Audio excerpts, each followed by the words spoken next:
Chapter 981 Young Danzong Peak. Upon receiving the order, the post-heavenly Jun Lingshi immediately broke through the puppets and rushed towards Su Maoyang. Then Shen Jun did not hesitate for a moment and attacked Jun Haocan directly, intending to kill him before Su Maoyang finished refining the elixir. At this time, Su Maoyang felt the sharp breath coming from behind him. Knowing that danger was imminent, and immediately under pressure, he accelerated his movements. The flames controlled by the fingertips instantly transformed into various strange shapes, rising from the bottom of the evil blood cauldron in circles. The flames burned more and more vigorously, and the more they burned, the more intense they became. A billowing white smoke overflowed from the evil blood cauldron, spreading a strong breath and medicinal fragrance to the surroundings. Seeing such a terrifying movement, even if everyone didn't know what kind of elixir Su Maoyang was going to refine, they could guess that the quality of the elixir was probably not low. After all, everyone had just witnessed Su Maoyang's powerful spiritual power and spiritual beasts, and they were already full of curiosity and shock about her strength. Now watching her make pills, they were even more full of expectations. They all held their breath, and their curious eyes moved back and forth between Su Maoyang's hands and the evil blood cauldron. At this moment, their eyes could no longer accommodate anything else. However, Su Maoyang's hand speed was too fast, and in everyone's eyes, only a series of afterimages were left, and everyone dared not blink, and was frightened. However, Su Maoyang's movements were fast, and the Hotian Jun Lingshi behind her was even faster. In the blink of an eye, he rushed behind her. The power of the Hotian Jun Lingshi was about to hit her. The Tianmo Martin, who was dealing with other enemies, sensed the danger and immediately broke free from the battle circle. He rushed over as fast as lightning, and with a punch, intercepted the Hotian Jun Lingshi, who was about to attack Su Maoyang halfway. Su Maoyang knew that although the heavenly demon Martin was strong and could handle a peak-level post-heavenly monarch spiritual master, it did not mean that it could handle a group of them. Therefore, the heavenly demon Martin would not last long and would be defeated. Su Maoyang, who knew this well, raced against time, exerted all his strength and mental power, and focused more on the flame in his hand. His forehead was already sweating profusely, and his tense face was as pale as window paper because of exhaustion. Fortunately, hard work pays off. Under Su Maoyang's high-intensity refining, a strong and strange fragrance finally emerged from the evil blood cauldron. Su Maoyang saw this. His face was happy, and he couldn't help but sigh. Success? The next second, everyone saw a red light suddenly blooming from the mouth of the cauldron with white smoke, and then a bright red, round and full pill rose from the evil blood cauldron, suspended in the air, releasing a dazzling light. At this moment, the air seemed to solidify, and the surroundings instantly became quiet. Just like that, the atmosphere was stiff for a moment, and then someone suddenly screamed, "Oh my God! It's a top-grade cold blood pill!" When everyone heard the three words top grade, it was like a thunderbolt, and their faces changed immediately. Although they didn't know how to make pills, they at least knew that top-grade pills must be made by alchemists who have reached the peak of the Dan sect. Now that Su Maoyang has made a top-grade pill with her own hands, doesn't it mean that she is a top-grade alchemist of the Dan sect? Oh my God! This is incredible! You have to know that the strength of the top of the Dan sect can't be found in the entire Burning Blood City. Even Master Peng Jinyuan, who is respected by thousands of people, has worked hard for most of his life and paid countless efforts to reach the peak of the Dan sect. Now he has just been promoted from the peak of the Dan sect to the early stage of the Dan Saint. This means that the Su Maoyang in front of him is only one level lower than the famous Master Peng. But she is so young. But she has already achieved such a terrifying achievement. If she practices for a few more years, won't she soon reach the level of Danzuan? A Danzuan alchemist can completely overlook the entire Nine Netherworld. Realizing this, everyone widened their eyes in shock, with horror surging in their eyes. Lang Shuyue and Lang Shuqing were also shocked by this scene. Their faces turned pale, as if they were electrocuted, staring at Su Maoyang with dull eyes, and they couldn't recover for a long time. The last time Lang Shuyue competed with Su Maoyang in alchemy, I remember clearly that she was still a middle-stage Dan Wang. But now she is already at the peak of the famous Danzong. It has only been half a year, and she has actually improved 4 levels. Is she still human? She is simply a monster. I really don't know what terrifying level of alchemy talent she has reached to have such strength today. Leng Shuyue suffered a serious blow. As if someone had drained her strength. Her legs softened and she staggered back 2 steps. She almost fell to the ground. At this time, Yan Lingyu was not much better. His whole handsome face was even more frightened. Because of excessive surprise. His neck was stiff, and his eyes were straight. He stared at Su Maoyang with unspeakable shock in his eyes. His facial expression seemed to be solidified and extremely stiff. In the cave, he actually saw Su Maoyang making pills. But she was only refining the lower Xing-grade pills at that time. This kind of pill can be refined by any alchemist who has reached the Dan King level. Since he knew Su Maoyang's spiritual power was amazing. He never thought that her mental power would be so amazing. So he thought Su Maoyang was just a Dan Wang alchemist. Originally, being a peak Junlingshi and a Dan Wang alchemist was enough to surprise him. But now that he knew her true strength, Yan Lingyu was even more frightened. In the past, he thought Leng Shuyue was a very rare genius. Because she was not only a powerful Junlingshi, but also a Dan Huang alchemist with amazing talent. It was precisely because he knew very well how difficult it was to cultivate both spiritual power and mental power. So he always looked at Leng Shuyue differently, and had a little more favor and appreciation than ordinary women. He also thought that she was the only woman worthy of him. But now, he realized how wrong he was. Although Leng Shuyue was excellent, compared with Su Maoyang in front of him, there was a huge difference between them. Su Maoyang is not only several levels higher than Leng Shuyue in spiritual power cultivation, but also several levels higher than her in alchemy. In addition, he has contracted so many spirit beasts and strange fires, and has the secret technique of controlling puppets. In any case, he can beat Leng Shuyue by several streets. What's funny is that when he watched her making alchemy in the cave, he said that Su Maoyang's alchemy ability was far inferior to Leng Shuyue's. She is obviously much stronger. Now thinking back, how ignorant he was. At this time, Ji Weilun, who was already stunned, was also shocked by the truth that Su Maoyang was the peak of the Dan sect. And her cheeks twitched and her whole body was numb. At this moment, she realized how badly she was deceived. There was a Dan sect alchemist next to her. And she didn't even know it. Chapter 982, Revealing the Face. Ji Weilun knew very well that the alchemist at the top of Danzong was a super strong person who was admired and worshipped by countless people.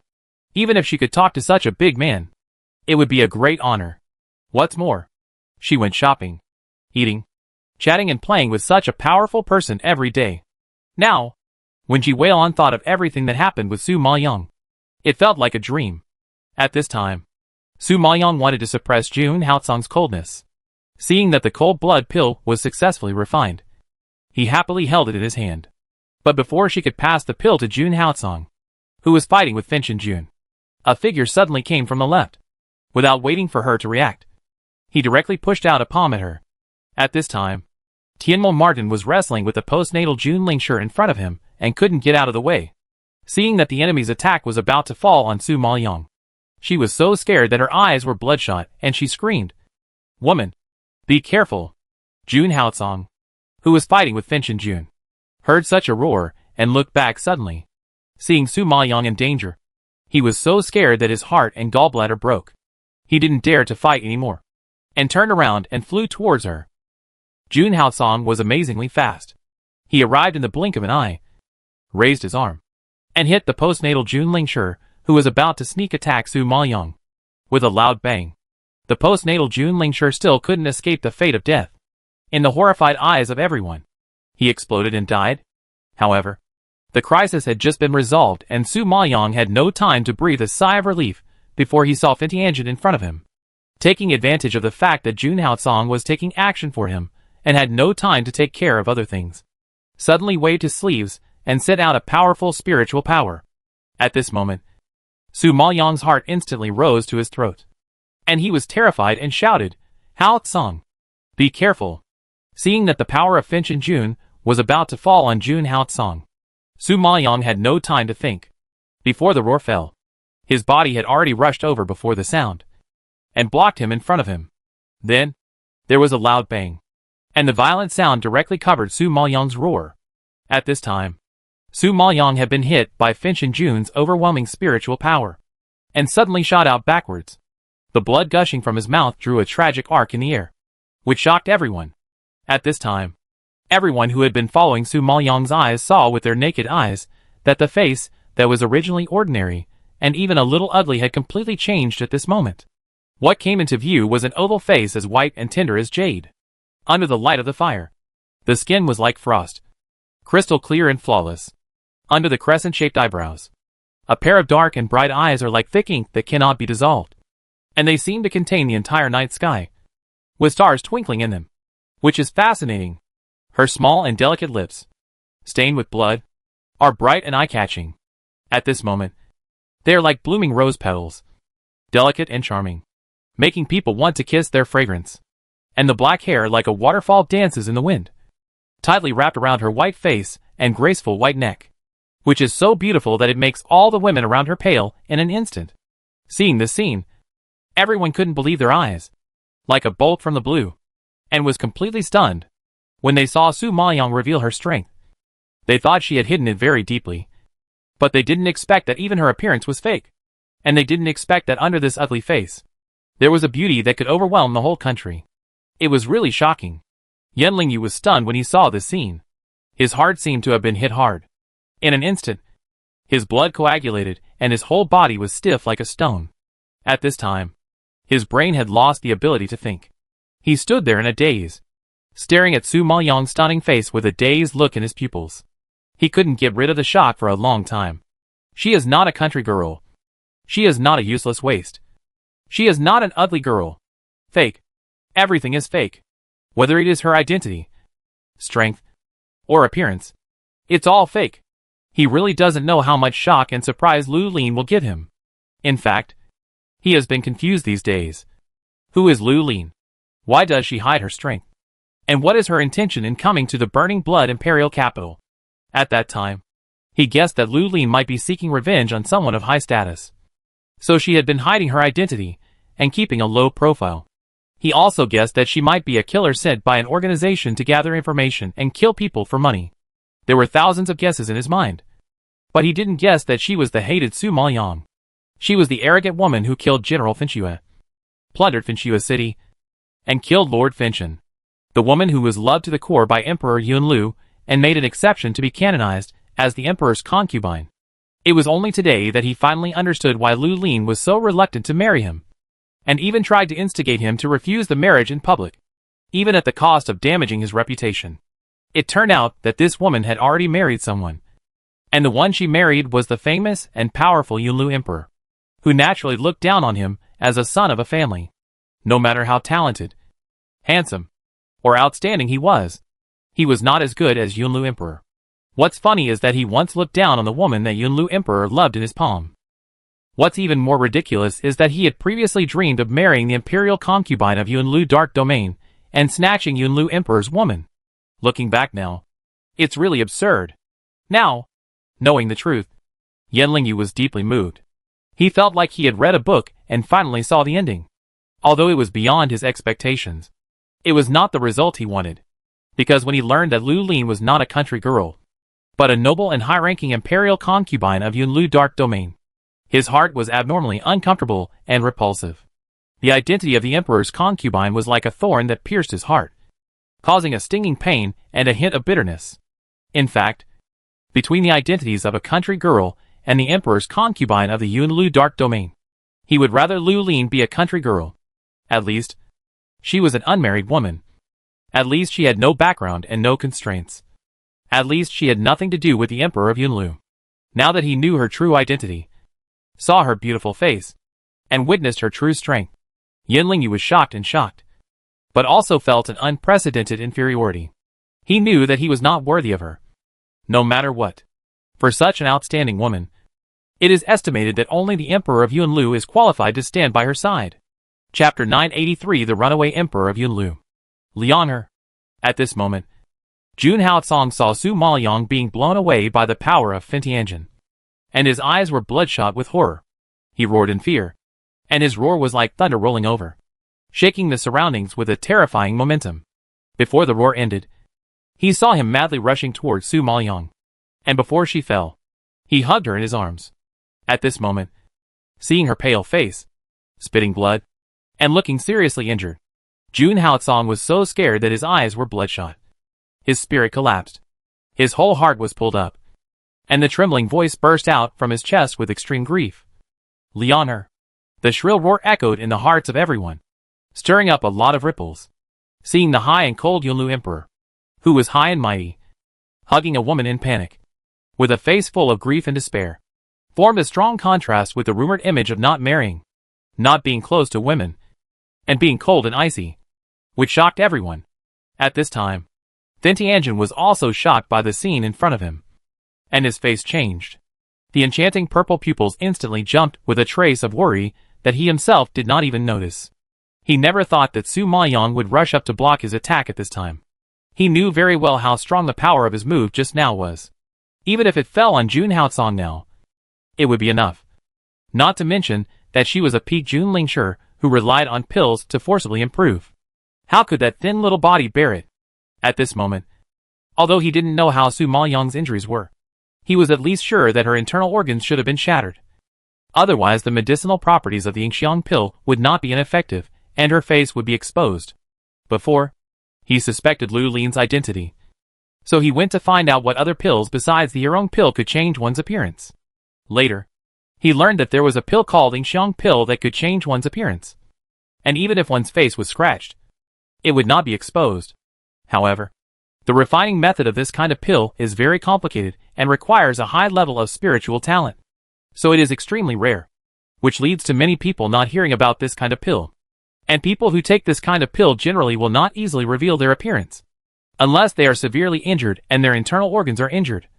The medicinal properties will be ineffective. Obviously, Su Maoyang was really injured this time. Thinking of this, Feng Mox's face was gloomy. His heart was tightened, and he couldn't help but clench his fingers.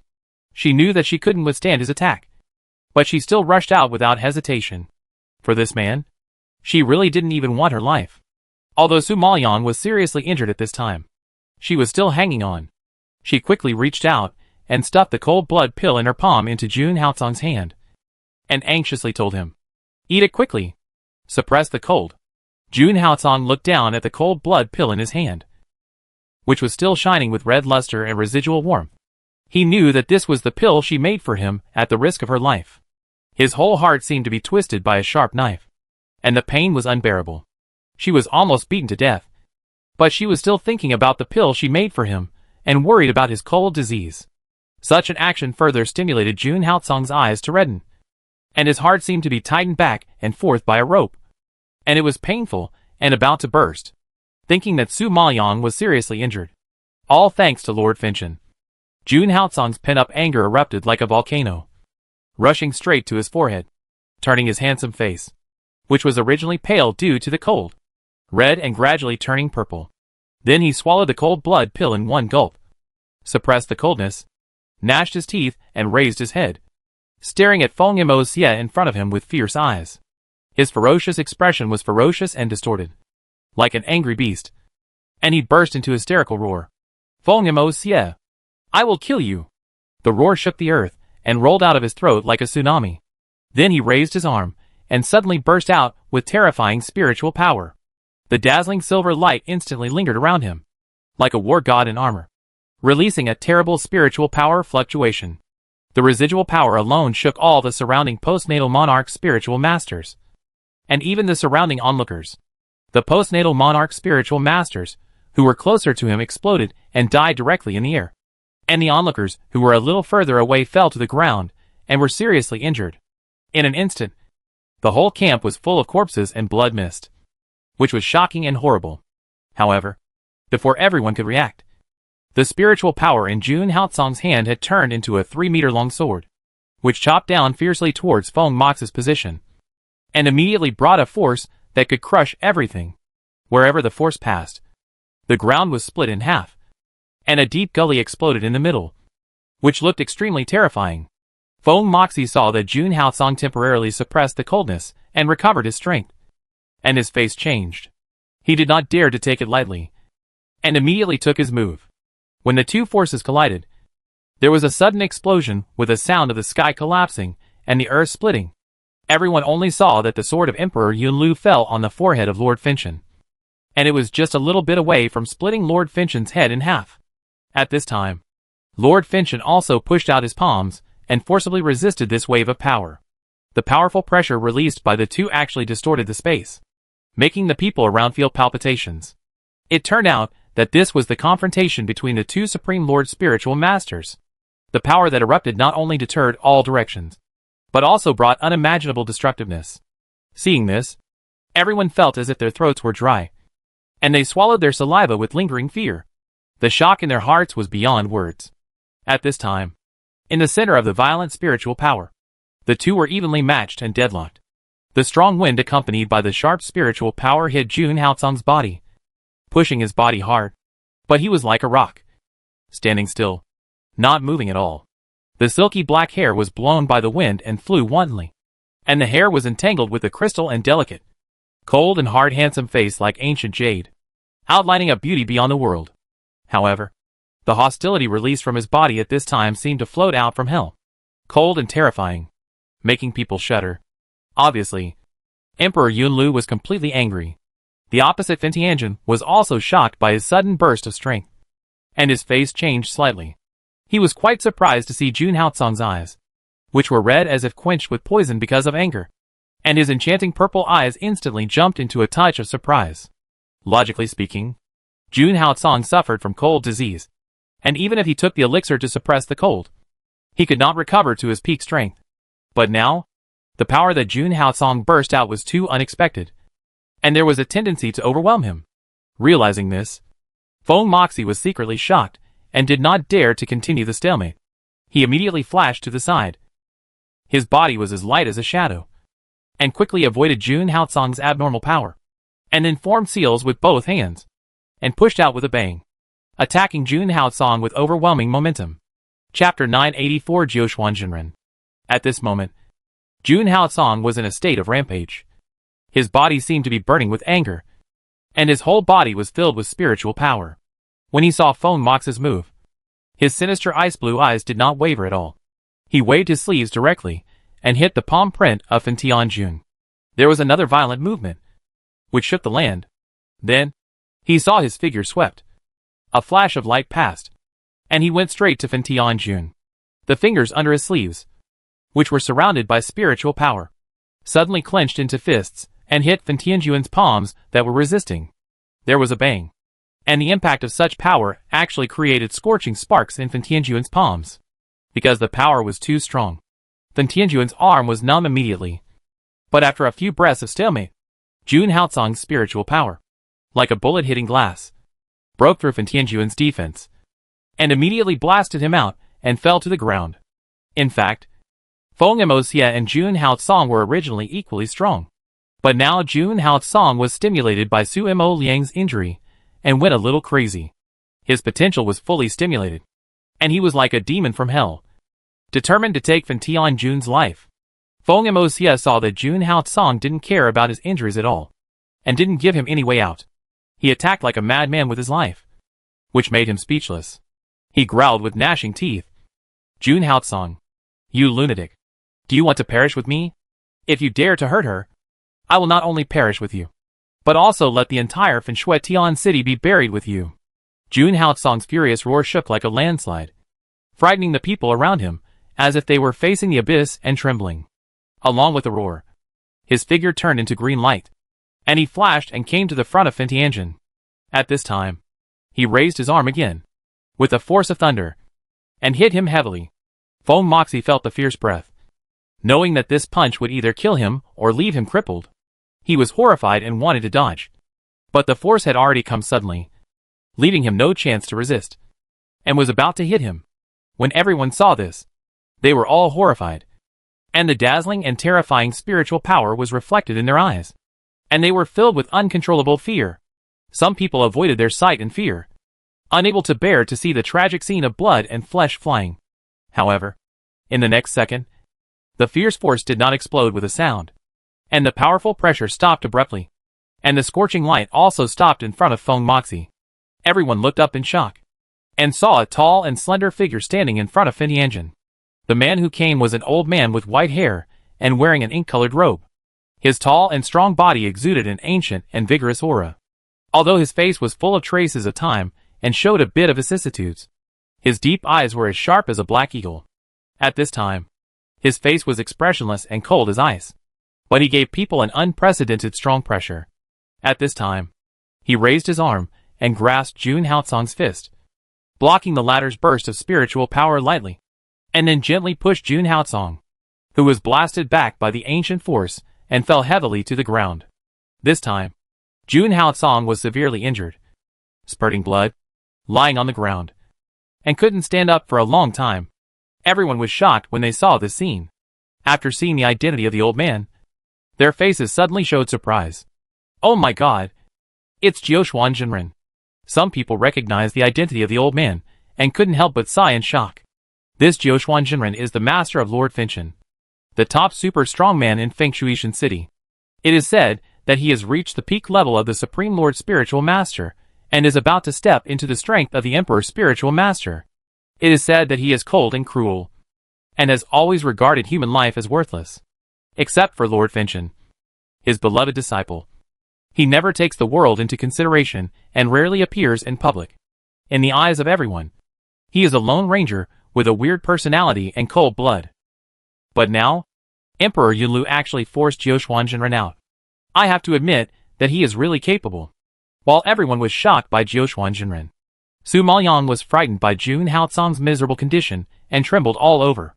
It was just because she was seriously injured and couldn't move. She wanted to crawl over, but she was powerless. At this time, she could only pound the ground anxiously, crying like a whine. Her heart was broken. Woo woo woo. You idiot. Don't care about me. You go away quickly. Woo woo woo. She saw clearly that the strength of the black-clothed old man in front of her was above Jun Haotsong, and he was definitely not as easy to deal with as Finchen Jun. If Jun Haotsong continued to pester her, he would definitely die today. If he died because of her, Su Maoyang would not be able to forgive herself even if she died. Just when Su Maoyang was grieving, Jiuxuan Jinren raised his hand again and slapped a force towards Jun Haotsong, who was seriously injured. In an instant, the wind in this space roared, shaking the earth, flying sand and rocks, and even flattened the distant woods. Seeing this scene, everyone tensed up and their hearts were about to jump out of their throats. They couldn't imagine what kind of trauma this kind of powerful attack would cause if it fell on a person. This is probably enough to turn a person into ashes. When Su Maoyang saw this, the blood vessels in his brain seemed to burst. He opened his mouth in fear and let out a tragic and hoarse roar. No! No! Before the roar fell, the terrifying power had already attacked Jun Haotsong and was about to fall on him. Then, in the blink of an eye, a gray shadow flashed in front of Jun Haotsong like lightning, and raised his palm to block the power of Jiuxuan Jinren. Then there was a blast, resounding through the sky, as if several thunders rolled from the horizon and fell from the sky, shocking everyone to be stunned. When the smoke cleared, everyone saw an old man in a gray shirt standing firm in the spiritual storm. He let the terrifying wind blow on his thin body, but it didn't hurt him at all. He pushed his palms and intercepted all the power of Jiuxuan Jinren, which frightened everyone. Who is this person? He was able to withstand the attack of Jiuxuan Jinren. And most importantly, he was not injured? It's incredible. In an instant, the whole audience was in an uproar, and everyone's pupils jumped into unbelievable horror. You know, there are not many people in this world who can withstand the power of Jiuxuan Jinren. Jiuxuan Jinren on the opposite side saw this person's sudden appearance, and his expressionless face also changed at this time. He narrowed his eyes slightly and snorted coldly. Yushu Tianzuan. Long time no see. Chapter 985. Hurting my elder sister is courting death. Yushu Tianzuan. The man in front of them turned out to be the world-famous Yushu Tianzuan. Although they had never seen Yushu Tianzuan in person, no matter how ignorant they were, they had heard of his resounding name. After all, Yushu Tianzuan was also a supreme Jun Lingshi at the peak level, and was about to enter the Imperial Lingshi. With such strength and status, it would be hard not to be famous. I heard that he was the master of Yunlu Emperor Zun, and now that Jiuxuan Jinren beat his apprentice, Yushu Tianzuan would not let it go. It seemed that there would be another life-and-death fight. Thinking of this, everyone tensed up their nerves again, and they were very nervous. Now that two top figures are facing each other, it is hard to tell who will win or lose. Just when everyone was shocked by Yushu Tianzuan's identity, Yushu Tianzuan had a dark face and snorted coldly. Yes, it's been a long time since we last met. As soon as we met, I saw you bullying the weak and taking advantage of your strength. Doing some shameful things. It's better not to meet. By the way, I forgot that you are shameless. So you can do anything. Jiu Xuanzhenren said a word, and he was ridiculed by him. He was choked with anger. His eyes were full of anger, and he wanted to curse back. But he couldn't find the words. You? He rarely spoke at ordinary times, and the words he said in a year could be counted on 5 fingers. Therefore, what he feared most was not Yushu Tianzuan's strength, but his chattering mouth that never stopped for a moment. Sometimes, I really want to punch that mouth of his torn off. However, today, Yushu Tianzuan came to save people and do business. So he didn't want to waste time talking to him. Then he slightly side-glanced and asked worriedly, "Are you okay?" Jun Haotsong was only seriously injured, not life-threatening, and replied in a deep voice, "It's okay." When Yushu Tianzuan heard this, he frowned and scolded without giving face. "When the hell did I ask you? I was asking about Big Sister." As he said this, he looked up at Su Maoyang again, seeing that she was covered in blood, dying, and her face was even uglier. "Big Sister, how did you get hurt like this? Are you okay?"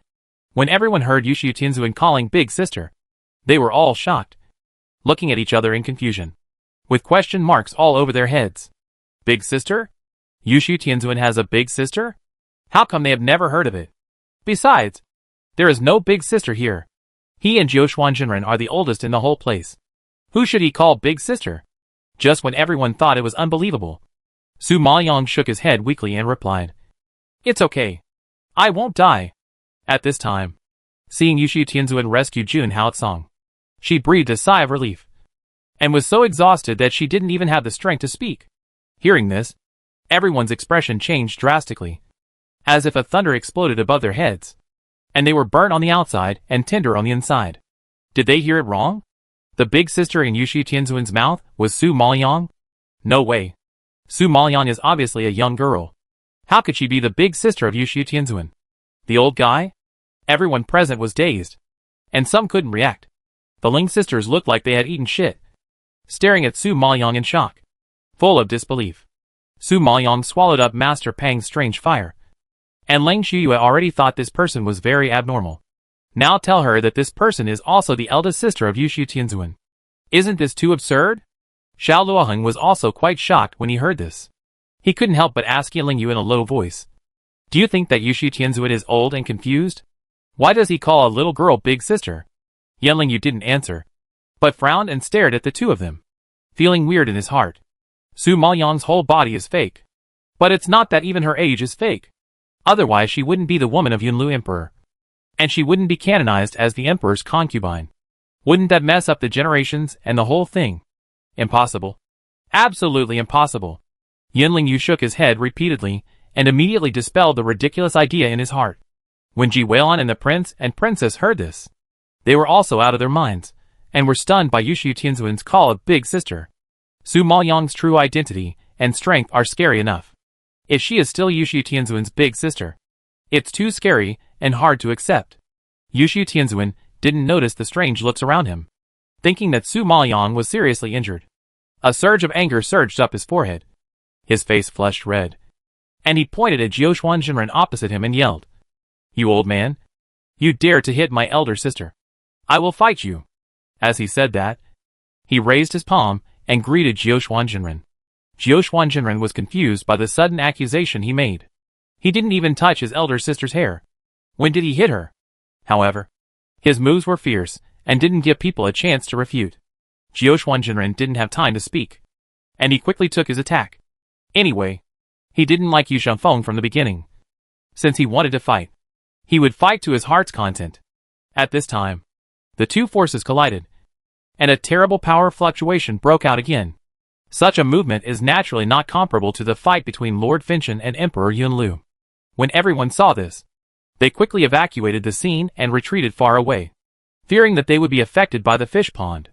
But even if they stood far away, because the movement caused by the two was too loud, everyone could still see and hear it clearly. The nervous mood rose and fell with their movements. Pounding. It was just this fight, and the two fought for half an hour. and they couldn't win. If they really continued to fight like this, I'm afraid they wouldn't be able to tell the winner for days and nights. Lord Finchon frowned at the stalemate in front of him. He knew very well that if it dragged on like this, his carefully laid situation might have complications. So he had to end the battle quickly. Thinking about it, Finchon Jun came up with a plan. While Yushu Tianzuan and Jun Haocong were not paying attention, he came to Su Maoyang in a flash and grabbed her. The spiritual power in his hand instantly passed through a sharp knife and hit her neck. He warned Yushu Tianzuan, who was fighting. Yushu Tianzuan, if you don't want your elder sister to die, surrender quickly. Otherwise, don't blame me for being rude. At this time, Yu Zhengfeng suddenly heard Feng Mox's threat, paused, and turned his head to look. But just when he was distracted, Jiao Xuanzhenren on the opposite side took the opportunity, waved his sleeves, and shot a hidden weapon into his abdomen. Yu Zhengfeng never expected that Jiao Xuanzhenren would play a dirty trick. He frowned in anger, covered his abdomen fiercely, and growled, You dare to do this to me. Hee. Yu Zhengfeng, you have been poisoned by me now. You can't run away today. Jiao Xuanzhenren saw that his face turned pale in an instant, and then gradually turned black. And he chuckled in a good mood. Chapter 986, Escape. Su Maoyang was also furious when she saw this scene. But her internal organs were shattered, and she didn't even have the strength to move, let alone resist. Now facing the threat of Fin Tianjin, she could only curse in anger. Despicable. Yes, I am despicable, dirty, and disgusting. I am not as upright as your Jun Haocong. Don't you know this all the time? Fin Tianjin heard her disgusting curse, and his heart ached. He couldn't control his anger and gritted his teeth to refute. There are so many people who call him despicable, insidious, and dirty. To be honest, he has been cursed like this since he was a child, and he has long been accustomed to the malice around him. As for how others see him, he doesn't care at all. But when such words came out of Su Maoyang's mouth, he felt inexplicably angry. Su Maoyang heard this, grinning sarcastically, and sneered. Yes, you will never be as good as Jun Haocong, because his honor was earned honestly, while you stole it by trickery. Feng Mox's face suddenly turned black when he heard such sarcasm, and the sharp knife in his hand was even closer to her neck. Jun Haocong saw this scene and shouted anxiously, Feng Moxie, if you dare to touch him today, I will never let you go. Humph. If you don't want me to hurt her, then let your master surrender quickly, and don't force me to talk nonsense. Finchon Jun frowned and scolded impatiently. Su Maoyang was fearless. Although he was so weak that he had difficulty speaking, he retorted with great momentum. Yushu Tianzuan, don't worry about me. Take Jun Haocong away quickly. If you don't leave, no one will survive. Now even Yushu Tianzuan, who has the best chance of fighting against Jiao Xuanzhenren, has been poisoned. If the battle continues, there will be no suspense. What's more, this is the territory of Finchua Tianqing. In addition to Jiao Xuanzhenren and Fin Tianjun, there are other generals and family forces of Finchua. If everyone works together to surround them, they will be unable to escape. Therefore, it is the best policy to leave quickly while he is not poisoned deeply. Yushu Tianzuan saw the current situation and knew this truth. His current physical condition will definitely not last long, and Jun Haocong is already seriously injured and has no chance of winning. If they stay any longer, the three of them will indeed have to die here. But how could he bear to let his eldest sister stay here alone? But what are you going to do? Yushu Tianzuan's pale old face wrinkled into a ball, and his expression was very embarrassed. Su Maoyang replied calmly, Don't worry about me. Take him away quickly. Finchon Jun will not kill me at all. I am the only hostage who can threaten Jun Haocong. Do you think he will be stupid enough to kill me? Although she was seriously injured now, her mind was still clear. If Finchon Jun killed her, Jun Haocong would definitely not care about her and would fight him to the death. As the saying goes, dogs will jump over the wall when they are desperate, let alone people. If Jun Haocong is pushed to a corner, Finchua Tianqing will definitely not have a good ending. And Finchon Jun does not want to destroy both sides, but to contain and control, so as to maximize the benefits, and naturally will not let such a tragedy happen. Yushu Tianzuan heard this and felt that it made sense, since it was confirmed that Su Maoyang was not in danger of life for the time being. Then they naturally had to save their lives first, and then find a way to rescue them later. As the saying goes, if you keep the Green Mountains, you won't be afraid of running out of firewood. Thinking of this, Yu Zhifeng didn't hesitate at all. He raised his arm and blocked the power of Jiuquan Jinren.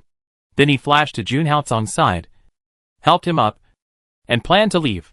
But Jun Haocong was not willing to leave Su Maoyang alone. He slapped his hand open and said stubbornly, "No. No matter what. I will take her away today." Su Maoyang was so seriously injured and now she is a hostage. How can he leave with peace of mind? She is the enemy of Finchua Tianqing. She is surrounded by enemies here, and there are dangers everywhere. They will not let her go. They will definitely eat her alive. He can't let her get hurt in the slightest. Absolutely not. Su Maoyang saw that he was too stubborn to leave. And the power of Jiuquan Jinren came again. He was anxious and shouted to Yushu Tianzuan, "Quick! There is no time. Take him away."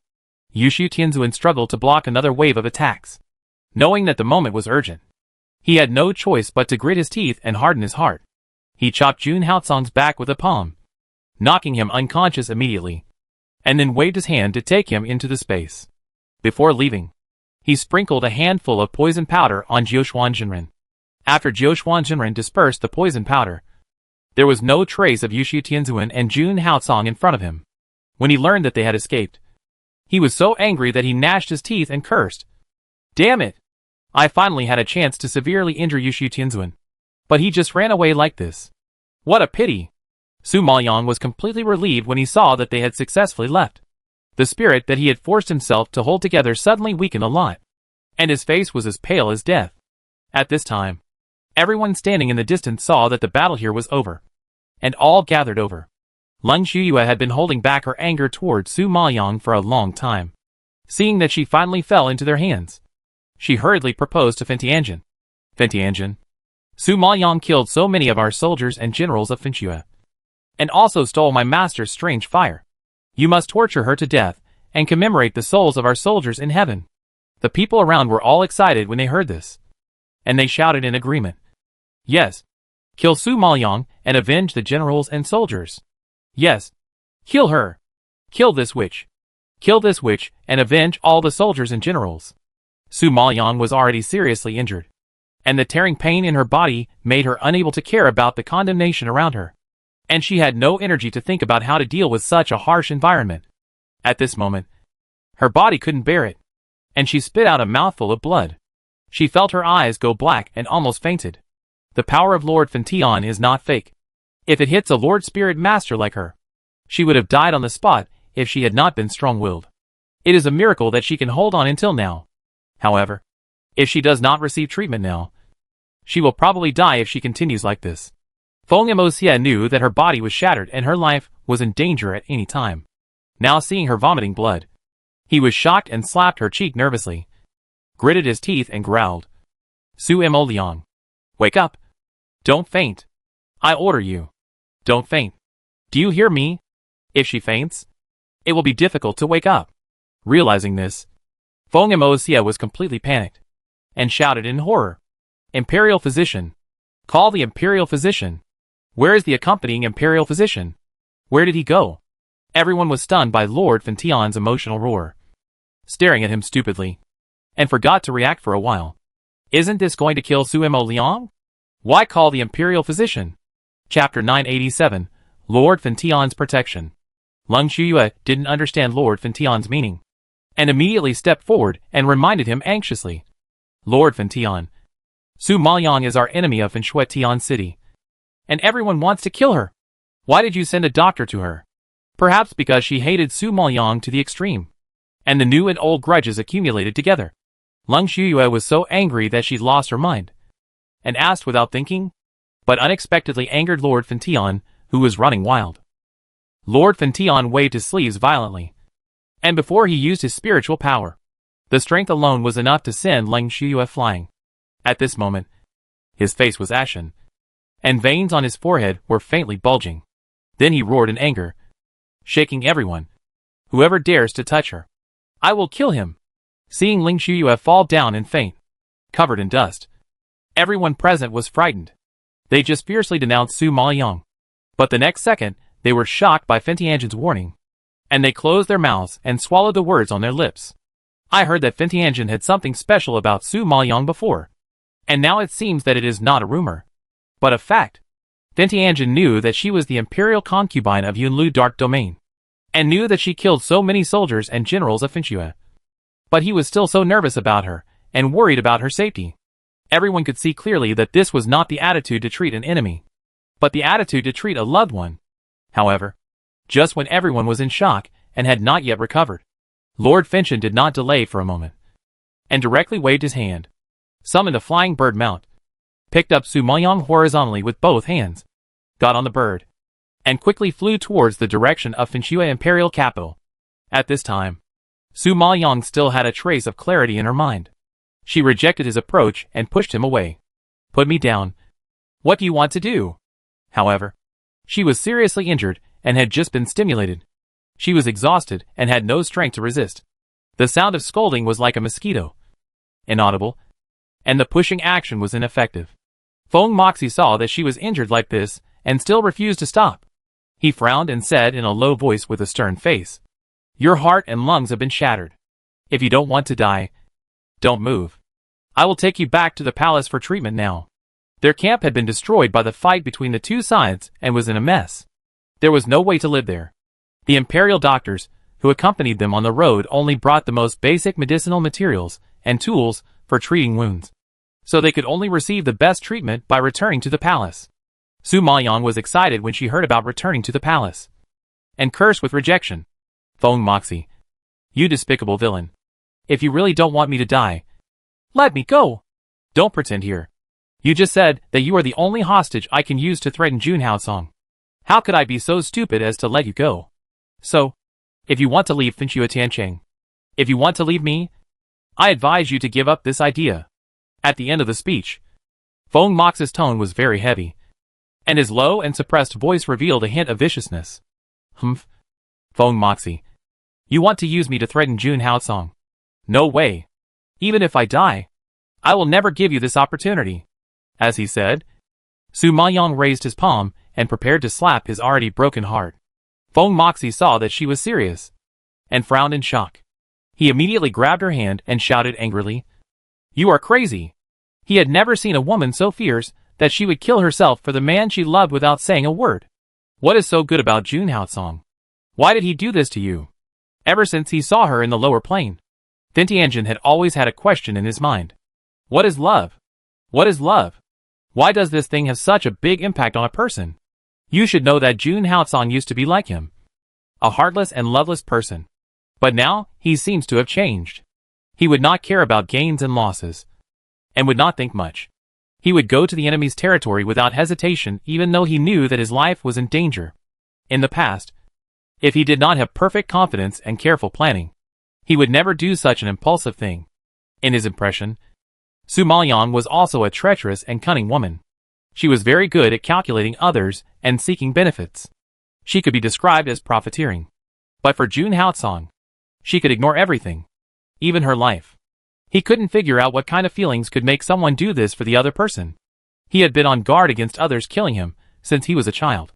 The people around him were all trying to kill their opponents for their own interests. When had he ever seen someone sacrifice himself for others? Even the closest relatives would stab you in the back. Now that he had seen such feelings beyond his imagination, Feng Moxie was shocked. Hearing this, Su Maoyang rolled his eyes at him and sneered. Asking this kind of question, I can tell that you have never loved or been loved. Haha. It's really sad. Yu Feng Moxie was so angry that his breathing stagnated and his face turned livid. He wanted to punish her, but seeing her dying, he could not stand the torture and endured it. This was the first time a woman was not afraid of him and dared to challenge his authority. But he was reluctant to kill her. It was really a headache. Thinking of this, Feng Moxie felt inexplicably irritated. In order to avoid being angered by her again, he shut up and stopped talking. His mount was very fast and returned to the palace in less than half an instant's stick of time. Since only he and Suimo Liang came back this time, and they came back so suddenly, the eunuch Shin who served him and understood his thoughts the most was not there. The palace maids and servants in the palace were all frightened and flustered, and they didn't know what to do for a while. Lord Fentian rushed into the bedroom holding Su Maoyang, and put her on the bed very carefully with quick movements. when he saw the palace maids and guards kneeling on the floor in fear. He immediately roared angrily, and the roar was like thunder, which frightened everyone. "Can't you see that someone is injured? Why don't you go and invite all the doctors?" The guards heard the words, and hurriedly received the order in fear, got up and ran out quickly. Seeing the remaining palace maids, Lord Fention ordered impatiently, "Hurry up and get a basin of hot water and some white cloth." The palace maids were frightened by Lord Fention's anger, and after kowtowed and saluted, they also quickly stood up and ran out in a panic with small steps. After a while, except for the 2 or 3 doctors accompanying the Emperor Fenshui, all other doctors came. Everyone looked nervous, and hurried to the inside of the bedroom, and saluted Lord Fention respectfully. They didn't know why Lord Fention came back from the hunting ground so quickly, and he sent people to invite them to the palace for treatment. They really didn't know who was injured and made Lord Fention so nervous. Chapter 988 Help her with treatment. At this time, Lord Fention was anxious and didn't care about etiquette. He hurriedly shouted and urged them to come forward. "Hurry. Take a look at her. I want her to be alive. If she gets hurt, I will take your heads. Do you understand?" When the imperial doctors heard that they wanted their heads, they were so scared that they kowtowed repeatedly and replied in a trembling voice, "I understand. I understand. If you understand, treat her quickly." Feng Moxie pointed at Su Maoyang and roared fiercely. The imperial doctors were terrified and immediately stood up and walked quickly towards the bed. When they saw the woman on the bed, several imperial doctors' faces flashed with surprise. They thought it was some great person that made Lord Fention so nervous. But unexpectedly, it was a woman. Although they didn't know who she was, they knew from her complexion that she was seriously injured and seemed to be in danger of death at any time. Realizing this, several imperial doctors reported it and immediately came forward to check her body in cooperation. After checking for a long time, even the imperial doctor was frightened and sweating profusely. His face turned pale, and he hurriedly turned around and reported to Lord Fention tremblingly. "Lord Fention, this girl's injury is too serious. If she wants to survive, there is little hope." "Asshole. Don't you understand what I'm saying? I just said that I want her to live." Hearing such discouraging words, Feng Moxie was furious, staring at the imperial doctor with a frown, and his seductive purple pupils were full of ferocity. The sound of a volcanic eruption echoed throughout the palace, frightening the imperial doctors so much that their legs softened and they knelt down. "Lord Fention, spare me. Lord Fention, spare me. Hurry up and treat me. No matter what method you use. I just want her to survive." After hearing this, several doctors who felt it was difficult had no choice but to bite the bullet and look at Su Maoyang again, taking other feasible measures. Su Maoyang didn't want to accept Fentian's treatment, and weakly resisted. "No, I don't want your treatment. Get out of here." Because her injuries were too serious, the doctors were already a little overwhelmed, and the patient was not cooperating now. So there was no way to treat this disease. Several doctors stood aside helplessly, not knowing where to start. Fentian took a deep breath in anger, and said with gritted teeth, "Su Maoyang, if you are smart, accept the treatment and save your life temporarily. If you lose your life just to be angry with me, it would be too uneconomical." Su Maoyang? When several doctors heard these 3 words, they were shocked. Could it be that she is the Su Maoyang that everyone is gnashing their teeth at? No. No. No. It's impossible. Su Maoyang is the imperial concubine of the Yunlu Dark Domain. How could she appear in Fengshuishan City? Not to mention lying on the bed of Fentian Jun. It must be someone with the same name. It must be. Thinking of this, the imperial doctors all gave up the idea and didn't dare to guess that way. Feng Moxie, you saved me. Didn't you just want to control me? You let these imperial doctors tamper with the medicine, control me, and use me to herd Jun Haotsong. Don't think I don't know what you are up to. Su Maoyang knew that this person was insidious and cunning, and might take advantage of others' misfortune to tamper with him. Su Maoyang knew very well that she was Jun Haotsong's weak spot. If she was controlled by Fentian Jun, lost consciousness, and did something to hurt Jun Haotsong, she would regret it for the rest of her life. Therefore, just in case, she must not accept his treatment. This wolf, who eats people without leaving any bones, will save the enemy of Fengshuishan City. And he must have a purpose. Upon hearing this, Fentianjin was even more angry. and veins gradually popped up on his forehead. He suppressed his voice and asked, Su Maoyang, I know you are not afraid of death. But do you not care about the life and death of the Blood Battle Group and the Pingnan Palace? When Su Maoyang heard this, her eyes, which were half empty and weak, suddenly opened wide, full of horror. After such a commotion, she forgot about the Blood Battle Group. From his tone, he should have sent people to attack the Blood Battle Group when they left the imperial capital and went to the enclosure. Realizing this, Su Maoyang's heart suddenly rose to her throat, and she asked anxiously, What did you do to them? Nothing. Just locked them up and wronged them for a while. As for the Pingnan Palace, I have sent people to monitor them. If you behave well, I can treat them well. If you don't behave well, don't blame me for being rude. Feng Moxie raised his eyes slightly, revealing a bit of murderous intent, and his low voice was even more chilling. After hearing his threat, Su Maoyang was so angry that she couldn't breathe, and her pale cheeks twitched faintly. This Feng Moxie was too cruel, and he caught her weakness. Over the years, the Blood Battle Group has been following her, fighting for her, and they are closer than relatives. She was already sorry for letting them follow her and suffer all the time. Now if something happens to her because of her, she doesn't dare to think about it. As for the Pingnan King and the Pingnan Princess, she felt even more guilty. He had been deceiving them all along and now was implicating them, making them sinners of Burning Blood City. Thinking of this, Su Maoyang felt a pain like being pricked by needles. Therefore, no matter what, she couldn't let those who once cared about her and paid for her get involved. Thinking of this, even if Su Maoyang was unwilling, she had to compromise. Seeing that she stopped talking and didn't resist, Fan Tianjin knew that she had figured it out, and quickly yelled at the imperial physician, Hurry up and treat it. The imperial physicians got the order and then acted swiftly. They applied medicine, bandaged, and fed pills, and it took at least 2 hours to toss back and forth. When the treatment was over, the imperial physicians were already sweating profusely, and then they turned around and saluted Fan Tianjin. One of the doctors had a long career and was the most qualified to speak. He clasped his fists and reported to Lord Finchen. Lord Finchen, we have done what we should do. Now it depends on the luck of this girl. If she can survive tonight, her life will be fine. If not, then, halfway through, the doctor's face suddenly changed. He was afraid that Lord Finchen would be angry, so he didn't dare to continue. But the meaning was clear. Humph. No ifs. If anything happens to her, you all come to see her with your heads. Get out. Feng Moxie snorted angrily and yelled in rebuttal. The doctor was frightened by his anger and trembled. He retreated from the bedroom as if fleeing. He was worried about himself and prayed that nothing would happen to the girl. Seeing that the doctors had all retreated, Feng Moxie also waved to the palace maids, who were kneeling on the ground and waiting on the side. You all go down after a while. Only he and Su Maoyang were left in the bedroom. Su Maoyang had fallen asleep after taking the elixir. Now he closed his eyes and lay quietly on the bed.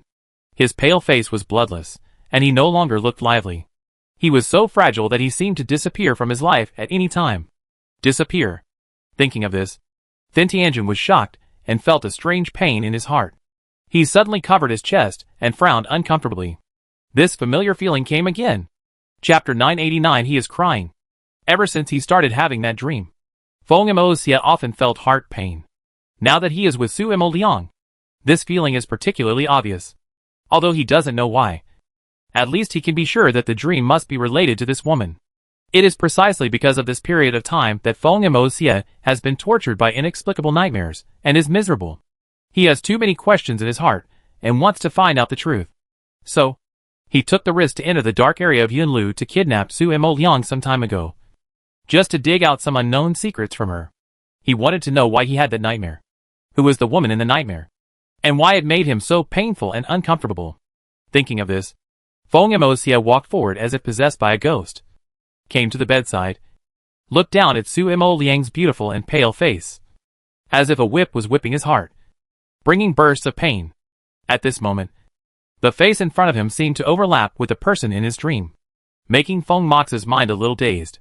He didn't know what strange power attracted him, but he couldn't help but lean over and touch the face that appeared in his dreams every day and night. From the eyes to the nose to the mouth, Feng Mox's broad palm traced the outline of Su Maoyang. and a surge of sadness suddenly surged in his heart. The emotion was so strong that it made his eyes wet.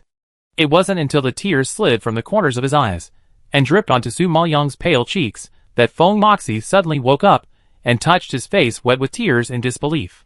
He was crying. He killed all his relatives without crying. But now he is crying. Over the years, he has forgotten that he has this ability. But why is he crying? Feng Moxie didn't understand. He was shocked by his uncontrollable behavior. A rare surprise suddenly appeared in his purple pupils. He frowned and stared at Su Mo Liang on the couch with a sharp gaze. His heart was extremely shocked. Sure enough, this woman has a secret related to him. What is the relationship between the woman in the dream and Su Mo Liang? Sisters? Mother and daughter? Or, it is her. Realizing this, Feng Moxie was shocked by his own guess. What about him? Who is he? Why do he often stare at her back? Why do he feel heartbroken because of that woman Yunqiang? What is the relationship between him and that woman? The more Feng Moxie thought about it, the more painful it became. It seemed that his head was about to explode, and he almost collapsed. He covered his heart, which was in great pain, and stood up suddenly, trying to escape from the palace. But after taking a few steps, the words of the imperial physician suddenly echoed in his ears. If Su Maoyang can't survive tonight, there is little hope for survival. Suddenly thinking of this, Feng Moxie stopped abruptly, froze in place, hesitated for a moment, and finally turned back to Su Maoyang's side. Seeing that she didn't get much better after taking the pill, and her breath was still very weak, Feng Moxie frowned slightly, turned over on the bed, and immediately pulled her up and sat in front of him. A stream of true energy instantly surged in his palm, and he pushed Su Maoyang's back with a push palm, forcibly injecting the true energy in his body into her body. At this moment, the drowsy Su Maoyang only felt that there was a warm breath in her body that wrapped her internal organs, slowly nourishing and repairing, and relieving a lot of pain. This night was extremely long, and people were anxious waiting. The next morning, Finchen Jun, who was sitting on a chair not far from the bed, had a dark face and exuded a murderous aura, which frightened the doctors, who were waiting for Su Maoyang's reaction around the bed. Each of them kept saying God bless you in their hearts for no less than 100 times, praying that Su Maoyang would wake up quickly. But they also knew that this girl was too seriously injured, and it would be difficult for her to survive. Just when everyone was worried, Su Maoyang frowned slightly in pain and slowly opened her eyes. The imperial doctors, who had been watching her closely, opened their eyes wide in surprise when they saw this scene, because they were too excited. They opened their mouths and stuttered for a long time without being able to say a complete sentence. Wake up! Wake up! She's awake? Then, several imperial doctors quickly turned around and reported to Feng Moxie. Lord Finchen, this girl has awakened, past the most difficult period, and her life is not in danger. At this point, several imperial doctors almost cried with joy and breathed a sigh of relief. Their heads were finally saved. Feng Moxie heard that she woke up, and immediately got up and came to the bedside. Although Su Mo Liang's face was still very pale at this time, her breath had recovered a lot. Seeing that she was awake now, Feng Moxie also secretly breathed a sigh of relief. As soon as Su Mo Liang woke up, she felt that the injuries in her body had eased a lot, and a touch of surprise flashed across her eyes. Logically speaking, even if she used high-quality pills for her injuries, it might not be so effective. Are the medical skills of the imperial doctors in Finchue Tianqing so good? Realizing this, she raised her eyes and glanced at the imperial doctors standing behind Finyanjin, lowering their heads and trembling with fear. Her eyes finally fell on Feng Moxie, and her black eyes jumped a little alert. Feng Moxie had been with her for so long, and he could understand her thoughts. Receiving her eyes, he knew what was going on and answered directly. It's useless to doubt me. If you are really worried that I have tampered with the medicine, just be good and don't make trouble. Maybe one day I will really control you to kill Jun Haotsong. Su Maoyang's face darkened immediately after hearing this. He knew that this person was a villain who would do anything to achieve his goals. He really could do these despicable things. As the saying goes, it is better to offend a gentleman than a villain. She really has to be careful when dealing with him. Not only am I being held in your palm now, but I have also been beaten halfway paralyzed by you. Do you dare not obey? Su Maoyang said sarcastically in a cold voice. Feng Moxie frowned slightly and snorted. Since you know your situation, It's the best. Su Mo Liang thought that he had been acting and playing with her all this time. And she was furious and asked coldly, Feng Emosia, when did you confirm my identity? Hearing this, Feng Emosia raised his eyebrows and waved to the imperial physicians behind him, signaling them to leave. Go down and get the medicine, and ask the kitchen to boil it and send it over. The imperial physician knew that the patient had woken up and there was nothing for them to do. So he left the palace with a sense of relief and made room for the two of them. Seeing that the person had left, Feng Emosia slowly spoke, but his calm tone shocked Su Mo Liang in his heart. When you entered the palace to treat the disease. You mean? When I entered the palace to treat you for the first time, you were sure it was me? Su Mo Liang asked back in disbelief. She clearly remembered that Finchen Jun was indeed a little suspicious at the time, and he had specially verified her appearance. But she disguised herself very well, and did not reveal her face at the time. So how did he confirm her identity? Chapter 990 His good intentions. Just based on intuition? But Feng Emosia is not the kind of person who does things based on intuition. Unless he is absolutely sure, he will give a positive answer. Besides, if he really knew it was her at first sight, why did Feng Emosia deliberately scratch her face? This is clearly to blast her. Su Mo Liang still doesn't quite believe what he said, and his mind is quickly recalling where he accidentally exposed himself. She has kept her name and designed her identity background. She has been low-key these days, and has not exposed her strength. Even if he suspects her, he can't produce definite evidence. How can he be so sure? However, Su Mo Liang doesn't know that it is she who exposed her identity, because she is the heart disease of Fintian Jun. She is the source of Fintian Jun's nightmares. Only when Fintian Jun is with her can he sleep peacefully, and the emotions hidden in his heart will be stimulated. This is something that no one else can give. Only Su Maoyang can give it. So, even if Su Maoyang turns into ashes, Fintian Jun can be sure that it is her. But Feng Moxie does not intend to tell her these reasons. No matter when I recognized you, or how I recognized you, you have been exposed now. Your only task at present is to take good care of your body, and don't try to go against me again. Don't think that I let you run away last time in the dark area of Yunlu. And you have a chance this time. You must know that this is my territory. You are a smart person, and should understand the price of running away. I believe I don't need to explain it to you again. Feng Moxie did not answer her question directly, but warned her in a serious voice. He knew that Su Maoyang was full of bad intentions, so he warned her in advance to prevent her from making any more plans. In fact, even if he didn't say this, Su Maoyang was also very clear. Last time in the dark area of Yunlu, it was in Jun Haotsong's territory. Finchen Jun was tied up and couldn't do anything, so she was rescued by Jun Haotsong. This time is different. This place is surrounded by enemies and traps everywhere. It can be said that the forces of the entire Fengshuishan city want to kill her. What's more, he has now grasped her weakness. The Pingnan Palace and the Blood Battle Group are in his hands. Even if he doesn't consider her for herself, he has to consider them. Since you want me to get better, why are you still standing here? Su Maoyang glared at him unhappily and drove him away without giving him face. Feng Moxie seemed to be accustomed to her cold words, so he didn't care. He just glanced at her and turned and walked out. I guess this woman is the only one in the world who can drive him out of his bedroom. Su Maoyang saw him leave the palace, and her tense and vigilant spirit relaxed a little, and began to analyze the current situation. Her own advantages and feasible solutions. Her strength is not as good as Feng Moxie, and now she is in his territory, so she can't force it. She can only use her wits. However, what makes her feel tricky is that in order to leave the burning Blood Sky City, she must rescue the Blood Battle Group. It seems that this matter still needs to be planned slowly, and wait for the opportunity. Just like he said, you have to take care of your body first. At least you can get out of bed and walk. Just as Su Maoyang was pondering, an old lady in brown palace clothes suddenly came outside. Her face was full of wrinkles. Her skin was loose, and her body was slightly bloated. At first glance, she was old and fat, but her behavior was extremely steady and proper. She came to Su Maoyang with her head lowered and bowed in a proper manner. Old slave greets Miss Su. Seeing that she was very old and her legs were not very convenient, she knelt down to perform such a big greeting. Su Maoyang, who had never paid much attention to traditional rules, felt a little uncomfortable and immediately ordered, "Old lady, Please stand up. My surname is Zhou, and I was sent by Lord Finchen to serve the young lady. From now on, the young lady can call me old slave. Madame Zhou.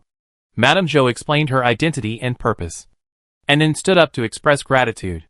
Su Maoyang nodded in understanding. Seeing that she was old, some questions suddenly came to her mind, and she couldn't help asking. Madame Zhou, you should be the old maid in the palace. Right? Madame Zhou answered respectfully. My lady, I entered the palace at the age of 12, and have been working in the palace for more than 40 years. I am indeed an old lady in the palace. Su Maoyang nodded in satisfaction when he heard this, and a dark light flashed in his eyes. Since this Madame Zhou has been in the palace for so many years, she must know a lot about the childhood of the late Emperor and Lord Finchen. Thinking of this, Su Maoyang asked step by step. So, Nanny Zhou entered the palace when the previous emperor was in power. I wonder which masters did Nanny serve at that time. Nanny Zhou thought she was curious and chatted for a few words, and did not think about it in other directions. So she answered honestly, when I entered the palace, I was assigned to the laundry shop as a low-level maid. I have been doing rough work in the palace all my life. How can I be blessed to serve the master? Low-level maid? Su Maoyang was stunned when he heard this. He didn't expect Feng Emosia to send a rough maid to serve him. He was a little surprised. She thought Feng Emosia would send a smart person to watch her, because he was afraid of her playing tricks. She didn't expect that he would send a nanny who had no status in the palace.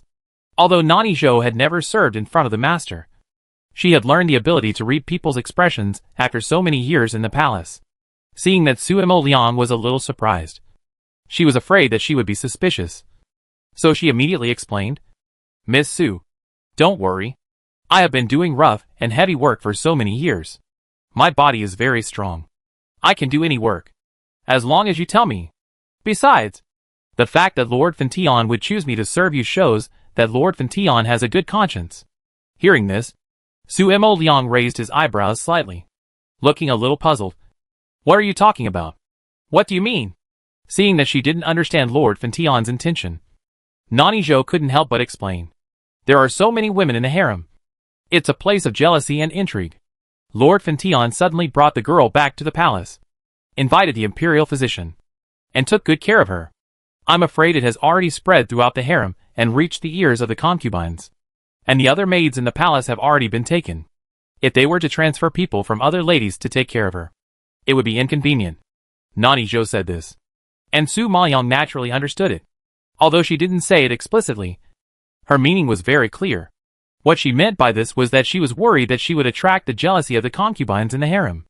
If she transferred people from the concubines' palace, these maids would probably be instructed by their masters to attack her.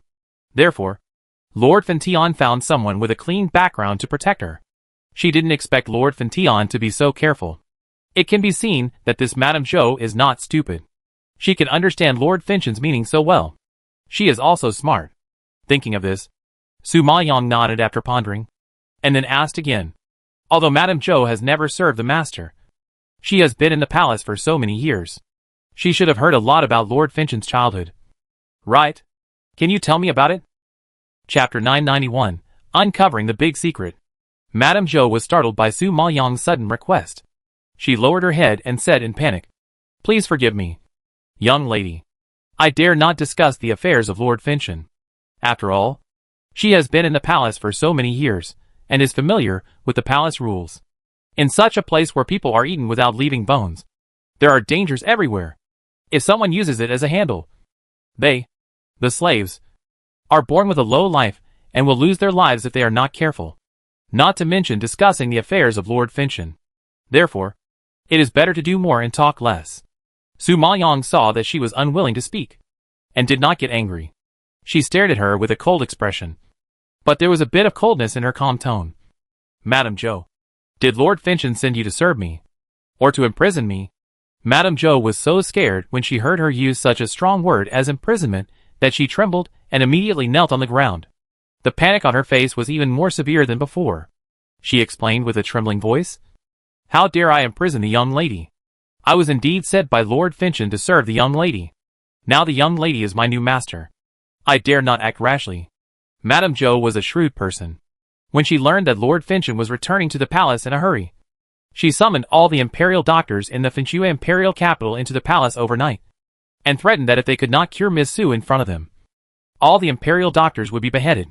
Now he still spent so much thought and specially transferred her from the laundry house to serve her, which was enough to show that Lord Finchon valued Miss Su more than ordinary people.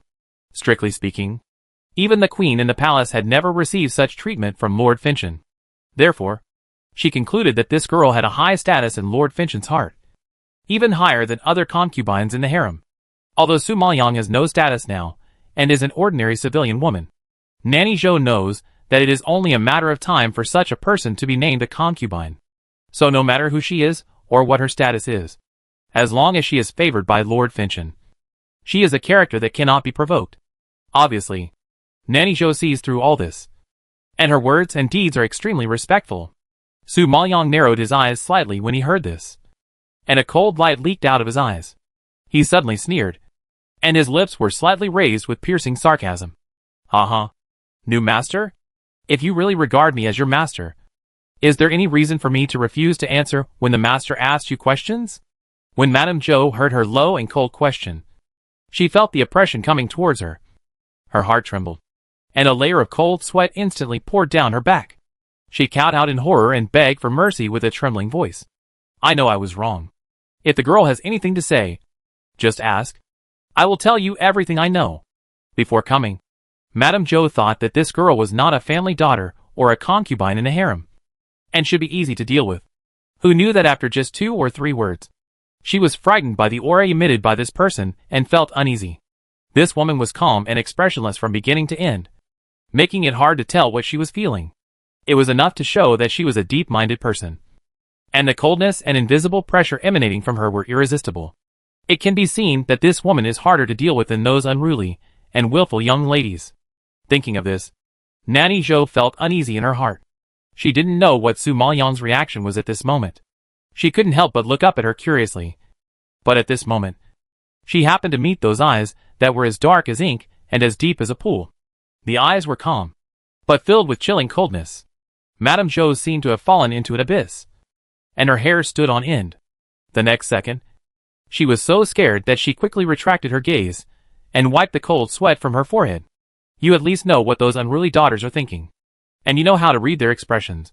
But this girl in front of you is too deep, and you can't figure out her thoughts at all. Take her sudden question about Fentianjin's childhood, for example. It was a bit strange. Now she didn't answer her questions truthfully, and was accused of imprisoning her.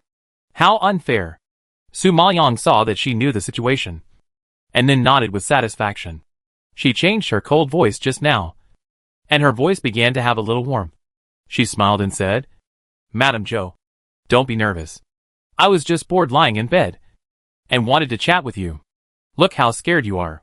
You kneel down and kowtow. If you don't know, you would think I did something to you. Hearing this, Madame Zhou couldn't help but complain in her heart. She looked like she was going to do something to her. However, just as she was sweating profusely, Su Maoyang's voice rang out again.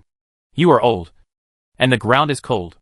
If you get sick from kneeling, how can you serve me? Hurry up and get up. As she spoke, Su Maoyang raised her hand towards her kindly, completely losing her aura just now, which frightened Madame Zhou. However, Madame Zhou was a little uneasy even when facing her kind face. After being frightened by her just now, however, she still followed her instructions, stood up, and answered everything. Miss Su, I have never served Lord Finchon. I only know that Lord Finchon lived with Concubine Li when he was a child.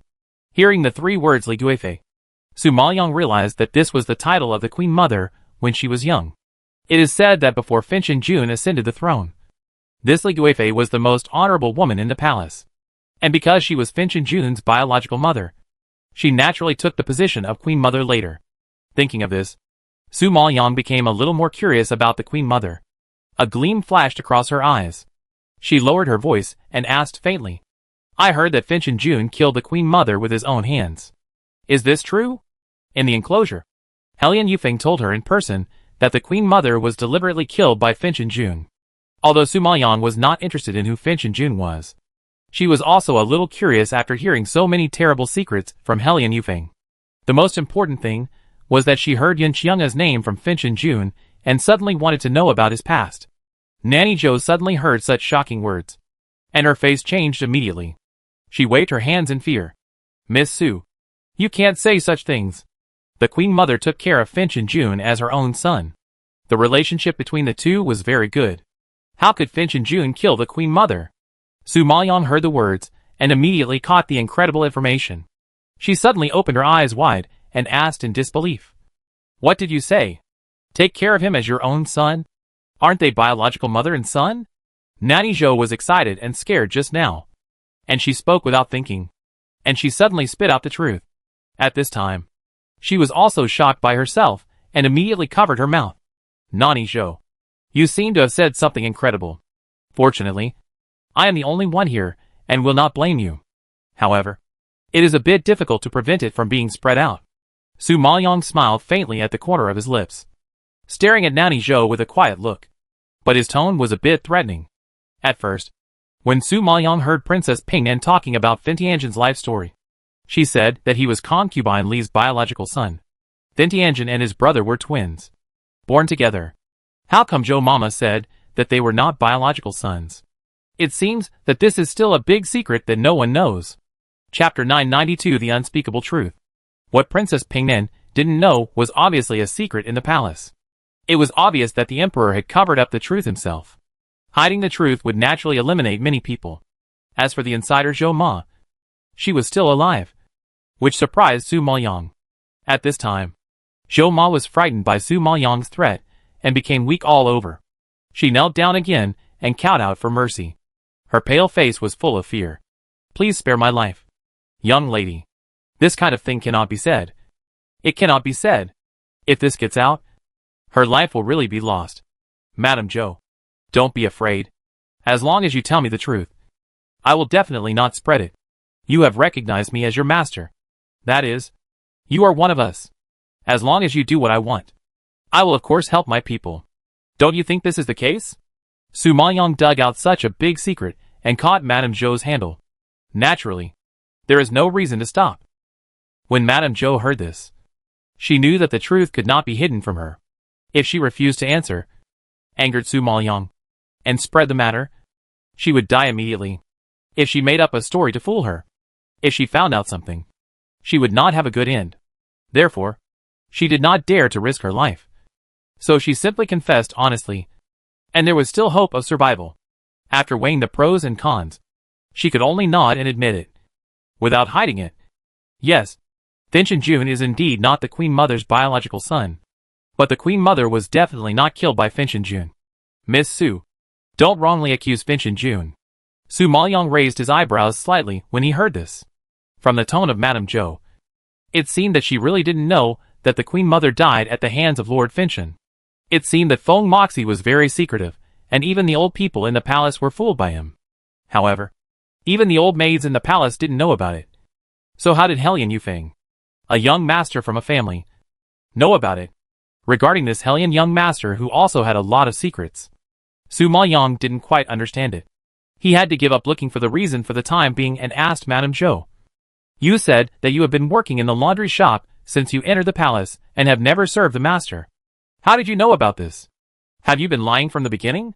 Madame Zhou was wronged and waved her hands anxiously to explain. "Every word I said just now is true. I dare not lie to you. These things were told to me by Xiao Dai." "Xiao Dai?" Su Maoyong's face jumped up a little puzzled, seeing that she didn't understand. Madame Zhou continued. "Xiao Dai was a maidservant of Concubine Li. She entered the palace with me, and they were like sisters. It's just that she was lucky and smart, so she was assigned to work for Concubine Li, while I was stupid, so I was assigned to do rough work in the laundry. Although we were separated, she always took good care of me, and we always had a good relationship. When we were free, we liked to chat and complain together. So, she told me everything about Concubine Li. Unfortunately, Concubine Li got smallpox not long after giving birth. The emperor was afraid that her disease would be transmitted to the prince, so he immediately ordered her to be beheaded. To be on the safe side, the emperor personally replaced Concubine Li with a group of maids. All of them died, whether they were sick or not. Alas, I really don't know whether Xiao Dai is lucky or unfortunate." At this point, Nanny Zhou suddenly felt a little emotional. Serving the imperial concubine seems to be a good job. But being involved in the vortex of royal blood is a painful price to pay. Su Maoyong heard this and nodded in understanding. So that's it. The late emperor's methods were also quite cruel. He just accused her of an infectious disease and replaced all the palace maids. Nani Zhou seemed unfortunate. But because of her identity as a vulgar palace maid in the laundry shop, she escaped the disaster. In the end, she became the lucky one. This life is really too variable and unexpected. Since Finchen Jun is not the child of Concubine Li, then what about his biological mother? Su Maoyong frowned and his face became more serious. Madame Zhou knew that she would ask this question and was prepared in her heart. But when the words came to her lips, she still couldn't say it. Miss Su, please forgive me. I really can't say it. Su Maoyong saw that she was so embarrassed, and a trace of surprise flashed in her eyes. But her appetite was aroused. Madame Zhou, what is it that is hard to say? In fact, it is just a rumor about the birth mother of Lord Finchen, and I don't know whether it is true or not. Madame Zhou's old face was tangled together. Su Maoyong raised her eyebrows and said coldly, Then tell me, what kind of rumor is it? Hearing Su Maoyong's persistent questioning, Madame Zhou knew that she couldn't get rid of her today, and sighed helplessly. I heard that Lord Finchen's birth mother is Princess Chiuyang. Hearing such a name, Su Maoyong was shocked, and his eyes widened in shock. Very surprised. What? Princess Chiuyang? Isn't Princess Chiuyang the eldest princess of the late emperor and the elder sister of Feng Moxie? I heard that Princess Chiuyang was born to the empress and was the first daughter of the late emperor.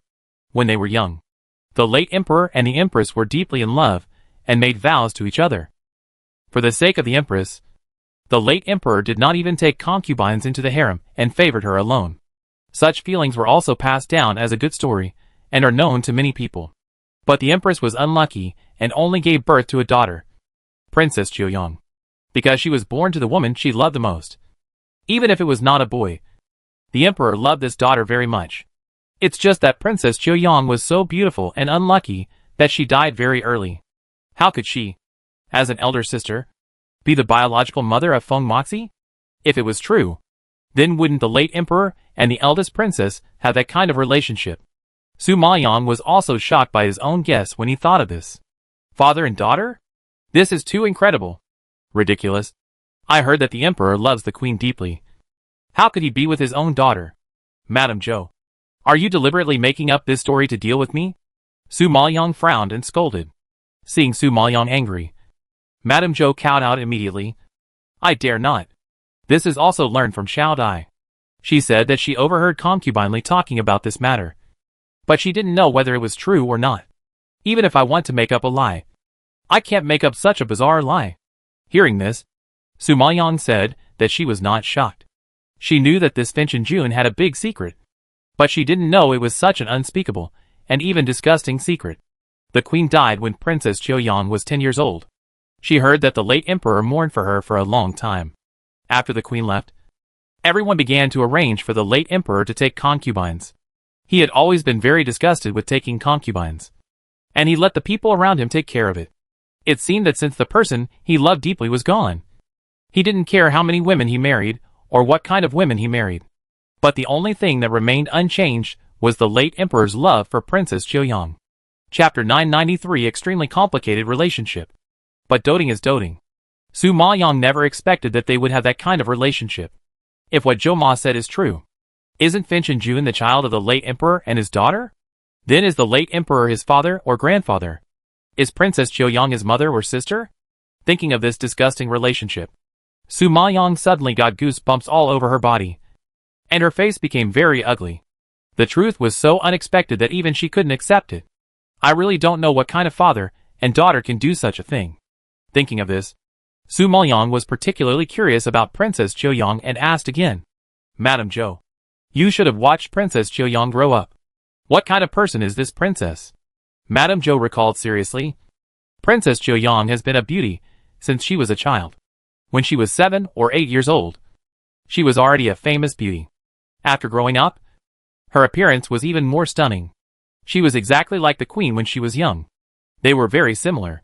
Sometimes, at first glance, I even mistakenly thought it was the queen herself. Are the two so similar? Su Maoyang raised his eyebrows slightly. Madame Zhou nodded. Well, the appearance is indeed very similar. But Princess Qiuyang's personality is very different from that of the queen.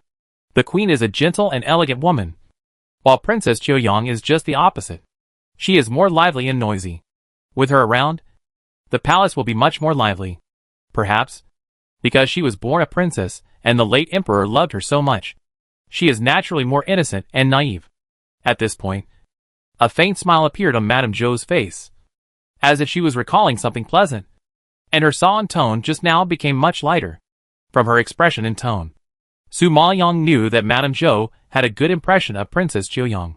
Just because she could get together with her father, Su Maoyang still had to question her character. If she was really lively, cheerful, and innocent, would she do such a dirty thing with her father? Madame Zhou did not agree with Su Maoyang's words, and hurriedly explained, with some defense in her tone. Miss Su, Princess Qiuyang is really not the kind of person you think. Although she is lively and naughty, she is very kind at heart, and is also very kind and friendly to the servants in the palace. People in the palace like her very much. What's more, Princess Qiuyang also has someone she likes, and the two have a deep relationship, which doesn't seem to be fake. This old servant can't understand why Xiaodai would say that the princess had an affair with the late emperor. Speaking of which, when Madame Zhou learned about such a thing, she was quite repulsive at first, and didn't want to believe it. After all, she watched Princess Qiuyang grow up, and knew her temperament inside and out. How could such a good girl do such a dirty thing? When Su Maoyang heard that there was someone she liked, her expression paused, and she raised her eyes with a hint of surprise. She has someone she likes? Well, Princess Qiuyang likes to move around, and often goes out of the palace to play. When she was 15, she met a young general. The two of them were in love, and had a deep relationship, until the princess turned 16 and came of age. She begged the late emperor to grant her marriage. But the young general was born in poverty. He was promoted to deputy general by the general at that time just because of his good skills. Because he was too young and had no military achievements. The late emperor was extremely opposed and forcibly separated them, in order to prevent Princess Qiuyang from running out to meet the young general again. The late emperor imprisoned the princess. Nanny Zhou nodded and took over the conversation. In fact, these are not secrets. The princess was a flamboyant person. She had a bad relationship with the late emperor because of the marriage. Many people knew about it. She was in the palace and heard the news most clearly, so she knew more details. Su Maoyang frowned slightly when he heard this. According to what you said, both the late emperor and the princess are quite normal. I don't know why such unbearable rumors spread. Logically speaking, everyone wants their daughter to marry a powerful and wealthy family. The late emperor is also a father, so naturally he is no exception.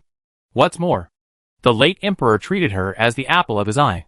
Naturally, he felt that a boy with no military merit and a humble birth was not worthy of his precious daughter. So it was understandable that he opposed this marriage. As for the princess, it was reasonable for her to be attracted to the handsome boy outside. And there was nothing wrong with it. Everything seemed normal. She didn't know how the news of the late emperor and the princess affair spread. Such a bizarre and absurd thing must have some signs before it was spread. Right? Otherwise, who would think about it? Miss Su. At first, I didn't believe such rumors. But what happened later made people feel a little strange. Nanny Zhou had always had a doubt in her heart, and she couldn't help but speak. What's the matter? Su Maoyang became interested. At that time, Princess Qiuyang was a famous beauty, and she was also at the age to get married. And there was an endless stream of people seeking marriage. Even the 5 major families are competing for the position of the princess's husband. You should know that the 5 major families have a very high status in Tianqing. And the young masters in the families are also handsome and excellent. And they are very suitable for the princess. No matter which marriage is promoted, it is a good match. But the emperor was furious because of this matter, and he did not hesitate to offend the 5 major families and rejected all their marriage proposals. Not only did he never mention the princess's marriage, he also kept the princess in Nanyang Palace for 2 years, and the princess became an old girl. Hearing this, Su Maoyang's face flashed a trace of surprise, and finally heard something fishy, and asked back, "You mean, Princess Qiuyang has been imprisoned in Nanyang Palace for 2 whole years?" Well, the late emperor did not agree to the marriage, And Princess Qiuyang had a strong personality. She quarreled with the late emperor and angered the late emperor.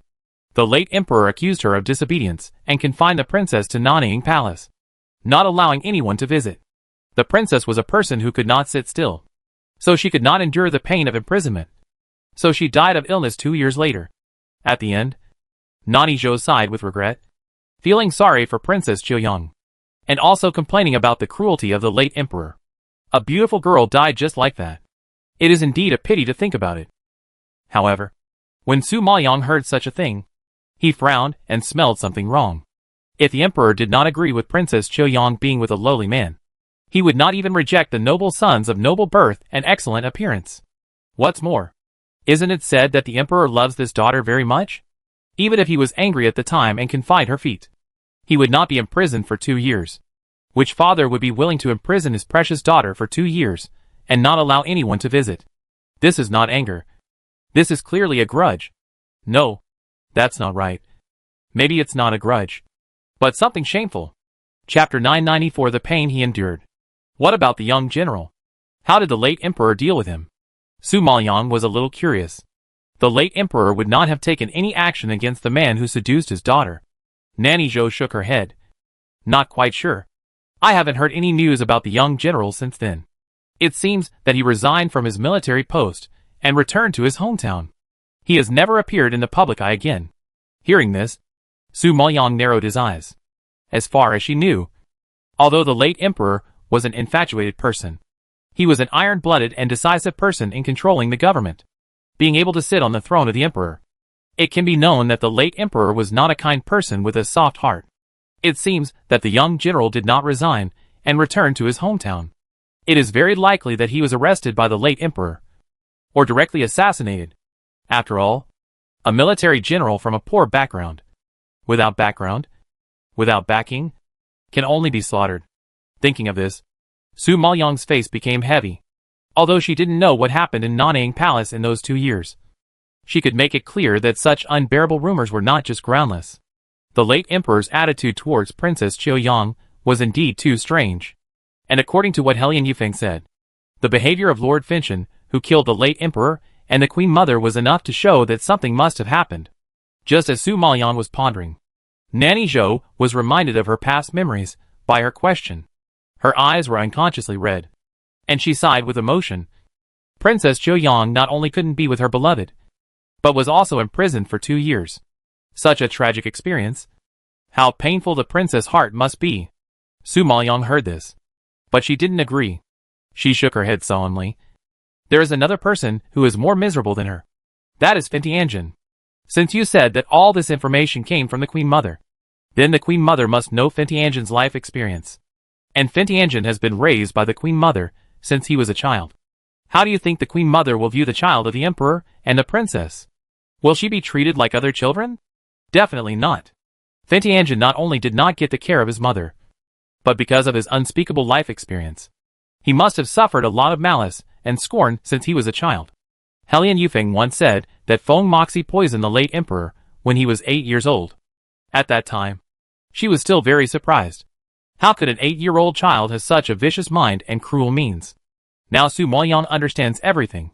Feng Moxie suddenly attacked his father, who doted on him very much.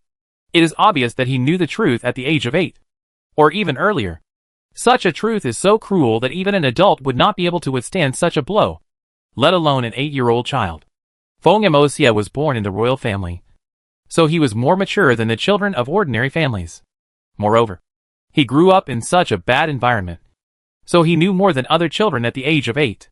Otherwise, he would not know how to endure, would not know how to plan revenge, would not bury all the pain and hatred, and would plan everything step by step and steadily to catch all the enemies in one fell swoop. Su Liang also understood at this moment that for a person who had lived with a mother who wanted to strangle him every day since childhood, it was no wonder that he was so sensitive, insecure, and very wary of the people and things around him. At such a young age, he had to guard against his mother and brother trying to kill him. I wonder how painful and dark his heart must be. So, although Princess Qiuyang was in pain, she only suffered for 2 years before she was relieved. However, Feng Moxie has been suffering since childhood. So naturally it is incomparable. Even Su Maoyang couldn't imagine how Feng Moxie faced his dirty life experience at the beginning, and how he survived in such a harsh environment if he could withstand such a blow. Of course, in addition to his pain, the Queen Mother was not much better. For the Queen Mother, raising Fin Tianjin as her own son was also extremely painful. Seeing the child born by her husband and his daughter hanging around her every day, she was forced to take care of such a dirty and disgusting evil child as her own child. No one can do it without hatred and disgust. Therefore, the Queen Mother should hate Fin Tianjin to the extreme. And the deep mother-son love that everyone talks about is obviously just the Queen Mother pretending in front of everyone. I guess she must have cursed him as a bastard in private, influenced by adults. His brothers and sisters must have despised him very much. Lord Finchen himself had suffered a great blow from his life experience, and was ostracized and despised by the people around him. It is conceivable how tragic it was. When Madame Zhou heard this, she also nodded in agreement. She could feel the pain and bitterness, without Su Maoyang's detailed explanation. The adults' own sins were retributed on innocent children, which was indeed too cruel. Madame Zhou, I wonder if you have heard what happened to Princess Qiuyang in Nanyang Palace. Everything else is speculation. Only by knowing what happened in those 2 years can the truth be revealed. Nani Zhou shook her head in embarrassment. This time, she was really helpless. Princess Qiuyang was imprisoned in Nanyang Palace. No one was allowed to visit her. People outside had no idea what was going on inside. After Princess Qiuyang died, the maids who had served her were accused of not serving her well, and were all killed by the late emperor. So now no one should know what happened back then. Su Maoyang's face darkened when he heard this. The late emperor's actions on several occasions seemed to be an attempt to cover up the truth. It was indeed very suspicious. I didn't expect that you know a lot, Madame Zhou. Just as Su Maoyang was pondering, a sharp and cold voice suddenly came from outside the palace. The chilly tone was like an ice spike buried in the snow, suddenly piercing into the flesh, making people tremble all over. Then, I saw the tall and slender figure slowly walking in from outside, and the pair of enchanting purple pupils bloomed with a strange light, like a terrifying devil, frightening Madame Zhou. Her eyes were bloodshot. Her mouth was wide open in fear, and she froze in place for a long time, forgetting to react. It was not until he came in and stood in front of her that Nani Zhou stuttered and called out, "Fin Tianjin." After the voice fell, Nani Zhou fell to the ground in a state of dismay, her whole body shaking like a sieve, and she was so scared that she started crying. "Fin Tianjin. Spare me. Fin Tianjin. Spare me. Fin Tianjin. Spare me." Nani Zhou never expected that Fin Tianjin would appear at this time. When she came just now, she clearly heard that Fin Tianjin had gone to deal with an urgent matter and would not be back for a while. So she was sent to ask her to serve Su Maoyang. How could she be caught in the act? Chapter 995 Caught Red-Handed. Su Maoyang had not expected Feng Moxie to come in suddenly, as she was seriously injured. Her spiritual power and mental power were damaged, and her perception dropped sharply. So she did not detect Feng Moxie's breath. Now that she knew such a big secret of his and was caught by him, it seemed that this matter could not end easily. At this moment, Su Maoyang felt the murderous aura emanating from Feng Moxie, and was afraid that he would really attack Madame Zhou. So she quickly took the responsibility. "Feng Moxie, it has nothing to do with Madame Zhou. I forced her to say it.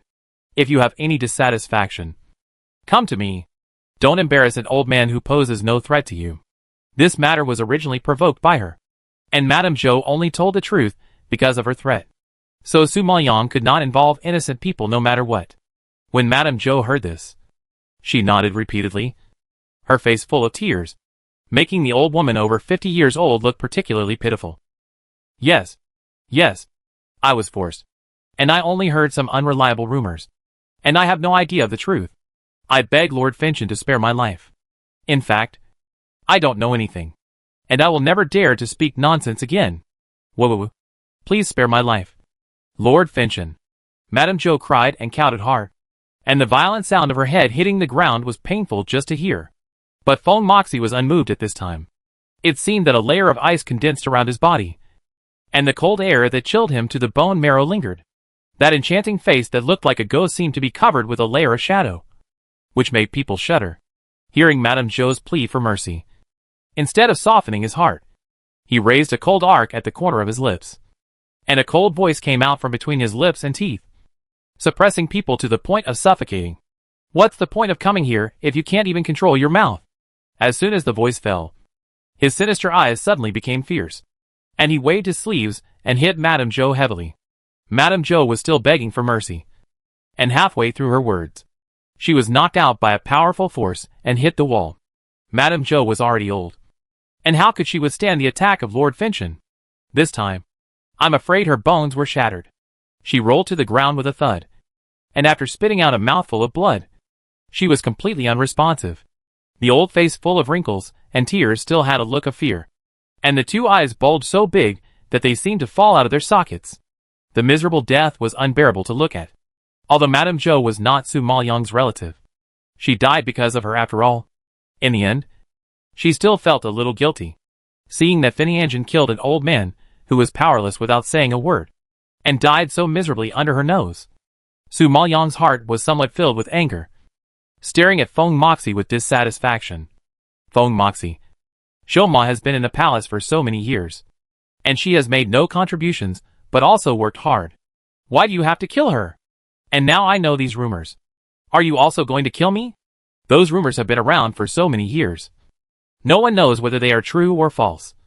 Not to mention that they are so absurd and bizarre. Even if they are spread out, no one will believe them. Besides, Fintiangen is in power and intimidates all directions. Who is so brave to go outside and spread rumors about Fintiangen's life experience? And according to her understanding, Fintiangen is not the kind of person who cares about other people's eyes, and unfounded rumors can't hurt him at all.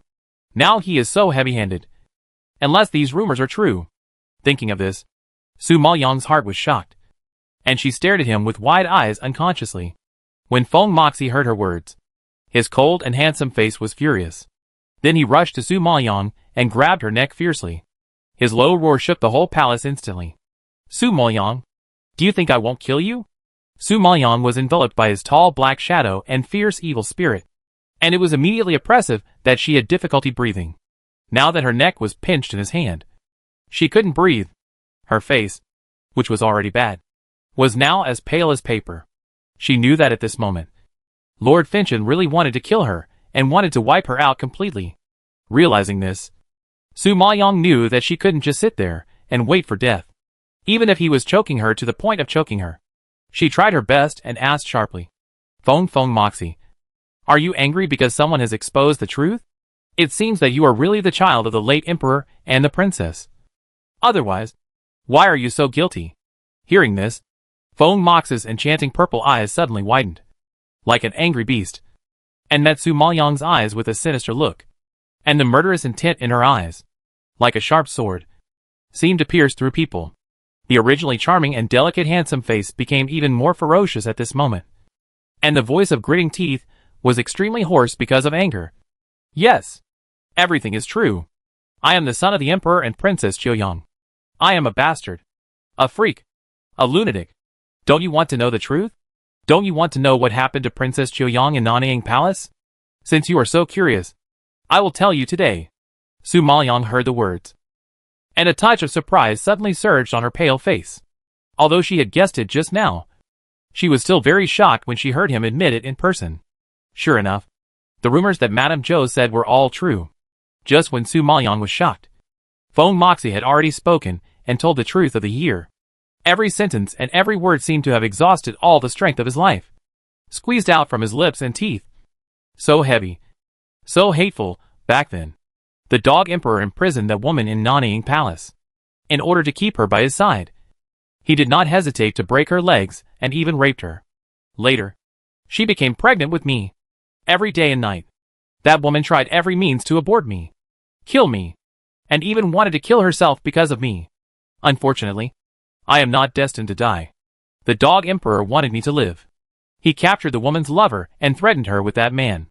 If I died, or she died, the man would not live. She compromised for that man and finally gave birth to me. Hearing this, Su Maoyang's mood could no longer be described as shocking. She could not imagine that what he said was the whole truth.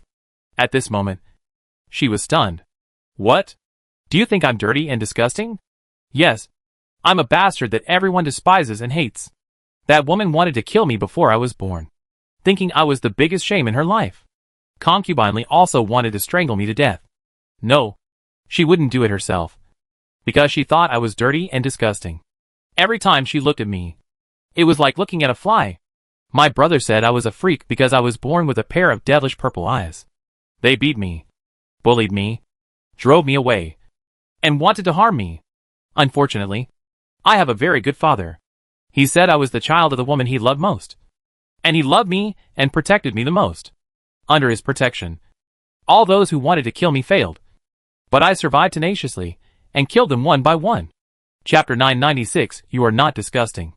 When talking about killing them, Tianjin's voice was very low, but full of strength. The murderous aura all over his body, and the bloodthirsty purple eyes flashed with excitement, which frightened Su Maoyang so much that she trembled all over, and a chill ran down her spine. Hearing these words, her heart was too shocked, and she couldn't recover for a long time. She really didn't expect the truth to be so tragic. To be honest, everyone in this is unfortunate. Princess Qiuyang is obviously a young girl, and has her own lover. But she was imprisoned in the palace by her biological father. Not only was her legs broken, but she was also raped and pregnant. Su Maoyang didn't need to think about it to know how painful it is for a woman to be pregnant with such a child. No wonder she would try every means to kill Feng Moxie and herself. That kind of pain, I guess only death can relieve it. It's a pity that she still has concerns. And the young general is the only thing she can't bear. She couldn't bear to implicate him. Couldn't bear to see him die for her. And finally endured such humiliation, and gave birth to a child. The pain in this should be incomprehensible to ordinary people. And Concubine was an innocent person. In order to conceal Feng Moxie's life experience, the late emperor held Feng Moxie by her side, when she gave birth to her own child, and announced to the public that she gave birth to twins, forcing her to raise Feng Moxie. It would have been better if Concubine didn't know Feng Moxie's life experience. But she knew it clearly. Facing the unspeakable evil seed every day, you can imagine how tormented it was. And those brothers, who excluded him, were actually influenced by adults, and formed a fixed thinking pattern since childhood. They didn't understand that doing so would hurt others. And they were also taught by Concubine to fight for power and profit. And finally paid a painful price. No wonder Feng Moxie felt that the whole world wanted to harm him. Even his biological mother tried every possible way to kill him. Is there anything more tragic than this? And the emperor, who doted on him, was a lunatic. He was probably mentally ill, and suffered from heart disease, because he lost the queen. He actually regarded the daughter, who looked like the queen, as his favorite woman. He did so many absurd things and hurt so many people. It was really cruel. After saying so much just now, Feng Moxie never called him father from beginning to end. And never called Princess Qiuyang mother from beginning to end. He called them the dog emperor and that woman. It is enough to see that in his heart, these two people are the culprits of his tragic fate. Enemies that he can never forgive. This hatred goes deep into his bones and into his blood, so that he will never forget it forever. Thinking of this, Su Maoyang stared at the miserable man in front of him, and was speechless. Seeing her silence, Feng Moxie increased the strength of his hand, his face full of anger, and he growled with gritted teeth. What? Are you so disgusting that you don't even want to talk to me? At this time, Su Maoyang ignored his anger, and just stared at him with her eyes open, with extremely complicated emotions surging inside. Although she had no good feelings for the man in front of her, she had to admit that she sympathized with him. After looking at him for a long time, Su Maoyang slowly opened her mouth and said seriously, No, you are not disgusting at all. It is your father who is disgusting. It is also your father who caused this tragedy. You, Princess Qiuyang, the young general, and the queen mother are all innocent victims. None of you is disgusting. And none of you is unforgivable. You are just the victims of the late emperor. Hearing such words suddenly, Feng Moxie's expression was shocked, and his pupils jumped with surprise. For so many years, except for the emperor and that person, this is the first person who knows his life experience and does not find him disgusting. Su Maoyang. This woman always brings him many different experiences and different feelings. Are you sympathizing with me and deliberately comforting me? Feng Moxie is such a strong person. He does not need sympathy or pity. Thinking that Su Maoyang is looking at him with this mentality, he is furious. Su Maoyang seemed to find his words ridiculous, and chuckled twice. You are so powerful, and at the pinnacle of power. Others can't even envy you. So how can they sympathize with you? Feng Moxie. You have to understand that what kind of person you are is not determined by your birth, but by your behavior. You are diligent in government and love the people, and work hard to govern the country. So you are a good emperor. You love your wife and educate your children. So you are a good husband and a good father. You support the elderly and are filial to the elderly. So you are a good son. As long as what you do is good, why bother about your background? No one can decide their own background. But we all have the right to decide what kind of person we want to be and what kind of life we want to live. And you are no exception. No one has ever said this to him. It was the first time Feng Moxie heard it. It would be a lie to say that he was not shocked. He has always regarded his background as a stain in this life. This stain is like a thorn that has always been stuck in his heart, making him unable to pull it out. But the woman in front of him lightly weakened this stain. The things he had been brooding over became insignificant in front of her. With just a few words, she made his concern and his entanglement become very ignorant. Because for her, his background and origin were not important. What was important was what kind of person he wanted to be. Such a concept had a huge impact on him. And he shook his head in disbelief. And then suddenly threw Su Maoyang away, shouting in anger, "How dare you! I don't need you to teach me a lesson. Someone, take Su Maoyang to Xianyi Palace to recuperate." Su Maoyang was thrown back on the bed by him. And he breathed fresh air again. And he was slightly relieved in his heart. This time, she not only saved her life, but also let Finianjin drive her out of the palace. Now she doesn't have to stay in his palace and face him every day. So she can rest assured to take care of her body and plan everything.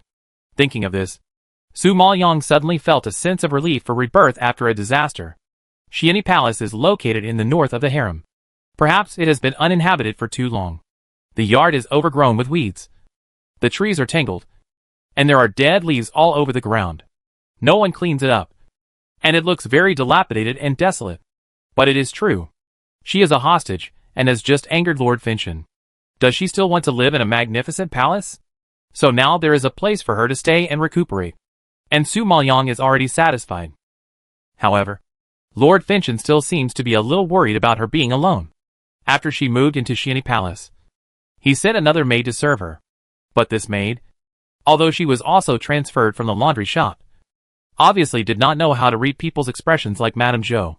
When she came to Su Maoyang, she was so arrogant that she didn't even want to salute, as if she really treated Su Maoyang as a hostage.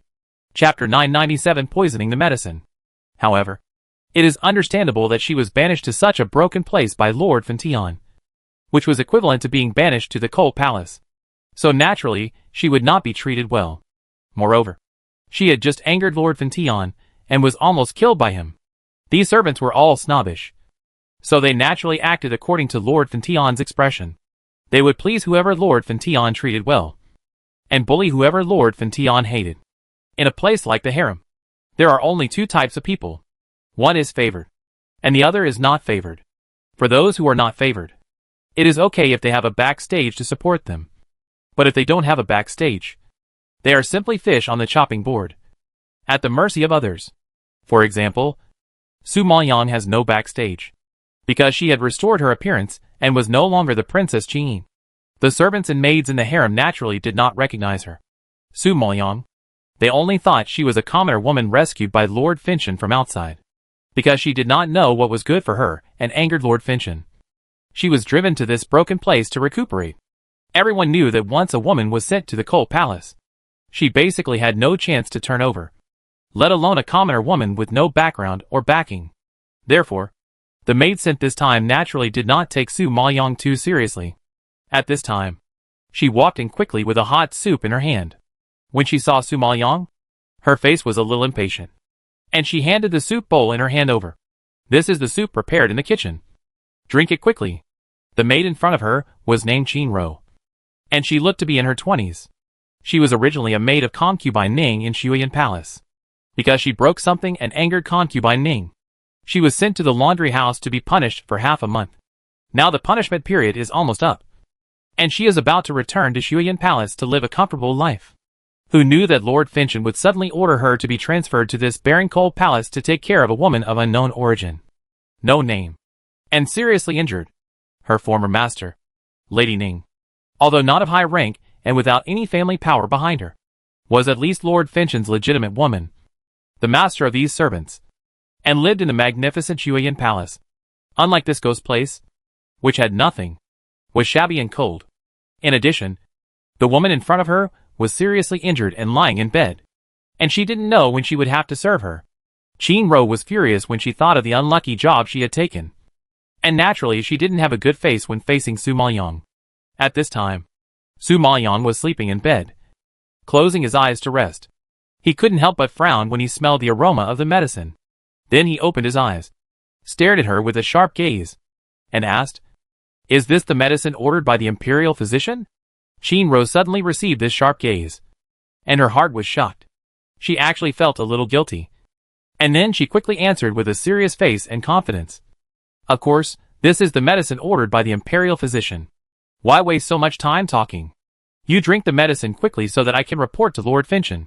Su Maoyang glanced at her coldly and closed his eyes again. "Eyes? Take it out. I don't need it." Qin Ro saw that she didn't want to drink it, and she immediately became anxious. Her eyebrows raised, and she said angrily, "The kitchen worked hard to make the medicine for you, and I brought it to you from far away. But you didn't drink it. You are deliberately making things difficult for me. Right? Do you really think I am willing to come to this broken place to serve you? Are you going to drink it today or not?" Qin Ro scolded, but Su Maoyang was indifferent, still closing his eyes, without any reaction, completely blocking out her scolding, which made Qin Ro grit her teeth. She had been holding back her anger for a long time, and when she saw Su Maoyang's indifferent look, she became even more angry. She strode forward, stretched out her right hand, and prepared to grab her to drink medicine. Su Maoyang hated being touched by others. Feeling her wanton action, she suddenly became furious. She opened her eyes suddenly, grabbed her wrist that was stretched out to her, and flicked it hard to the outside, causing Qin Ro to scream like a pig being slaughtered in pain. Due to her body shaking violently, the medicine in her left hand fell to the ground with a bang, splashing the medicine all over the floor. Qin Ro had never expected that the woman in front of her was so bold, and she was still a patient, but she dared to attack her. She was shocked and angry. You bitch! Let me go quickly. I am the maid of Ning Guiran. If Ning Guiran knows, you will be in trouble." Qin Ro was in great pain, wailing, and angrily warning.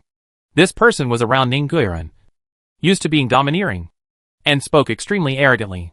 Su Maoyang felt a little funny when she heard this. She didn't even take the queen seriously. Ning Guiran was just a noble lady who didn't even have the title of concubine. What was she? Thinking of this, she sneered and snorted indifferently. "It seems that this soup was poisoned by your Ning Guiran." Hearing this, Qin Ro was shocked. Her face, which was already pale with pain, was even more frightened and pale, full of horror. She didn't expect that this woman didn't even look at the medicine bowl, but found that it was poisoned. It was too incredible. Did she see the poisoning with her own eyes? It's impossible. This woman was seriously injured and couldn't even get out of bed. The kitchen was so far away from the cold palace. Where could she go to see her poisoning? Su Maoyang saw that she was frightened by her words, and sneered in his heart. He spoke again, and his sinister voice made Qin Ro's hair all over his body. "Finchen Jun sent you to serve my food and daily life, but he didn't ask you to poison and frame me. Tell me, if this matter gets to Finchen Jun's ears, what will you do? Are you so sure that your master Ning Guiran will take all the responsibility and save you?" Hearing this, Qin Ro widened her eyes in shock. Ning Guiran is not stupid. How could she anger Finchen Jun for a palace maid? So, once this matter is exposed, Ning Guiran will not only not save her, but will also put all the responsibility on her. At that time, she will suffer. However, when she thought of Su Maoyang's current situation, she regained some reason and pretended to be calm and refuted. "Humph! You have come to this kind of ghost place. Do you still naively think that Finchen Jun will make the decision for you? She has been in the palace for so many years, and has seen countless women who were banished to the cold palace.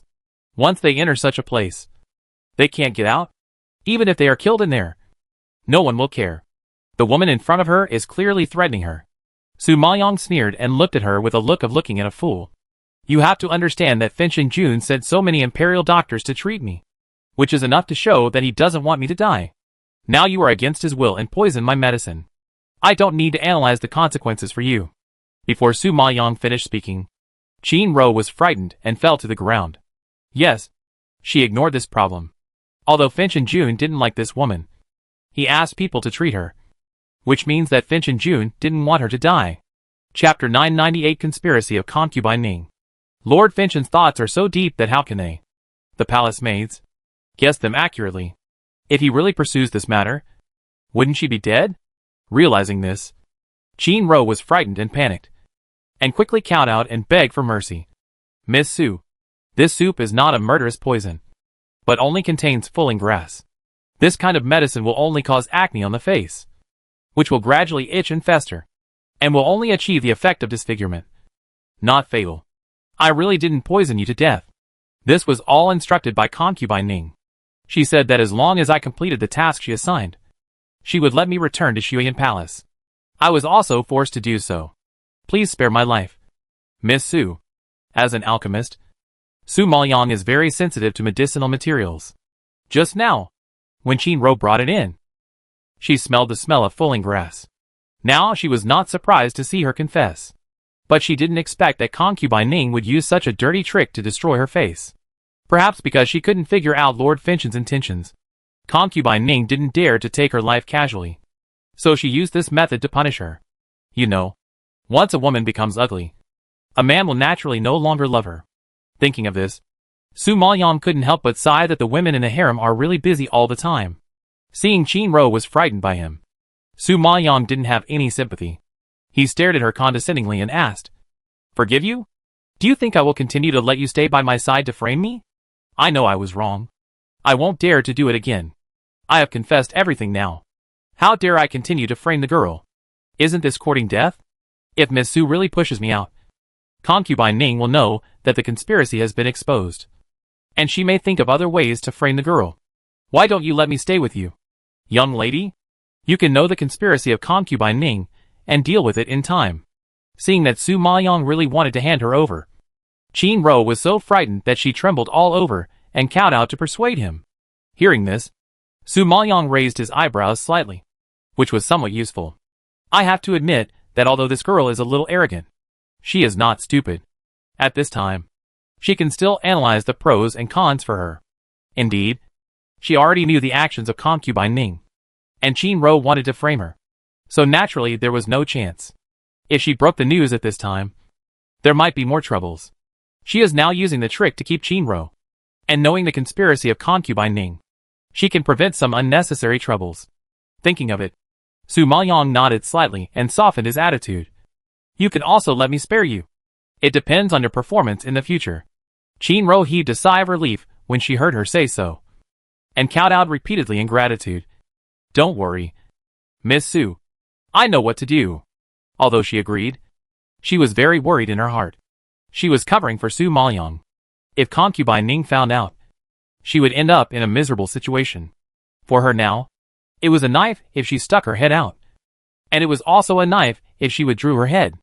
However, compared with Concubine Ning and Lord Finchen, she was still more afraid of Lord Finchen. So she temporarily stabilized Su Maoyang. "Okay, clean up the debris and stains on the ground and go out. Don't disturb me to rest." Su Maoyang saw that she was a smart person, so he didn't waste any words and waved his hand to drive her away. Hearing this, Qin Ro quickly nodded and stood up, cleaned up the potion and debris with quick movements, and quickly retreated, closing the door for her. Seeing that the person had left, Su Maoyang waved his hand and released the evil blood cauldron. After the treatment of the imperial physician last night, her internal injuries were somewhat healed, but it was still far from enough. It happened that she had the medicinal materials for refining the Xiaoyang pill in her space, and this kind of pill could just repair the injuries of the internal organs. I thought that as long as I took this pill, it should be no problem to get out of bed and walk around. Thinking of this, Su Maoyang put in firepower, peeled off the medicinal materials, and threw them into the evil blood cauldron. Because the mental trauma this time was also extremely serious, Su Maoyang had a hard time refining it, and it took a lot of time before he finally refined it. After she swallowed the pill, the injuries in her body healed a little, and her spirit gradually recovered. In the next 2 days, Su Maoyang was able to get out of bed and walk around. So she didn't need Qin Ro to serve her closely. And she was left alone. Qin Ro also became much more obedient because of the poisoning incident, and didn't dare to disturb her casually. She was quiet, but Concubine Ning was just beginning. This afternoon, the sky was clear and blue, with no clouds, as clean as if it had been washed by water. The sun, like a golden plate in the sky, shone with brilliant golden light, sprinkled in the imperial garden, as if the flowers and plants inside were all coated with a layer of gold. Bright and dazzling. However, the flowers are beautiful, but not as beautiful as the people. At this time, in a pavilion in the imperial garden, a group of young women dressed in colorful clothes made the surrounding flowers that compete for beauty pale in comparison. Each of them had a beautiful head and eyebrows, and smiled charmingly. Under the sunlight, they were like pearls with halos, dazzling, and formed a beautiful landscape.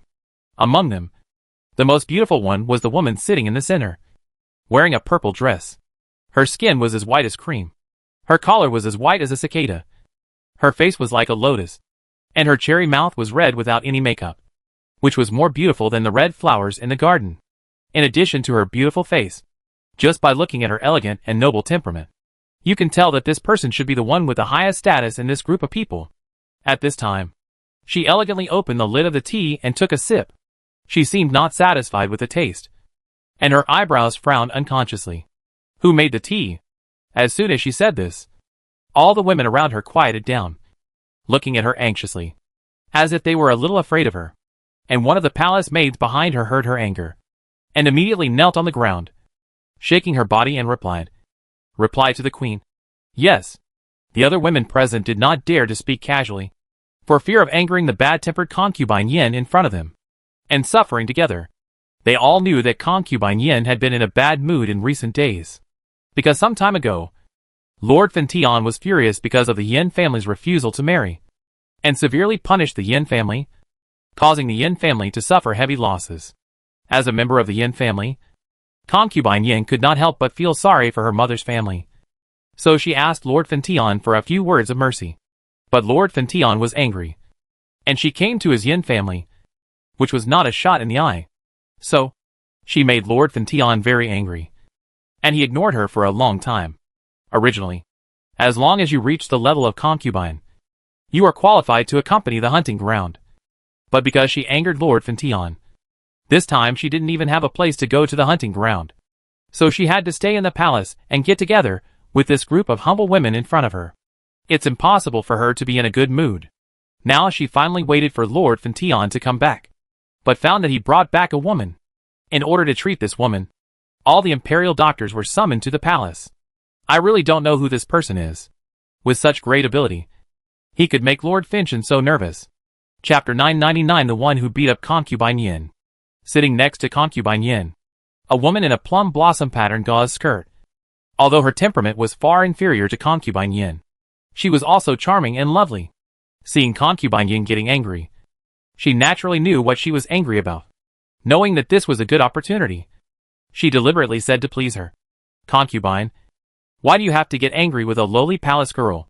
You are delicate, and if you get hurt by anger, Lord Finchen will be distressed. Humph, I can't even see him now. So why should I feel sorry for him? It would have been better if she didn't mention this." Once she mentioned this, Concubine Yan's face turned black with depression, and she snorted unhappily. Hearing this, Concubine Ning was amused in her heart, but she said deliberately with a serious face, "My lady, I heard that Lord Finchen recently brought back a seriously injured woman, and summoned all the imperial doctors to the palace to treat her. He is so busy that I am afraid I can't spare time to visit you during this period." When she heard this, she knew that Concubine Ning was deliberately making trouble. But Concubine Yin was angry, and didn't want to hear such words. She turned pale on the spot, and shouted angrily, "Humph! It's just a lowly embryo with unknown origins. I don't know what shameful seductive trick she used, but she made Lord Finchen mobilize so many troops. My lady, you don't know? I heard that the woman has a stunning appearance, and her appearance is extremely outstanding. It is said that she can seduce a man's soul. But no matter how beautiful she is, she was still banished to the cold palace by Lord Finchen." Concubine Ning covered her mouth and chuckled twice. Her tone was a little sour, and she was also a little gloating. Some time ago, her maid Qin Ro was sent to Xinyi Palace to serve the woman surnamed Su. So she specifically instructed Qin Ro to add something to Su Maoyang's potion. At this moment, the woman's face must have been covered with acne and completely disfigured. Thinking of this, she couldn't stop feeling happy. Concubine Yin had only heard of Su Maoyang's existence, but she didn't know that she was very beautiful. Now, after hearing what Concubine Ning said, she was so angry that her face turned blue. She sternly ordered another palace maid behind her. Yulan, go to Xinyi Palace and call that woman over to me. I want to see how beautiful she is, and whether that face can swallow people's hearts and livers. Concubine Yin, as a member of the Yin family, has been arrogant and domineering since childhood. She has always been domineering in the palace, although she is not liked by Lord Fantian, who can blame her for having the support of the Yin family behind her, even if she is not favored. These people have to be afraid of the power of her Yin family and be tolerant. Now seeing that she is angry and wants to take action against the woman surnamed Su, everyone is gloating and waiting to see the show. Among them, Concubine Ning is the most happy to see it happen. She doesn't have the support of her family and dares not to cause trouble casually. Now Concubine Yin wants to teach her a lesson, which is naturally the best. Moreover, she had let that woman disfigure her, and now she wanted to see how badly that face was ruined. Just thinking about it made her look forward to it. The maid behind Concubine Yin heard her order, quickly took the order, and walked quickly towards the direction of Xinyi Palace.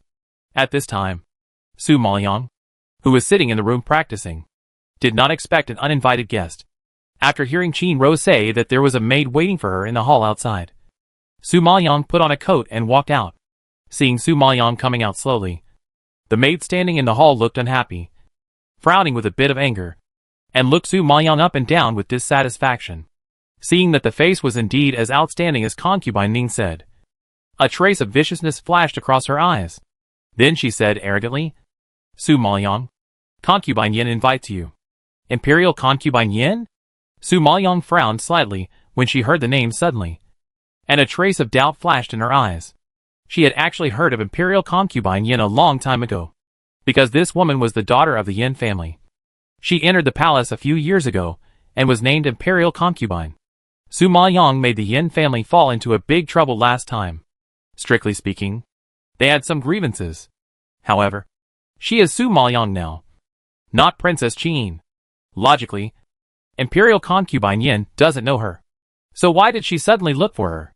However, no matter what the reason is, it is probably not a good thing to suddenly invite her now. Su Maoyang refused without thinking. I'm seriously injured and not in good health. I really can't go. I hope Concubine Yin will forgive me. Yuan didn't expect her to refuse so directly. Her face sank and she shouted angrily. Concubine Yin invited you. How can you refuse? Who do you think you are? You dare to offend Concubine Yin. You are so bold. I've already said that I'm injured and can't move easily. Concubine Yin insisted on asking me, a patient, to go out. Isn't that forcing me? Su Maoyang didn't even want to see Finchen Jun, let alone his messy women. Besides, she really disliked this kind of forced behavior. Just looking at the attitude of this palace maid, you can tell that Concubine Yin didn't invite people to visit, but clearly arrested people for interrogation. How could Su Maoyang be so stupid as to take the initiative to deliver herself to the door? When Yulan heard this, she saw that she was standing there peacefully, so she naturally didn't believe her words. She yelled with a frown. How dare you? You son of a bitch. You don't even know who you are, and you dare to put on airs in front of Concubine Yin. I tell you, you have to go today, whether you want to or not. Concubine Yin ordered to invite people, but she would not allow a woman without a name and status to refuse. Her action was simply to seek death. Su Maoyang didn't want to get angry with such a person, but this person was too dirty. It would be fine if he scolded her, but he had to bring her parents. Su Maoyang was furious on the spot, and shouted at Qin Ro beside him. She is so dirty. Slap her mouth. Qin Ro was shocked when she heard it. The palace maid in front of her was someone close to Concubine Yin. If she hit Concubine Yin's people, wouldn't it be equivalent to offending Concubine Yin? How could she dare to do this? Yulan was also shocked by Su Maoyang's words.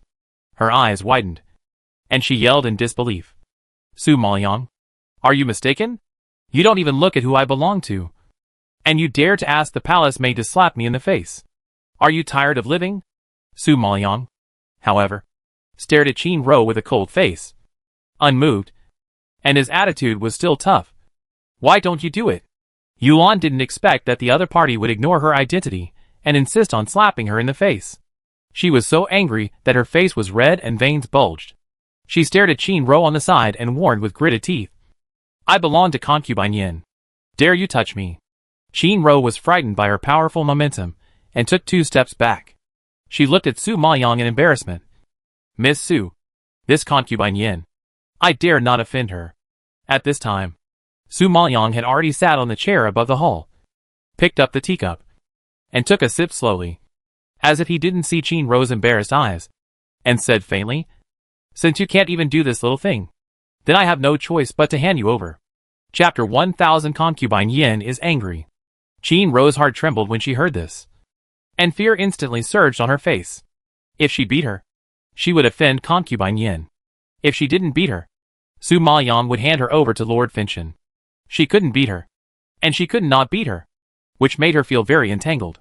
It was just that poisoning and framing someone that Lord Finchen had tried to protect was a serious matter, and there was no room for maneuver. If it came to Lord Finchen, even Concubine Ning would be in trouble, let alone her. Although Concubine Yin was arrogant and domineering, and she couldn't afford to provoke her, she was at least a maid sent by Lord Finchen to serve Su Maoyang in Xianyi Palace. If she died, it would definitely reach Lord Finchen's ears, and Concubine Yin would not be able to get away from it anyway. Therefore, Concubine Yin might still be afraid of Lord Finchen's relationship and dare not kill him. In comparison, she would rather offend Concubine Yin than provoke Lord Finchen. Perhaps she had thought it through. Kinru took a deep breath, mustered up her courage and stepped forward, closing her eyes and slapping Yuan in the face. Yuan had never expected Kinru to really do it, and was stunned by her slap. Freezing in place, unable to recover for a long time, Kinru was just a maidservant beside Concubine Ning, several levels lower than her, and usually had to be submissive when she saw her. But now she slapped her. Was she mistaken? It was not until she felt the burning pain on her face that Yuan woke up, covered her face with her hands, pointed at her in disbelief, gnashed her teeth with anger, and trembled all over. Kinru, you bitch. You actually dared to hit me. I'm going to fight you today. As she said that, she rushed forward like crazy, pretending to hit Kinru. Su Maoyang could no longer bear it, so he came to her, grabbed her wrist, and said in a deep voice, This is Xianyi Palace, not your imperial concubine's palace. You are not allowed to act wild here.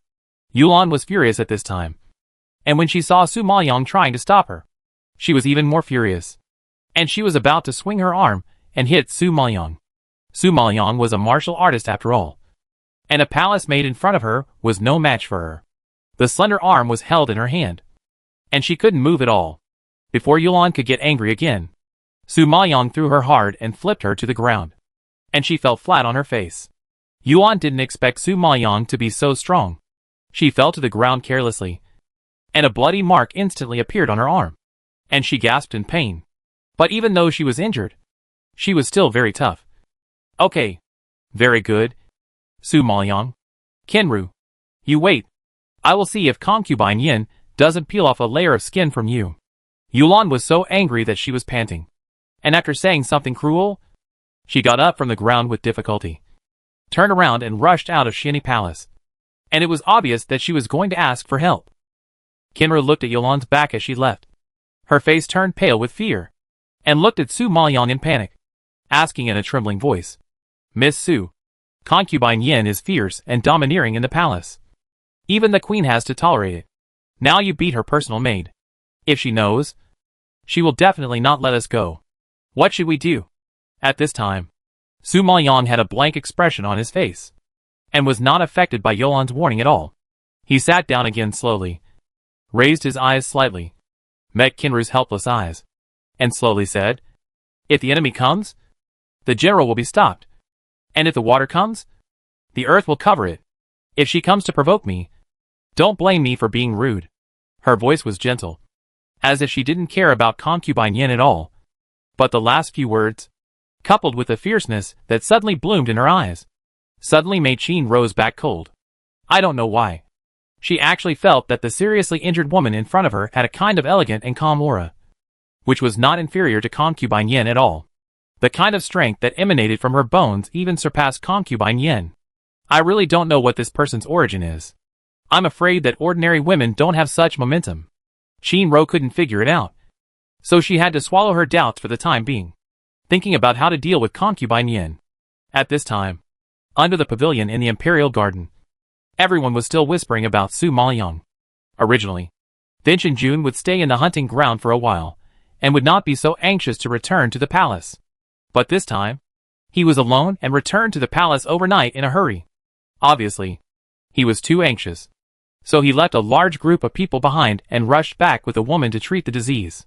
For them, it was completely unacceptable that a woman with no name and unknown origin made Lord Finchon mobilize so many troops. You should know that even the queen has never had such treatment. So when will it be the turn of a bitch with no name? The most infuriating thing is that this bitch has a special honor that others don't have. Not only does she not know how to cherish it, but also dares to anger Lord Finchon, which is simply ungrateful. However, she is now banished to the cold palace to fend for herself, which is also a great relief, since the queen and other concubines have gone to the enclosure and have not returned to the palace. Even if they come back, they will have to travel for several days. Therefore, in the current harem, Concubine Yin is the most powerful. For her to deal with a woman in the cold palace is as easy as crushing an ant. At the moment, Concubine Yin is going to take action against Su Maoyang, and everyone is extremely excited, all waiting to see the show. Just when everyone was full of expectations, they saw Yuan trotting over from a distance, covering her face, but there was no shadow of Su Maoyang behind her.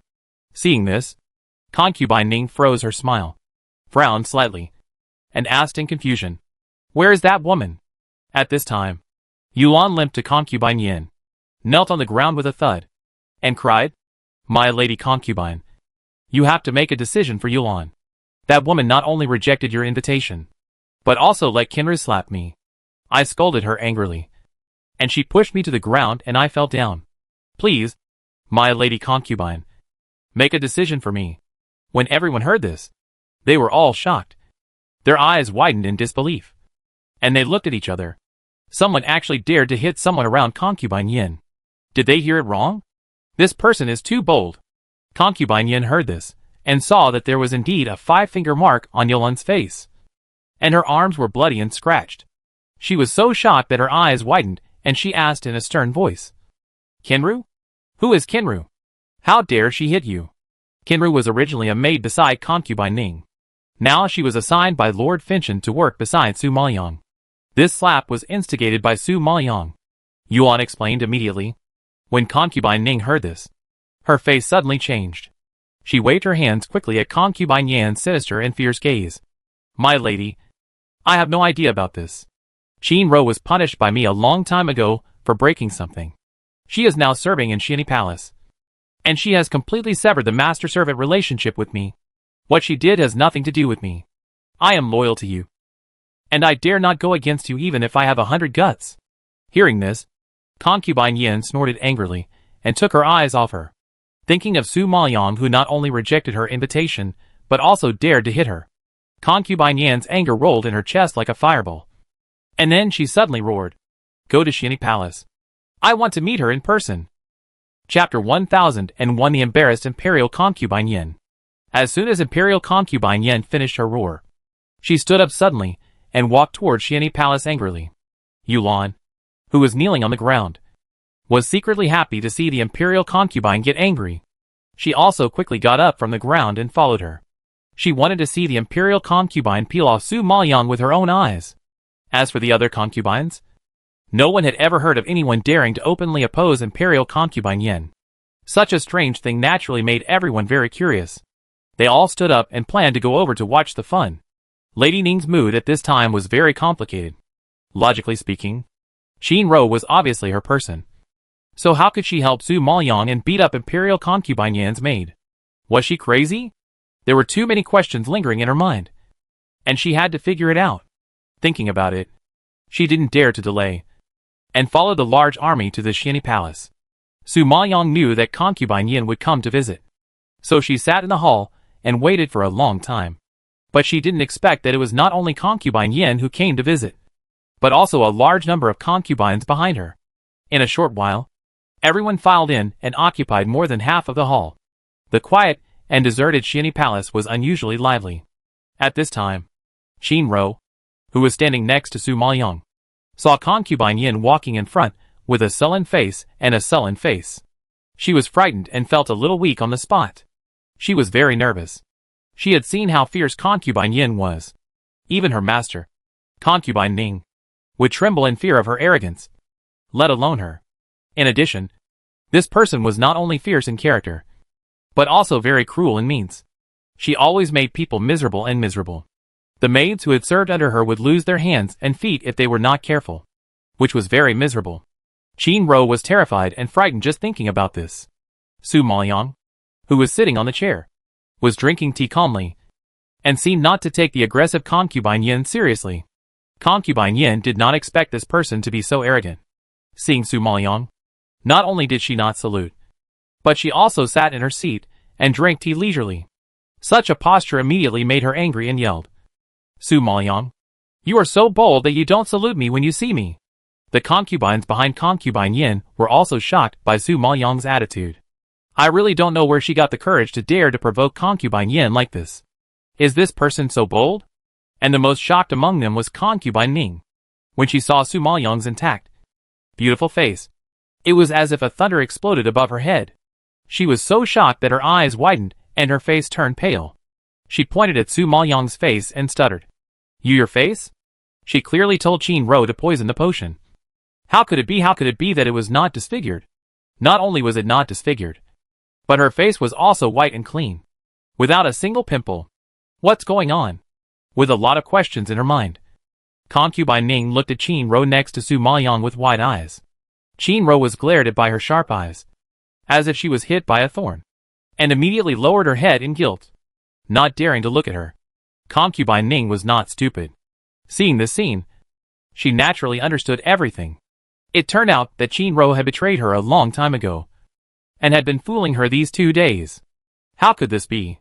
Thinking of this, Concubine Ning was shocked and angry. She really didn't expect that this woman would turn her people against her so quickly. She was quite capable. At this time, Su Maoyang heard Concubine Yin was angry, and just slowly raised her head and glanced at her lightly. The reason why she stayed here was because she was imprisoned by Lord Finshan and could not leave. But she did not stay here to see the faces of these women. Now that her identity has been exposed, she does not need to act to hide her identity and beware of Lord Finshan. Therefore, the identities of these women in front of her, whether they are noble or not, have nothing to do with her. No matter who it is, as long as they dare to provoke her, she will not be soft-hearted. She didn't have a good face when facing their Lord Fintian. And this imperial concubine Yin is now questioning her etiquette. It's really ridiculous. Thinking of this, Su Maoyang's eyes showed a bit of irony and coldness, and asked coldly, Imperial concubine Yin, you made a big noise as soon as you came in. Like a shrew scolding on the street. You don't look like an imperial concubine at all. Do you have the face to let people salute you? Imperial concubine Yin didn't expect that she would dare to openly insult her as a shrew. She was stunned on the spot, and her anger seemed to burst out of her eyes. You actually called me a shrew. No matter what. I am the imperial concubine appointed by Lord Fintian himself. Who are you? How dare you humiliate me? Yulan. Come on. Slap her in the face. Seeing imperial concubine Yin was there, Yuan immediately felt confident, rolled up her sleeves, and strode towards Su Maoyang, intending to avenge the fall just now. However, just as she raised her hand to slap, Su Maoyang grabbed her hand and kicked her in the stomach, sending her flying and falling in front of concubine Yin. This time, it was even more serious than the previous fall. Not only was her stomach injured, but her bones were almost broken. Yuan wailed in pain and couldn't get up for a long time. She really couldn't figure it out. Didn't they say that this woman was seriously injured? But she didn't look seriously injured at all. Her strength was probably enough to kill a cow. All the women present were stunned by Su Maoyang's counterattack. They obviously didn't expect this man to be so fierce. He dared to attack in front of concubine Yin. This courage was really incredible. Concubine Yin, please respect yourselves with your maids. You ran to someone else's palace, made a lot of noise, and beat people.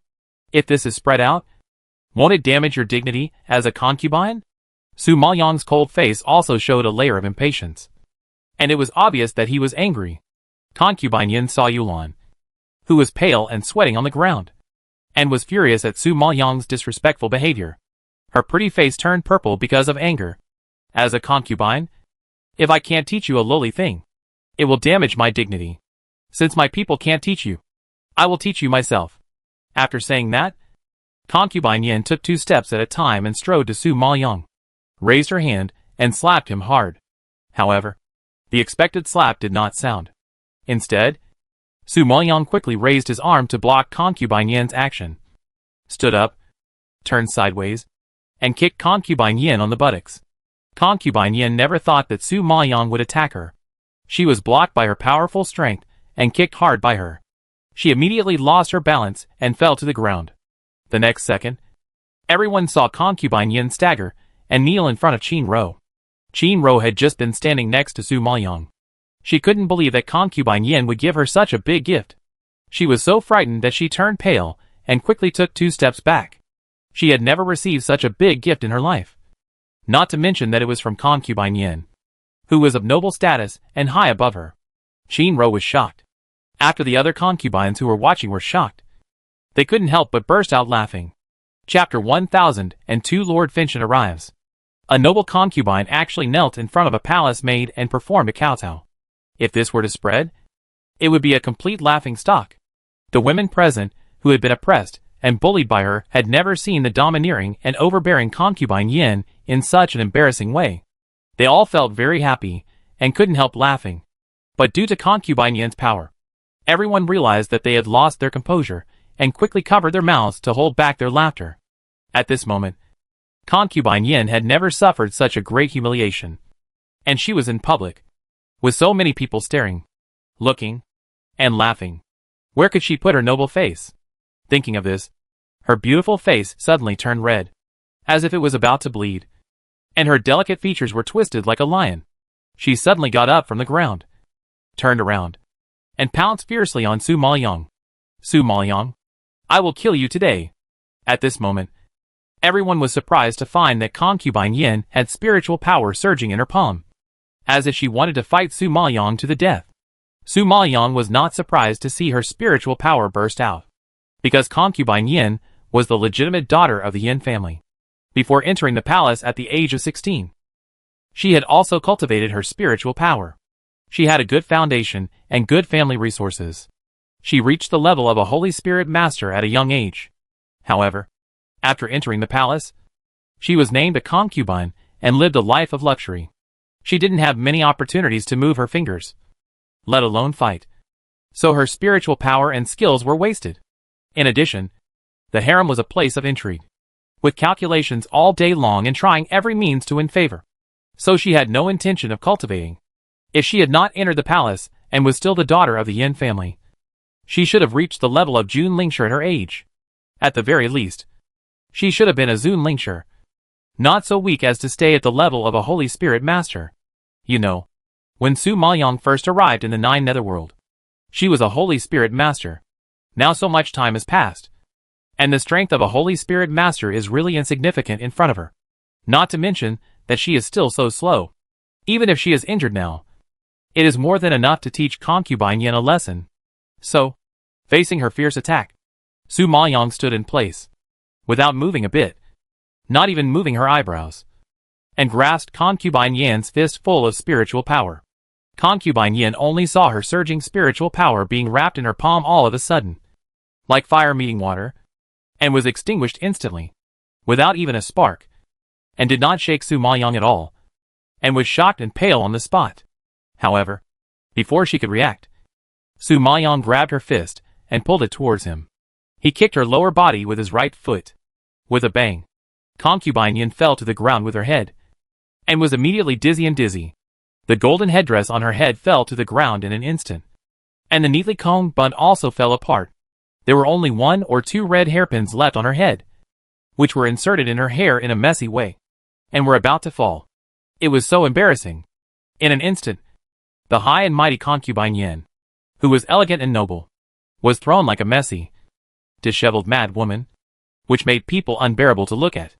The concubines watching around were all shocked by the scene in front of them. After being shocked, they couldn't help laughing when they saw concubine Yin's embarrassed appearance. And they felt it was very novel. They had never seen such a tough woman. She not only dared to beat the maid of concubine Yin, but also concubine Yin herself. Concubine Yin was usually domineering and strong. She was always the one who taught others a lesson. When had she ever been taught a lesson like this? Today, she was beaten miserably by this woman who didn't even have a name. It was incredible. It seemed that concubine Yin really ran into a tough guy this time. But they couldn't figure it out. Wasn't this woman afraid of death? Beating the concubine was a capital crime. Just when they were puzzled, a loud announcement came from the Foreign Affairs Office. Lord Finchon has arrived. Hearing this, the other women present were shocked. After a moment of stunness, they quickly retreated to the sides and looked towards the door. At this time, Feng Mosia's tall and slender figure came against the light. His stunning face made all the women present pale in comparison. At this time, concubine Yin, who was grimacing in pain, heard that Lord Fintion was coming. Even though she was dizzy from the fall, she quickly woke up and looked towards the door. Seeing that it was indeed Lord Fintion, concubine Yin seemed to have found a floating wood in the drowning sea. She was overjoyed and tried to prop herself up. She rushed to Lord Fintion and cried heartbrokenly, "Lord Fintion, you are finally here. This woman not only beat my maid, but now she wants to kill me. If you come a step later, I am afraid I will not be able to see me. You have to make the decision for me." Wu concubine Yin was sobbing and crying at this time. There was no trace of the arrogance she had just now. Now she was just like a little woman who was bullied. She looked so embarrassed, pitiful and weak. No matter which man saw her, he would feel distressed. The women watching saw this scene and were all worried for Su Maoyang. Even if Lord Finchon didn't like concubine Yin represented the Yin family, and he would seek justice for her for the Yin family's sake.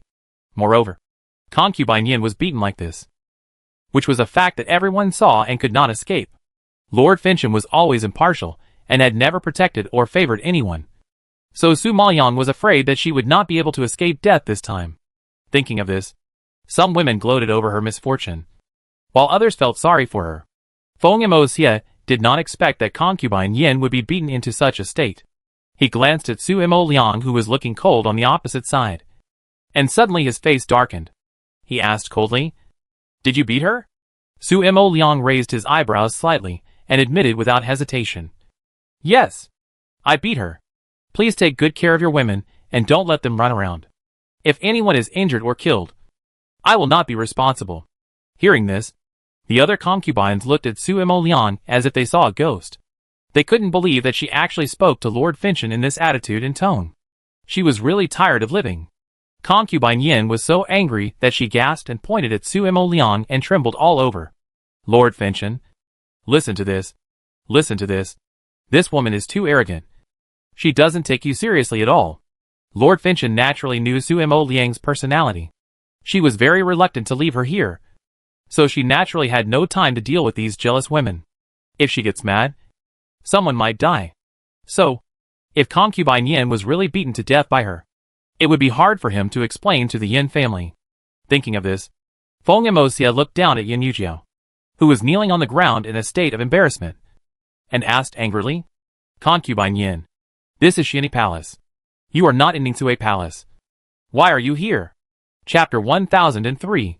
Confer her the title of Imperial Concubine. When concubine Yin heard the question, she sobbed and explained, "I was having a small gathering with my sisters in the garden. I heard that there was a new person in the palace, so I kindly wanted to invite her out to get to know her. Who knew that she actually beat up the maid I sent to invite her? I didn't know what had angered her, so I came in person to ask her, but she attacked me without saying a word. I have never suffered such humiliation in my life. Lord Finchon must make a decision for me." Woo. As she spoke, concubine Yin cried again. If the concubines around her didn't know the truth, they would almost believe it. But Feng Mosia frowned and yelled, "Is Su Liang someone you can see? Get out now, and don't embarrass yourself here." Noble concubine Yin was crying hard. But she didn't expect that she would not get the sympathy of Lord Finchon, but was scolded by him. She was stunned by his yelling. The other concubines were also frightened by Lord Finchon's sudden outburst of anger, and their faces were a little panicked. Concubine Yin didn't understand what Lord Finchon meant. After a moment of silence, she asked in disbelief, "Lord Finchon, this bitch hit me in front of so many people. Don't you care?" Feng Moxie was furious when he heard them provoking Su Maoyang. He was already showing mercy to her for the sake of the Yin family by asking her to get out. He didn't expect her to keep pestering him. His anger suddenly rose. "I'll say it one last time. Get out. You are not allowed to step into Xianyi Palace again." The angry roar was like thunder, and the concubines around were immediately frightened into silence. Lord Fintion's attitude was beyond everyone's expectations. They saw Su Maoyang being arranged to such a shitty place, and thought she had fallen out of favor. They didn't expect Lord Fintion to be so partial to her. It seems that they still underestimated Su Maoyang's position in Lord Fintion's mind. Concubine Yin was confused by his sudden rage. She was beaten by Su Maoyang, and she was obviously a victim. Why did she look like a bad person who started the fight in Lord Fintion's place? Concubine Yin couldn't figure out Lord Fintion's thoughts. She was confused, shocked and aggrieved, and her tears were like a flood that broke through the dam, thinking that she, as a concubine, had suffered such a great humiliation today. And Lord Finchon not only did not punish the murderer, but pointed the finger at herself. Concubine Yin's dissatisfaction exploded in her heart, and she cried, "Lord Finchon, I am the concubine you personally appointed. This bitch doesn't take me seriously, and she dared to beat me." Such lawless behavior clearly shows that she doesn't take the majesty of the royal family seriously, and doesn't take you, Lord Finchon, seriously. If this gets out, won't it make people all over the world laugh at it? People will say that I, a concubine, am not as good as a nameless bitch. How can I gain a foothold in Fengshuishan City in the future? I beg Lord Finchon to severely punish this bitch and give me justice." As she said this, Concubine Yin cowed out heavily. Even though her face was full of tears and she was in a mess, her attitude of seeking justice was unusually tough.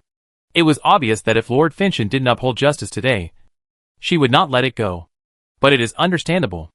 As a concubine, being beaten so badly by a commoner in front of so many people is such a shame that no one can endure it. Moreover, Concubine Yin is a strong and overbearing person. She will always win no matter whether she is right or wrong. This time, she caught Su Maoyang beating people, so she was naturally not going to let him go.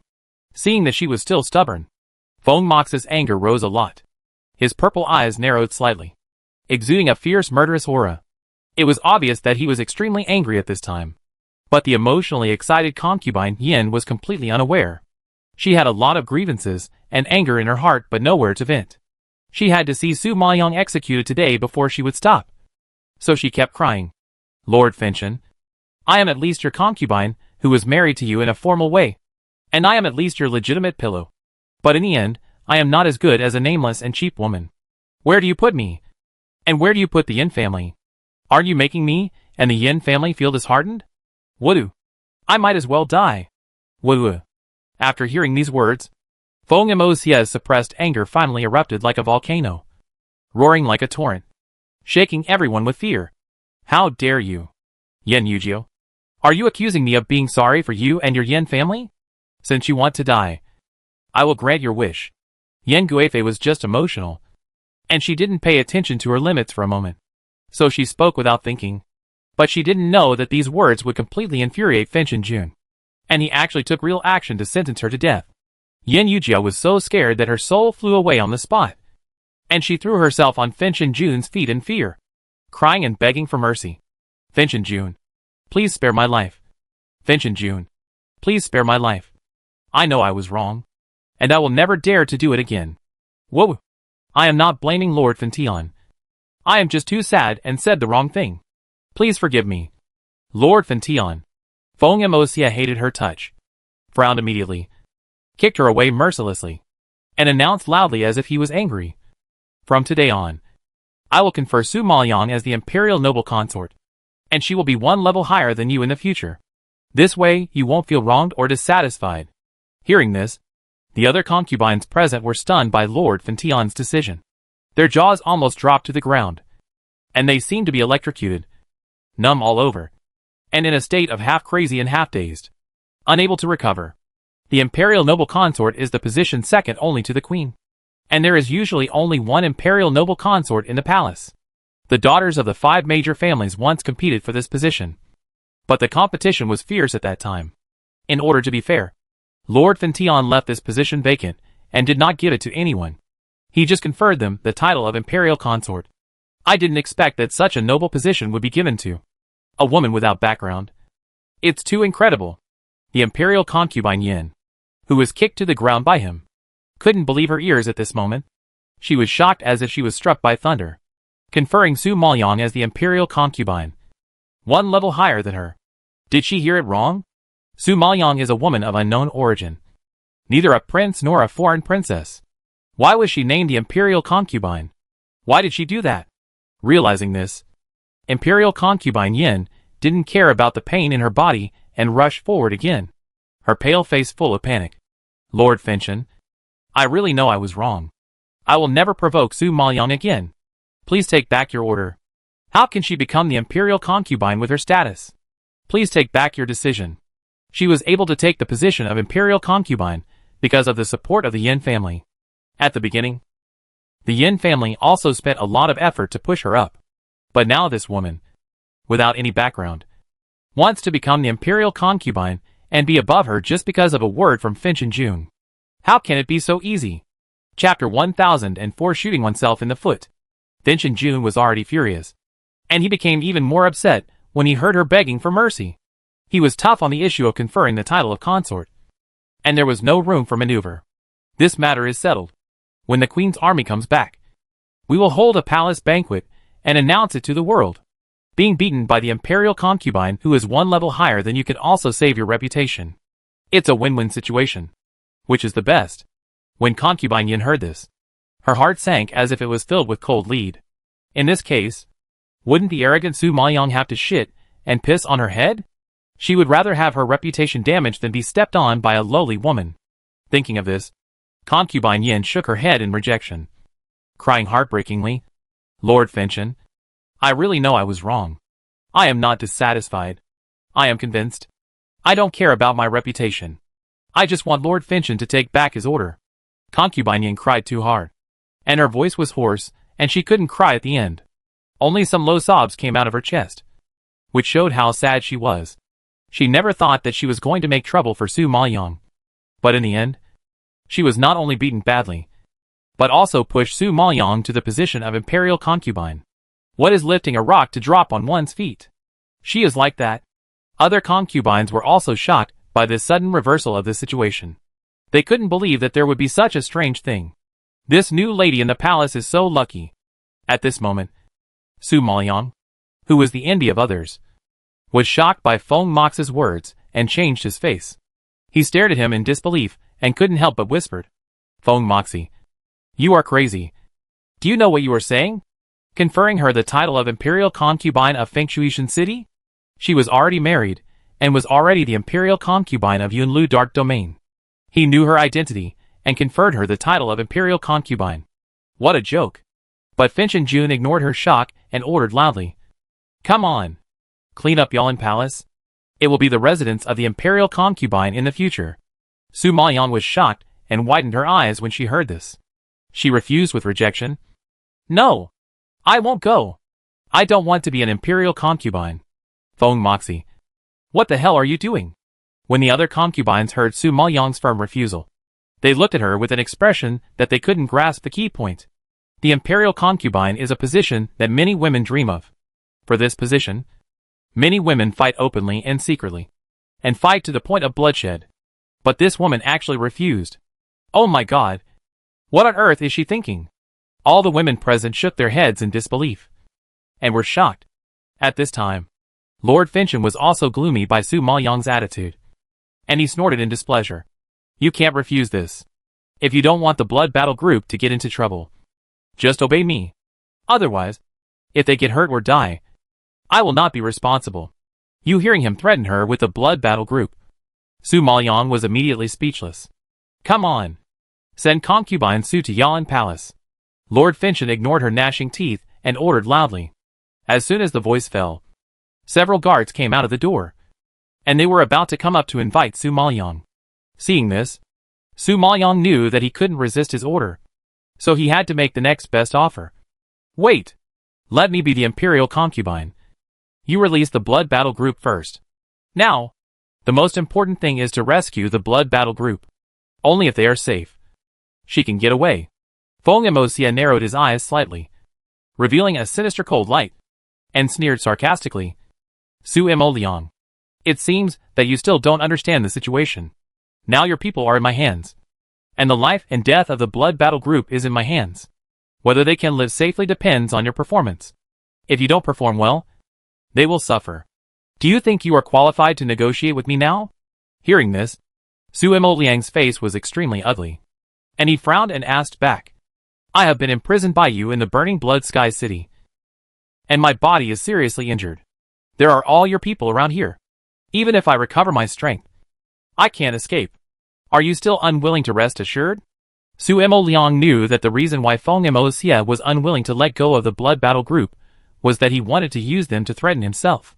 The concubines who had been in a state of confusion at the scene were even more confused when they heard the words imprisonment and Blood Battle Group.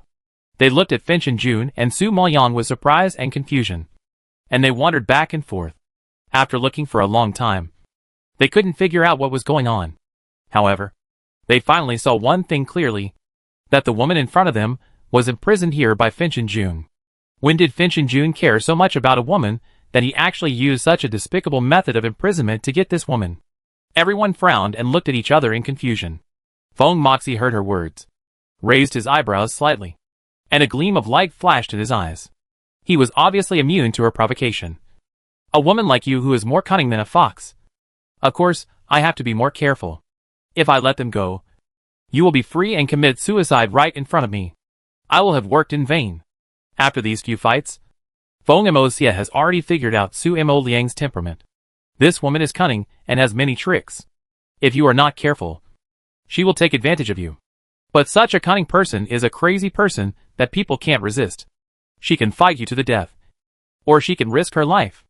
As long as she can achieve her goal, she can do whatever it takes. She is decisive without any hesitation, and is so cruel to herself that people are terrified. Therefore, if you want to subdue such a person, it is obviously not enough to catch her herself. The key is to catch her weakness. And the Blood Battle Group, these brothers who have been with her all year round, running around for her and taking care of everything, are the key to subdue her. Now, he has also seen very clearly that Su Liang and Jun Haotsong are the same kind of people. They seem cold, but they are extremely crazy when it comes to protecting their own. As long as you put someone in your heart, you will protect the other person even if you are torn to pieces. But he is just the opposite. He has no weaknesses, no soft spots. No one can make him worry, and make him risk his life. So he is indestructible. So, no matter how powerful Jun Haotsong is, he still loses to him in this regard. Su Maoyong saw that Feng Moxie was tough, and there was no room for negotiation. He had to compromise again and change to a simple request. Okay, I don't ask you to let them go, but you must let me see them and confirm whether they are safe and sound. Otherwise, why should I believe you? Feng Moxie did not stop this time, and ordered coldly, Feng, take her to the dungeon and only give her half an incense stick of meeting time. After the words fell, his secret guard quickly walked in from outside and respectfully accepted the order. Yes. Chapter 1005 fainted from anger. After giving his orders, Lord Fentian took a deep look at Su Maoyong, and then turned and left Shiani Palace, leaving only a group of concubines with dull expressions, staring at each other. After being stiff for a moment, everyone reacted and immediately came to Su Maoyong, kowtowed and saluted. I pay my respects to the Imperial Concubine. These women have been in the palace for so many years, and they still have the ability to read people's words and expressions. Now they see that Su Maoyong beat Concubine Yen. Not only was she not punished, but she was also named Imperial Concubine, which is enough to show that this person is not simple. For such a favored person in front of Lord Fentian, they naturally have to please more. What's more, this woman dared to beat Concubine Yin, and Lord Fentian did not hold her accountable. They dared not imagine what would happen if they offended Su Maoyang. Therefore, it is very necessary to leave a good impression on her now. Perhaps, Su Maoyang's action just now shocked the group of women. They acted trembling and respectful in front of Su Maoyang. The flattery made Qin Ro, who was beside Su Maoyang, stunned. She never expected that the master she despised the most, and was most reluctant to serve, would be promoted to the imperial concubine, who was flattered by everyone in the blink of an eye. She was looking forward to returning to Shuyan Palace, and serving Ning Guren before. Now it seems that she should be glad that she didn't go back at the beginning. Otherwise, how could she encounter such a good thing, and serve the imperial concubine directly? This is a blessing that she can't get in several lifetimes. Yulan usually bullies people because she relies on being a person next to the imperial concubine. Now she has directly jumped from a low-ranking maid in the laundry shop to a maid next to the imperial concubine. Isn't she higher than Yulan? Thinking of this, Qin Ro immediately raised her head and chest, and looked down at Ning Guren, who was kneeling on the ground, and Yulan, who fell heavily. She had a smug look on her face, and she felt very happy.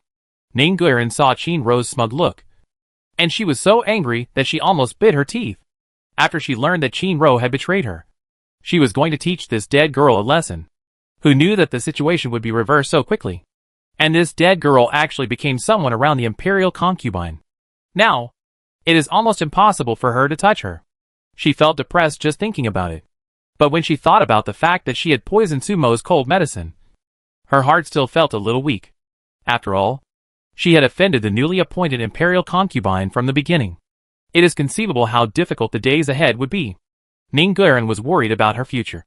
And of course, Concubine Yin was not much better.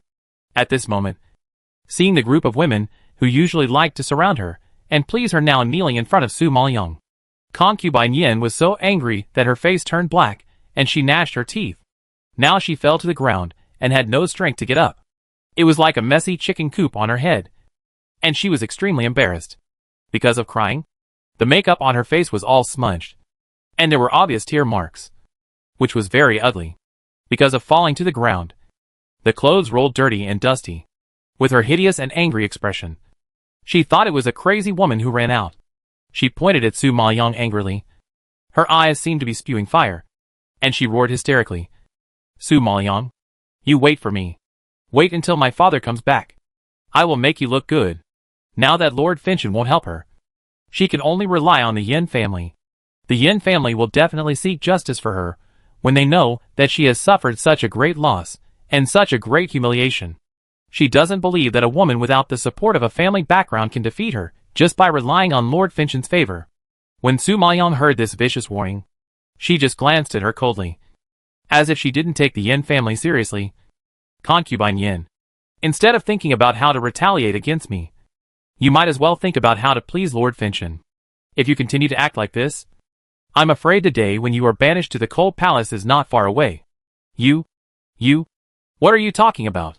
When Concubine Yin heard her curse that she was banished to the cold palace, she was so angry that her whole body twitched. Her eyes rolled back, and she couldn't breathe for a while, and she fainted from anger. Seeing this, Yulan, who was standing by, was shocked. She immediately rushed over and helped Concubine Yin up. Concubine, wake up. Are you okay? Don't scare me. Yulan had never seen such a scene before. She was so frightened that she burst into tears and didn't know what to do. Su Maoyang couldn't bear to see people crying and chattering here, so she couldn't help but remind her. Your master has fainted. Why are you still standing there? Hurry up and take her back and ask for the imperial physician. If you are a step late, she will die in my Shiani palace, and others will think I really killed her. When the other concubines heard this, and saw Concubine Yin lying on the ground with a pale face, they actually felt a little sympathy for her. It must be said that Su Maoyang not only hit hard, but also had a poisonous mouth. With her mouth, it would be strange if Concubine Yin didn't get angry to death. Yulan was angry when she heard this, but because of Su Maoyang's current status as the imperial concubine, she could not cross the line. She could only endure the humiliation and shouted outside. Someone come. The imperial concubine has fainted. Please call the imperial physician. Please call the imperial physician.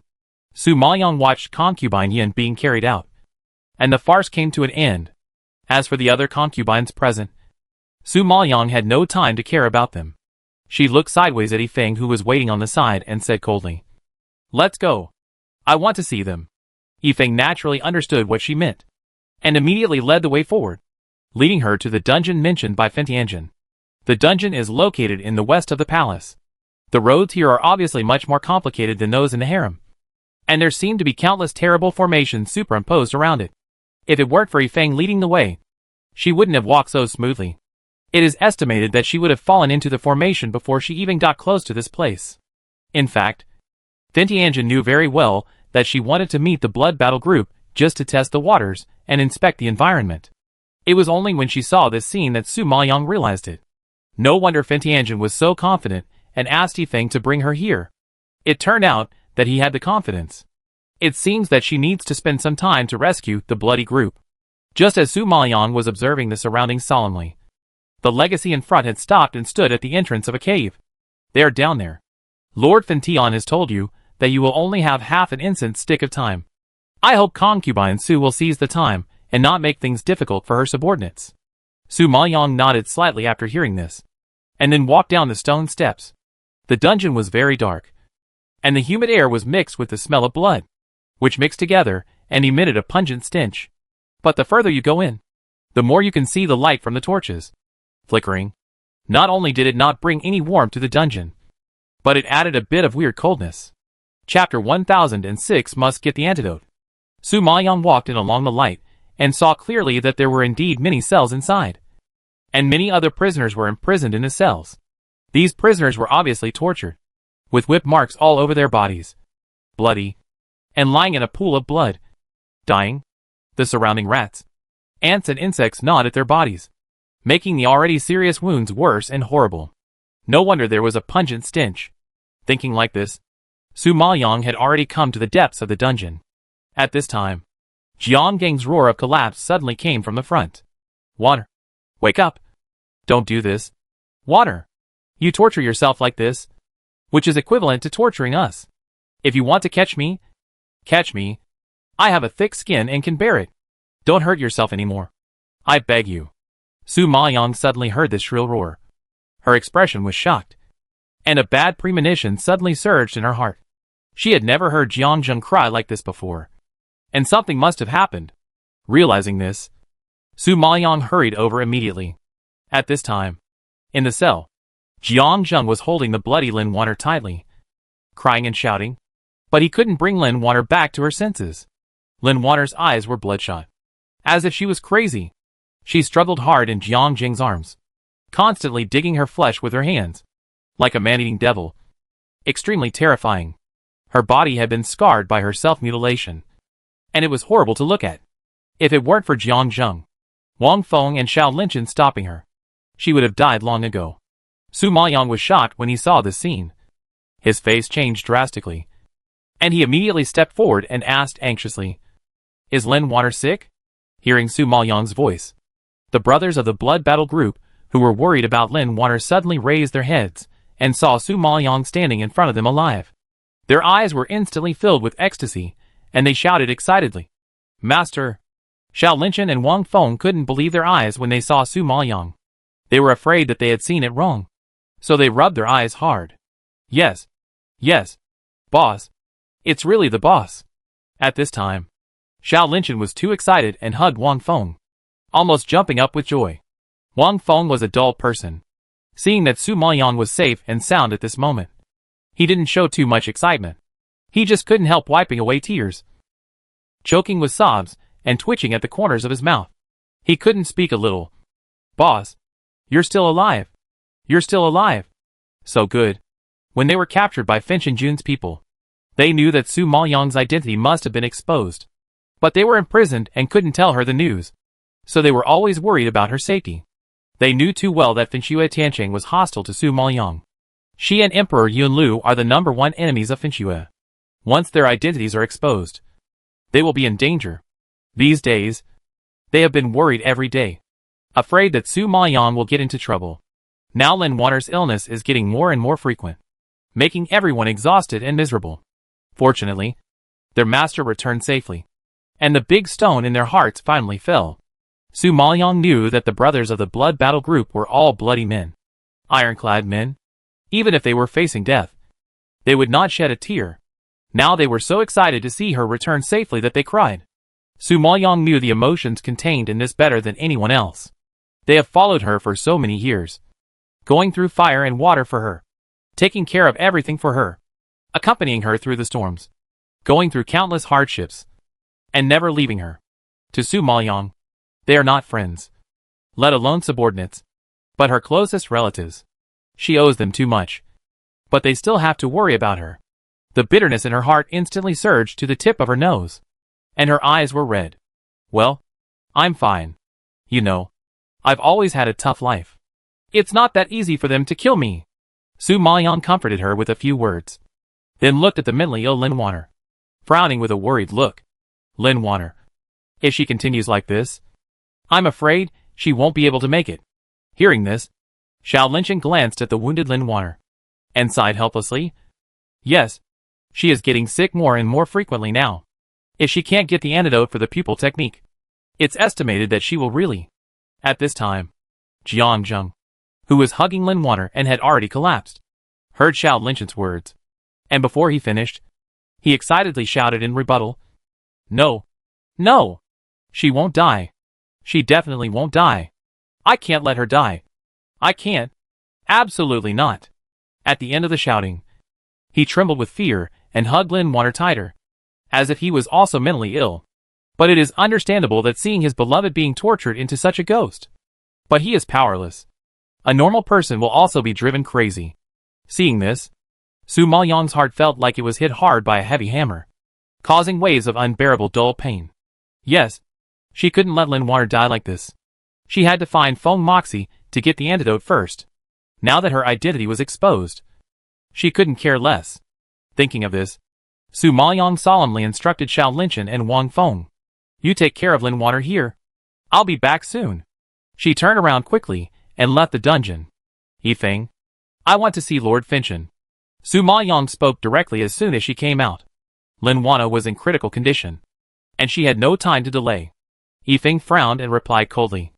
Lord Finchen has left the palace tonight. You can't see him now. Leaving the palace? When will he come back? Su Maoyong was anxious on the spot when he heard this, and his face turned slightly pale.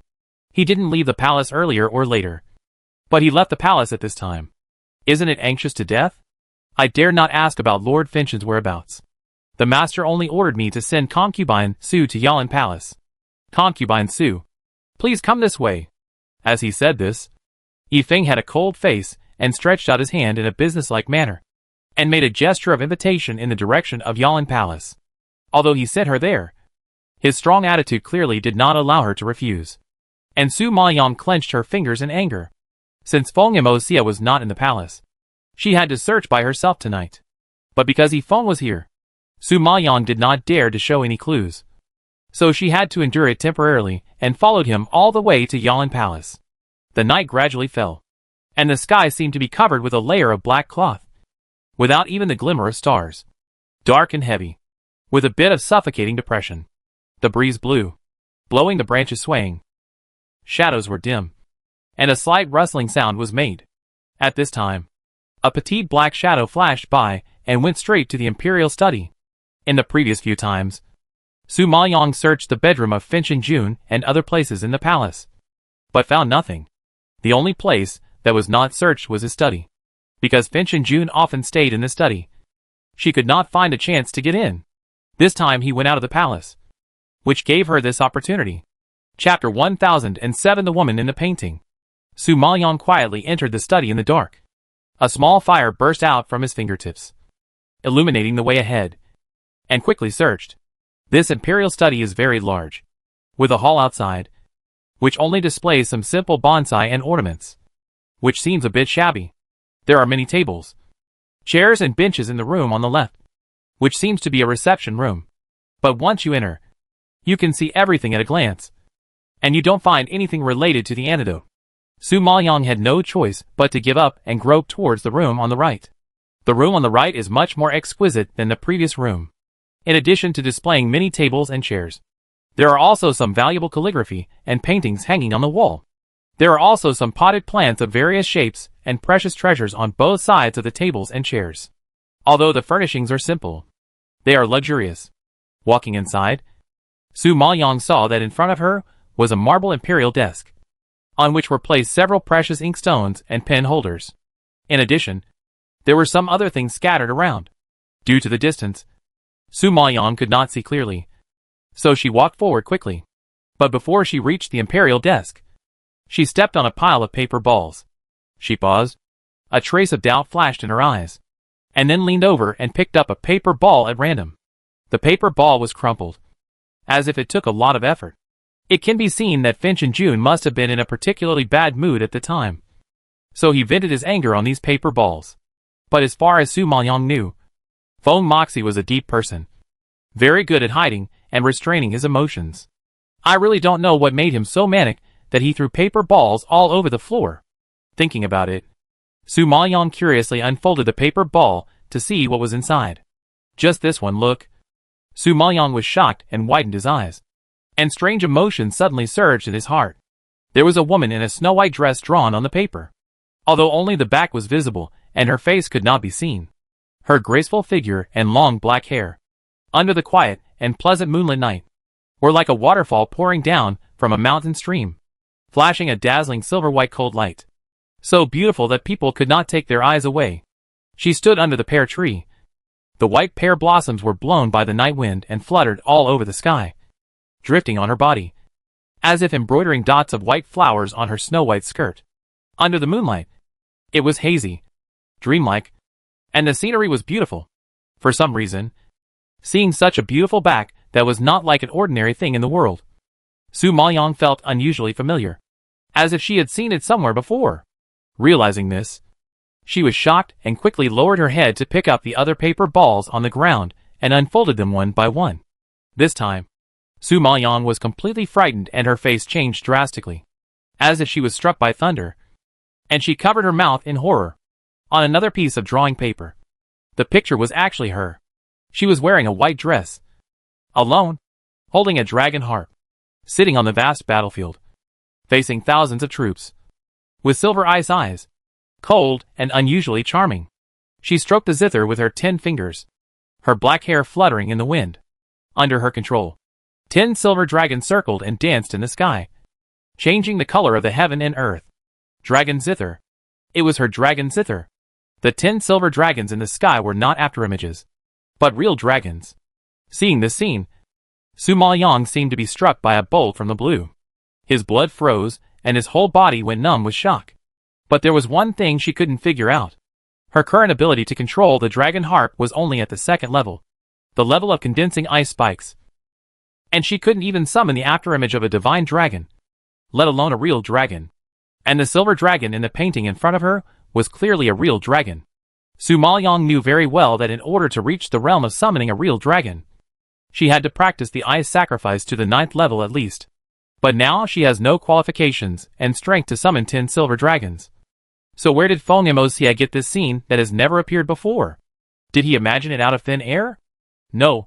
It's not imagination. You have to know that the ice sacrifice to the 9 heavens is a secret technique. Even the super strong man who passed it on to her and died for hundreds of years has never summoned a real dragon. Nor has he seen a real dragon appear. How did Feng Moxie know such a thrilling scene? And he knows it in such detail, as if he had seen it with his own eyes? This is incredible. Wait. Those silver eyes. No. This is not her. The woman in the painting looks exactly like her, but her pupils are not silver. Thinking of this, Su Maoyang's heart suddenly trembled, and a name suddenly appeared in her mind, Yunqianga. But the Yunqianga she saw in the illusion at that time did not have such pupils. Why did she appear on Feng Moxie's drawing paper with silver eyes? What is going on? Su Maoyang couldn't figure it out for a while, but she had to admit that although there were slight differences in the eyes, the hateful and cold eyes were exactly the same as Yunqianga in the illusion. Because the impression was too deep, Su Maoyang still couldn't forget that look. After realizing this, Su Maoyang recalled that day when Feng Moxie had a nightmare and kept muttering Yunqianga's name. She was a little suspicious at that time. However, she was not sure. What if it was someone with the same name? What if the Yunqianga he was talking about was not the Yunqianga she saw in the illusion? She had many guesses and many uncertainties. But now seeing the painting in front of her, all the uncertainties were confirmed. It was her. There was no mistake. The woman in the painting was Yun Xiang'e. Thinking of this, Su Maoyang couldn't wait to unfold the rest of the drawing paper. In this painting, there was no dragon. Only a battlefield with corpses everywhere and blood flowing like a river. Yun Xiang'e came slowly from a distance, stepping on corpses and crossing the blood river. She was dressed in white, pure and beautiful, without a drop of blood. When the wind blew, her 3,000 black hair fluttered and danced wildly, as if she was in the smoke and fog, like a dream. Unpredictable. Such a beautiful figure, between heaven and earth, is like the purest pear blossom, pure and elegant, floating on the earth. Such a picture gave Su Maoyang too much shock. Where is the battlefield in the painting? And whose soldiers died on the ground? What happened? How could there be such a tragic battle? If all this was witnessed by Feng Yimou, who is he? Su Maoyang was horrified when she suddenly learned so many secrets. And the sudden chill made her hands and feet cold. What are you doing? At this moment, a suppressed and cold voice suddenly came from behind Su Maoyang, which frightened her whole body and turned around suddenly. Feng Yimou stood at the door, staring at her coldly. That look was like a hungry wolf in the dark night, revealing the murderous intention of eating people. Seeing this scene, her back was cold, and she shivered uncontrollably. It seems that you have seen it all. Feng Yimou lowered his eyes slightly, glanced at the drawing paper in her hand, and his cold voice was without any emotion. Chapter 1008. Do I disgust you so much? Su Maoyang heard this, and then remembered the content of the painting. She had been holding back a lot of questions for a long time, and now she couldn't wait to know the truth. She asked solemnly, Feng Moxie, who are you? Why do you have a portrait of Yun Xiang'e? And what is your relationship with Yun Xiang'e? Since he had caught her right in the act, she had no other concerns, and simply asked directly. He kept talking about Yun Xiang'e in his dreams, and he had drawn so many portraits of her, so he must have a close relationship with her. However, she didn't understand why this woman who was related to Feng Yimou appeared in her fantasy. So, she wanted to know the truth. Everything about Yun Xiang'e. Feng Yimou didn't seem to expect that she already knew about Yun Xiang'e's existence. And a rare surprise flashed in his purple eyes. It seems that you have also recovered the memory of your previous life. Previous life. Hearing such words, Su Liang's head was like a thunderclap, and his eyes were broken and his face was pale. She stared at Feng Yimou in disbelief. Unable to bear such a blow, she shook her head unwillingly. What previous life? I don't understand what you are talking about. Since you know about Yun Xiang'e's existence, you must have remembered something. Why bother to play dumb in front of me? Yun Xiang'e. In the darkness, Feng Yimou raised the corners of his lips slightly, and his deep and charming voice was a bit mocking and cold. He called the last three words very softly and slowly, but they weighed a lot in Su Liang's heart, shocking her so much that she took 2 steps back. Her always calm and composed face turned blue-gray in an instant. Yun Xiang'e. He called her Yun Xiang'e. If she is Yun Xiang'e, then is Lu Yiyuan Jun Haocong? Does that mean that she killed Jun Haocong with her own hands in her previous life? Thinking of this possibility, Su Maoyang's mind suddenly echoed the curse that Lu Yiyuan made when he died with hatred. Such grief, such despair. The roar of hatred still echoed in her ears until now, like a hand, fiercely grabbing her heart, suffocating her to the point of being unable to breathe. Thinking that Jun Haocong might have died in her hands in his previous life, Su Maoyang felt as if cold water was poured over her. She shook her head vigorously, unable to accept it. No! I am not Yun Xiang'e. You are lying. You are talking nonsense. Feng Moxie saw that she was so repulsive to this identity, and his deep purple eyes flashed with a cold sarcasm. His cold tone was like a smile, with a bit of coldness. It seems that you are recalling bad things. That's right. There are no good things in your memory. At this time, Su Maoyang was greatly stimulated. She stared at Feng Moxie with scarlet eyes, and yelled excitedly, Answer me. Why did you draw a portrait of Yun Xiang'e? What is your relationship with her? In that illusion, she had never seen Feng Moxie, and had no impression of the face in front of her. Therefore, she didn't understand why Feng Yimou knew about her past life, and why he knew she was Yun Xiang'e. From his tone, he knew a lot. When Fentianjin heard this, He raised his eyebrows slightly and sneered. Didn't you ask me to draw it in the first place? Why are you questioning me? Hearing this, Su Maoyang suddenly remembered. When she treated him, she asked him what he dreamed about. But he didn't say a word and was unwilling to reveal it. So she suggested that he draw what he saw in his dream to vent his inner pressure. It seems that the scenes in these paintings are what he saw in his dream. But why did the things in her previous life appear in his dream? Feng, who are you? Why did you dream about these? What else do you know? Su Liang was shocked and full of doubts about his identity. Who I am is not important. What is important is why you appeared in my study. I remember that I didn't summon you tonight. Feng Mosia's low and cold voice was mixed with obvious anger. Obviously, he was very dissatisfied with Su Liang's behavior of breaking into his imperial study. After he asked this, Su Liang suddenly remembered the purpose of her coming to the study. Thinking that Lin Wanner's life was at stake and she urgently needed an antidote, she could only temporarily suppress her doubts. Try to calm herself down. And said seriously, I'm here to find an antidote. You quickly hand over Lin Wanner's antidote. Antidote? What antidote? Feng Mosia frowned slightly, a little puzzled by her words. Su Liang heard such a rhetorical question, and his heart suddenly surged with anger. He gritted his teeth and said, Feng Mosia, at this critical moment, are you still going to play dumb? Feng Mosia narrowed his eyes and frowned and asked back. I didn't poison her. So how can there be an antidote? Feng Mosia, how long are you going to pretend? Lin Wanner was hit by your pupil technique and is now dying. You still dare to quibble. Su Liang was so angry at his attitude that his breathing stagnated, and he scolded him unbearably. Hit by pupil technique? Feng Moxie gradually understood after hearing this.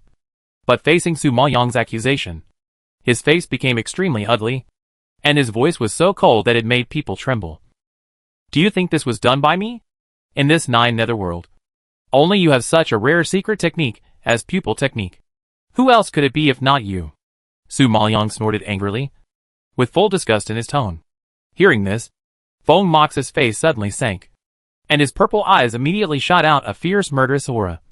And then he swept his body, approached Su Maoyang's body, and grabbed her neck. At this moment, he seemed to be stimulated by something.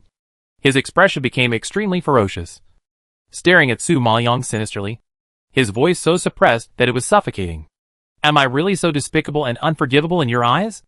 Although Su Maoyang had no way to resist him, his expression was so stubborn that he refused to bow his head, and he looked back at his sinister eyes with resentment.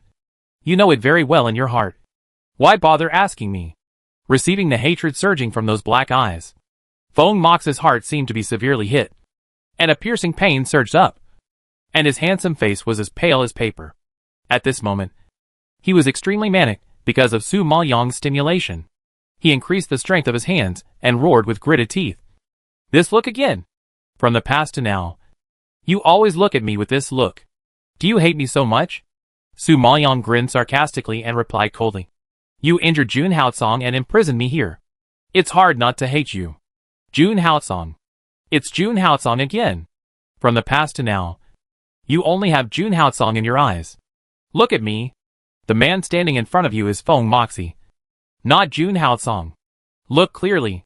Feng Mox's angry roar was deafening, and even Su Maoyang was shocked by his fierce reaction. Feng Moxie, are you crazy? Su Maoyang didn't understand what stimulated him to have such a big reaction. Yes, I'm crazy. Even though I know you hate me so much. Even though I know you despise me so much. Feng Moxie sneered sadly and muttered to himself in despair. Chapter 1009. The main force is back. Su Maoyang was confused by his words and frowned. Feng Moxie, if you don't want me to hate you, just let me and the blood battle group go. From now on, we owe each other nothing, and we'll never see each other again. Never see each other again? Haha. She really hasn't changed at all. She is still as cruel and heartless as before, always trying to push him away, wishing she would never see him again.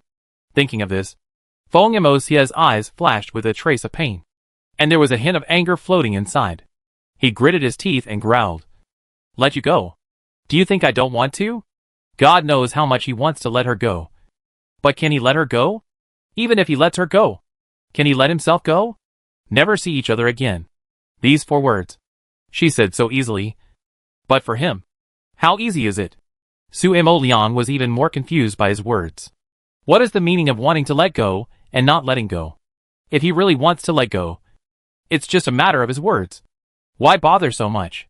In the final analysis, he still refused to let her go, and refused to miss any opportunity to threaten Jun Haotsong.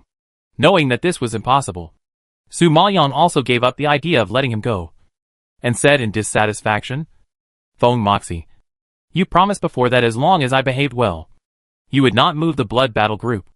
Now I have agreed to be the imperial concubine. But Lin Wanner's life is on the verge of death. But you refuse to give her the antidote. Aren't you a despicable villain who doesn't keep his word? Hearing her call him a despicable villain, Feng Mox's veins bulged. His eyes were fierce, and the anger inside seemed to burst out. He grabbed her slender neck with his hands, and had the urge to break it several times. But in the end, he still lost. He lost. Completely lost. He never thought that he, who was cold and cruel and treated human life as nothing, would one day be defeated by the intolerant. Such cognition filled his head, and the blood in his temples throbbed wildly, as if it was about to explode. Now, seeing this pair of cold and resentful black eyes, Feng Mo's heart was torn, and he threw her away manically, unwilling to say another word, turned around angrily, and walked out of the room. He didn't have the courage to stay any longer. He was afraid that he would not be able to control his anger and really strangle her to death. Yi Feng, who was waiting at the door, saw Feng Mo's face livid and walked out with a violent look, and immediately stepped forward to listen to instructions. Master, how should Concubine Su be dealt with? Feng Mo paused. His brows condensed, and his tone was extremely irritable. Take her to get the antidote for the pupil technique. After that, he sternly strode away, and soon disappeared from Yi Feng's sight. Yi Feng received such an order, and a trace of surprise flashed in his eyes. He originally thought that Concubine Su would be punished for breaking into Lord Finchen's imperial study. But Lord Finchen said nothing, and asked him to get the antidote for Concubine Su. It was incredible. His master was becoming more and more abnormal. Not to mention, Yi Feng was surprised. Even Su Maoyang was quite surprised when he got the antidote. Seeing Feng Moxie so angry, she thought she couldn't get the antidote. But she didn't expect him to keep his word this time. However, just as Lin Wanner's poison was cured, Su Maoyang didn't have time to catch his breath, and heard that the large army left by Lord Finchen galloped from the enclosure and returned to the imperial capital. The queen's group naturally returned to the palace. As soon as they came back, the maids and servants were all very energetic, busying themselves to welcome their masters. However, after traveling by boat and car, they had just rested for half a day and had not recovered yet, when they learned that Lord Finchen had ordered a dinner party to be held in the palace. Many concubines, civil and military officials, and their families were present. Now, after just finishing the welcoming ceremony, they had to prepare for the dinner party. The whole palace was busy and lively. That afternoon, Su Maoyang was recovering from her injuries in the inner room when she heard footsteps coming from outside. Then she heard Qin Ro's respectful report. My lady concubine, Lord Finchen sent some clothes and jewelry for you to wear at the palace banquet tonight. Do you want to take a look? No. Let them put it down. Su Maoyang didn't care much about her clothes. Not to mention that she didn't like this palace banquet. She attended because she was threatened by Feng and Mo Xie. Qin Ro saw that it was already this hour, but she was still not in a hurry. She couldn't help but remind her. My lady concubine, the palace banquet will start in another hour. If you don't prepare, I'm afraid it will be too late. In order to stand out at the banquet and attract Lord Finchen's attention, the ladies in other palaces would dress up carefully, sometimes spending a whole day. But she didn't even choose her clothes at this hour, let alone dress up. You know, tonight's palace banquet was specially held for her by Lord Finchen. But she didn't take it seriously at all. It is estimated that among all the concubines in the harem, she is the only one who is so dismissive of Lord Fintion. But Lord Fintion treats her very specially. In fact, this is a blessing that others cannot envy. Go out. Call me when the time comes. Su Maoyang didn't have the mind to dress up. Now she just wanted to recover her body, restore her strength, and leave this ghost place. Hearing this, Qin Ro widened her eyes in surprise. If she calls her when the time comes, it will be too late. Qin Ro wanted to persuade her again, but when the words came to her lips, She was frightened by her sharp eyes and trembled. She swallowed them hard, and could only sigh helplessly and retreat. Time passed quickly, and an hour passed quickly. When Shinro came in to call her, Su Maoyong just sank into her dantian and exhaled a breath of turbid air. The injuries in her body were healed by more than half, and her face was also stained with a bit of joy. My lady, the palace banquet is about to begin. You are the protagonist tonight. You really can't delay. Shinro was waiting outside, extremely anxious. Now she saw that Su Maoyong had not yet planned to get up.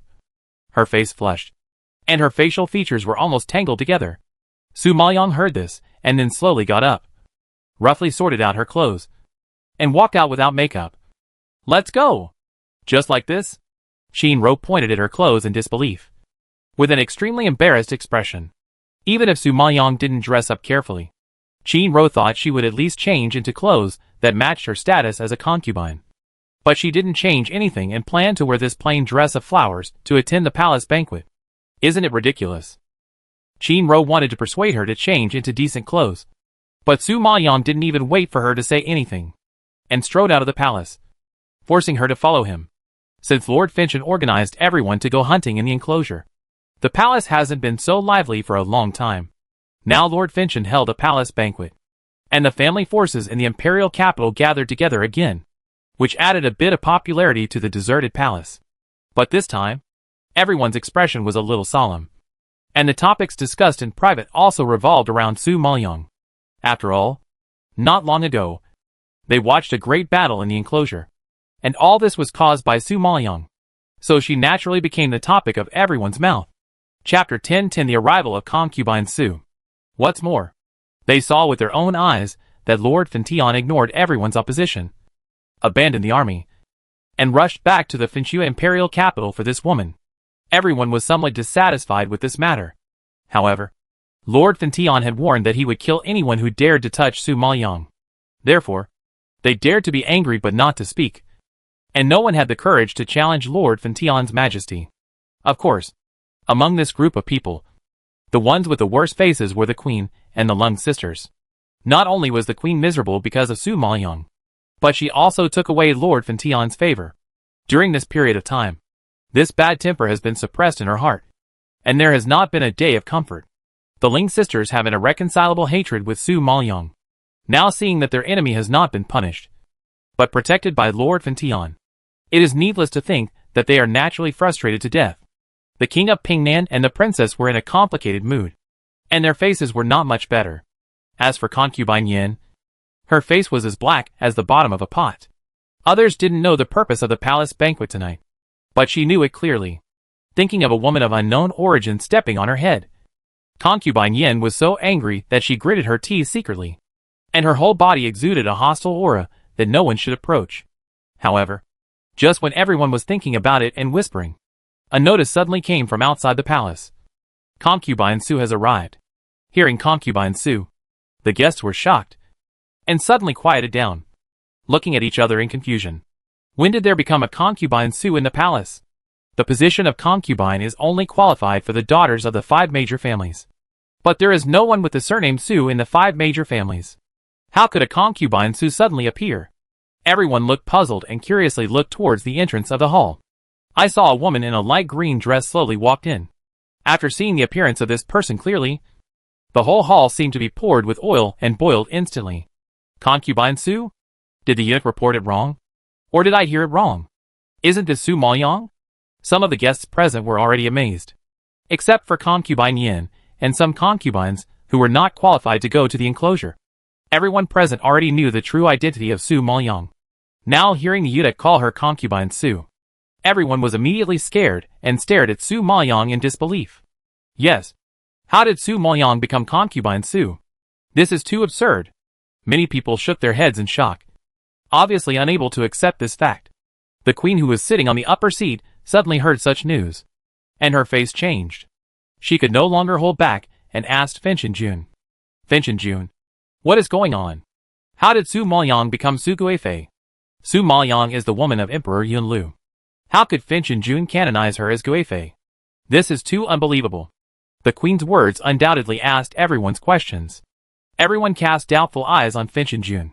hoping that he could give a reasonable explanation.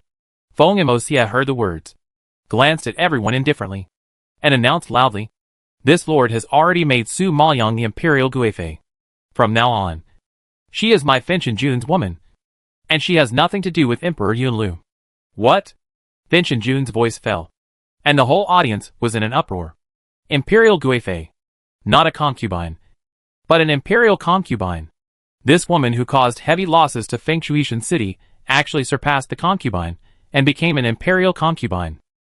You should know that the daughters of the 5 major families do not have this honor. As the imperial concubine of the enemy country, she actually sat in this position. It is simply ridiculous and absurd. Yan Lingyu, Prince Pingnan and Princess Pingnan were also shocked and pale, which was extremely ugly. Originally, Su Maoyang's true identity was a big blow to them. And now Fan Tianjun suddenly came up with this, which was even more unacceptable. Qin Feixian couldn't sit still after hearing this. Usually, she saw Fan Tianjun favor Su Maoyang, and she tolerated it. But she really couldn't stand Fan Tianjun giving this woman the title of imperial concubine. Now Su Maoyang was named a concubine as soon as she arrived. Then, after she has established a foothold in the palace, or gave birth to Fan Tianjun's child, wouldn't she climb over her queen's head? Lord Finchen didn't like her in the first place. If he listened to Su Maoyang's pillow talk and abolished her position as queen, she would really have nothing. Thinking of this, the queen felt a palpitation and her face turned pale. At this moment, she didn't care whether she would anger Lord Finchen. She was excited and shouted to stop him. "Lord Finchen, Su Maoyang is the imperial concubine of Emperor Yunlu. She has hurt our Finchua Tianqing so badly. Finchua and her have an irreconcilable hatred. How can such an identity be canonized as a royal concubine? If this gets out, how will Lord Finchen explain to the world? I hope Lord Finchen will think twice." As soon as the queen's indignant words came out, everyone present nodded in agreement. Obviously, she was very dissatisfied with Su Maoyang being named a royal concubine. When Concubine Yin heard this, she was shocked and stared at Su Maoyang in amazement. Her expression froze. Su Maoyang turned out to be the imperial concubine of Emperor Yunlu. Concubine Yin had also heard of Su Maoyang's name, but she never thought that the imperial concubine of Yunlu Dark Domain would appear in the harem of Finchua Tianqing. Not to mention that she was named a concubine. So, she only thought that Su Maoyang had the same name and surname as the imperial concubine of Yunlu Dark Domain. But who would have thought that it was really her? Behind Concubine Yin, the group of concubines who were also unaware of the identity were also shocked by such an identity. At this moment, they suddenly realized that it was no wonder that this woman was so bold and dared to hit Concubine Yin. And no wonder she disdained Fan Tianjun. It turned out that she was the imperial concubine of Yunlu Dark Domain. Yes, if she was really an ordinary civilian woman, how could she have such a strong aura? This time Concubine Yin really hit a hard spot. At this time, Feng Moxie heard that the queen actually questioned his decision in public. His face darkened, and he said in a cold voice, "When is it your turn to make decisions for me? I don't know how to advance or retreat. I think you are tired of being the queen." Fan Tianjun's words were like a bolt from the blue, hitting Qin Feixian and the Qin family on the forehead. Shocking Qin Feixian. When the head of the Qin family saw that Lord Fan Tian was angry and was thinking about deposing the queen, he stood up immediately with a panicked look, came to the center of the hall, and performed a great salute. "Lord Fan Tian, please calm down. The queen is just worried about you. It's all for your own good. She lost her temper in a moment of anxiety. Please forgive her for the queen's loyalty to you." "How dare you? The queen loses her temper at every turn. I have forgiven her many times for the sake of you." "Lord Qin, how can I forgive her again?" Lord Fan Tian was furious when he heard this, and shouted angrily. Chapter 10:11 Lord Fan Tian's determination. The head of the Qin family trembled at Lord Fan Tian's roar, and leaned down in fear. But his attitude was extremely firm.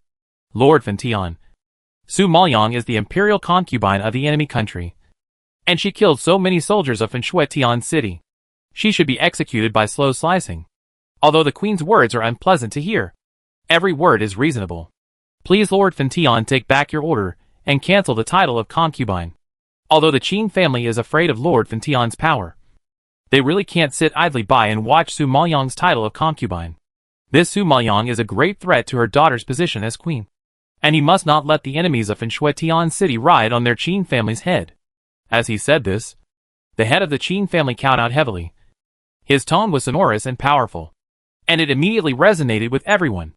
At this time, people from other families also stood up and came to the center of the hall. They knelt down and cowed out, and asked in unison, "Please ask Lord Tian to take back his decision." The uniform and loud voices echoed in the hall, creating a great pressure, and they all strongly opposed the appointment of a concubine. Su Maoyang saw this, and a sneer appeared on the corner of her mouth. She had expected this situation to happen. In order to save the blood battle group, she agreed to the appointment of a concubine as a temporary measure. She knew that even if Lord Tian wanted her to be a concubine, the civil and military officials would never agree. She was the #1 enemy of Tian City, and Lord Tian's move would definitely cause public outrage. So, she didn't have to refuse in person. There were thousands of people who helped her refuse. Even if Lord Tian was arbitrary and tyrannical, he couldn't ignore the wishes of everyone. Otherwise, he would be branded as a tyrant and lose the support of the people. Therefore, Su Maoyang had predicted that Feng Moxie would definitely compromise in the end. He was so insidious and cunning, and he was only interested in profit. He would never put himself in trouble for a woman. However, just when Su Maoyang knew the result of today, Tianjin's words broke all her fantasies. "Since you like to kneel, then kneel down. Tonight's palace banquet ends here." As he said that, Feng Moxie stood up directly, without even a glance, and passed by the civil and military officials who were kneeling on the ground, and walked out of the Yuyang Palace without looking away. His attitude was so tough and resolute that there was no hesitation. He directly left the civil and military officials who were kneeling on the ground on the spot, shocking everyone. Even Su Maoyang frowned at Feng Moxie's decision. His move was really beyond her expectations, and she couldn't figure out what made him so determined to enthrone her as the imperial concubine.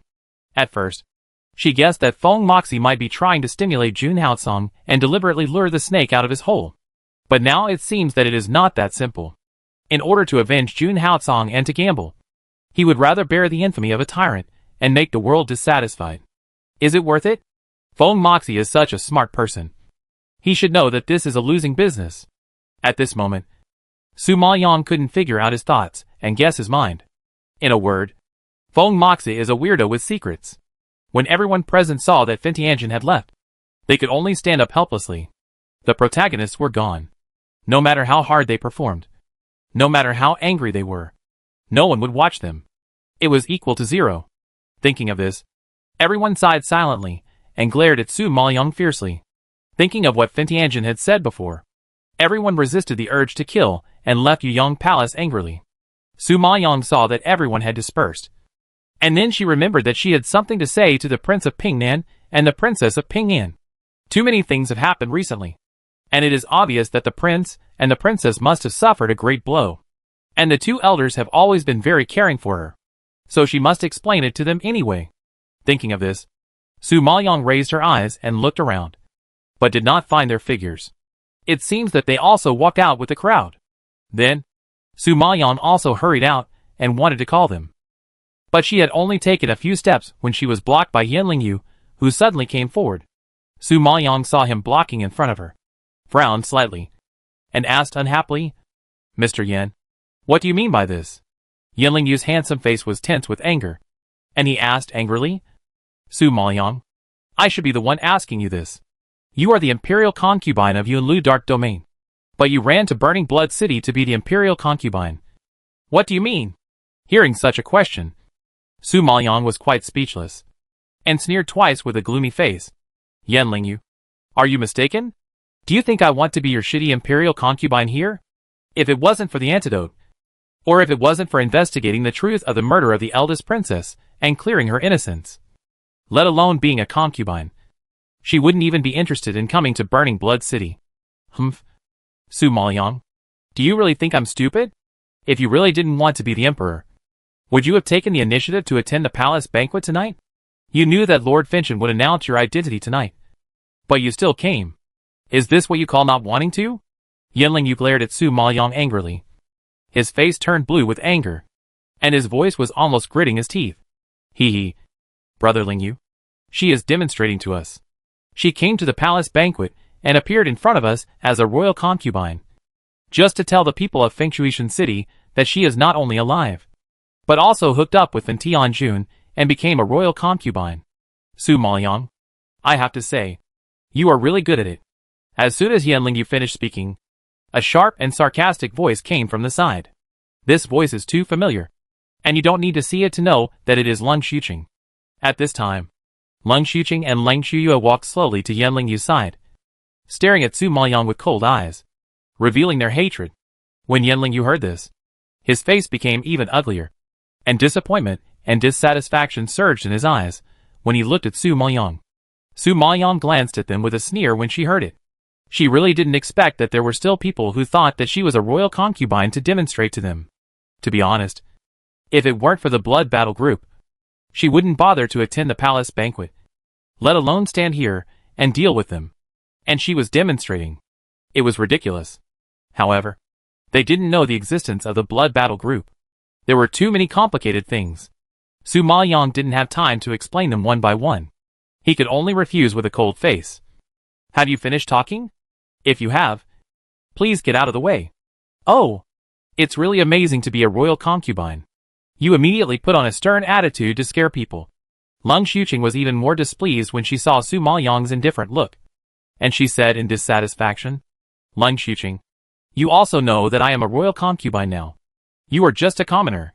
Not only do you block the way of the royal concubine, but you also sneer at the royal concubine. Do you think your life is too long? Su Maoyang asked coldly. Leng Xuqing was immediately blocked by her. Leng Shuyue, who was standing by, was much calmer. She pulled Leng Xuqing and smiled at Su Maoyang, saying, Su Maoyang, don't be too happy too soon. Your identity has been exposed, and you are in danger at any time. Are you so sure that you can keep the position of imperial concubine? Chapter 10-12, Uncovering Helian Yufeng's Secret. Miss Ling doesn't need to worry about this, Su Maoyang replied. Leng Shuyue raised her eyebrows slightly when she heard this, and the smile on her lips deepened. If you don't believe me, let's wait and see. After she finished speaking, she retracted her gaze and told Leng Xuqing, let's go. After that, the two turned around and disappeared in the crowd. Su Maoyang's expression eased slightly when she saw the two people leave. Thinking of Yanlingyu being poisoned by her before, she took out a pill from the space and handed it to him. This is the antidote, which can completely remove the toxins in your body, and you don't have to live in fear in the future. No matter how you look at me, I still want to thank you for keeping it a secret for me during this period of time. After speaking, Su Maoyang walked past him and walked forward. To be honest, she didn't hate Yanlingyu, and she didn't have any grudges with him. So, she didn't want to involve him. Now that he was cured of the poison, it was considered a clean slate. But at this time, Yanlingyu, holding the antidote given by Su Maoyang, felt lost, and a bitter taste rose in his mouth. An indescribable taste. To be honest, who Su Maoyang married and who she became the imperial concubine or imperial concubine had nothing to do with him. And he didn't know why he was so excited. In fact, people didn't take his views, his attitude, and his anger into consideration. Thinking about it, I was really ridiculous. At this time, Qin Ro, who was chasing after Su Maoyang and serving her, saw her looking around and asked in confusion, My lady imperial concubine, what are you looking for? I'm looking for the Prince of Pingnan and the princess. Su Maoyang looked around and replied, Well, I saw the prince and the princess go over there for a long time. I estimated the time, and they should have left the palace by now. Qin Ro pointed in the direction where the Prince of Pingnan left. Hearing this, Su Maoyang's face darkened, and she couldn't help but frown. She wanted to talk to them, but was delayed by Yanlingyu and the Leng sisters, and missed it. It seems that she has no choice but to ask Lord Finchen to leave the palace. My lady, are you going back to Yalan Palace now? Seeing that Su Maoyang was worried, Qin Ro was a little unsure of her thoughts, and asked carefully. Su Maoyang shook her head slightly, and turned to walk towards Lord Finchen's bedroom. No. Go to Finchua Palace. Hearing that she was going to find Lord Finchen, Qin Ro was startled and hurriedly followed. Finchua Palace is located in the east of the palace city, not too far from Yiyang Palace, and it is just across 2 or 3 gardens and ponds. But before Su Maoyang reached Finchua Palace, she suddenly found that there were two people standing by the pond in the distance. It was late at night, and the palace banquet was over. What were these two people doing standing by the pond in the dark? Su Maoyong stopped immediately with doubts in her heart, and made a gesture to Qin Ro to keep quiet. Wait here. I'll be there in a while. After she finished speaking, she walked towards the pond carefully, because she was worried about exposing her whereabouts. She didn't get too close, but just observed from a distance. Fortunately, she had extraordinary mental strength, and her perception ability was much stronger than others. Even at this distance, she could see and hear clearly. However, this look scared her.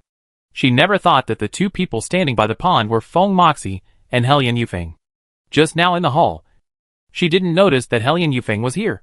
But this person's presence has always been very low, and it is normal for him to be ignored. But how could he be with Fentianjin? However, just when Su Maoyong was puzzled, he heard a painful voice from afar. Why not me? Why? Is it so difficult to be with me? Helian Yufeng's low voice was a little hoarse because of grief, but the emotions contained in it were moving. Feng Moxie turned his back to him, as if unwilling to face his feelings, and replied indifferently, Yufeng, you know, I have always regarded you as a brother. Hearing the word brother, Helian Yufeng became extremely excited and retorted with rejection. No, I don't want to be your brother. You also know that my feelings for you have been blinded for so many years.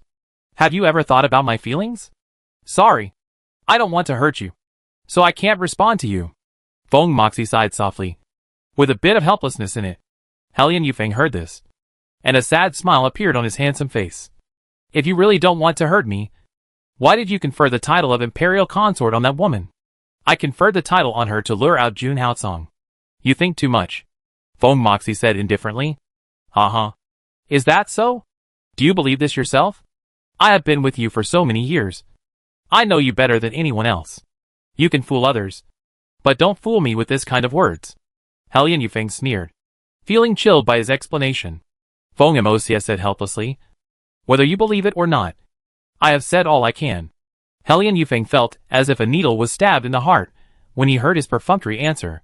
With red eyes, he questioned, in order to keep her by your side legitimately, you ignored everyone's opposition and even preferred to bear the stigma of being a foolish dictator.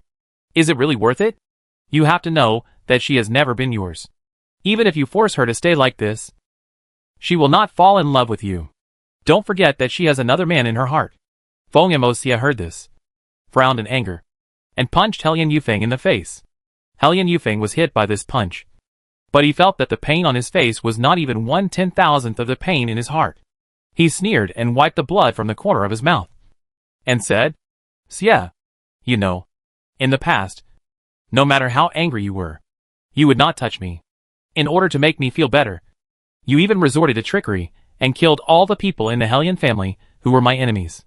But now, you fight with me for that woman. Do you still dare to say that you don't care about her? Do you still dare to say that you only kept her for Jun Haotsong? Don't deceive yourself anymore. You are so pathetic. Feng Moxie sneered with a gloomy face. Killing your aunt and brother was just to cover up your identity, so that you can do things for me in the dark. You think too much. Feng Moxie, you are indeed very cruel. You always like to reveal the bloody facts without leaving any thoughts for others. God knows how much I want you to lie to me once.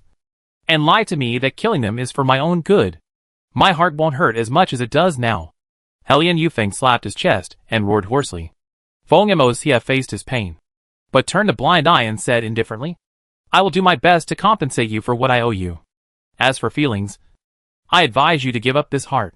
Compensation? How do you want to compensate? What I want to see most now is that woman disappears completely. Can you satisfy me? Helian Yufeng asked with a sneer. Chapter 1013 Oops. I've been discovered. Su Maoyong was shocked when she heard this, and took a deep breath.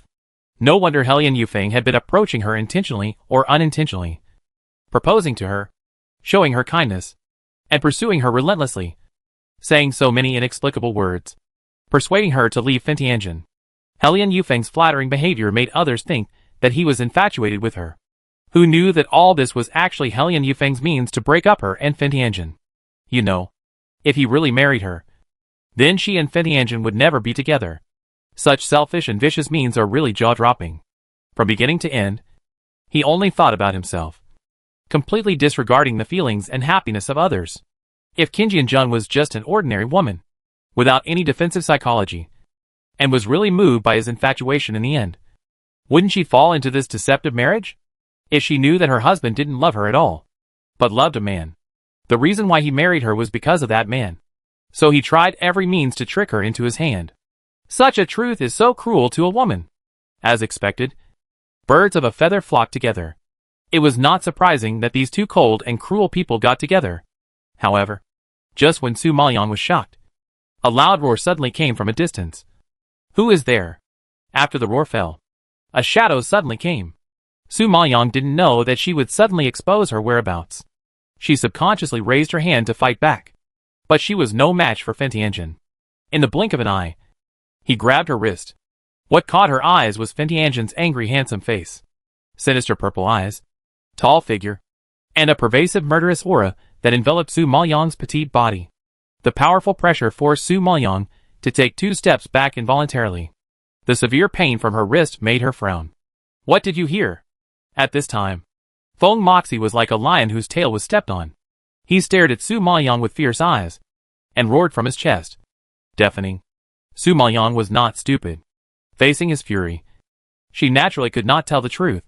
She quickly denied. I was so far away that I couldn't even see your figure clearly. How could I hear anything? Why are you so excited? Is there a secret that cannot be told? Feng Mox's face darkened when he heard this, and he narrowed his eyes suddenly. Obviously, he didn't believe her words.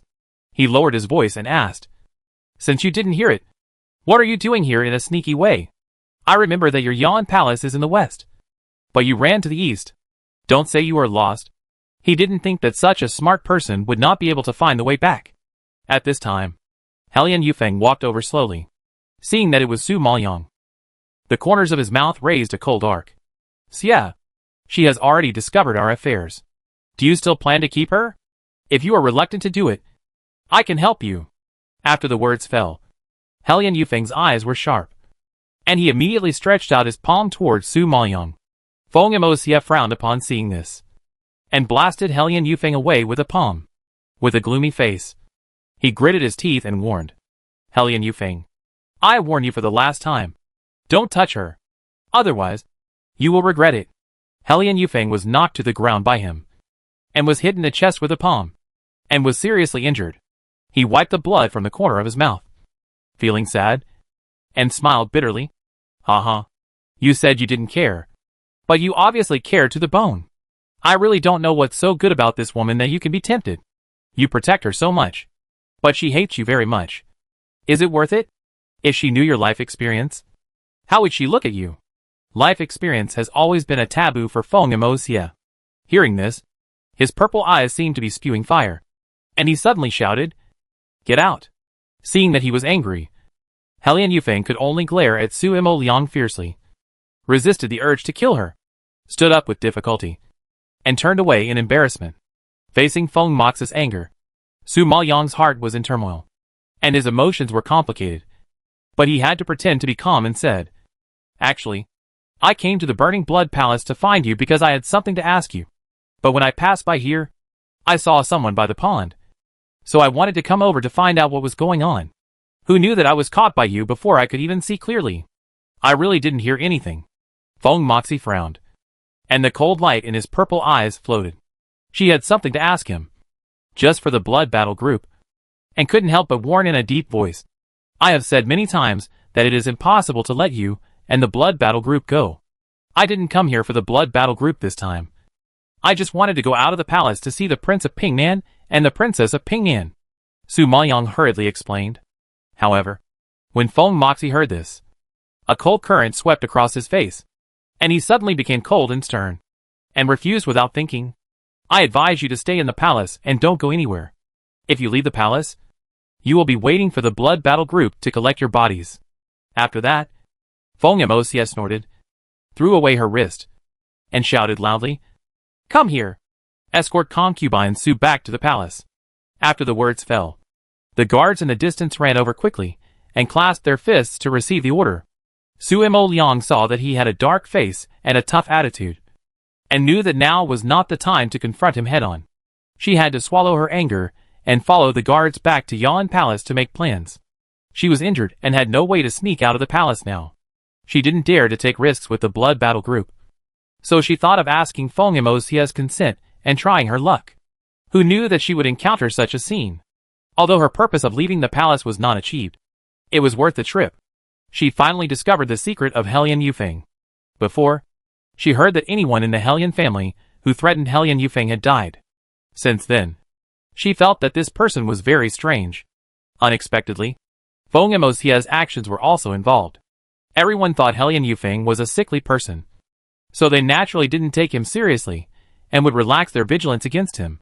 After all, no one would associate the mastermind behind the scenes with a sickly person. Therefore, with such a low-key identity, Hellion Yufeng was able to do things for Fentianjin in the dark, which was very convenient. No wonder Su Maoyang always felt that this person had a low sense of existence and was easily ignored. I think this is also the result of years of training. However, Hellion Yufeng can live safely until now. Naturally, it is inseparable from Feng Mox's contribution to the cover in the dark. He cleared all obstacles for Hellion Yufeng and let him work for him with peace of mind. It must be said that Feng Mox's means are indeed amazing, and Hellion Yufeng is indeed a very good and loyal chess piece. Sadly, as a chess piece, he moved the most inappropriate feelings. Hearing their conversation, Hellion Yufeng should have grown up with Feng Moxi. After so many years of getting along, Hellion Yufeng had a deep love for Feng Moxi. He never left her side and gave his all without any regrets. Such love was truly touching. But in the end, he ended up being just a pawn, which is sad to think about. Chapter 10:14, Improving Strength. Thinking of this, Su Maoyang's face was solemn, and her mood was a bit complicated. She found that the people around her were all unreasonable lunatics. Whether it was the perversion of the late emperor, the misery of Princess Chiuyang, the distortion of Concubine, or the unspeakable life experience and inner darkness of Lord Finchen. Now there was also the alternative man who liked men. Hellion Yufeng. No matter who it was incredible. Since she came to Fengshuishan City, her worldview has been constantly refreshed. She was dizzy with these people every day. I think living in such an environment, even a normal person would be driven crazy. However, in her current situation, she had no time to care about the emotional entanglement between Lord Finchen and Hellion Yufeng.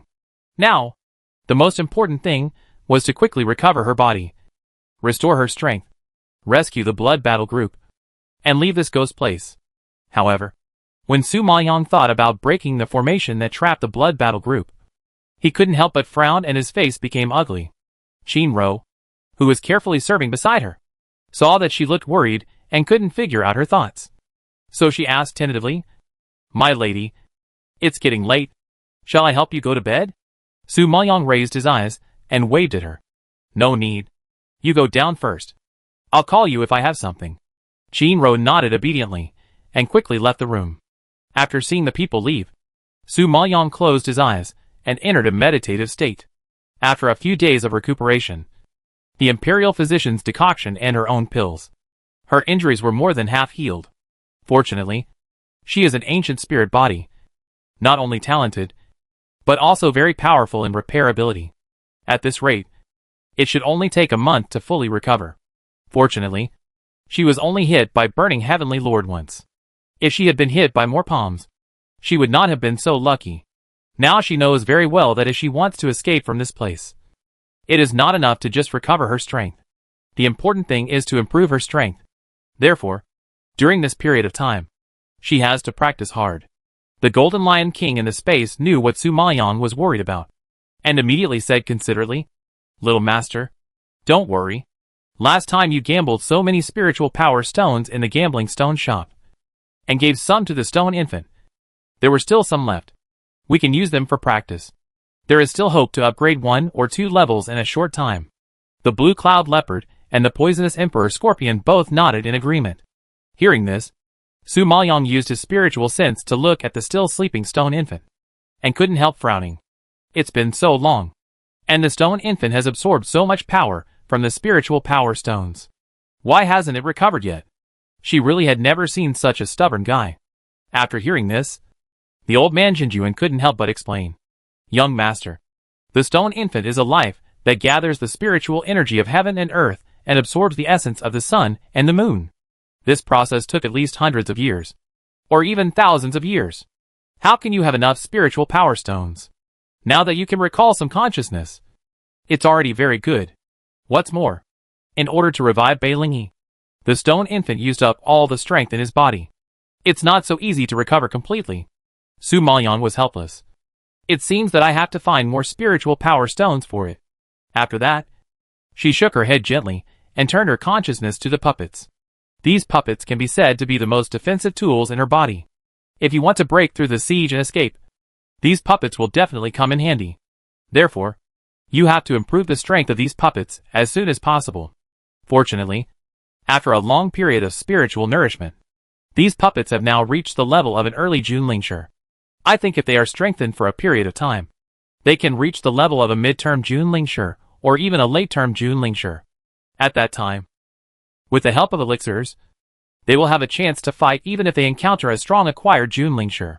Moreover, the puppet's defense ability is extremely high, so even if it is a peak acquired Junlingshi, it is unlikely to completely break the puppet. If you encounter a strong innate Junlingshi, even if the puppet cannot beat it, it can at least delay it, which is good for escaping. Thinking of this, Su Maoyang focused on outputting mental power, without delay, and began to strengthen the puppet. The other 5 spirit beasts also began to absorb the power of the spirit stone and practice at this time. For this strengthening, Su Maoyang did not eat or drink, and strengthened for 2 days and 2 nights. Qin Ro was worried about her health and wanted to go in and persuade her several times, but she was driven out by her. In the end, she could only wait outside and worry. Su Maoyang is now imprisoned in Yalan Palace. The women in the palace know her true identity, and know that she is a tough character who cannot be provoked. In addition, with the protection of Finchen Jun, no one dares to come to Yalan Palace to cause trouble for Su Maoyang. During this period of time, she has been free and can concentrate on practicing. In addition to strengthening the puppet, Su Maoyang is also constantly improving her spiritual power and mental power. Due to the last battle, Su Maoyang's spiritual power has already reached the breakthrough point, and she has been promoted to the peak Junlingshi without spending too much effort. Now she is beginning to move towards the initial stage of the acquired Junlingshi. Originally, she was considered a super genius for reaching the peak of the Junlingshi at her age. Not to mention that she was expected to enter the level of the postnatal Junlingshi. You should know that many elders in the academy are only at the level of the postnatal Junlingshi. They have cultivated for most of their lives to achieve this achievement. But Su Maoyang only spent a few years. Such talent and speed would be really scary if it were spread out. As for the improvement of mental power, Su Maoyang is even more like a fish in water, relying entirely on alchemy to complete it. In this way, she can not only refine some life-saving pills for emergency use, but also improve her alchemy strength, which is a two-pronged approach. However, in addition to improving her own strength, the most important thing at present is to practice the secret art of ice sacrifice to the 9 days. Now among all her trump cards, except for the evil blood cauldron, the dragon piano is the most powerful, and her current spiritual power level is limited, and she can only rely on practicing the secret art of ice sacrifice to the 9 days to maximize the power of the dragon piano. If she encounters a super strong person, only the dragon piano has the hope of resisting 1 or 2. Thinking of this, Su Maoyang's face was solemn. With a stroke of her hands, she ended her spiritual power training and officially began to practice the 3rd level of the dragon qin, condensing the ice sword. It is said that as long as the 3rd level is successfully practiced, the cold air released by the dragon qin will condense into an ice sword. The ice sword attacks from all directions can pierce people with thousands of holes, and the power is very powerful. Thinking of this, she concentrated her mind and entered a state of concentration. And then a black shadow suddenly appeared in her consciousness. The black shadow's moves were coherent and agile, but clear. Su Maoyang quickly imitated the black shadow's moves, constantly mastering the moves, and her own phantom gradually formed in her consciousness. Her phantom followed the black shadow and studied for several days before she could fight like a real person, and finally condensed the ice sword. Time passed in a flash, and a month passed. Su Maoyang's body was almost recovered, and the 10 puppets were also strengthened to the level of late-stage Junlingshi. With high-intensity training, She also entered the ranks of powerful acquired spiritual masters. Chapter 10:15 Her Inner Demon. Although her mental power has not yet broken through, she is almost at the threshold of the peak dawn zone. I think she will be able to successfully advance in time. As for her 5 spirit beasts, after this period of training, they have also made rapid progress. The current strength of the heavenly demon Martin can compete with the Xiantian Junling Master in the early stage. The Blue Cloud Leopard has been promoted to the 8th level Holy Spirit Beast. The Poison Emperor Scorpion has also reached the 2nd level King Beast. And the Golden Lion King and the Tontian Flamingo have directly been promoted to the 1st level King Beast. Their current strength is more than enough to deal with the Junling Master. But it may be a bit difficult to deal with the acquired Junling Master. However, in general, they have improved a lot, and they will be a force that cannot be underestimated when they really fight. Seeing that she was almost ready, Su Maoyang studied the formation. She must break the formation outside the dungeon to have a chance to rescue the Blood War group. During these days, she also made a detailed understanding of the formation outside the dungeon. So that night, she found the right time, avoided people's eyes, and quietly sneaked to the vicinity of the dungeon. She recalled the route that Yifeng led her to take, and carefully entered the range of the formation. Relying on her memory, she passed through the corridor and bypassed the rockery, and was very cautious with every step. She knew very well that if she took a wrong step, she might trigger the formation and give her life in it. And it is said that this formation was passed down by the Burning Blood royal family, and it is very difficult to break the formation. It is estimated that even the strength of Burning Heavenly Lord would take a lot of effort. Not to mention that she is now a post-Heavenly Lord spiritualist in the initial stage. Therefore, she knew the dangers very well. Thinking of this, Su Maoyang became more careful, observing and considering everything. But at this moment, Su Maoyang didn't know what was wrong. His eyes blurred, and the picture changed instantly. There were no green branches and vines, no beautiful flowers, no rocky rockery and winding corridors. There was an endless battlefield in front of him. In front of him was a dense army. They were wearing armor and holding spears. They were like dark clouds in the sky, dark and magnificent.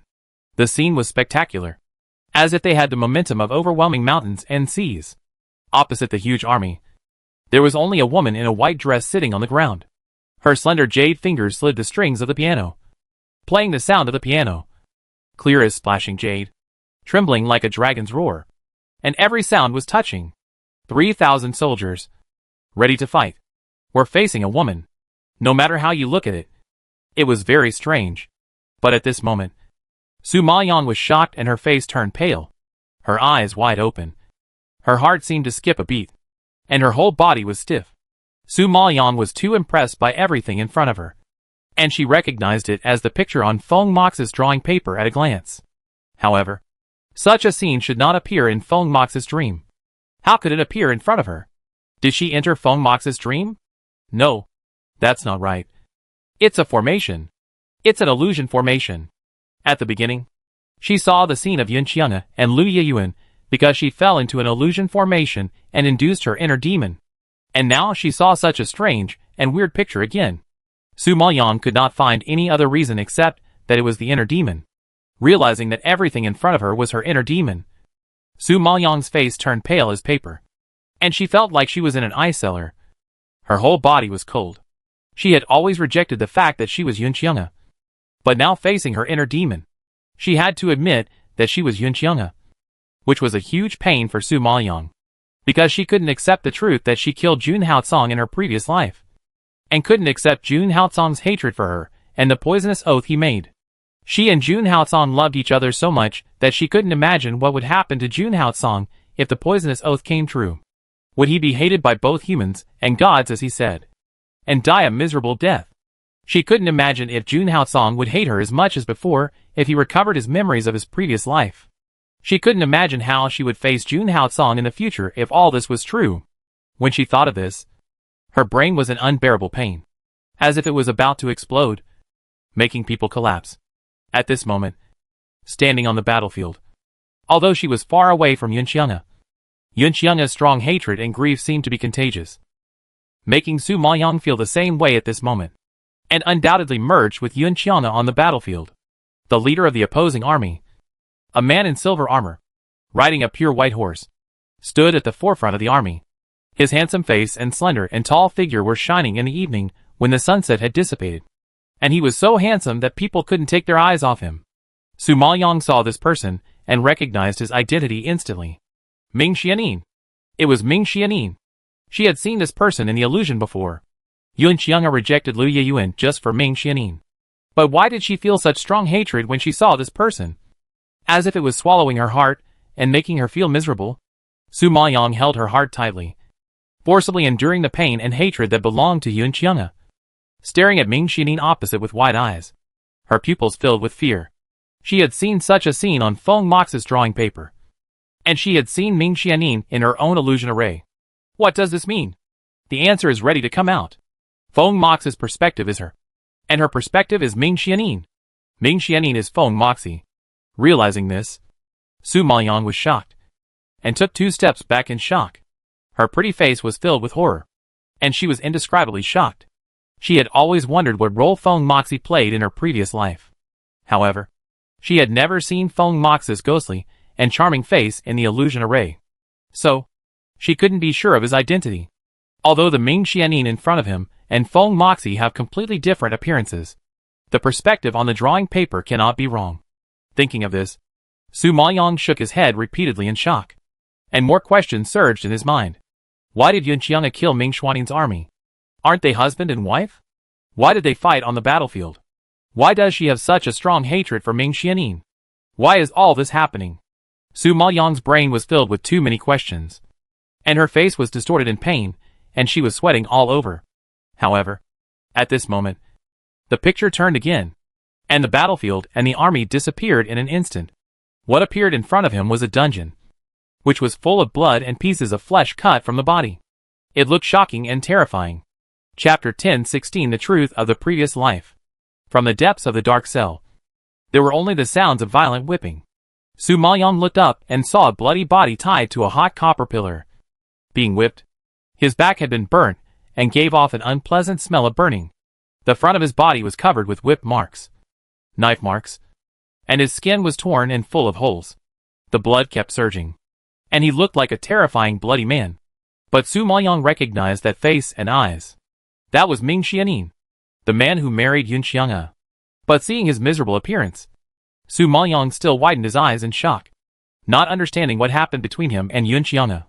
At this moment, Ming Xianin, who was beaten to death, slowly raised his head, grinned with bloody mouth, and said weakly, Yun Xianga, let the Ming clan go.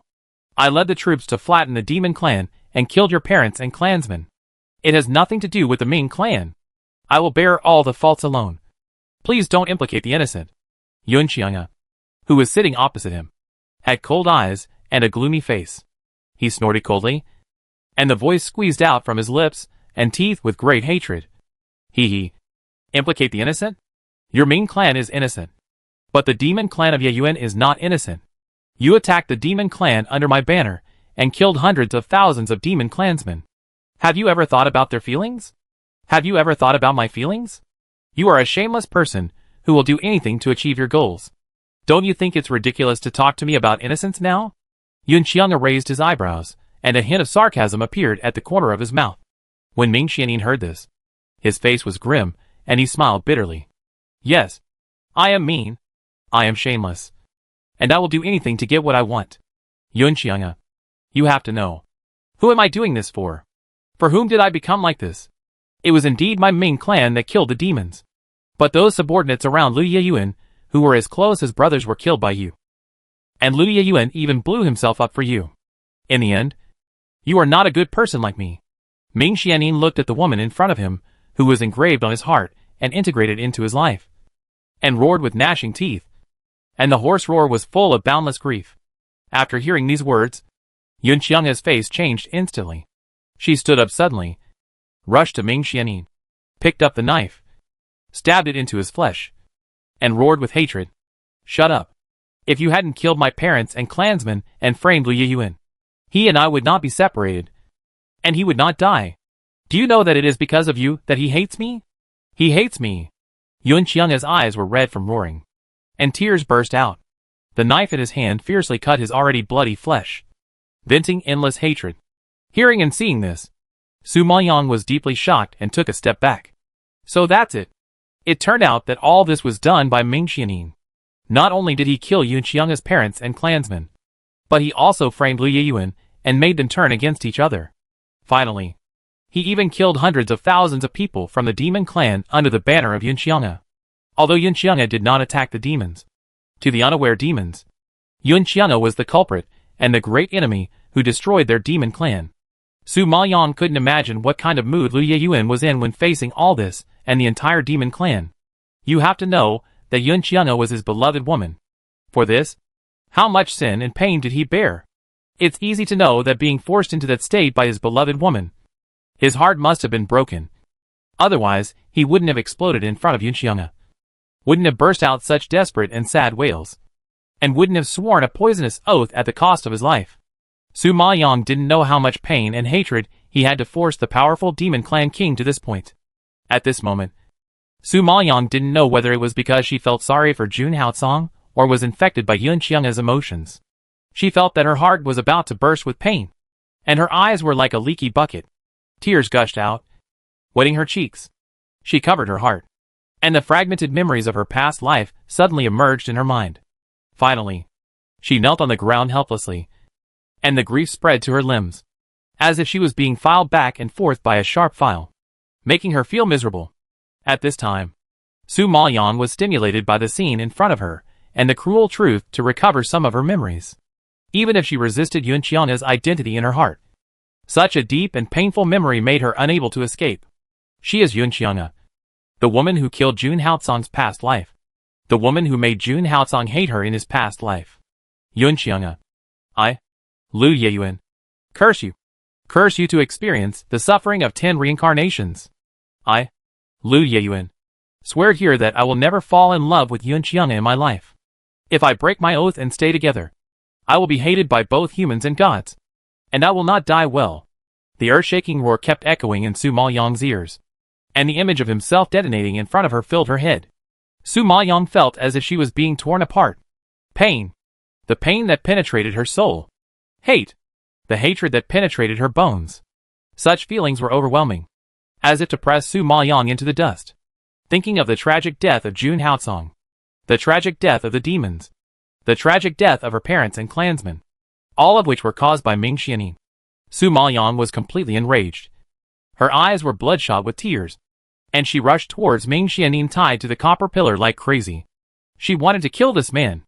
However, the next second after she rushed over, the scene changed again, and the dungeon disappeared instantly. Ming Xianin in front of him turned into Feng Moxie. Seeing that familiar face, Su Maoyang could no longer control the fury in her heart and attacked Feng Moxie. Feng Moxie, go to hell. The old man Jinjuan in the space saw Su Maoyang's reaction and said in his heart, it's bad. The young master has gone astray and is controlled by the inner demon. Before he finished speaking, Su Maoyang had already approached Feng Moxie and slashed him hard with a palm. At this time, Feng Moxie also became ferocious, took her moves, raised his hand, and shot out a spiritual power, directly shocking Su Maoyang away. Then, he was seen flying up and rushing towards Su Maoyang. Seeing that the power was about to fall on her, Su Maoyang's expression changed, and she suddenly raised her arm, bursting out all the power in her body and hitting Feng Moxie heavily. But she was no match for Feng Moxie, and after the power exploded, she did not hurt him at all. But at this time, he had already approached her body and hit her chest hard. Su Maoyang was severely injured, but he was unwilling to give up. He used up his last strength, and the spiritual power in his hand instantly turned into a dagger, stabbing it fiercely into Feng Moxie's back. Chapter 1017 Lord Fentian is injured. At this moment, the surrounding space disappeared instantly. There was no battlefield, no dungeon, and no Ming Xianin and Yunqiang. It was as if everything was a dream, fleeting. Now, what came into view was the garden leading to the Fenxua dungeon. Seeing the scene in front of her return to calm, Su Maoyang's manic hatred gradually subsided and slowly woke up. However, when she saw that she was actually held in Feng Mosia's arms, she was shocked and subconsciously raised her palm and slammed it hard on his chest. Feng Mosia was caught off guard by her and was immediately knocked back several meters. forcing himself to stabilize his body. Seeing this, Yifeng behind him was shocked and immediately stepped forward, asking worriedly, "Master, are you okay?" Feng Moxi's face was gloomy and slightly pale. And then he raised his hand. "It's okay." Yifeng saw that he was seriously injured, and he was angry and yelled at Su Maoyang. "Concubine Su, you are too ungrateful. My master tried his best to break the formation and rescued you. Is this how you thank my master?" Su Maoyang's mind is now full of fragmented memories of his previous life, because he inherited Yunqian's love for the underworld. Xianyin's hatred, now facing Feng Emosia, also brought great hatred. Sneered sarcastically. "Save me? Thank him? He killed my parents and clansmen, killed hundreds of thousands of demons, caused me and Lu Yiyuan to become enemies, and caused me to kill the man I love the most. You actually asked me to thank him." Thinking of Lu Yiyuan's tragic death, the pain and blow he suffered, and his hatred for himself, Su Maoyang couldn't control the grief in his heart. His whole body was tense and trembling. His fingers clenched into fists, and his anger sank into his flesh. Feng Emosia's expression changed drastically when he heard this. His purple pupils suddenly widened and his face was shocked. "You remember everything?" "Yes, I remember everything. Ming Xianin. We haven't seen each other for a long time." Su Mo Liang's mouth curled up, raising a cold arc. The last few words were almost squeezed out from his lips and teeth. With a chilling coldness, Feng Emosia seemed to have suffered a great blow when he heard the three words Ming Xianin. His charming face turned pale as paper. "Feng Emosia, you are really the same as in your previous life. Despicable, shameless, insidious and cunning. For your own benefit, you can use any mean and cruel means. Today, I finally recognized you. I suddenly found that compared with your dirty life experience, your soul is even more disgusting." Su Mo Liang spat and stabbed into Feng Emosia's heart like a knife. He hated to hear dirty and disgusting words. This was the most taboo and intolerable comment he had ever heard since he was a child. Hearing this, Feng Emosia was furious. He rushed over and grabbed Su Mo Liang's neck, growling with gnashing teeth. "Su Mo Liang, you are looking for death. What? Are you guilty? Are you angry because I said it? What kind of person are you? What have you done? Don't you dare to face it yourself?" Su Mo Liang stared at him, sneered with the corners of his mouth. The expression was as ironic as it could be, and it stimulated Feng Emosia to tremble all over. "Shut up! Shut up!" He was so angry that his veins bulged, and he roared wildly. Even the legacy behind him was shocked by his reaction. The former Finchen Jun was a very gloomy person with a knife hidden in his smile. Even if he was unhappy, he would not get angry casually, let alone lose control like he is now.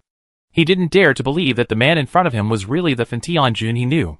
It seemed that since Su Maoyang appeared, Fintian Jun was always affected by her emotions. "Feng Moxie, what you have done cannot be erased by me shutting up. Nor can intimidation change the fact that you are despicable and shameless. Don't deceive yourself. You look ugly like this." Su Maoyang stared at him coldly, and every word he said was heartbreaking. Feng Moxie was stimulated by her, and his eyes were wide open. His face was distorted. He lowered his voice, gritted his teeth and said, "Everyone can say that I am despicable and shameless. Only you, Su Maoyang. You are the only one who has no right to say that to me." He stared at the woman in front of him who he had loved with his life, and saw the hatred blooming in her black eyes. His heart seemed to be shattered by a punch, and he trembled with pain. Su Maoyang was shocked by his excessive reaction and widened her eyes. Although she knew the truth of her previous life, she still couldn't see the man in front of her clearly. Feng Moxie saw the inquiry in Su Maoyang's eyes, and in order to cover up his own loss of composure, he suddenly threw her away. He didn't want to face those resentful eyes again, so he simply ordered loudly, "Come here. Escort Concubine Su back to Yalan Palace. Without permission, you are not allowed to step out of Yalan Palace in the future." As soon as the roar fell, the nearby guards came forward one after another, ready to capture Su Maoyang. Su Maoyang was angry and didn't allow anyone to touch her. "Let go. I can walk by myself." After saying that, she hated Feng Moxie and turned to walk towards Yalan Palace. Although she didn't save the blood battle group this time and was caught by Feng Moxie, the formation was at least broken by him, and she was finally one step closer to the goal. However, When Su Maoyong thought of the memories of his previous life, he felt so heartbroken that he couldn't stay for a moment. It seemed that she had to think of another way quickly. Feng Moxie watched Su Maoyong's back as he left, his eyes floating with complex light. And then his legs and feet softened. He knelt on the ground, and suddenly spit out a mouthful of blood. Yifeng, who was beside him, was shocked when he saw this, and quickly reached out to support him. "Master, are you okay?" "It's okay," Feng Moxie whispered weakly. Yifeng saw that a large amount of blood had already flowed out of his back, and the wound was almost at the position of the heart. This was not okay. This was clearly that Su Maoyong was almost beaten to death. He saw clearly just now that Su Maoyong fell into an illusion and was controlled by the inner demon. It seemed that he had an illusion and regarded Fin Tianjin as an enemy and kept attacking. But in order to rescue her from the illusion, Vincent Jun was concentrating on breaking the formation. And he couldn't be distracted during this period. So he just resisted all her attacks. Although Su Maoyong was not as strong as Vincent Jun, she was also a post-Tianjun spiritual master. The power she burst out should not be underestimated. All of it hit Vincent Jun, who had no time to defend. No matter what, it would cause considerable damage. What's more, when Vincent Jun saved Su Maoyong and held her in his arms, she stabbed him with a knife, almost piercing his heart. With such a serious injury, he still endured and said that it was okay, which was really distressing. During this period, he saw what happened between Vincent Jun and Su Guifei. But the more he saw, the more he didn't understand what kind of relationship Vincent Jun and Su Guifei had. In this month, although Vincent Jun did not visit Su Guifei in Yalan Palace, he always paid attention to her situation. When he learned that Su Guifei was trapped in the illusion, he was obviously very angry. But he still rushed to save her nervously. He obviously cares about Concubine Su, but he always has a cold face, frowns, and often gets angry at her. Yifeng has been with Lord Vincent for so many years, and has always claimed to understand him better than outsiders. But facing the current Lord Vincent, he still feels unprecedented confusion. Chapter 1018 Save Her. At this time, Feng Moxie stood up with all his strength and gave a serious order to Yifeng. "You immediately send the secret guards of Ho Tianjun Lingshi to seal the dungeon and keep a strict watch on it. No one is allowed to enter or leave." Yifeng hurriedly clasped his fists and accepted the order. But when he saw that Fin Tianjin was weak, his face was pale, and there was cold sweat on his forehead. His heart was in suspense. He asked with some concern, "Master, you are too seriously injured. Do you want to ask the imperial physician to take a look?" Feng Moxie frowned slightly when he heard this, and raised his hand to refuse. "Remember, don't alarm anyone about what happened today." "But your injury," Yifeng saw that his back was still bleeding. If he didn't get treatment quickly, the wound would worsen. "No buts. I will be fine after a few days of retreat. During this period, don't let anyone disturb me. Understand?" Yifeng saw his tough attitude and could only clasp his fists helplessly. "Yes, I obey your order."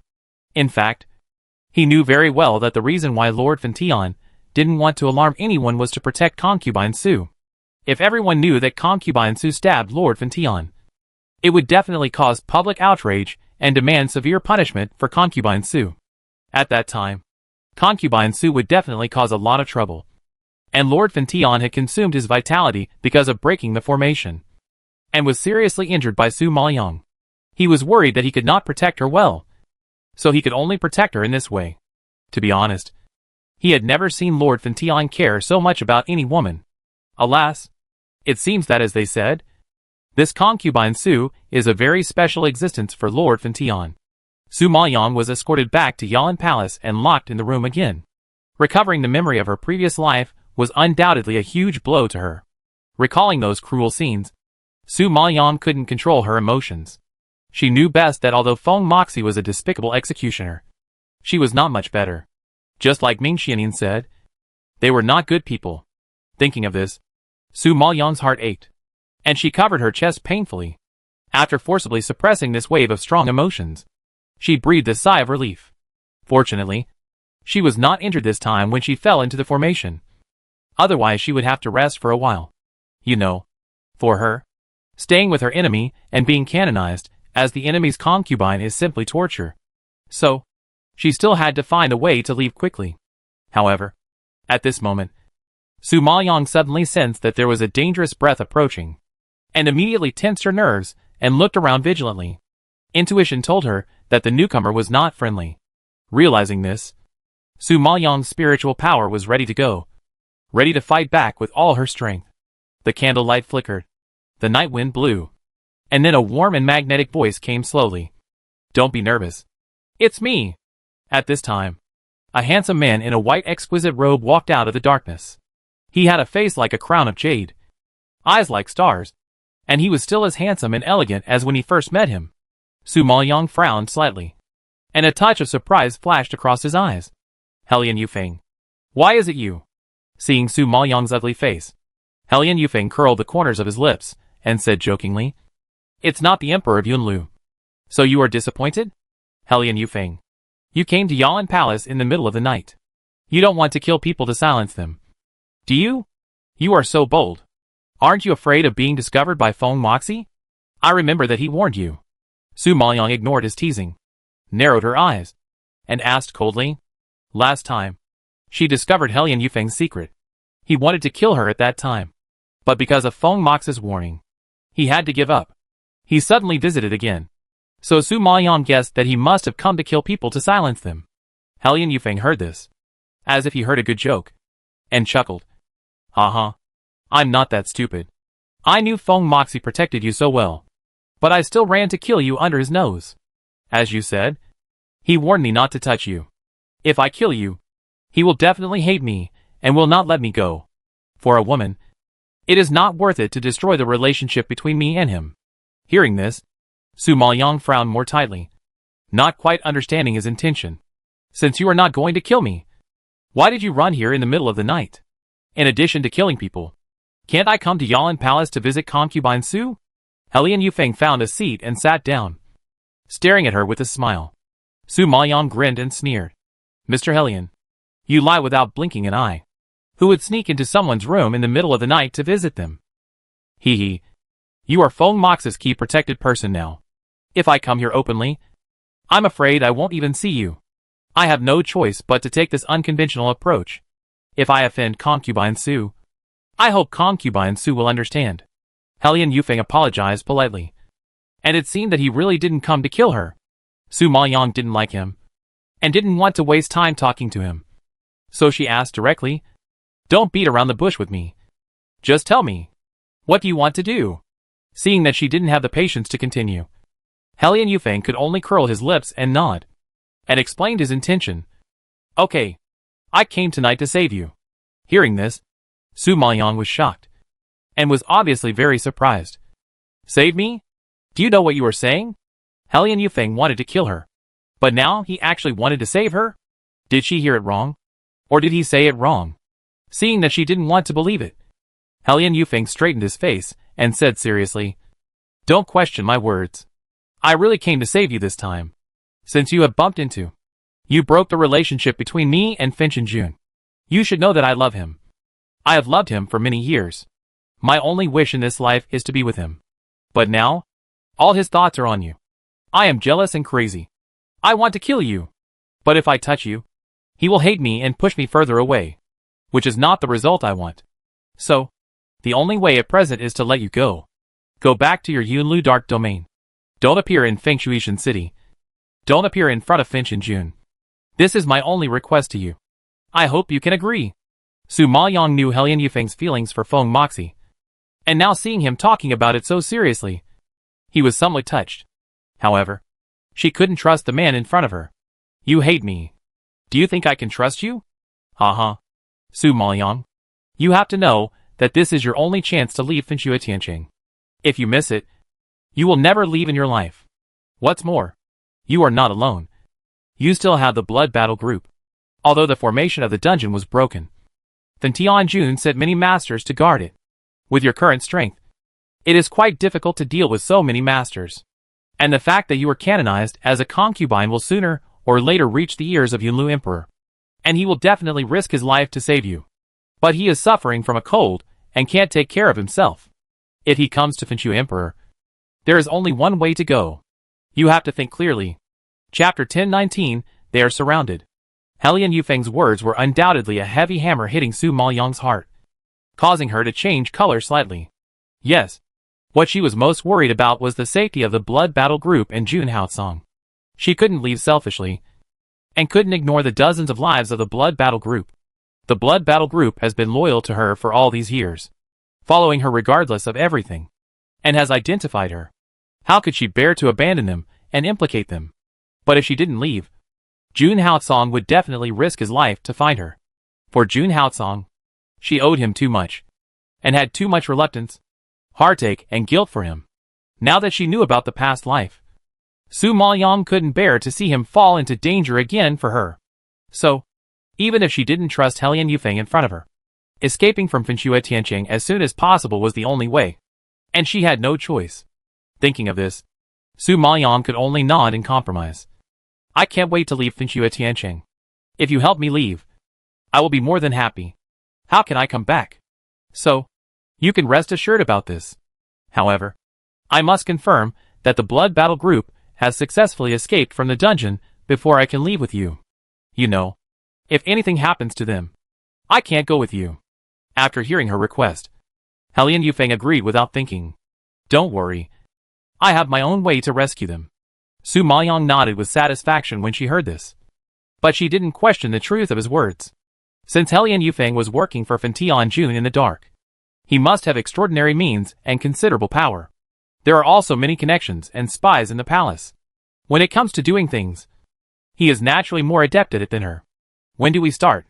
Now she only cares about the time of action. Tomorrow night.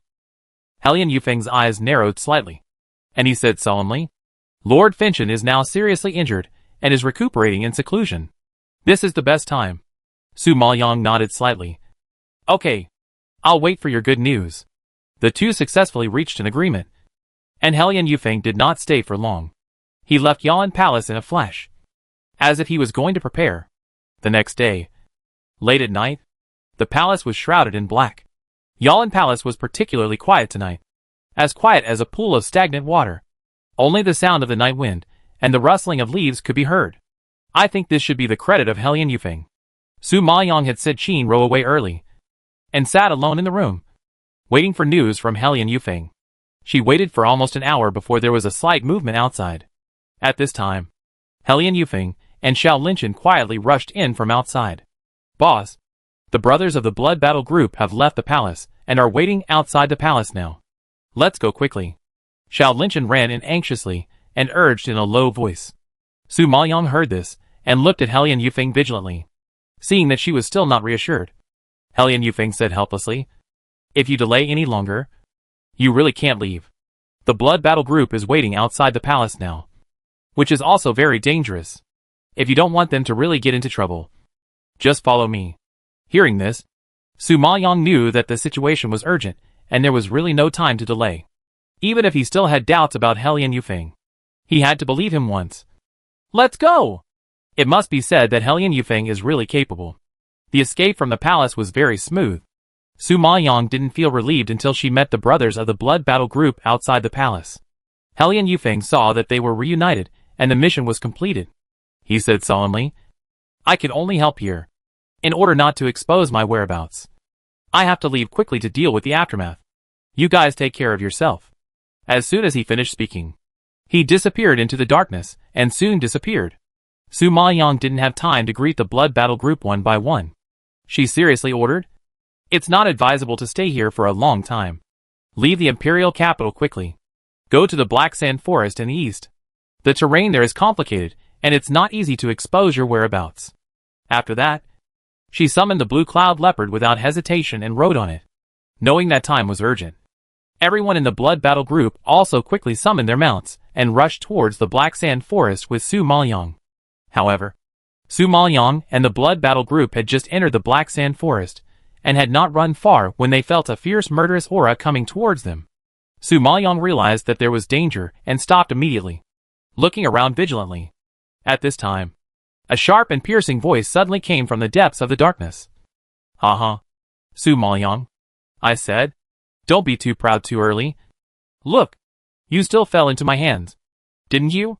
Even without looking at this weird and sarcastic voice, Su Maoyong knew that it was Lang Shiyue who had a grudge against him. As the voice fell, the Ling sisters, and a dozen old men came out from the depths of the darkness. Su Maoyan was naturally familiar with the Ling sisters. However, what she didn't expect was that there was an old acquaintance among the old men with them. That is, the great master Pang Jianyuan, whose strange fire she had robbed. When enemies meet, they are particularly jealous. At this time, Pang Jianyuan saw Su Maoyan and grinned, saying sinisterly, "Su Maoyan, we haven't seen each other for a long time. I really didn't expect that you were so brave that you dared to run to Finchua Tianqing to die. Master, stop talking nonsense with her. We finally got the tip-off, and got the chance to intercept her. We should act quickly to eliminate the trouble in the future." Lung Shuyue had wanted Su Maoyan's life for a long time. And now that she had such an opportunity, she couldn't wait. After hearing this, Su Maoyan understood. Helian Yufeng was not as simple as she thought. It was obvious that he rescued them while sending people to notify the Lung sisters, wanting to use others to kill her. His move of killing someone with a borrowed knife and cutting off the firewood from under the cauldron was really cruel. After listening to Ling Shiyue's words, Pang Jianyuan nodded in agreement and said to the white-haired old man beside him in a flattering manner, "President, my apprentice said that this little bitch has the evil blood cauldron, which is a chaos spirit treasure. A treasure that many alchemists dream of. As long as you kill her, the evil blood cauldron will be yours. When the time comes, I hope the president can help me get the red blood sea flame and the fantasy earth cold flame back." President. Hearing such a title, Su Maoyan couldn't help but turn his eyes to the old man next to Pang Jianyuan. Seeing Pang Jianyuan's flattering attitude towards the old man, Su Maoyan guessed the identity of this person. This person should be the legendary president of the Alchemy Guild. It is said that this person's alchemy level has reached the level of Danzuan, and his alchemy strength is very terrifying. However, he was devoted to the study of alchemy, so his spiritual power was slightly inferior. At this age, he had always remained at the level of a postnatal master of spiritual power. However, as a master of alchemy, he could command the support of hundreds of people. He didn't even need to move a finger, and there were countless strong people working for him. Look! There were more than a dozen powerful masters of the innate master of spiritual power standing beside him. Chapter 1020 A Last Stand. Young Master. These dozen people have reached the level of Xiantian Junlingshi, and 3 have even reached the late stage. I'm afraid it's going to be dangerous this time. The Jinjuan old man in the space felt the breath of the old man opposite, identified their strength at a glance, and reminded them solemnly. Although Su Maoyan knew that the old man opposite was not weak, she was still extremely shocked to hear the Jinjuan old man tell her their level. She remembered that the leader of Sangyan sect was in the late stage of Xiantian Junlingshi. At that time, if Jun Haocong hadn't rescued her, she would have been wiped out by the leader of Sangyan sect. So she knew too well how powerful the late stage of Xiantian Junlingshi was. Now, Su Maoyan has finally entered the early stage of the acquired Junlingshi. But the Xiantian Junlingshi is above the peak of the acquired Junlingshi. In this way, the strength of these 3 old men is 7 levels higher than Su Maoyan. You know, Dong Ruiqian, the leader of the Sangyan sect, could have wiped her out by himself. Not to mention that there were 3 super strong men with the same strength as Dong Ruiqian in front of her to take her life. Such a lineup and such a level of suppression were simply terrifying. Even without these 3 people, the other several Xiantian Junlingshi in the initial stage were 4 levels higher than Su Maoyan, and their powerful strength should not be underestimated. Therefore, it was indeed as the old man Jinjuan said. This time she was really doomed. Just as Su Maoyan was looking at the old men and analyzing the current situation, the 3 old men standing side by side with the president of the Alchemy Guild spoke. "Haha, President, don't worry. We will take care of this little girl. As long as you take good care of our calming academy in the future, I will be very grateful." One of the old men, wearing a gray and white robe and slightly fat, said flatteringly with a smile on his face. Standing next to him, another old man wearing a brown gown, with dark skin and a thin figure, was also unwilling to lag behind in seeking benefits. "President, our Yuanling Academy is short of a batch of elixirs, and I hope you can lend a hand." "Haha, President, I don't ask for any elixirs. I just hope that you can let my disciples of Yuan Academy enter the guild and learn alchemy from the masters of alchemy. Then I have nothing else to ask for." At this time, an old man in a black robe stroked his beard and said with a smile, He was short and stout, with a chubby face and small eyes. At this time, his smile became a line, but there was a gleam of light inside. When the other two elders heard this, they glanced at him unhappily. What do you mean by asking for nothing else? His request was obviously more excessive than theirs. They were only seeking the protection and elixirs of the Alchemy Guild. But he wanted his academy's disciples to enter the Alchemy Guild to learn alchemy. As the saying goes, it is better to teach a man how to fish than to give him a fish. If his disciples of Yuan Academy became great alchemists, would they still lack elixirs? Would they still need the protection of others? Obviously, he had the most sophisticated calculations. However, Yuan Academy was indeed the strongest among the 4 academies. Even if they had any dissatisfaction, they dared not speak out and could only endure it. After hearing their request, the president responded with a cold face. Don't worry, 3 deans. As long as you kill this man, I will satisfy whatever you want. As a Danzuan alchemist, he can make countless high-quality pills with just a few moves. And providing pills is just a piece of cake for him. As for asking the Alchemy Guild to accept disciples, it is just a matter of a word from him. And it is even less difficult. So, compared with the Chaos Spirit Treasure, the Evil Blood Cauldron, these conditions are really not worth mentioning. After getting the president's promise, the 3 deans were excited and excited. At this moment, they were so lucky to accept the president's request. This time they helped the president, and with the support of the Alchemy Guild in the future, it means that the strength of their 3 colleges will be further improved. For them, this is simply a pie in the sky. By then, among the 4 major colleges, the one at the bottom will probably be the timid Donley College that failed to come to help the president. Thinking of this, several elders were secretly happy and gloating. At this time, Su Maoyang saw their interaction and understood it. But she didn't expect that in order to kill her, the president of the Alchemy Guild mobilized so many people, and even called the deans of the 3 major colleges. The rest of the Xiantian Junlingshi must be the core elders of the college. Such a lineup really thinks highly of her. Su Maoyang, however, it is understandable that she is now protected by Feng Moxie. And there are variables at any time. They are afraid of making mistakes. So they naturally have to be foolproof and make a quick decision. If it drags on for a long time, there will definitely be complications. It must be said that these old guys are very cautious in doing things. Woman, what should we do now? If I have the help of elixirs, I can barely entangle a Xiantian Junlingshi in the late stage. But I can never defeat him. As for the other 2, I can't deal with them at all. The tone of the always arrogant and confident Tianmo Martin was particularly solemn at this time, which was enough to show that this was definitely an unprecedented dilemma they faced. Upon hearing this, the Golden Lion King immediately took over the conversation. I, the Blue Cloud Leopard, the Sky-Reaching Flamingo, and the Poisonous Emperor Scorpion. The 4 of us will try our best to entangle another Xiantian Junlingshi in the late stage. But it should not last long. So, Master, you must escape quickly. Escape? Surrounded by so many Xiantian Junlingshi. How can I escape?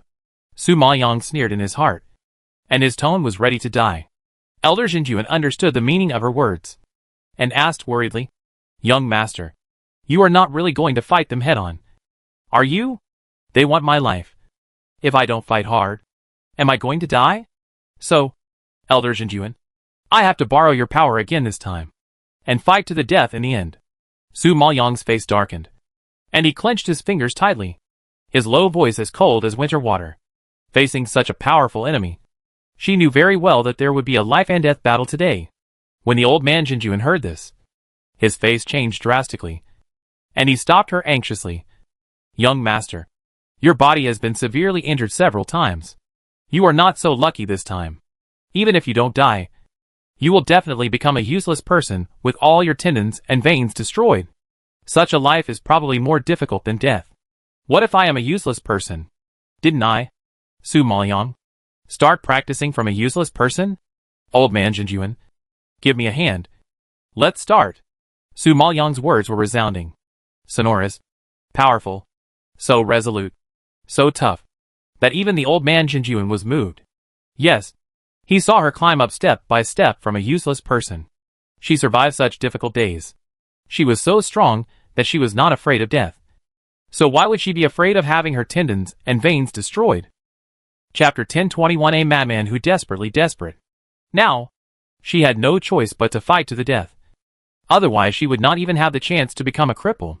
Thinking of this, the old man Jinjuan stopped persuading her, and reluctantly closed his eyes, and began to meditate and pass on his skills. Su Maoyang received the power of the old man Jinjuan, and the spiritual power gathered in her body began to rotate rapidly. Her tendons and veins expanded wildly, and the powerful force swept her body like a hurricane, and the fierce spiritual power actually overflowed from her pores, as if it was about to explode at any time. Such a high-intensity absorption of power caused great damage to her internal organs and meridians, and also made her full of power, exuding an arrogant and domineering meaning all over her body. At this time, the dean of Concubine College saw the amazing changes in Su Maoyang's body, and couldn't help but exclaimed, "Huh? Her breath seems to have suddenly become stronger. Could it be that she took some pills that forcibly improved her strength?"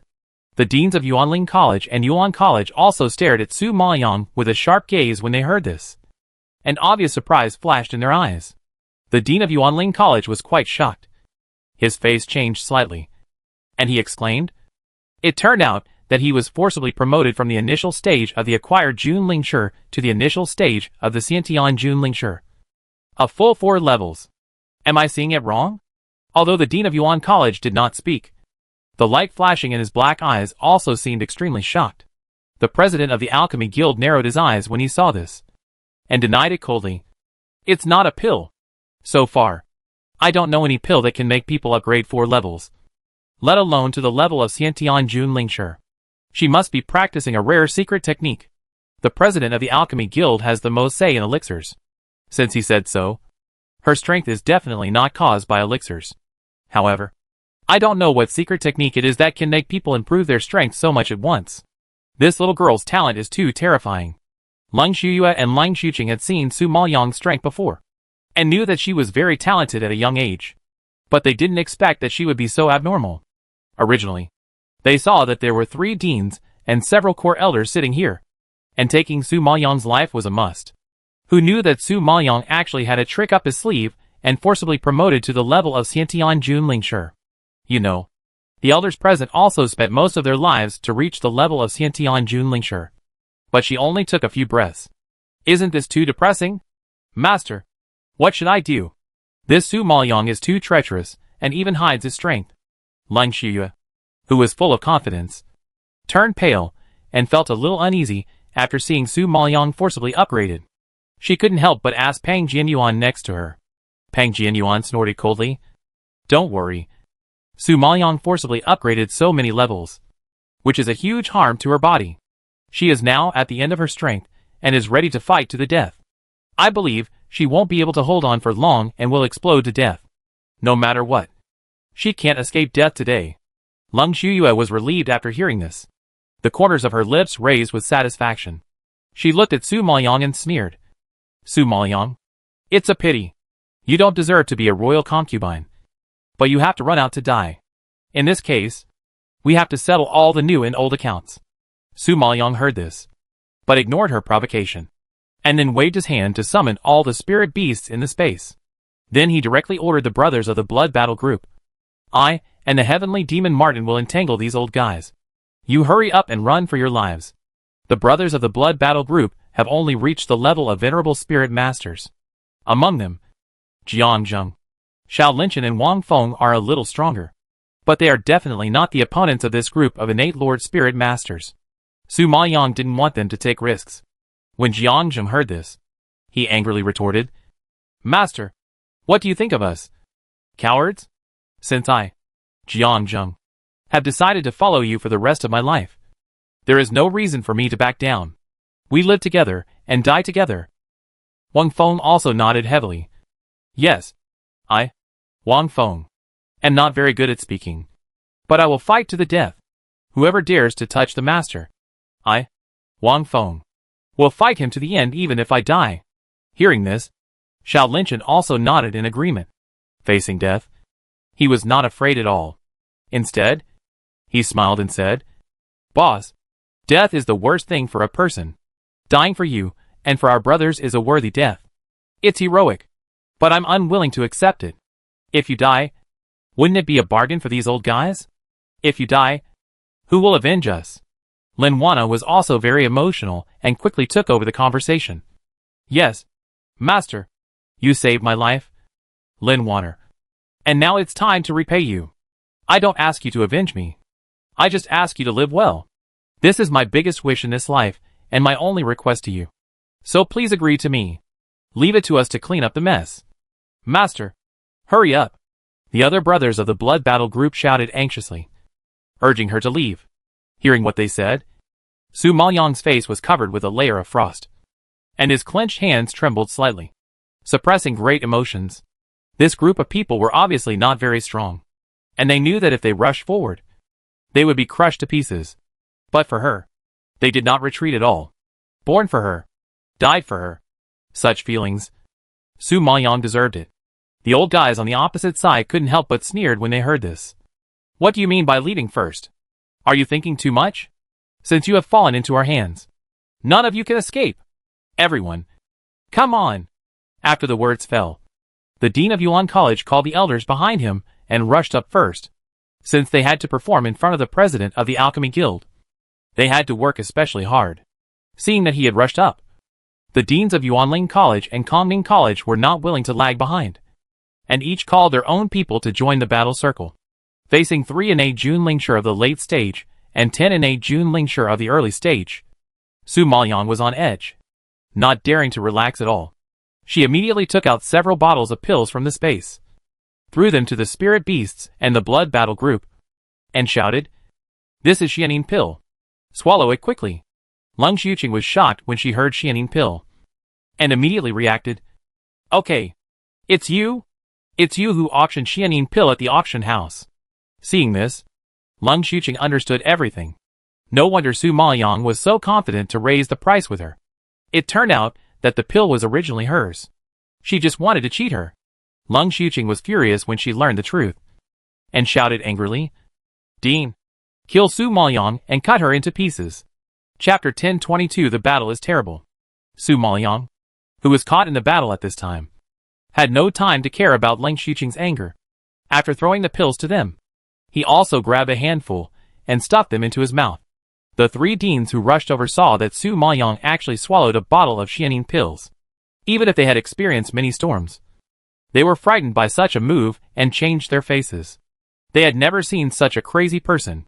Eating a pill that forcibly increased strength was already very harmful to the body, but she actually swallowed a bottle.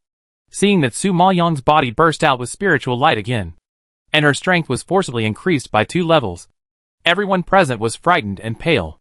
Even the president, who was standing outside the battle circle and watching this scene, was stunned by Su Maoyang's desperate behavior. He was an alchemist and knew the medicinal properties of the pills best. Even if she had an extraordinary physique and extraordinary strength, it would not be considered a big deal to swallow 2 pills at a time. She swallowed a bottle directly. The man in front of him was simply a crazy man who didn't care about his life. However, it was also obvious that she had no way out and could only fight to the death. Everyone was shocked. Before they could recover, Su Maoyang waved his hand and summoned 20 puppets, shouting, "Tie up those early Xiantian Jun Lingshi." As soon as the 20 puppets appeared, they immediately rushed towards the group of elders. As for the blood battle group, knowing that they were no match for the late stage realm, in order to relieve Su Maoyang's pressure, they swallowed the pill and rushed over to help the puppets deal with the weaker elders. With the help of the pill, the heavenly demon Martin could barely entangle a late stage Xiantian Jun Lingshi. But it was entangled. But it was beaten black and blue, and was covered with wounds. It was obvious that he was also resisting. As for the other spirit beasts, the battle was even more miserable. The dean of Kongning Academy was beaten away in a few moves. Even if the Golden Lion King, the Poisonous Emperor Scorpion, the Blue Cloud Leopard and the Sky High Flamingo besieged one, there was no suspense. Su Maoyang saw that his people were retreating step by step and could not hold on for long. So he immediately released the dragon Qin, stroked the Qin with his bare hands, plucked the strings with his 10 fingers, and made a heavy stroke. Suddenly, a terrifying sound wave burst out, and directly turned into a fierce force to attack the Dean of Yuan Academy opposite. Seeing this, the Dean of Yuan condensed his eyes, as if he did not expect Su Maoyang to release such a powerful force. He immediately turned sideways to avoid the force. But his footsteps did not stop. The hand surging with spiritual power directly hit Su Maoyang's head. In the darkness, the claws wrapped in spiritual power actually glowed brightly, revealing the breath of death.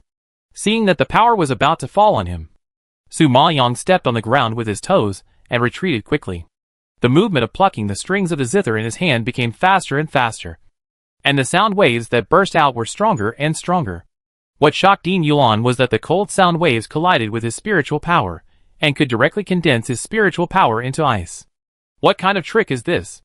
However, no matter what trick she plays, she, who relies on means and pills to forcibly improve her strength, will never be his opponent. Thinking of this, the Dean of Yuan Academy snorted disdainfully and reached out to attack again. However, just as Su Maoyang was carefully dealing with it, screams suddenly came from a distance. She was shocked and looked back suddenly. She saw that several brothers of the Blood Battle Group and Wang Feng were blown up by those Xiantian Jun Lingshi in the early stage. Instantly, blood mist was sprinkled all over the sky, and blood and flesh flew everywhere. The shocking scene made Su Maoyang horrified. Jiang, Xiao Linshan and others roared in anger when they saw this scene. But before they could fight back, Jiang was hit by a punch from the enemy the next second. Before he could finish his roar, a violent explosion sounded, and then Jiang was torn into pieces, which fell to the ground. Seeing this, Lin Water turned pale with fear, roared like crazy, and rushed towards Jiang. However, the enemy did not give Lin Water a chance at all, and stretched out his claws towards her, and suddenly chopped off her arm. There was a scream that broke through the sky, shocking everyone in the Blood Battle Group. Afterwards, they had no time to rescue, and saw Lin Wana was directly blasted into a blood mist by the power of Xiantian Jun Lingshi. Dyeing the land red, Su Maoyang witnessed Jiang being torn into pieces, Lin Wana being blasted into a bloody mist, and the brothers of the Blood Battle Group being blown up by a punch. At the moment, she was so excited that her eyes were red. She rushed towards the elders, and her heart-wrenching voice shook the earth. "I will kill you!" Before the roar that soared into the sky fell, Su Maoyang suddenly arrived, and with a heavy wave of her hand, the sound waves directly condensed into ice swords, and stabbed fiercely at the elders. Since Su Maoyang forcibly improved her strength and her level was above them, and she also used the secret technique of ice sacrifice to the 9 days, the Xiantian Jun Lingshi of the initial stage was no longer her opponent. She was stabbed by the ice sword in an instant, and the overwhelming sound waves knocked them all to the ground. This group of elders was seriously injured by Su Maoyang, but the dean of the Concubine Academy behind her stretched out his claws at her at this moment, and the surging power seemed to tear the space apart and hit Su Maoyang heavily. Seeing that she was about to be blown up by a punch, Xiao Linshan was so frightened that his eyes were bloodshot, and he screamed in fear. "Boss! Be careful!" The roar was like thunder, shaking the land. Xiao Linshan flew in front of Su Maoyang, used all his strength to push Su Maoyang away, and used his body to block the attack of the dean of Concubine College alone. There was a landslide-like explosion, with great momentum and shaking the earth. Then, Su Maoyang saw with her own eyes that Xiao Linshan, who had blocked the attack for her, was blown away. His pale face without any blood was splattered with blood. He stared at her eyes, and was still full of worry. His mouth gushing with blood moved weakly, and spit out 2 words with difficulty. "Run!" As soon as the voice fell, his body suddenly exploded in the air, turned into a blood mist again, and dissipated in the air. Seeing this scene, Su Maoyang felt as if thousands of arrows pierced her heart, and she lost all her strength in pain. Her heart was also broken at this moment, and she couldn't help but spit out a mouthful of blood. The brothers of the Blood Battle Group, Wang Feng, Jiang, Lin Water, and Xiao Linshan, all died for her, right under her nose. They died so miserably that not even a complete corpse was left. Seeing the blood and broken bodies on the ground, Su Maoyang was stimulated to have blood rushing up. His face flushed and almost dripping with blood, and he was as angry as an angry lion. His face twisted, his expression ferocious. He suddenly raised his head and roared, and the roar immediately shook a layer of terrifying air waves. "I will kill you!" Chapter 1023 Self-Destruction and Death. The air wave exploded with a bang, bringing with it a devastating force, and crashed straight into the dean of Concubine Academy. Dean Concubine did not expect Su Maoyang to explode suddenly. and his expression was shocked. And he was forced to retreat 2 steps. But he was at least a serious Xiantian Junling master who had cultivated to the late stage step by step. Facing Su Maoyang's abnormal power, he reacted quickly and was not injured. It's just that this woman was able to force him back at such a young age. And the strength and talent she showed at this moment still shocked him greatly. However, just when he was frightened, Su Maoyang on the opposite side actually rushed towards him desperately, suddenly raised his arms, and pushed his hands hard. Roar. The fierce sound wave directly turned into a dragon roar, breaking through the air, instantly resounding through the clouds, echoing between heaven and earth, and making the earth tremble. Su Maoyang is now forcibly promoted to the late stage of the Xiantian Junling. Although her combat power is still not as good as Ding Kongming, she has the assistance of Long Qin and Bing Jiyushan. And because she was stimulated to be crazy, all the strength in her body was squeezed out by her and pushed out with a bang. Such explosive power. You don't need to think about how terrifying it is. Sure enough, the dean of Kongming College was also frightened when he saw this scene, and he quickly raised his hand to block it. However, the power of the dragon roar was too strong, hitting his arm heavily, making his arm numb, and suddenly smashing his defense and hitting his chest. With a loud bang, the dean of Kongming College shot out backwards and spit out a mouthful of old blood. The other 2 deans, the president of the Alchemy Guild, Pang Jianyuan, and the Ling sisters were all shocked when they saw this scene. The shock in their hearts was beyond words. This young woman could actually injure a late-stage Xiantian Junling. Such strength can't be described as abnormal. Just as everyone was shocked, Su Maoyang took another step and flew up to him. Fierce spiritual power surged out from his palm, wrapped around his arms, forming 2 dazzling beams of light, and then fell on the strings, accompanied by the sound waves. It roared fiercely. The terrifying dragon roar turned into a silver dragon that looked down on everything and swooped down towards the dean of Kongming Academy. My god! It's the afterimage of the dragon! The dean of Yuan Academy was shocked to see this scene, and his face changed drastically. He sighed in shock, and then immediately rushed towards Su Maoyang to rescue Dean Kongming. He knew too well that even if Dean Kongming was powerful, he couldn't withstand the power of the dragon. At this time, the demon Martin, who was beaten all over, saw the actions of Dean Yuan and was afraid that he would join forces with Kongming to deal with Su Maoyang. He was shocked and rushed forward without hesitation, wrestling with Dean Yuan. Dean Yuan was entangled by him and couldn't get away for a while.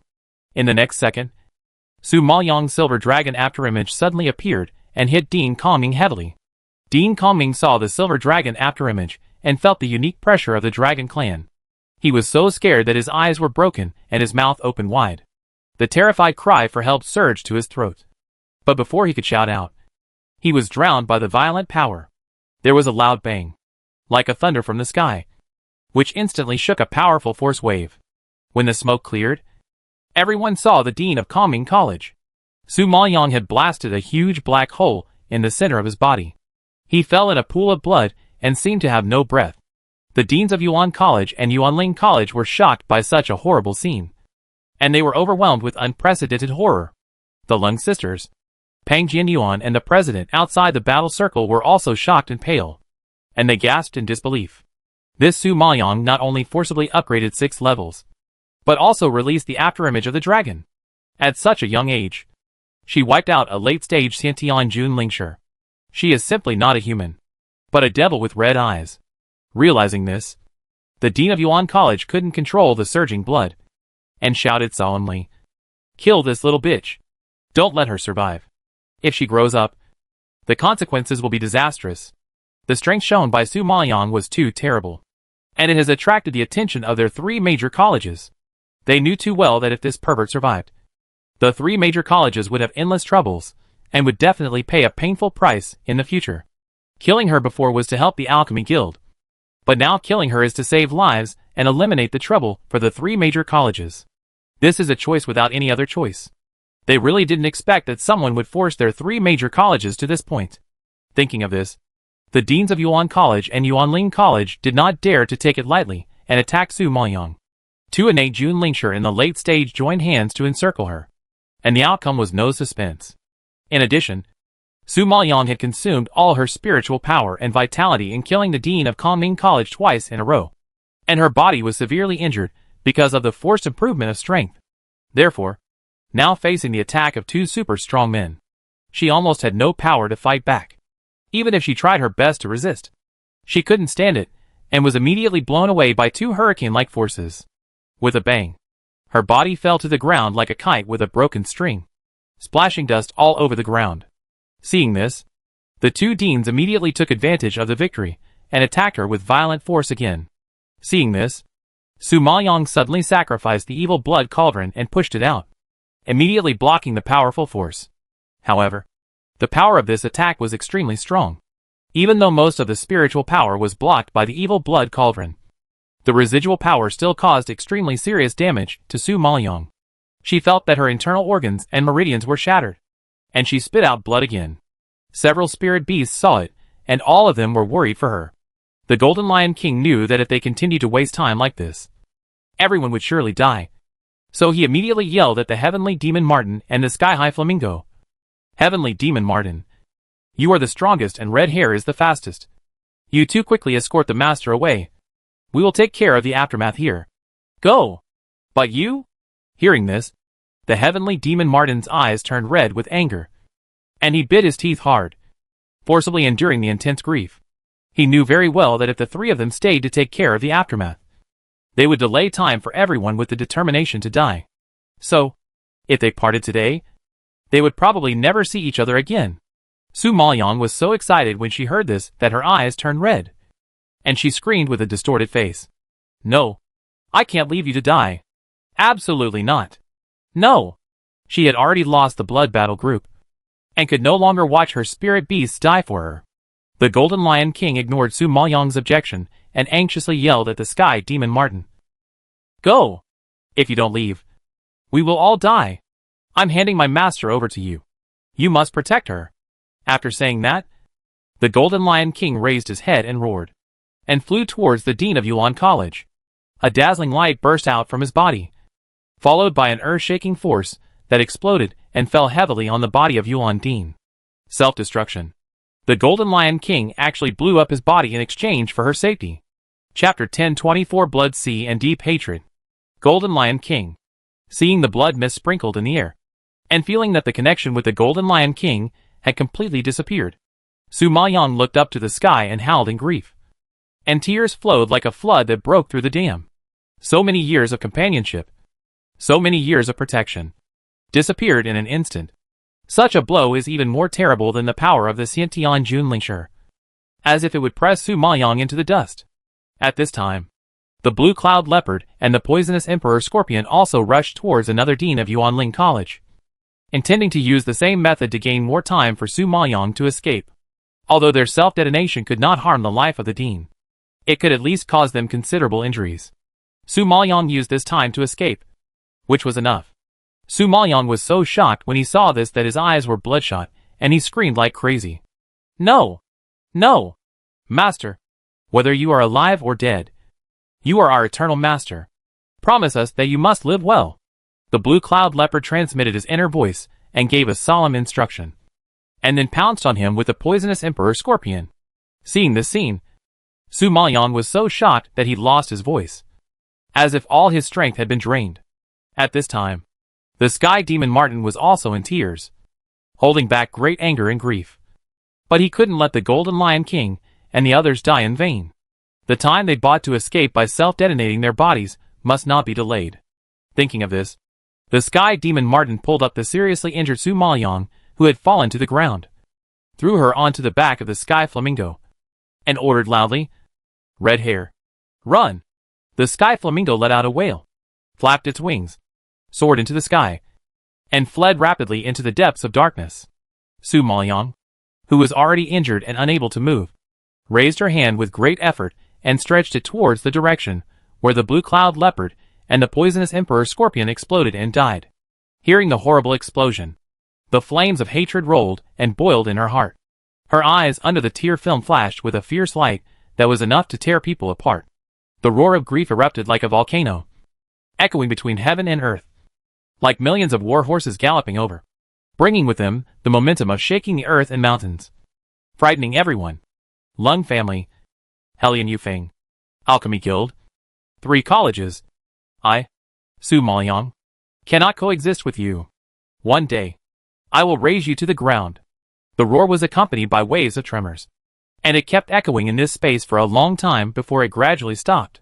Such hatred cast a shadow on everyone present. The president of the Alchemy Guild watched Su Maoyang flee on a flying bird, and he wanted the evil blood cauldron desperately. And he shouted, "Quick! Chase her! Catch her! Don't let her run away! President, it's not enough. Our barrier has been broken. It must be Lord Burning Heaven coming. We have to leave quickly." One of the seriously injured elders immediately reminded the president. They just surrounded Su Maoyang and set up a barrier to avoid being discovered.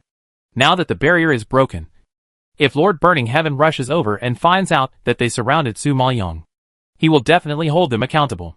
The president of the Alchemy Association didn't take Feng Moxia seriously at all, and angrily scolded, "I don't care about any responsibility.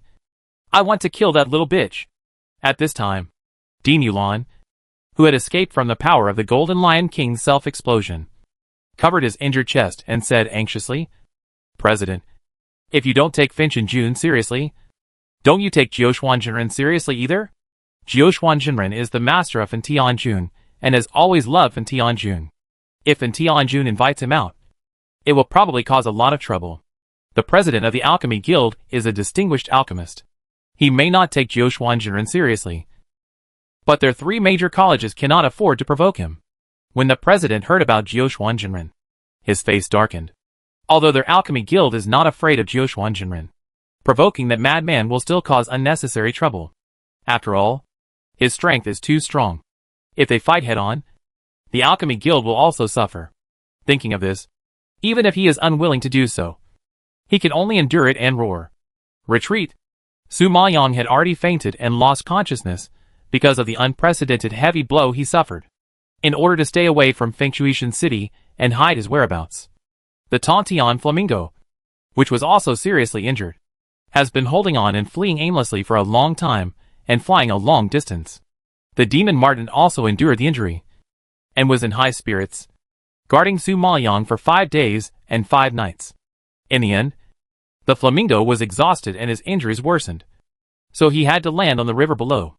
The Demon Marten saw that he was indeed too seriously injured, and he couldn't bear it, so he sighed helplessly. "You go back to the space to heal your injuries first, and leave this to me." Hearing this, the Flamingo nodded slightly and returned to the medicine cauldron space. He knew that he was so injured that he couldn't help much if he stayed outside, so it was better to heal his injuries and restore his strength as soon as possible. After sending the Flamingo away, the Demon Marten went to the river to fetch some water, and took out the healing pills from the medicine cauldron space to feed Su Maoyang, hoping that she could recover her strength and wake up as soon as possible. However, Su Maoyang was injured too badly, and there was no intact part of her body. If it weren't for her strong willpower, she would have died long ago. So, even if she took the pill, she showed no signs of waking up. Seeing this, the heavenly Demon Marten sighed helplessly. It was too dangerous for her to just sleep here. If the old guys caught up and found her whereabouts, wouldn't the Blood Battle Group, the Golden Lion King, the Blue Cloud Leopard, and the poisonous Yellow Scorpion have died in vain? Thinking of this, the heavenly Demon Marten took out another disguise pill from the medicine cauldron space. Last time, Su Maoyang took the Yingxiang pill, but the medicinal properties of the pill were too strong. After taking it once, it could not be taken again for nearly 2 or 3 years, so she could only rely on the disguise pill to change her appearance. Seeing Su Maoyang become normal, the heavenly Demon Marten was slightly relieved.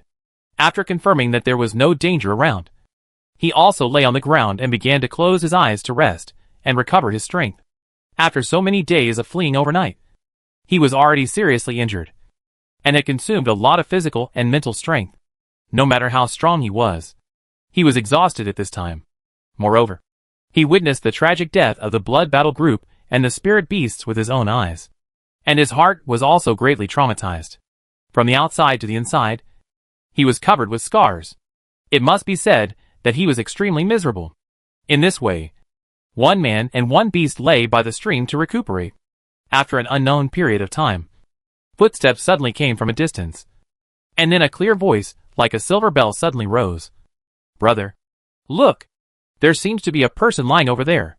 When the heavenly demon Martin heard the movement, he immediately propped himself up and stared at the yellow-clothed girl who was trotting towards him with caution. Chapter 1025 Rescued. Before the demon Martin could make a move, the girl in yellow shouted in surprise. "Oh, brother. It's a wounded girl. She's covered in blood and is so badly injured. So pitiful." The man in green who followed the girl in yellow looked at Su Maoyang from a distance and frowned. "Xianer, this woman's origin is unknown, so don't meddle in her business. Big sister is waiting for our medicinal materials, so let's go back quickly. But she is so badly injured. If she doesn't receive treatment, her life will be in danger. Since we have seen her, how can we just watch her die without saving her?" The girl in yellow frowned and retorted disapprovingly. Hearing this, the man in green had no choice but to persuade. "It's not that we don't want to help her, but this woman looks like a stranger, not from our Yuxing town. How can you rashly help her when you don't know her origins? If Dad finds out, he will scold you again." The woman in yellow ignored his dissuasion and came to Su Maoyang on her own.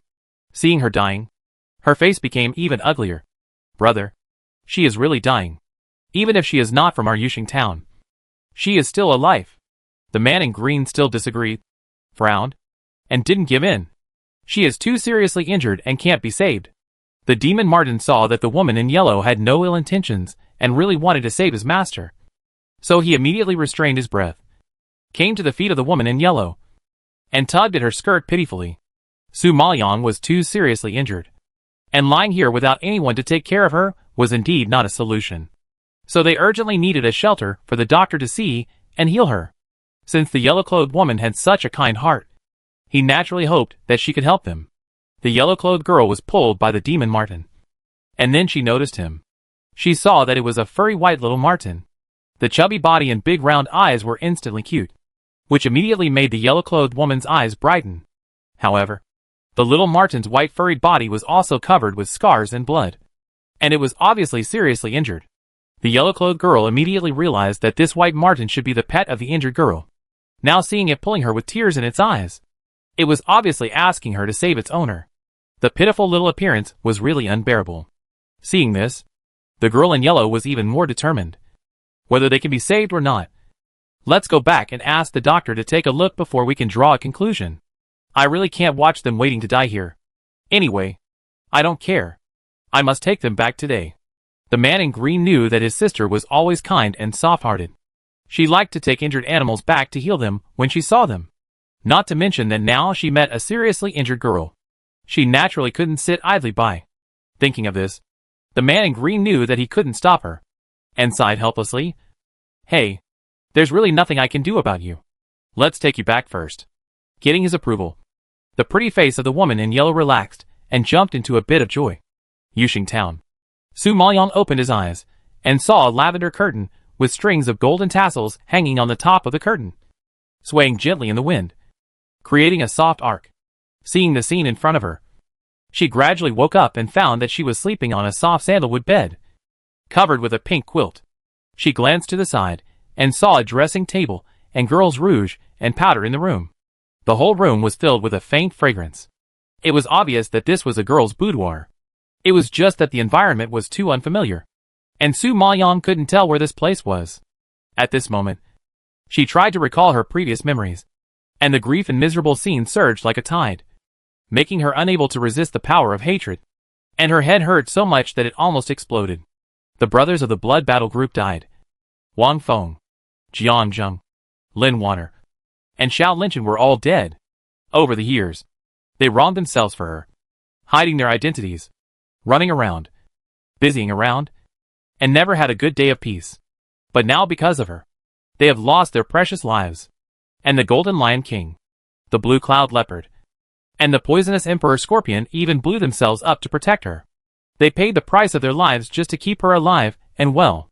To this day, the earth-shattering explosion still echoed in her ears, and the bloody and cruel scene still lingered in her mind, as if thousands of sharp knives had stabbed into her heart, fiercely cutting the flesh inside, making her feel miserable. Hate. She hates it so much. She hates it to the bone. Hate the Lung sisters. Hate Pang Jinyuan. Hate Helian Yufeng. Hate the president of the Alchemy Association. Hate the 3 major colleges. and hate her own incompetence. She can't protect them. Can't protect the relative she cares about most. And has to watch them die for her. Died so miserably. So heroically. They didn't hesitate to use blood and corpses to protect her. All for her. But she couldn't do anything. Thinking of her life, which was exchanged for so many lives. Su Maoyang slapped her head in grief and punished herself severely. The demon Martin standing by knew the grief and anger in Su Maoyang's heart. And his eyes were wet with heartache. He grabbed her hand to stop her from hurting herself. And advised her in his heart. Woman, don't do this. Even if you kill yourself, they can't come back. Why are the Blood Battle Group and the Golden Lion King willing to die? It's because they want to protect you. Their only request is to let you live well. You must not let them down. If something happens to you, wouldn't they have died in vain? Are you worthy of them? Hearing what the heavenly demon Martin said, Su Maoyang calmed down a little, clenched his fingers into fists, trembled with anger, and a firm cold light flashed in his eyes. Yes, I want to live, and try my best to live. My life is exchanged for them. I live not only for myself, but also for them. Lung family, Hellion Yufeng, Alchemy Guild, the 3 major colleges. I will get them back one by one to avenge them, and never let them die in vain. The last sentence, almost, from Su Maoyang's lips and teeth, with strong and fierce hatred. It can be seen from her bleeding lips that she used great strength. Su Maoyang died after such a heavy blow. And now she is Su Mo. Su Mo is carrying a bloody hatred and the wishes of countless people. She wants to become stronger. And she wants those who hurt her in Finshua Tianqing to pay a painful price. Seeing Su Maoyang regain her spirits and feeling her deep hatred, Tian Modiu also clenched his fingers and nodded heavily. However, at this moment, footsteps suddenly came from outside. At this time, a girl in yellow slowly walked in. She saw Su Maoyang wake up, and her face was full of surprise. She hurried forward and asked worriedly, "Great, girl, you are finally awake." Chapter 1026. Where is this place? Su Maoyang had no impression of the woman in front of him, and couldn't help but look at her. She had a round oval face, dark eyes, like 2 black gems, shining. She had fair skin, pretty face, and a pair of sweet dimples on her cheeks when she smiled, which was very sweet. She looked about 17 or 18 years old, with a bow tie headband on her head and a light yellow dress on her body. She exuded a youthful and lively atmosphere, which was pleasing to the eye. However, in her memory, there was no such person. Seeing her appear beside her, Su Maoyang immediately frowned vigilantly and asked coldly, "Who are you? Hey, what's your tone? My lady saw that you were seriously injured, so she picked you up from the river to heal your wounds. Is this how you treat your savior?" The maid holding the medicine behind the yellow-clothed woman heard Su Maoyang's words and immediately scolded unhappily. The woman in yellow didn't care. "Shui Lu, don't be rude. This girl just woke up and doesn't know anything yet. You will scare her." The maid named Shui Lu glared at Su Mo Liang unhappily and shut up. Su Mo Liang realized that she was saved by the woman in yellow. No wonder she was lying in bed. "Thank you for your help, young lady. I just don't know how long I have been sleeping here." Su Mo Liang nodded gratefully to the woman in yellow, rubbed his dizzy forehead, and asked. The woman in yellow thought of her injuries. The smile on her lips faded, and her face became a little solemn. "You have been sleeping in bed for 5 days. The doctor said that there is no intact part of your body, from inside to outside. Although the external injuries are serious, there is still hope for healing. It's just that your internal injuries are too serious. Your internal organs and tendons are all ruptured. If you are not careful, you will be paralyzed in bed and become a useless person for life. I really don't know what happened to you. How could you be injured so badly? I have never seen such terrible injuries." When she heard the doctor talk about her injuries, she was really shocked. She didn't know what a woman had experienced to end up with such a miserable end. She didn't understand how her petite and weak body survived such a terrible injury. Now that she thinks about it, she still finds it incredible. Hearing the words of the woman in yellow, Su Maoyang was not surprised at all. Even if she didn't ask the doctor to see her, she knew her injuries. Borrowing the power of the old man Jinjuan and forcibly improving her strength was risking her life. Now she can survive because she was strong-willed and had an ancient spirit body. In addition, she had taken a large bottle of Xianin pills, which forced her to upgrade 6 levels in succession, which was completely beyond the range that her body could bear. It was undoubtedly a double blow to her body. Moreover, she faced the attacks of so many Xiantian Junlingshi, 3 of whom were peak masters in the late stage. Their power was so strong that the residual power alone could shatter people, not to mention the all-out pursuit. Therefore, under such a heavy blow, it is needless to think that her body was naturally horrible. However, no matter how serious the injury was, as long as Su Maoyang still had a breath left, she would definitely get up and avenge the blood battle group and the spirit beasts. Seeing her face suddenly darken and her whole body exuding a depressed atmosphere, the woman in yellow thought she was thinking of something sad. So she slapped her lips and apologized. "Oh, I'm too talkative. I shouldn't say these things. No matter what happened to you before, everything is over. Although you are seriously injured, believe me, I will definitely let the doctor heal you. You don't have to worry about anything now. Just take good care of your injuries."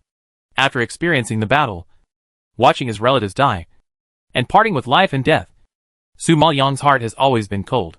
Now that he feels the care of the woman in front of him, although Su Maoyang is grateful in his heart, he really can't smile on his face, and just asked coldly, "I don't know your name yet, and I don't know where this is." The woman in yellow heard this, and then remembered that she hadn't introduced herself yet, and immediately smiled and replied, "This is the Xiaohou family in Yuxing Town. My name is Xiaohou Wanqian, the youngest daughter of the Xiaohou family." Yuxing Town? Su Maoyang frowned slightly, and asked back in confusion. She didn't seem to have heard of the city of Yuxing Town in Fenshua Tianqing.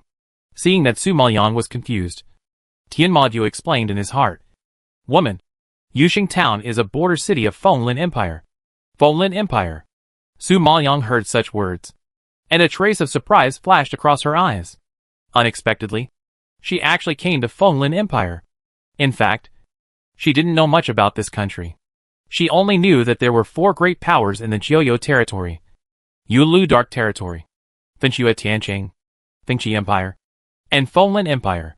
Among them, Yulu Dark Territory and Fenshua Tianqing, because of the rule of Yunlu Emperor and Fentian Jun, are stronger in economy and strength.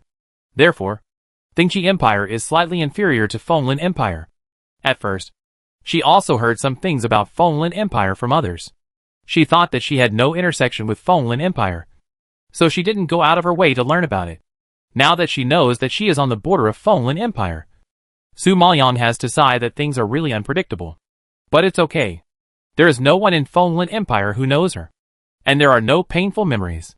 For her now, it is undoubtedly a place where she can rest assured and recover her strength. I just don't know how Jun Haotsong is doing.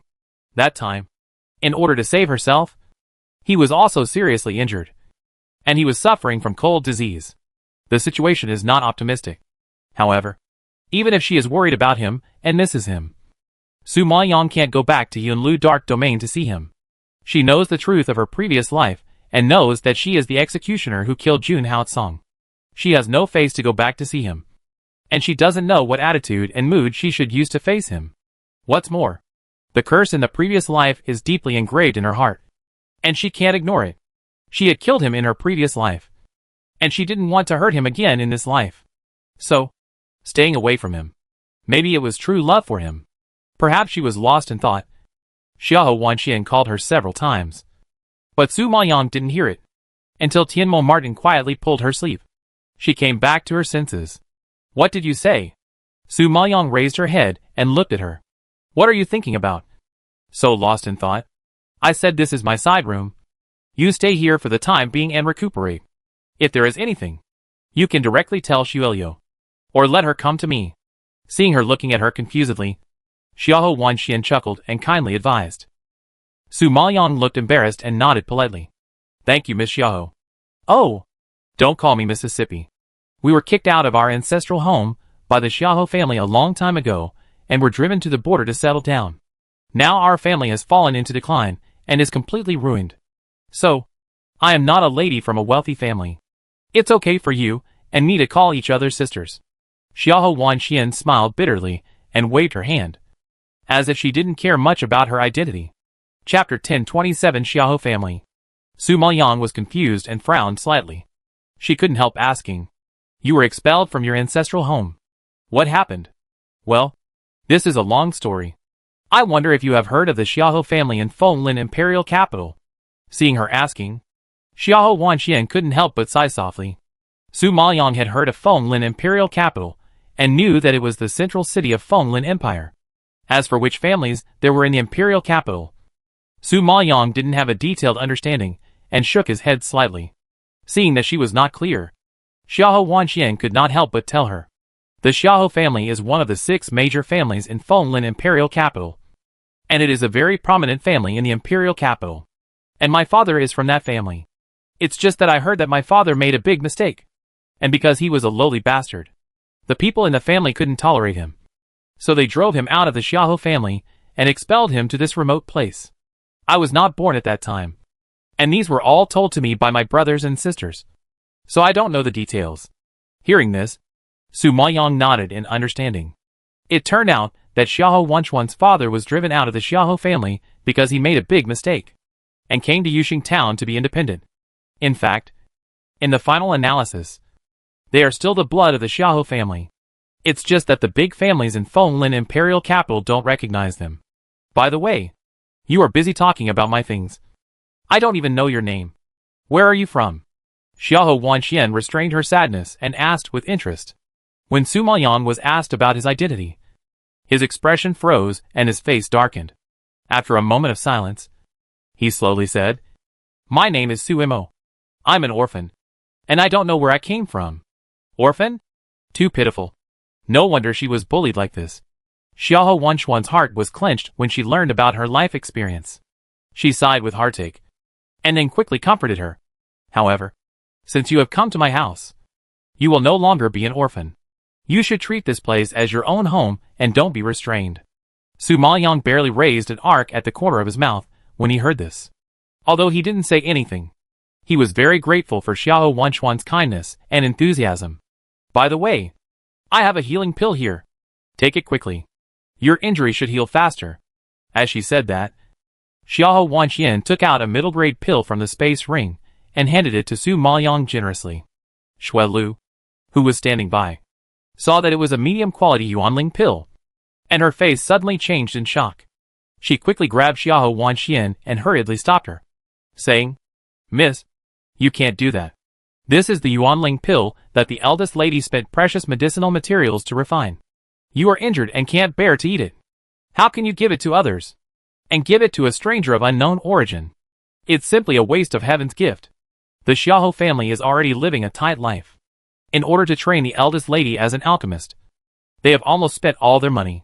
This medium-quality Yuanling pill is made of very expensive medicinal materials. Even the eldest lady treasured it very much and was reluctant to give it out. The young lady was able to get this pill because she was seriously injured when she was collecting herbs for the eldest lady in the forest. At the request of her 2 brothers and the master, the eldest lady reluctantly gave up the Yuanling pill and gave it to the young lady. And the young lady also knew the preciousness of this pill. Even if she was injured, she was reluctant to eat this pill. But now she took it out to save a stranger who had nothing to do with them. To put it nicely, her daughter is kind. To put it bluntly, her daughter is stupid, always wronging herself and selflessly devoting herself to others. This is the case in the Xiaohou family and outside. It is really worrying. Okay, Xueliu, don't say it. My body is no longer in danger now. It's useless to keep this pill on me. It's better to take it out to save lives. It has some value, Xiaohou Wanxian said lightly, without any reluctance. As she said that, she took the pill to Su Maoyang and urged, Your body needs pills to heal now. Eat it quickly. Su Maoyang was very touched by Xiaohou Wanchuan's sincere eyes. In fact, Su Maoyang didn't even look down on the middle-grade pill in Xiaohou Wanchuan's hand. After all, she was a strong man who had reached the level of Danzong, so she naturally looked down on the pills made by the Dancher level. However, when Xue Lu said that Xiaohou Wanxian was reluctant to eat the pills when she was injured, but now she gave them to her, this thought was touching no matter how. Perhaps this middle-grade pill was nothing to her, but it was a very rare treasure for the poor Xiaohou family. Su Maoyang naturally couldn't accept such a precious gift, and quickly raised her hand to refuse. Miss Xiaohou, this pill is too precious. I really can't accept it. You should take it back. Xue Lu, it's all your fault for being so talkative. Seeing Su Maoyang's refusal, Xiahou Wanxian couldn't help but blame Xue Lu. Xue Lu felt wrong, and was anxious for her in her heart. She didn't look good in front of Su Maoyang. That's right. The Yuanling pill consumed such expensive medicinal materials, and consumed the young lady's energy. But now it was given to her. I really feel sorry for the young lady. Okay. Stop talking. I know you're doing this for my own good. But the situation is different. Miss Su is seriously injured, and may be paralyzed in bed for the rest of her life. Can you bear to see a healthy girl lying in bed for the rest of her life? Besides, my elder sister is in seclusion recently refining pills. If she advances to the peak of the alchemy master, our life will be better. Don't worry about it. But Miss Xue Lu was speechless when she heard this. Her good intentions turned out to be a waste of worry. Xiahou Wanxian ignored her attempts to stop her, and instead looked at Su Maoyang, saying in a tough tone, Miss Su, this pill is really useless to me. Don't be polite to me. Just eat it quickly. Su Maoyang waved her hand. My injuries have improved a lot, and I really don't need this pill anymore. What do you mean by improved a lot? The doctor came to check this morning and said that it would be difficult for you to survive with this injury. You waking up now is already a miracle. You know, although you saved your life, if you don't take good care of yourself, you will probably be paralyzed in bed and become a complete invalid. I spent so much time taking care of you. If you don't get better, will you be worthy of me? Xiahou Wanxian frowned and questioned dissatisfiedly. Su Maoyang was scolded by her, as if she was wrong. She opened her mouth slightly and wanted to explain. But Xiahou Wanxian was also quick and stuffed the pill into her mouth. This time, Su Maoyang was completely helpless. In fact, she didn't lack elixirs at all, and even had high-quality elixirs. But Xiahou Wanxian's kindness was hard to refuse. And she really couldn't refuse. Now that the elixir was stuffed into her mouth, Su Maoyang couldn't spit it out and return it to her. She could only sigh helplessly and thankfully said, Thank you, Miss Xiahou, for your kindness. Xue Lu, who was standing by, was so distressed that she bled, and she hated Su Maoyang to the extreme. Chapter 1028 Her current strength. Originally, she was seriously injured, and the young lady hired a doctor for her, bought medicinal materials, and took care of her personally. She had done her best. Now the young lady even gave away such a precious elixir. This Su Mo is simply a money loser. Xue Lu had a dark face, and was dissatisfied with Su Maoyang in various ways. But Xiahou Wanxian smiled kindly. Don't call me Miss Xiahou. It's too distant. Call me Xiener in the future. Su Maoyang's lips curled up slightly, and now she smiled a little more.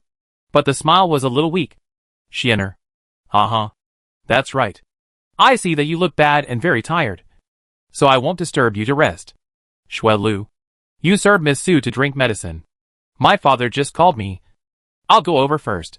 Xiahou Wanxian smiled and nodded, then stood up and gave instructions, and walked out of the room. Xue Lu saw Xiahou Wanxian leave. Then she retracted her gaze, glared at Su Mo Lian unhappily, and snorted unhappily, My lady is kind. So she cares for you. A refugee of unknown origin. I warn you. Don't expect me to serve you with your status. Drink the medicine yourself. After that, Xue Lu just stretched out her hand and handed over the medicine bowl. She was a maid of the Xiahou family, not a maid of the patient picked up on the roadside. Her lady was kind and treated everyone well. But she couldn't greet this stranger who caused trouble for the Xiahou family with a smile. Su Mo Liang was not in the mood to chat with a maid at this time, so he stretched out his hand to take it. Who knew that Xue Lu had a vicious mind? And her fingers deliberately slipped, and poured the medicine bowl directly on Su Mo Liang. The hot medicine splashed on her skin, causing Su Maoyang to frown and turn pale. Before Su Maoyang could get angry, Xue Lu cried out in surprise. Oh, Miss Su, how could you be so careless? You were so restless even when drinking medicine that you spilled it all over yourself. Su Maoyang couldn't stand her expression. But she was now living under someone else's roof, and was seriously injured. She didn't want to cause trouble, so she had to endure it, and said in a deep voice, Please help me get some clothes. Who are you? You dare to order me around. Don't think that just because the lady wants to treat you as a sister, you really think of yourself as the master. Understand your identity, and don't push it too far. Otherwise you will suffer. Xue Lu gave a vicious warning, with disdain in her eyes. Su Maoyong saw that he couldn't order her around. So he frowned slightly, and a cold light flashed in his black eyes. I really don't have the status to order you. But your young lady should have it. Your young lady just asked you to serve me medicine. But you deliberately poured it on me. Isn't that disobeying your young lady's order? Hee hee. Don't talk nonsense here. Just now, I clearly wanted to feed you medicine. But you were polite to me, and had to grab it yourself. So you spilled it on yourself. Why are you blaming me? Xuelu snorted coldly, and actually turned the tables, and distorted the facts. This face is really annoying. It's just that Xiahou Wanxian saved her life. Kindly took her home to treat her, take care of her, and gave her elixirs. Su Maoyong was grateful, and Xuelu was Xiahou Wanxian's maid. So Su Maoyong didn't look at the monk's face, but looked at the Buddha's face. She had to endure it. Then, she sank her face, and didn't want to argue with Xuelu. Okay. Then I can only change clothes when Miss Xiahou comes. Xuelu got angry when she heard this. Okay. You are deliberately squeezing me. Right? You waited for the young lady to come before changing clothes. Isn't that a disguised way of complaining to the young lady that I don't serve you? If you are dissatisfied, you can get out of the Xiahou family. Don't be here to get in the way and make you upset. She didn't want to serve a seriously injured patient. Who knows how long she would have to serve? Su Maoyong raised his eyebrows slightly when he heard this. And there was a coldness in his eyes. I am seriously injured now, and can't get out of bed and walk. And you don't want to help me get clothes. So I can only wait for Miss Xiahou to come. You said that it's not right for me to ask you to get it. And it's not right for me not to get it. What do you want me to do? Yu Xuelu was immediately blocked by her, and gnashed her teeth in anger. And then she could only turn around, and take something from the cabinet, and throw it to her. Even so, she still warned angrily. Don't think that you are the master just because you have the support of the young lady. You should know that in this family, apart from the master, the eldest young lady has the final say. It is a great mercy of the Xiahou family to let you stay to heal your wounds. But you not only accepted the young lady's elixir, but also bossed people around. You don't know how to advance or retreat. When the young lady comes out of seclusion, you will have a hard time. After that, Xuelu snorted angrily, and turned away angrily. Seeing her angry back, Su Maoyong sighed helplessly. The elixir was stuffed into her mouth by her young lady out of kindness. To be honest, she really didn't want to accept it. The middle-grade elixir had no effect on her. Just now, she asked her to help with the clothes. And she also suppressed her great anger, and tried not to argue with Xuelu. How did she become a bossy servant? It seems that when people live under someone's roof, they will always be inexplicably angry. However, she couldn't go anywhere now. So she had to stay here with a thick face. She could only make plans after her injuries healed. Thinking of her injuries, Su Maoyong used her spiritual sense to check her body, and found that there was indeed no intact place. What was even more frustrating was that her spiritual power had been severely damaged and had actually dropped to the level of a peak sect spirit master. Such strength was completely at the bottom of the 9 netherworld, let alone seeking revenge from the Alchemy Guild and the 3 major academies. She couldn't even beat the Lung Sisters now, which was really sad to think about. Not to mention the Lung Sisters. Even the Xiahou Wanxian just now was a mid-stage Holy Spirit Master, and her strength was above her. You must know that above the peak sect Spirit Master is the early stage Holy Spirit Master, and above the early stage Holy Spirit Master is the mid-stage Holy Spirit Master, which is enough to show that the gap between the two is not small.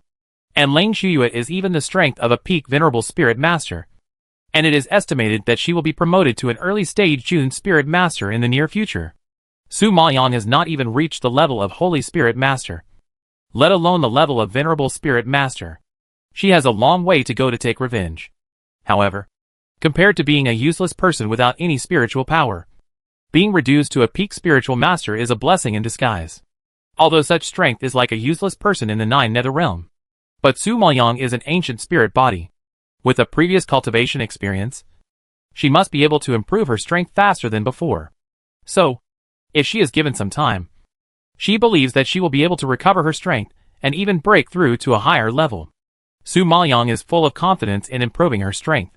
After all, she has cultivated from a useless person without any spiritual power. The difficulties in front of her are not worth mentioning. However, if she wants to cultivate, she must absorb a lot of spiritual power. Chapter 1029. The eldest lady comes out of retreat. Now, relying on the power of nature alone can no longer satisfy her black hole-like body. And using pills to improve her severely injured body is too harmful. So she tries to avoid it as much as possible. Therefore, she needs a lot of spiritual power stones to replenish her spiritual power. And a lot of medicinal materials to refine healing pills. In addition, the sky demon marten and the sky-reaching flamingo were also seriously injured. And they need a lot of beast cores to nourish their bodies and improve their strength. But she doesn't have much money now. The 20 million she earned from the Ling sisters last time was all used to buy stones. And the spiritual power stones peeled off from the stones were almost absorbed by the Shurien guy, leaving very little. So, she probably has to use pills to exchange for some spiritual power stones and beast cores. It seems that she has to go out again. Thinking of this, Su Maoyang swallowed a pill of the highest grade, hoping to recover from her injuries as soon as possible. In this way, she rested for another 5 days at Xiaoho's house before she was finally able to walk. Seeing that she could walk so quickly, Xiaoho Wanxian was pleasantly surprised and pulled her to smile happily. You see, thanks to taking the Yuanling pill. Otherwise how could you get out of bed so quickly? Xiaoho Wanxian naively thought that her pill had worked, and boasted with a sense of accomplishment. Su Maoyang saw that she was happy, smiled lightly and said nothing, just tacitly agreeing with her statement. By the way, I forgot to tell you that my eldest sister came out of retreat today and successfully advanced to the peak alchemist. My father was very happy, and specially set up a dinner tonight to celebrate together. So, you will go with me later. Xiaoho Wanxian was excited when she talked about this. She looked happy and proud. There was an alchemist in the family, even if he was not high-ranking. Just a famous alchemist. It was worth celebrating. However, when Su Maoyang heard that she was going to go with him, he frowned and asked awkwardly, "This is your family dinner. It seems not good for me to be an outsider." "What do you mean by outsider or not? You are too polite. After these days of getting along, I thought you really treated me as your sister." Xiaoho Wanxian murmured in pain. Su Maoyang saw that she was unhappy, and quickly explained, "I didn't mean that. I just..." Seeing Su Maoyang's serious face, Xiaoho Wanxian laughed. "Okay, I was just teasing you. But you took it seriously. In fact, it was my father who wanted to see you. You have been lying in bed these days, and he hasn't seen you yet. Now that he heard that you can walk, he naturally wants to see you." Su Maoyang nodded in understanding. The Xiaoho family took her in, and it would be a bit unreasonable if Master Xiaoho didn't even know who he took in. Thinking of this, Su Maoyang said a little apologetically, "I haven't visited Master Xiaoho for so many days in the mansion. To be honest, I am still rude." "Don't say that. Some time ago, you were so seriously injured that you couldn't even get out of bed. How could you visit him?" "Don't worry. My father won't blame you. Besides, my eldest sister has advanced to the peak of the alchemist, and he is very happy today." Xiaoho Wanxian covered her mouth and chuckled.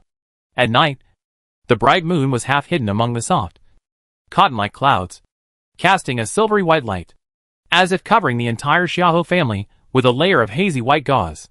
The night wind in the yard seemed a bit chilly, but there were bursts of lively laughter in the hall. Su Maoyang followed Xiaoho Wanxian into the hall and saw the master, the lady and the 2 young men sitting at the dinner table, talking and laughing. The atmosphere was very harmonious, and they looked very happy. Seeing Xiaoho Wanxian bringing Su Maoyang in, everyone stopped talking and looked up.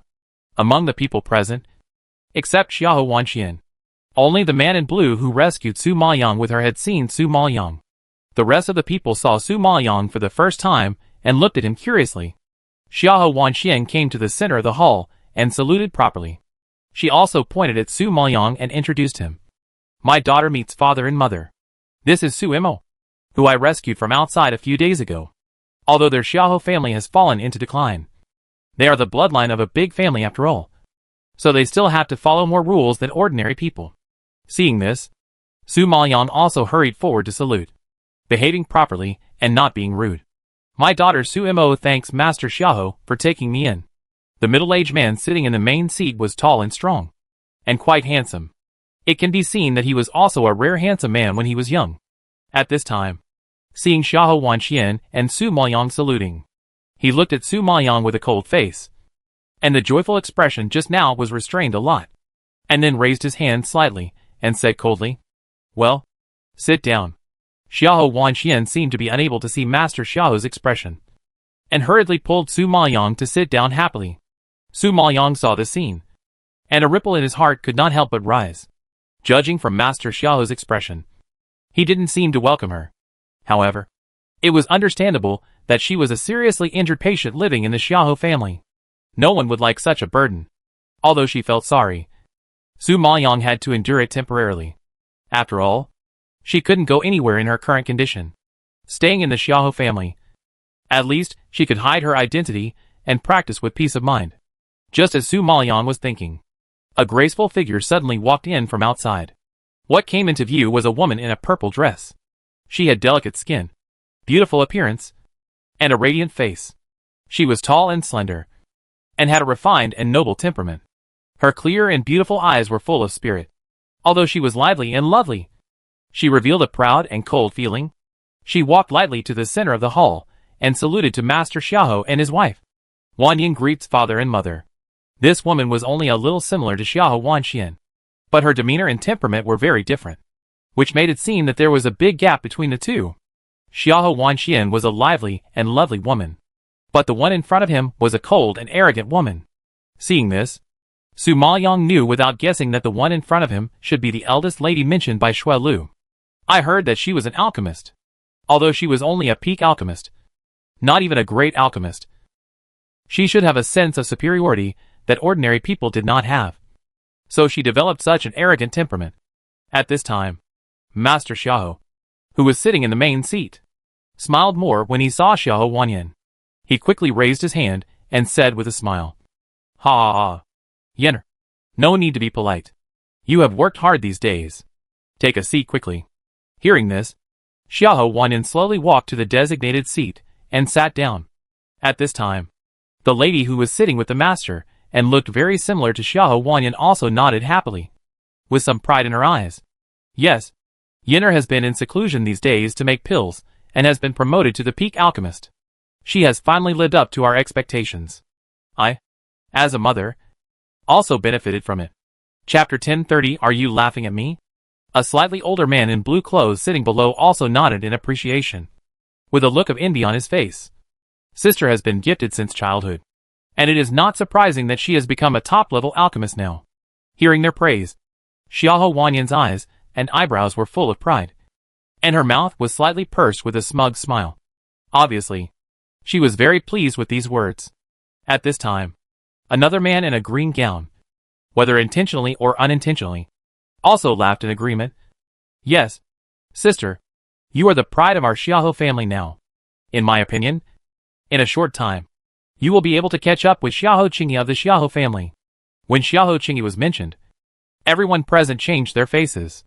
Xiahou Wanyan, who was originally full of pride, froze when she heard the name, and laughed dryly. Second brother, you are joking. Xiahou Qingyi is a super genius at the peak of the Dan King. I am nothing. Above the Dan Master is the Great Dan Master. Above the Great Dan Master is the Dan King. And above the Dan King is the Dan Emperor. And above the Dan Emperor is the Dan Sect.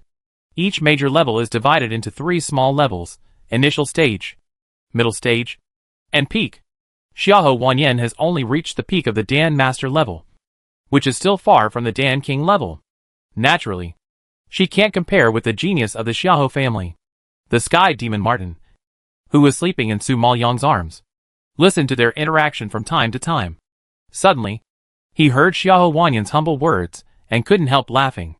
Super genius at the peak of the Dan King. The peak of the Dan King is actually called a super genius. At the beginning, Lang Shiyue, a middle-stage Dan Emperor, was called a genius by everyone. He already thought it was very ridiculous. Now, a peak Dan King, who is not even as good as Lang Shiyue, is actually called a super genius. This is simply laughable. Do these people know what a super genius is? If we really want to talk about alchemy geniuses, the most talented person he has seen so far is his master. At such a young age, he has reached the strength of the middle stage of Danzong. Such talent can be considered a super genius.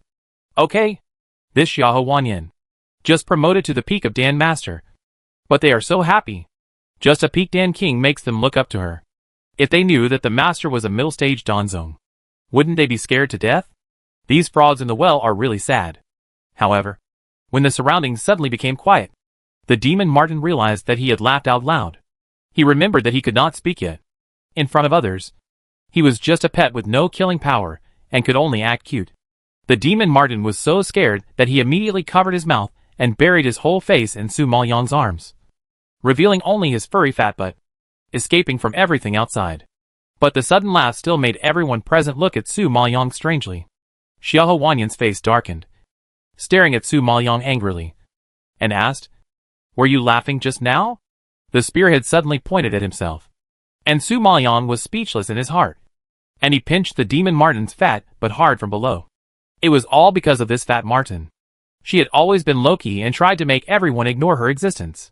As a result, he did this and immediately attracted everyone's attention.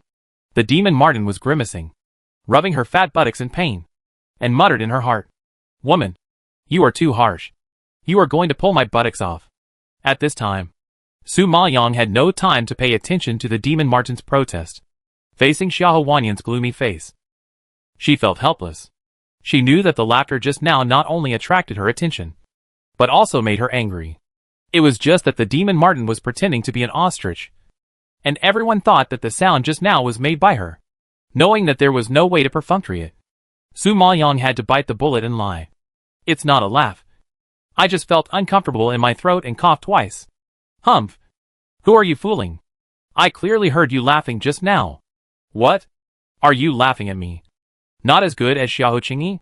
At this time, Xiahou Wanyan was full of anger, staring at Su Maoyang sinisterly, and questioned loudly.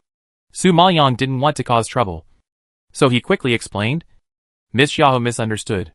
As a distinguished alchemist, how can I laugh at you? I just heard that Miss Xiahou had advanced to the peak of the alchemy master, and I couldn't help laughing out loud. I'm really sorry for causing Miss Xiahou to misunderstand." Su Maoyang said this politely, and he also meant to flatter her. After hearing this, Xiahou Wanyan snorted disdainfully and didn't pursue it further. When Master Xiahou heard Xiahou Qingyi's name, his face was also very ugly. He glared at the man in green and blamed him. "Xian, today is the day to celebrate your eldest sister's release from seclusion. Why do you mention that family member for no reason?" Seeing that his father was angry, Xiahou Xian also shut up and stopped talking casually. But there was a bit of gloating smile in her eyes. It can be seen that this Xiahou Xian doesn't seem to like Xiahou Wanyan very much. So, at this critical moment, he deliberately compared Xiahou Wanyan with the genius of the Xiahou family. However, just when Su Maoyang was looking at the man in green, Xiahou Wanyan on the opposite side once again set her eyes on her. "I heard that Xianer picked up an injured refugee from outside. Could it be you?" Xiahou Wanyan narrowed her eyes slightly, and then looked at Su Maoyang squarely. Su Maoyang saw her asking, and could only answer honestly, "Yes."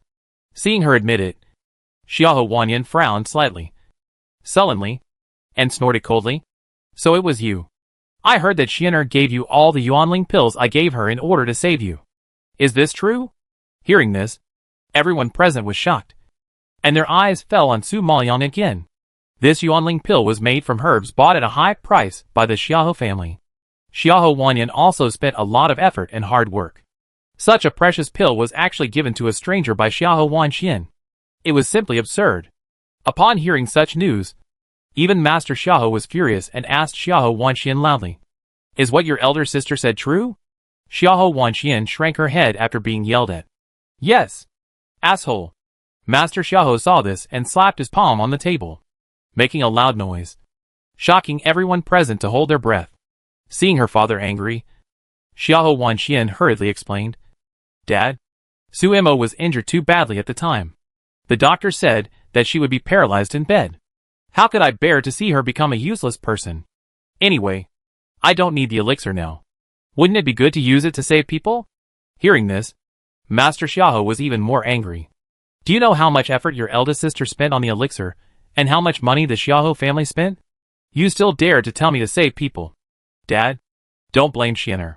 You know, she has always had problems with her brain and loves to do stupid things.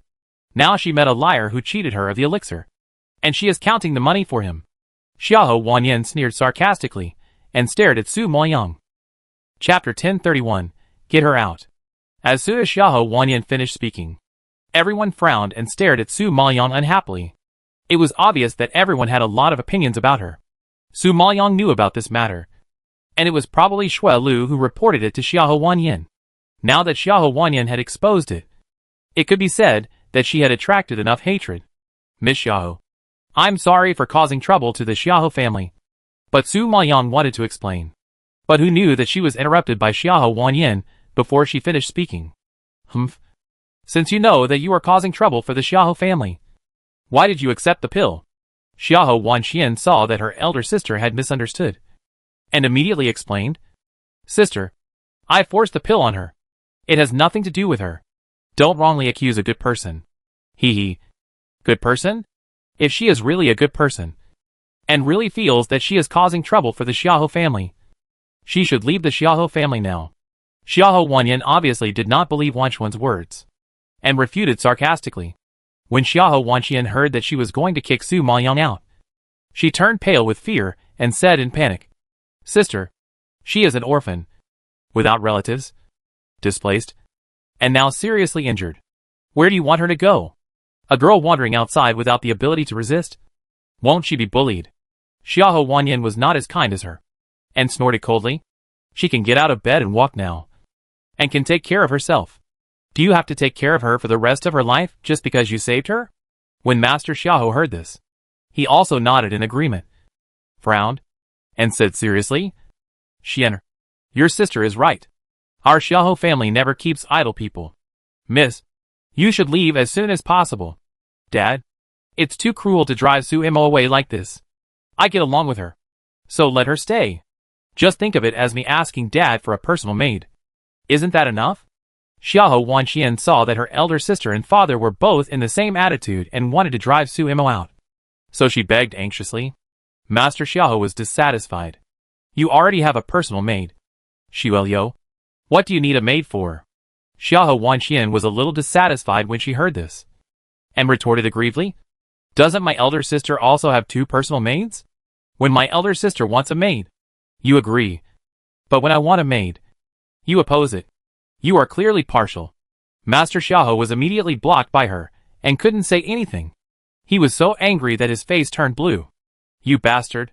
Su Moyang saw that Xiahou Wanxian and the master had a rift because of him. Feeling bad, he took out 2 pills and said to Master Xiahou, Master, I'm really sorry for eating Wanchuan's Yuanling pill. I just happen to have 2 Xianin pills here. One is for Miss Xianer. I hope Master Xiahou will accept the other one and thank the Xiahou family for taking me in. Seeing the pills in Su Moyang's hand, and hearing the 3 words Xianin pill, everyone was stunned and gasped. It was as if someone hit their heads with a stick. They were all stunned. Xianin pill. Did they hear it wrong? That's a high-grade pill. Only alchemists who have reached the level of Danzong can refine it. This inconspicuous young woman actually had Xianin pills on her body. 1 pill was already worth a fortune. Not to mention 2. It was incredible. After being stunned for a long time, Master Xiahou finally came to his senses. He shouted with a shocked look, Shui Lu, hurry up. Show the pill to Yinner to see if it is Xianin pill. He still couldn't believe that an injured refugee could have such a rare and precious elixir as Xianin Dan. At this time, Xiahou Wanyan was also shocked. She quickly took the Xianin Dan and studied it carefully for a while. Finally, she raised her head and stared at Su Moyang with shock. Her stiff face twitched slightly, obviously very shocked. Yes, it's Xianin Dan. Xiahou Wanyan twitched her mouth and answered everyone's doubts with a trembling voice. Although she didn't reach the level of Danzong, the color and smell of this elixir were very pure. You can tell it's not fake at a glance. With Xiahou Wanyan's affirmation, everyone present changed their faces. The expression that was a little doubtful just now became particularly shocked at this moment. It turned out to be Xianin Dan.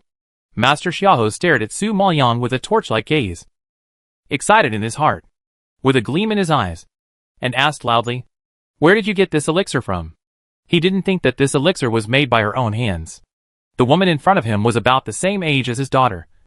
How could she possibly refine a premium elixir? If she could refine the Xianin pill, wouldn't she be a super powerful person at the level of the Danzong? You have to know that the alchemy genius Xiahou Qingyi in Fenglin imperial capital has only reached the peak of the Dan King. How could this refugee in front of him be more powerful than the genius of the Xiahou family? So, he was sure that this elixir was definitely not made by her. Su Maoyang was now seriously injured. And the Sky Demon Martin and the Sky-Reaching Flamingo were also seriously injured. So she was now adhering to the principle of keeping a low profile as much as possible, and not exposing her strength, so as not to cause unnecessary trouble.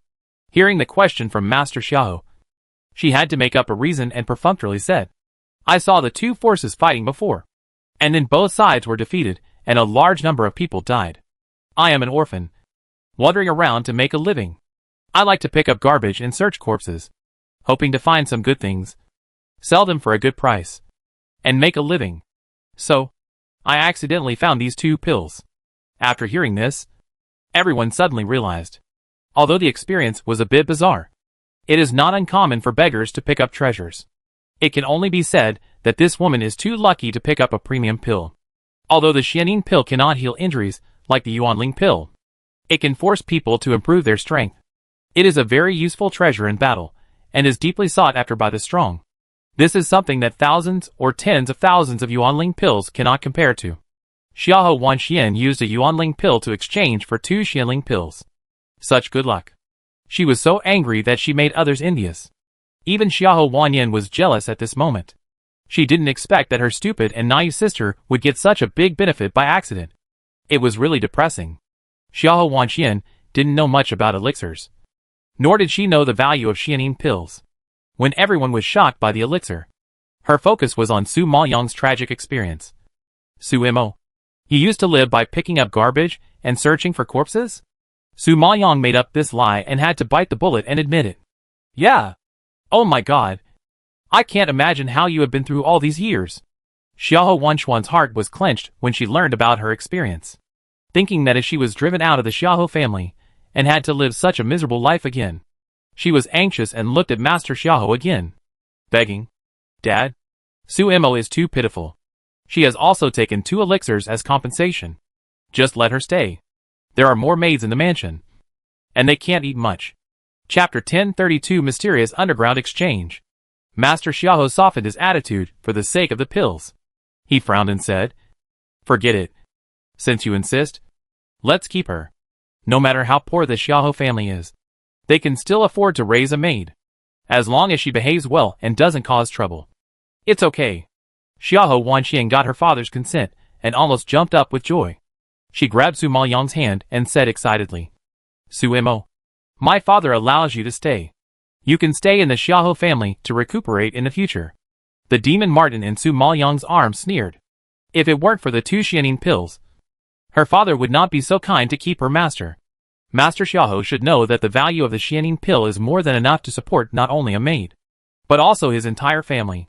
The master of her family used such a precious pill as compensation.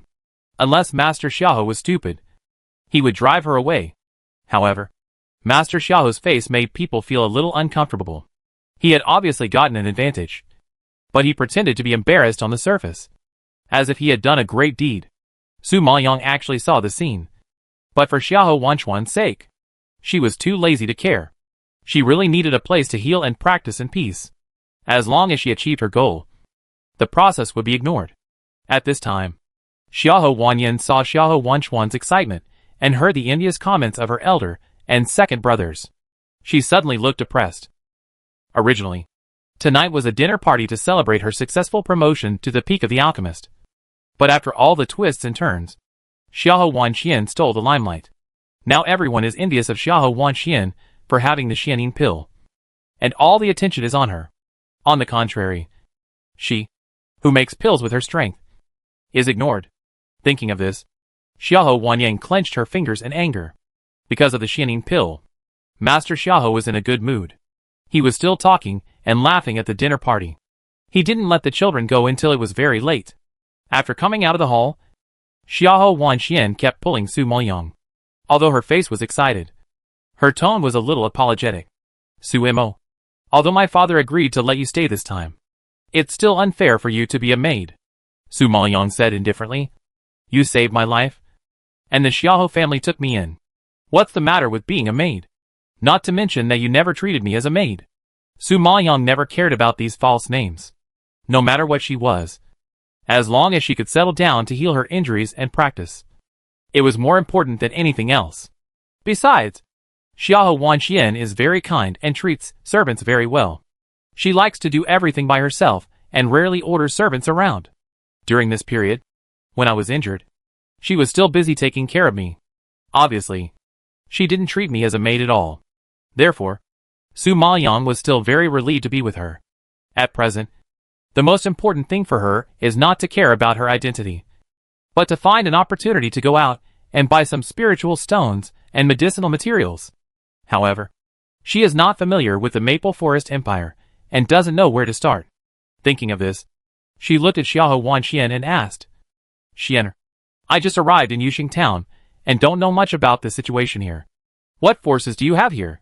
Upon hearing this, Xiahou Wanxian hurriedly introduced enthusiastically. In fact, our Yuxing Town is very small and has a small population. There are not many big forces. There are only 3 local bosses here. They are famous for being domineering in Yuxing Town. Oh, by the way, we have an underground exchange here. It is the biggest force. It is said that the owner behind this underground exchange is a big shot in Fenglin Imperial Capital. Because of his wealth, he has opened underground exchanges in many places. One is to make money. The other is to find treasures from all directions. And of course, the most important thing is to collect intelligence. Hearing about the underground exchange, Su Maoyang's eyes lit up, and he became interested. Intelligence? Is there a lot of intelligence in this exchange? Xiahou Wanxian nodded repeatedly. Yes, in this exchange, you can not only buy anything you want to buy, but also buy a lot of unknown news. And it is also very mysterious. Mysterious? Su Maoyang raised his eyebrows in surprise. Well, the customers who buy and sell in this exchange are all wearing cloaks. You can't see their appearance or identify their identities. It's very mysterious, because some people's treasures are of unknown origin. Many of them are stolen. And for them, these are hot potatoes, and they want to sell them as soon as possible. And the underground exchange is a good place, because the underground exchange never cares about the origin of the treasure. As long as it is sold, they will accept it, and they never ask the identity of the customer, which is very safe for the customer. Xiahou Wanxian explained. Hearing this, Su Maoyang nodded with some appreciation. This underground exchange is really good. Whether it is a customer who comes to sell things or a customer who comes to buy things, they can sell and buy with peace of mind. And they can buy whatever they want. And even information can be bought and sold. It must be said that it is indeed very convenient. Su Maoyang had an idea when she heard this. Since this place can buy and sell information, does it mean that they may know the whereabouts of the fire spirit body? Now, she has obtained the soul-devouring flower and contracted the strange fire. If she wants to refine the fiery soul-refining pill to cure Jun Haotsung's cold disease, she still needs the last medicinal ingredient, the eyes of the fire spirit body. However, the fire spirit body is an extremely rare physique. It is as difficult as finding a needle in a haystack to find this person. So for so long, Su Maoyang is still like a headless fly, with no clue. Now that she heard that there is such a place, she can try it. Su Maoyang is a man of action. With an idea, she found an excuse to slip out the next day. She bought a black cloak on the street, found a hidden place to change into it, and then walked towards the underground exchange mentioned by Xiahou Wanxian. Arriving at the door of the underground exchange, Su Maoyang looked up. The whole building was magnificent. The 3 big characters of the exchange were golden and extremely luxurious. In this remote Yuxing town, there was such a place. Just by looking at the appearance, one could guess that this was indeed the biggest power. Thinking of this, Su Maoyang pulled the wide black hat to cover her face. Although she had taken the disguise pill and was no longer Su Maoyang, she had to live in the Xiahou family recently and was nominally a maid of the Xiahou family. If people knew that the maids of the Xiahou family had so many pills, it would definitely attract other people's attention and even bring disaster to the Xiahou family. Therefore, it was better for her to be foolproof. At this time, she had already walked into the underground exchange and saw that the wide hall inside was crowded with people. Su Maoyang had to sigh that the popularity of this underground exchange was really high. Chapter 1033 A Big Deal.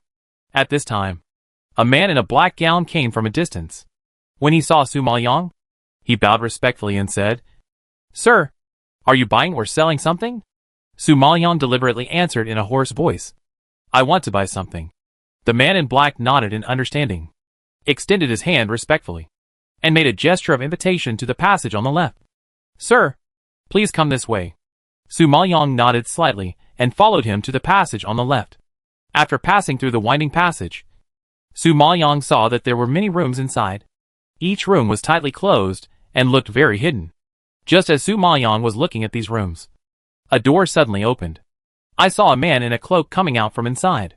His appearance could not be seen clearly, and even his gender was not clear. He passed by Su Maoyang and hurriedly left the passage. It seemed that he had just completed a transaction. "Guest, please come this way."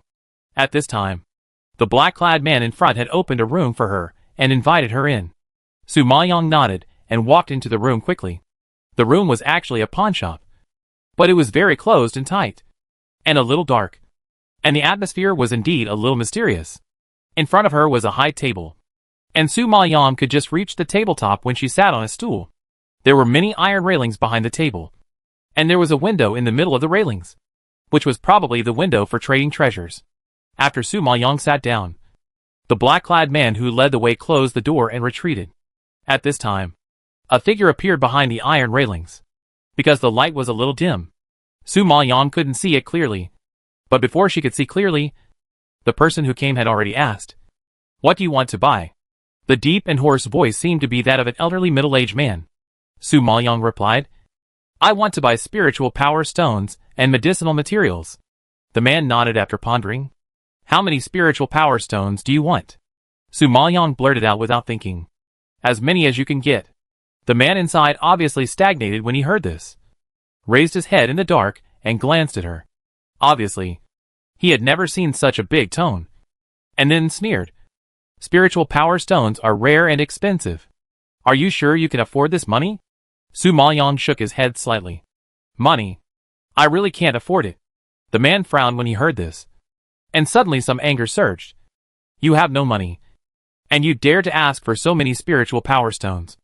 Are you kidding us? I have no money, but I have other things to exchange." As he said, Su Maoyang took out a high-quality xianin pill from the space and handed it to the window. In order to save her life, she specially refined a lot of this elixir when she was in Burning Blood Sky City, because it is more practical and deeply loved by spiritual power practitioners. It sells very well, even if it is auctioned at an auction house. It can be sold at a high price, so it should be enough to buy spiritual power stones. When the man in the pawn shop saw that it was xianin pill, his eyes lit up, and he immediately reached out to take it. He held it in his hand and looked at it for a long time. After confirming that the pill was pure, a touch of surprise jumped on his face. It is extremely rare to receive a noble elixir in such a remote place. However, although xianin pill is precious, you can't buy as many spiritual power stones as you want. After all, there is only one xianin pill, but there are countless spiritual power stones. My dear, you can only buy 1,000 spiritual power stones for one xianin pill. The middle-aged man raised his head and said to Su Maoyang. Su Maoyang frowned slightly when he heard this. Really? One high-quality pill can only be exchanged for 1,000 spiritual power stones. I am losing a lot on this deal. It seems that I have to forget it. I won't sell the xianin pill. As he said, Su Maoyang stretched out his hand towards the window, ready to take back the xianin pill. When the middle-aged man heard that she didn't want to exchange it, he quickly withdrew his hand and said, "Okay, I'll give you 2,000. How about 2,000? I won't exchange it. You should return the pill to me." Su Maoyang was unmoved. The middle-aged man saw that she was firm in her attitude and felt a little helpless. He added, 3,000. 3,000 is already very high, and it can't go up anymore. Su Maoyang didn't speak, but his hand was always on the window. He was still determined to take back the pill. Okay. 5,000. This is really very high. The middle-aged man didn't expect that the man in front of him had such a good concentration. He was not moved by such a large amount. Looking at her hand on the window, it was white and tender, like a little girl, but her mentality was comparable to that of a middle-aged man. My xianin pills are in good market. If you take them outside, you can easily sell them at a high price. If the price you offer satisfies me, then we can still cooperate for a long time in the future. If not, then I can only take care of other people's business. Su Maoyang spoke quietly, but the light tone shocked the middle-aged man. Long-term cooperation? Do you mean you still have Xianin pills? The middle-aged man was not stupid. He immediately understood the meaning of her words and was surprised. Su Maoyang nodded slightly, took out another bottle of Xianin pill from the space, and explained, "There are 50 Xianin pills here. If you are satisfied with the price, we will make a deal. If not, I will leave." Hearing about 50 Xianin pills, the middle-aged man, no matter how steady he was, could not sit still. His eyes widened with extreme shock. The value of one Xianin pill is already very considerable. And she actually has 50. Who is this person? So powerful. It seems that this deal cannot be done. Su Maoyang saw that he did not respond for a long time, and prepared to put away the medicine bottle and leave. The middle-aged man woke up immediately after hearing this, and immediately called her. "Please stay. I'll give you a price of 50,000 spiritual power stones. This should be okay. Our underground exchange has never given such a high price before. This time it is an exception for you." Su Maoyang nodded slightly after hearing this, and was quite satisfied with the price of 50,000 spiritual power stones. 50 Xianin pills can be exchanged for 2.5 million spiritual power stones, which should be enough for her to use for a while. Thinking of this, Su Maoyang finally gave in. "Okay. Deal." The middle-aged man was relieved when he heard this. If she asked for more, their underground exchange would really not be able to take out so many spiritual power stones. Thinking that she still wanted to buy medicinal herbs, the middle-aged man asked with great interest, "Customer, what medicinal herbs do you need? We have medicinal herbs here. You can choose whatever you want." Seeing that she could take out 50 Xianin pills in a minute, and now she wanted to buy medicinal herbs, the middle-aged man guessed that this person must be an amazing alchemist. Otherwise, who could be so generous and give out 50 high-quality pills at once? Therefore, he must serve this customer well. You must know that having a good relationship with the alchemist is equivalent to having a good relationship with money. So he naturally cannot miss this opportunity.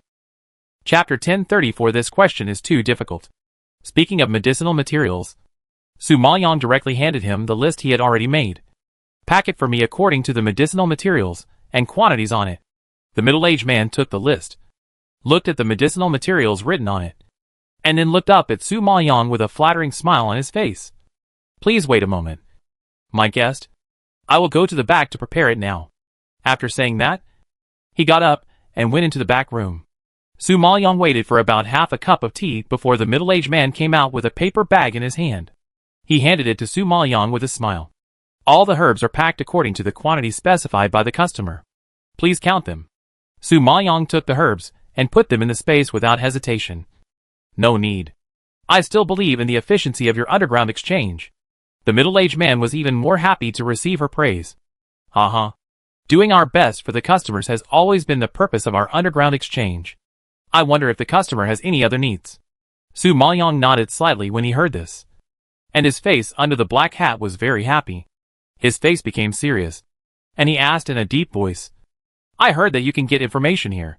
I wonder if you are really so powerful and know all the information." The middle-aged man laughed when he heard this, and his tone was very confident. "Ha ha ha. Guest, our underground exchanges are distributed in various places, and the information is transmitted in all directions. There is no news that we don't know. Even if we don't know, we can definitely give you a satisfactory answer after some investigation. If you have any questions, just ask," getting his confident promise. Su Maoyang nodded with satisfaction. "Okay. Then I want to know the whereabouts of the fire spirit body." Hearing the words fire spirit body, the smile on the middle-aged man's face suddenly froze, and his eyes, which had been smiling into a slit, suddenly widened. He couldn't help but exclaimed, You, what did you say? Fire spirit body? Well, I want to know the whereabouts and identity of the fire spirit body." Su Maoyang nodded slightly in seriousness in the face of his shock. The middle-aged man has answered many questions, but he has never encountered such a strange question. Fire spirit body? Although he has heard of it, it is a legend after all. The things in the legend are all illusory, and no one knows whether they are true or false.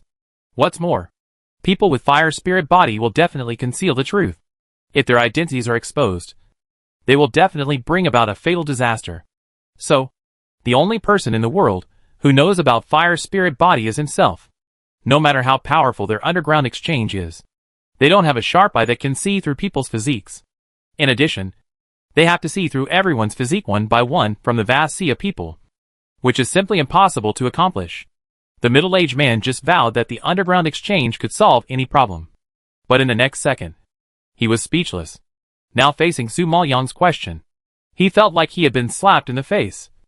Burning. What is it to be speechless? He now completely felt it. Do you need to prepare for this question in the back? Seeing that he was slow to speak, Su Maoyang raised his voice and asked back. The middle-aged man pulled an awkward smile at the corner of his mouth and apologized. Sir, I'm really sorry. This problem has never been encountered in our underground exchange. I'm afraid it's... Can't answer? It doesn't matter. Just help me keep an eye on the whereabouts of the fire spirit body. This is the reward. Su Maoyang took out another bottle of premium-grade elixir and handed it to the middle-aged man. The middle-aged man opened the bottle and was shocked again. This time, he didn't dare to accept the reward casually. He immediately pushed it back. Guessed. Finding the whereabouts of the fire spirit body is almost an impossible task. Our underground exchange is powerless. Your reward is too expensive. We can't accept it. Although their underground exchange is profit-seeking, it is not so unreasonable. Knowing that it is an impossible task, you dare not take it rashly. If you accept her reward but don't do a good job, it will not look good. Didn't you just say that your underground exchange has information everywhere? So there is no problem that can't be solved? Su Maoyang asked back. The middle-aged man laughed dryly, looking a little embarrassed. Sir, I'm really sorry. I take back what I said just now.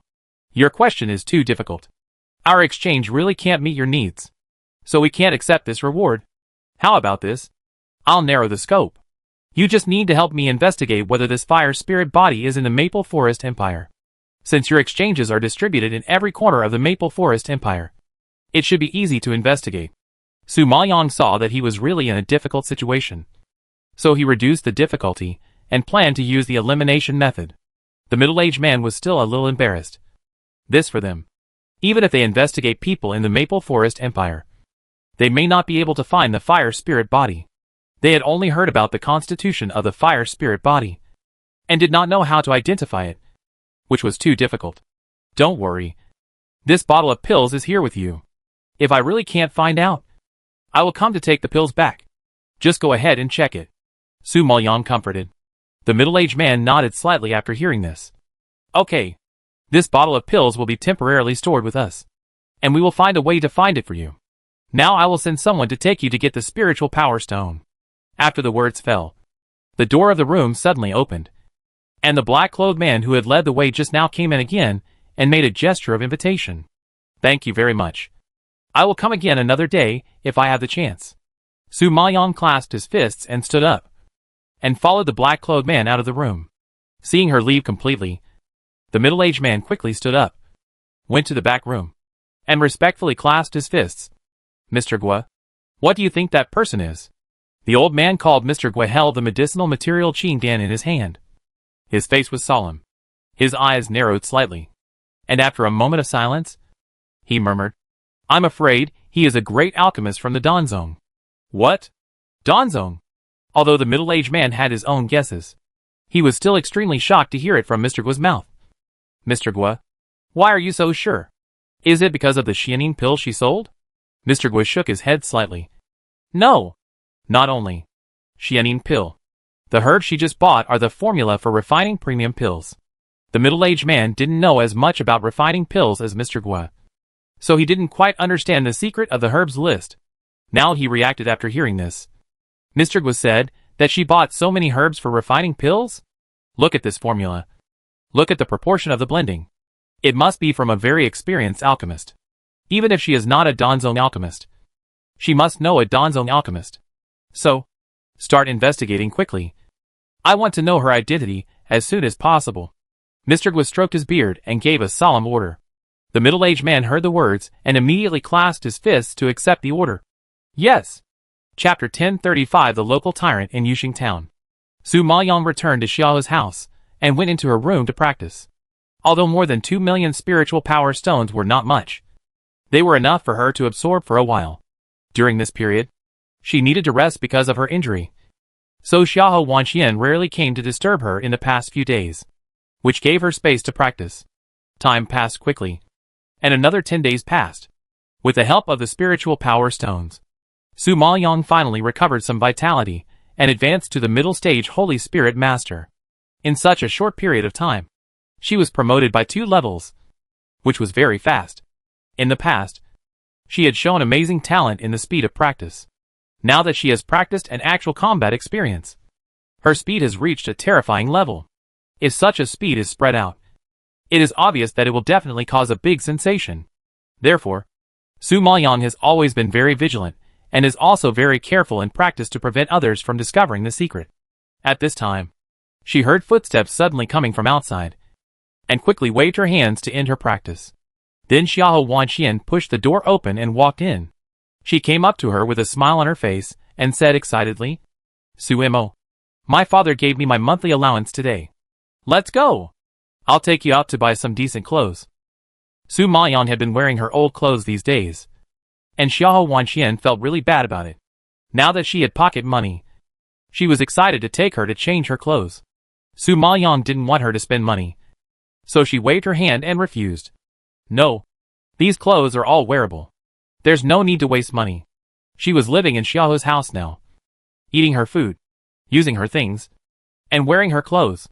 It was already enough trouble for her, so how could she have the nerve to ask for new clothes? But Xiao Wanxian disagreed, frowning and retorting, "These are my old clothes that I have stored in my box. Wrinkled, gray, and not presentable at all. You are not a beggar on the street.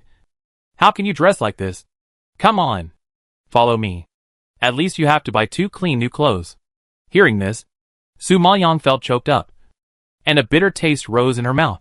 She knew that the reason why Xiao Wanxian wanted to buy her new clothes was probably because she heard about her miserable experience, and learned that she was wandering around and living like a beggar by picking up things. So she felt sorry for her, and wanted her to wear good clothes. This girl is always so soft-hearted and kind. Little did she know that all this was her lie. Thinking of this, Su Maoyang felt bad. But Xiao Wanxian did not allow Su Maoyang to refuse at all. So she pulled her up and walked outside. Su Maoyang could not resist her, so he had to follow her out of the Xiao family and onto the street. Xiao Wanxian seemed to have a favorite store, and she dragged Su Maoyang straight to it. It must be said that Xiao Wanxian had a good eye. The clothes in this store were of high quality in both style and fabric. Even the decoration was relatively delicate and small, which seemed to attract the young woman's attention. While Su Maoyang was still looking at the store, Xiao Wanxian had already taken a few clothes and put them in front of Su Maoyang to compare. She seemed to think they were good and nodded with satisfaction. "Boss, I want these 3 clothes. How much?" Upon hearing this, the boss quickly packed up the clothes she had chosen and handed them to her with a smile. A total of 200 Xian crystals. Hearing that it would cost 200 Xian crystals, Xiao Wanxian widened her eyes in shock and asked in disbelief, "Boss, why are the clothes here so expensive? In the past, it only cost 100 to buy several pieces, but now it costs 200 Xian crystals for 3 pieces. I am an old customer of yours. Please don't bully me for not knowing the business." The boss was a middle-aged man. When it came to the price, he was embarrassed and explained quickly, "Hey, business is not good. My shop is also rented from the Du family. The Du family wants to raise the rent. I have no choice but to raise the price of clothes. Otherwise, I will have nothing to lose." When mentioning the Du family, Xiao Wanxuan's face changed. She snorted in dissatisfaction and said angrily, "It's the Du family again. They are used to being domineering in Yuxing Town, and they only know how to cheat the people's money." Hearing her tone, Su Maoyang guessed that the Du family might be the 3 local snakes she mentioned, who were domineering in Yuxing Town and often bullied the people. However, as soon as Xiao Wanxian finished speaking, a teasing male voice suddenly came from behind her. "Oh, I seem to hear someone saying bad things about our Du family behind our backs." Hearing the voice, Su Maoyang and Xiao Wanxian turned around and looked. A man in a black brocade robe strode in. He had a round face, a big black mole at the corner of his mouth, a greasy face, a strong back, and a wretched expression, which made people feel nauseous. The boss was frightened when he saw the man in black coming from outside. He hurriedly stepped forward and bowed. "Mr. Du is here. I am sorry for not welcoming you from afar. I hope Mr. Du will forgive me." Hearing the boss's words, Su Maoyang guessed the identity of this person. It seems that this man is the son of the Du family. When Xiahou Wanqian saw this man, her face suddenly darkened. She angrily dropped her clothes and pulled Su Maoyang away. "Su Mo, there are annoying people here. Let's go." Seeing that she was about to leave, the man in black raised his eyebrows, stepped forward immediately, and stretched out his hand to block Xiahou Wanqian's way. His face was full of flesh and had a greasy smile, squeezing all his facial features together. Hee. Sister Xian, why are you in such a hurry to leave? If you want to buy clothes, just tell me directly, and I'll have someone send them to your Xiahou home. Why can't I ask you to go there in person?" Xiahou Wanqian was forced to take 2 steps back by him, frowning in disgust, and speaking in a cold tone. "No, I'm not buying clothes today. Get out of my way." "Why not? Look at your graceful figure. How charming you will be if you wear nice clothes." As he said that, the man in black deliberately stretched out his hand to gesture a few times along her curves, his obscene eyes lingering on her body. And he couldn't help licking his lips. That obscene and disgusting look almost made Xiahou Wanqian vomit. "I said, I'm not buying any more. Get out of my way. My father is still waiting for me to go home." Xiahou Wanqian really didn't feel like continuing to entangle with this hooligan, and growled angrily. The man in black not only did not give way, but became even more aggressive. He took a few steps forward and came to Xiahou Wanqian. He touched his chin and teased her obscenely. "Go home. Go back to your poor Xiahou family? You are such a delicate girl. What's the point of suffering in the Xiahou family? You might as well follow me and go back to our Du family. If you become my concubine, you will have a life of luxury, wealth and splendor in the future." Xiahou Wanqian blushed with shame when she heard such unbearable words. She gritted her teeth and spat in disdain. "Bah! Even if your Du family is rich, I can't marry you as a concubine.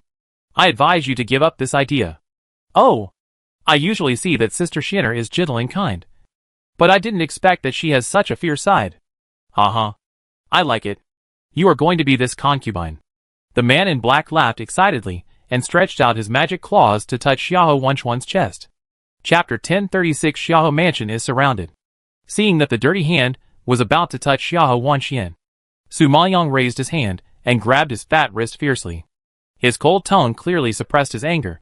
"Mr. Du, please respect yourself, because Du Hongkai is the eldest son of the Du family.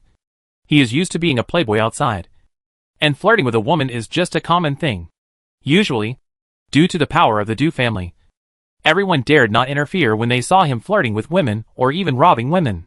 Today, Hongkai never thought that someone would dare to stop him. The other party was a woman. When Du Hongkai saw Su Maoyang, he was surprised. Then his eyes bulged and he shouted angrily, "You ugly bastard! You dare to block my good thing! Get out of here, or I'll kill you!" As he said that, he shook off Su Maoyang's hand. But who knew that this woman was very strong? He tried very hard but couldn't pull it out of her hand. He was shocked and changed his face on the spot. He stared at her in disbelief and shouted angrily, "How dare you! You are so brave that you dare to catch me! Do you know who I am?" Su Maoyang had a cold face and was unmoved by his intimidation. "Who you are? Isn't it obvious? A bully who teases decent women. You? What did you say?" Du Hongkai didn't expect Su Maoyang to dare to call him a bully. He was so angry that his face turned black, and he pulled his hand hard to break free. Su Maoyang saw that he was struggling hard, so he decided to help him, and suddenly let go. Du Hongkai had used too much force, and was suddenly released. He fell to the ground with a thud due to inertia, and instantly fell on his back. Xiahou Wanqian and the shop owner were stunned. They couldn't believe that Du Hongkai, who was always domineering, would have such an embarrassing day. However, before they could recover from the shock, the humiliated Du Hongkai got up with gritted teeth. His eyes looking at Su Maoyang were like two sharp swords, wanting to split Su Maoyang in half. His hoarse voice was full of hatred, and he roared, "You bitch! I must kill you today." As soon as he finished speaking, Du Hongkai burst out with spiritual power and rushed towards Su Maoyang. He swung his arm and punched him hard. Xiahou Wanxian was so scared that her face turned pale when she saw this scene. She shouted in horror, "Su Mo, be careful." Although Du Hongkai was a disgusting hooligan, his spiritual power had reached the late stage of the Holy Spirit Master. He was above Xiahou Wanxian, and his strength should not be underestimated. If his punch fell on Su Mo, who had no power to resist, he would be seriously injured. Thinking of this, Xiahou Wanxian was so scared that her eyes were bloodshot, and her heart seemed to jump out of her throat. However, at this moment, Su Maoyang turned sideways to avoid his attack, and raised her hand again to grab his arm. Du Hongkai did not expect that he could still be easily captured by her even after he burst out his spiritual power. He was so excited that his eyes turned red. He waved his arms more vigorously, and hit Su Maoyang in the face. Su Maoyang didn't want to cause trouble, but if someone wanted her life relentlessly, she would not be polite. Then, she saw her eyes become fierce, grabbed Du Hongkai's restless arm, and flicked it back, and there was a crisp sound of snapping. Du Hongkai's entire arm was twisted off by a tricky force, and then he was knocked to the ground by the fierce force, bursting into a miserable wail. Ah! The roar was deafening and extremely shrill, echoing throughout the store, frightening Xiahou Wanxian and the boss to gasp for air, and stood there in a daze, forgetting to react. They never thought that Su Maoyang, a delicate girl, could actually knock down a tall and strong man with a strong back and waist. This is incredible. Xiahou Wanxian was also very shocked when she saw this scene, and her eyes became extremely complicated when she looked at Su Maoyang. The strength shown by Su Maoyang was really beyond her expectation. She couldn't believe whether the woman in front of her was the Su Mo she knew. Su Mo, how could you? Xiahou Wanxian was so shocked that she stuttered. Su Maoyang knew her doubts and explained, "I used to practice martial arts with a master. I can still deal with a straw bag like him who only has spiritual power but no practical experience." Hearing this, Xiahou Wanxian nodded in sudden realization. Yes, although Du Hongkai's strength has reached the late stage of the Holy Spirit Master, he has been eating, drinking and having fun all year round, indulging in wine, sex, money and power. He is just an empty shell and has no practical experience. It is not surprising that he was easily knocked down. However, seeing Du Hongkai covering his arm and rolling on the ground in pain, hearing his screams and painful groans, Xiahou Wanxian still felt horrified and hurriedly called Su Maoyang to leave. "Su Mo, it's getting late. Let's go home quickly. Du Hongkai is the son of the Du family after all. Now Su Maoyang beat him up. If he stays here, when the Du family comes, they will definitely be involved. The Du family, they really can't afford to provoke. Therefore, it is safer to evacuate the scene as soon as possible." Su Maoyang also knew this reason, and without hesitation, he simply nodded and quickly rushed back to the Xiahou family with her. But they could escape the monk but not the temple. The next day, the Xiahou family was surrounded by the Du family. When Master Xiahou and his wife heard the news, they were shocked and rushed to the front yard to see what was going on. When they arrived at the front yard, they found that the one who came to the door was the head of the Du family, one of the 3 local snakes in Yuxing town, and his son Du Hongkai, who was in his hands. Speaking of which, their Xiahou family has always been very low-key in Yuxing town, and they don't like to do evil with others. They have never interacted with the 3 local snakes in Yuxing town. Now seeing the head of the Du family suddenly come to the door, Master Xiahou was very surprised. However, the Xiahou family could not afford to offend such people. Seeing them coming aggressively and with unfriendly expressions, Master Xiaohu's heart skipped a beat, and he had a bad feeling. Then, he hurried forward and greeted them humbly.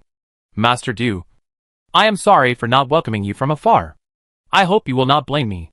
"Humph. Don't say so many polite words to me. Hand over your daughter and her maid."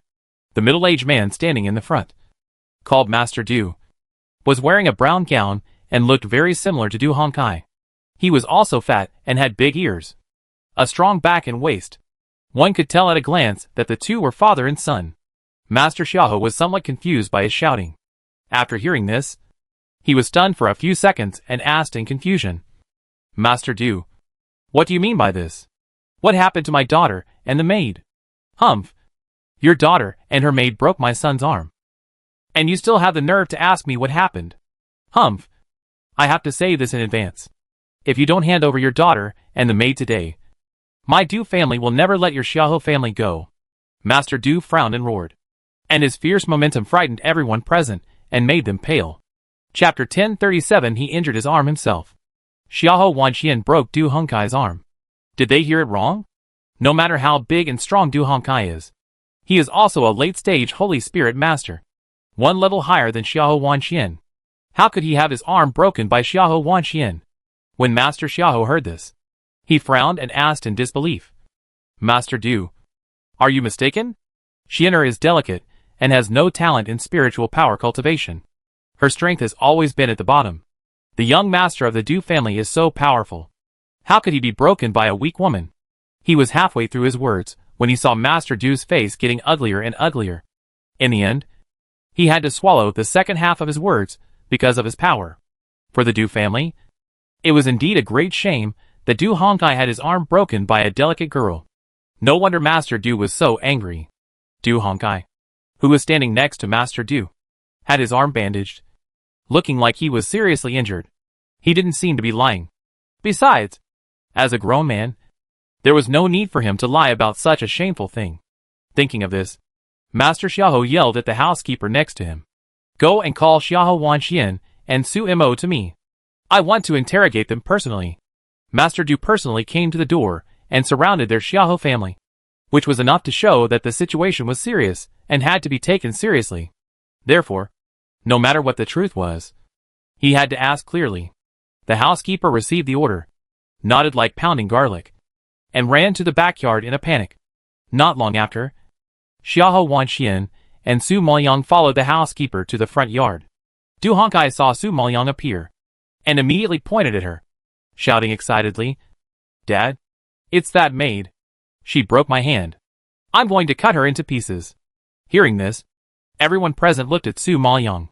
Su Moyang saw Du Hongkai and a large group of people standing in the yard, and even the gate was blocked by guards.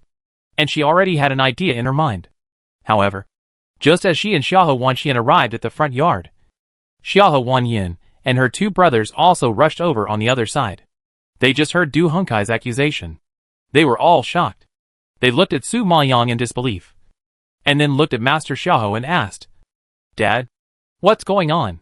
Master Xiaohou snorted angrily when he heard this, stared at Xiaohou Wanxian and Su Moyang fiercely, and growled, I also want to know what's going on. Xiaohou Wanxian, tell everyone. What's going on? Facing her father's anger, Xiaohou Wanxian shrank her head guiltily, not knowing how to speak.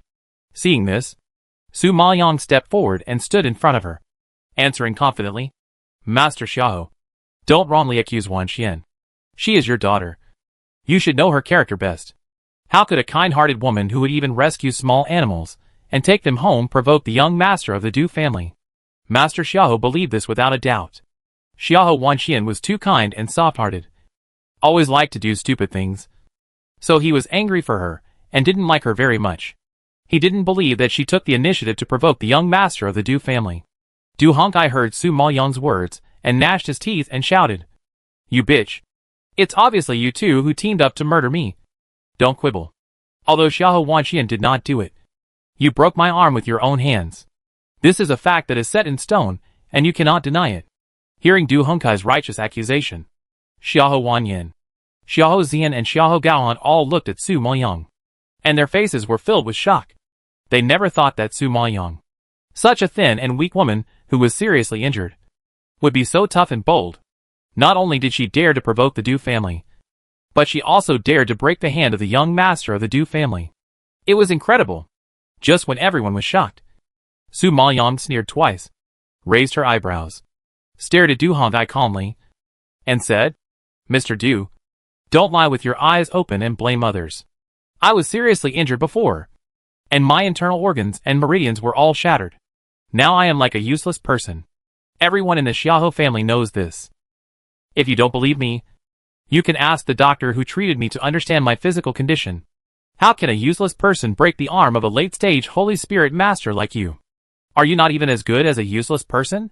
Su Moyang's questioning made Du Hongkai speechless. Gnashing his teeth, gasping for breath and unable to speak. You.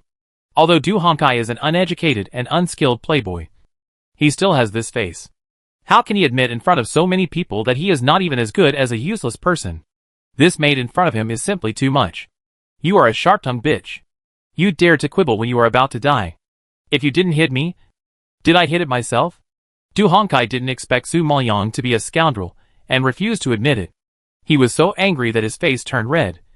Veins popped, and he scolded angrily. Su Maoyong nodded after hearing this. You broke your arm yourself. After hearing this, even Master Du couldn't stand it anymore. He was furious. His eyebrows were raised, and he yelled, Asshole! You are a dead girl who talks nonsense. My son is not a fool. How could he break his own hand? Su Maoyong smiled and shook his head, looked at Master Du calmly, and explained, Since everyone is not clear about the situation at that time, let me tell you the process.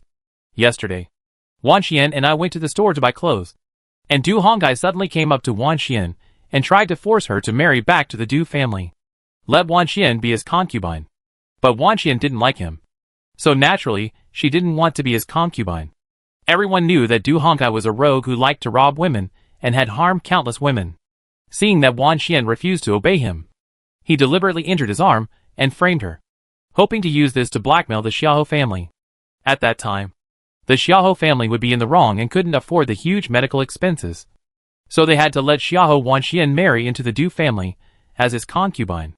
Master Du, I have to say that your Du family is very good at business and has a lot of calculations. Su Maoyong's sarcastic voice spread, and immediately made the people present suddenly enlightened. Yes, they all knew Xiaohou Wanchuan's temperament very well. Such a gentle and kind person would never take the initiative to provoke Du Hongkai. A bully. If Du Hongkai provokes Xiaohou Wanxian, they still believe it. After all, Xiaohou Wanxian looks pretty and is the type Du Hongkai likes. Du Hongkai is a well-known rogue who likes to tease young girls. According to what Suimo said, he is indeed suspected of deliberately injuring himself to frame Xiaohou Wanxian. Such a vicious mind is really scary. Chapter 1038, Mr. Guo arrives. Realizing this, the Xiaohou family cast angry glances at Du Hongkai. When Du Hongkai heard Su Maoyong's words, he saw that the spearhead was immediately pointed at him. He was furious. His neck swelled as if it was about to explode. And he bared his teeth and shouted, You bitch! You framed me. It was obviously you who broke my hand. And you actually said it was my conspiracy. At that time, the owner of the store saw you do it with his own eyes. Don't even think about denying it. Mr. Du, the owner of that store rented your Du family's house. Does he dare to tell the truth and offend your Du family? I guess even if you killed someone, he would have to cover for you. Su Maoyong sneered. His tone was full of sarcasm. Du Hongkai was so angry that he trembled all over and was speechless and couldn't refute. In front of Su Maoyong, a golden lawyer who can turn white into black and black into white, Du Hongkai is destined to have no chance to turn over and clear his name. He is unlucky to have provoked Su Maoyong, who told him to be a pervert and liked to tease women. He must suffer this time. When Master Du saw that his son's arm was broken and he was blamed, the anger in his heart was like boiling water, surging up, and finally erupted like a volcano, roaring, You Xiaohou family! You broke my son's arm and still want to deny it. Come on! Kill me! I will destroy the Xiaohou family today. The Du family is a local tyrant in Yuxing town, and they are used to being domineering. Whoever dares to provoke them will have only one end. The family will be confiscated, and the whole family will be exterminated. Seeing a large group of guards rushing outside and about to start, Master Xiaohou's face became extremely ugly. And he suddenly yelled, Wait! Then, he glared at the head of the Du family with a face full of anger, and asked angrily, Master Du, we are also the blood of the Xiaohou family after all. Are you going too far by doing this? Not only did his son tease his daughter, but he also used such despicable means to frame the Xiaohou family. Now he is even more domineering and wants to directly destroy their Xiaohou family. Such behavior is really excessive. Humph! The Xiaohou family has already expelled you from their ancestral home and driven you to this remote place. It means that the Xiaohou family does not recognize your blood at all. You still have the nerve to flatter yourself. You caused my son to break his arm. Today is the death date of your Xiaohou family. What are you still standing there for? Kill them! As soon as Master Du roared, the surrounding guards rushed up instantly. The people of the Xiahou family were all scared when they saw the scene. Among their group of people, only Master Xiahou and the two sons were slightly stronger. The rest of them had no fighting power. Now facing the encirclement and suppression of the Du family, the result was no suspense. Is it true that the Xiahou family will die here today? Su Maoyang saw this scene and clenched her fingers, ready for battle. Although her current strength is not very good, she still has the help of the heavenly demon Martin, which is more than enough to deal with the bullies in front of her. The only disadvantage is that her identity will be exposed. However, Xiahou Wanxian has done her a favor, and she can't let the Xiahou family get involved. Thinking of this, Su Maoyang's fingertips surged with spiritual power, and she was about to take action. However, at this moment, a low roar like a bell suddenly came from outside. Stop! The voice came with a lot of pressure, and shocked everyone in the yard to stop their actions and look up. An old man in a gray and white gown came steadily from outside. His eyebrows and beard were gray, but his dark cheeks looked energetic. In his slightly sunken eye sockets, a pair of dark brown eyes were shining brightly.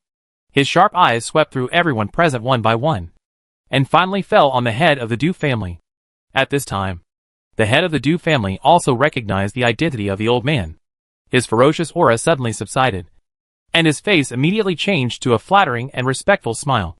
He went to greet the old man. Mr. Gua, why are you here? The old man called Mr. Gua couldn't help but snorted coldly and said unhappily, if I hadn't come, you would have killed people. Hearing such an answer, the head of the Du family was slightly stunned, and some doubt surged in his heart. He didn't quite understand what the old man meant. After a moment of silence, he explained, Mr. Gua, you don't know that the daughter and the maid of the Xiahou family conspired to break my son's arm. I asked the Xiahou family to give an explanation, but they not only refused to admit it, but also accused my son of being wrong. So, I couldn't help but attack the Xiahou family. Okay, don't say too much nonsense. Give me face and spare the Xiahou family. Mr. Gua didn't want to listen to his explanation, nor was he interested in knowing the ins and outs of the matter. He waved his hand impatiently and just wanted a result. Upon hearing this, the Du family master's face changed drastically, and his pupils instantly jumped into surprise. He looked at Mr. Gua in disbelief, and then looked at Mr. Xiahou, and was indescribably shocked. He never thought that Mr. Gua from the underground exchange would come out at this critical moment and speak for the Xiahou family. In these years, he has not heard of any intersection between the Xiahou family and the underground exchange. Besides, if the Xiahou family really had the underground exchange as a backer, why did they have to live in such poverty? The head of the Du family couldn't figure it out, and Master Xiahou was even more stunned. He had heard of the name of Mr. Gua, who was said to be the head of the underground exchange. Strictly speaking, Mr. Gua was the most prestigious and authoritative person in Yuxing town. On weekdays, he didn't even have the qualifications to see Mr. Gua, let alone invite this unreachable big man to visit the Xiahou family. But now, not only did Mr. Gua come to the door in person, but he also interceded for the Xiahou family in the face of the Du family's difficulties. It was incredible and unbelievable. Not to mention Master Xiahou was shocked. Even Xiahou Wanxian, Xiahou Wanyin, and his two brothers were stunned. It was obvious that this old man Gua knew that the Xiahou family was in trouble and came to rescue them. However, they had no dealings with the underground exchange. Why did old man Gua do this? At this time, Su Maoyang saw that the head of the Du family nodded and bowed to the old man in front of him, and knew that this person was of high status. She was curious and couldn't help but whisper to Xiahou Wanxian next to her. Wanxian, who is this old man? Seeing that she didn't know, Xiahou Wanxian lowered her voice and explained. Old Gua. But he is the person in charge of the underground exchange. He is a well-known big shot in Yuxing town. I really don't know how such a big shot can come to our Xiahou family. I feel like I'm dreaming. Hearing this, Su Maoyang was shocked, and immediately tensed up her nerves and looked up. The person in charge of the underground exchange. She went to the underground exchange some time ago, and bought a lot of spiritual stones and medicinal materials. Could it be that he found out his identity and came to the Xiahou family? Just when Su Maoyang was shocked, old Gua asked again. Why? Master Du is unwilling to give me this face. And is he still planning to take action? Chapter 1039, Mr. Gua misunderstood. The head of the Du family was speechless. No matter how powerful their Du family was, they dared not offend the underground exchange. What's more, the owner behind the underground exchange was still a big shot in Fonglin imperial capital. These local snakes had to keep their tails between their legs in front of the big forces in Fonglin imperial capital.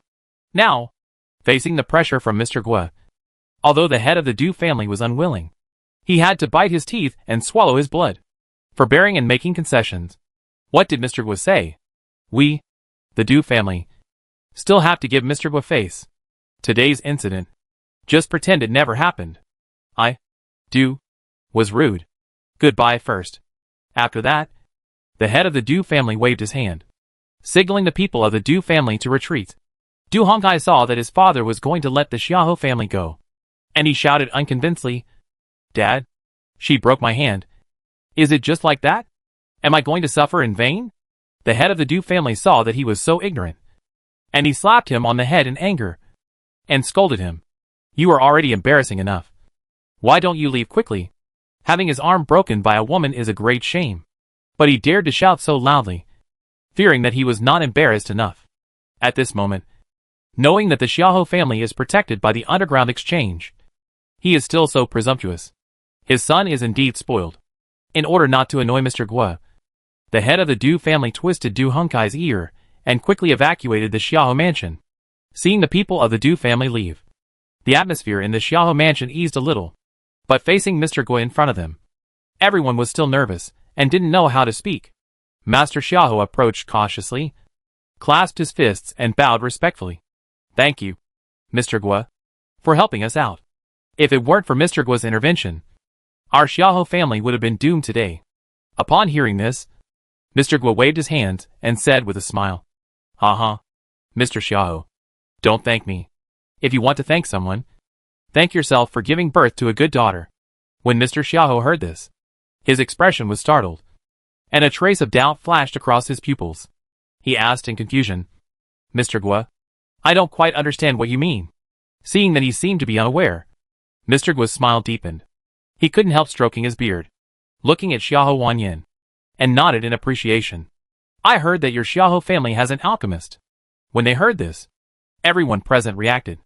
It turned out that Mr. Gua came for their eldest sister. No wonder. The underground exchange had no intersection with the Xiahou family.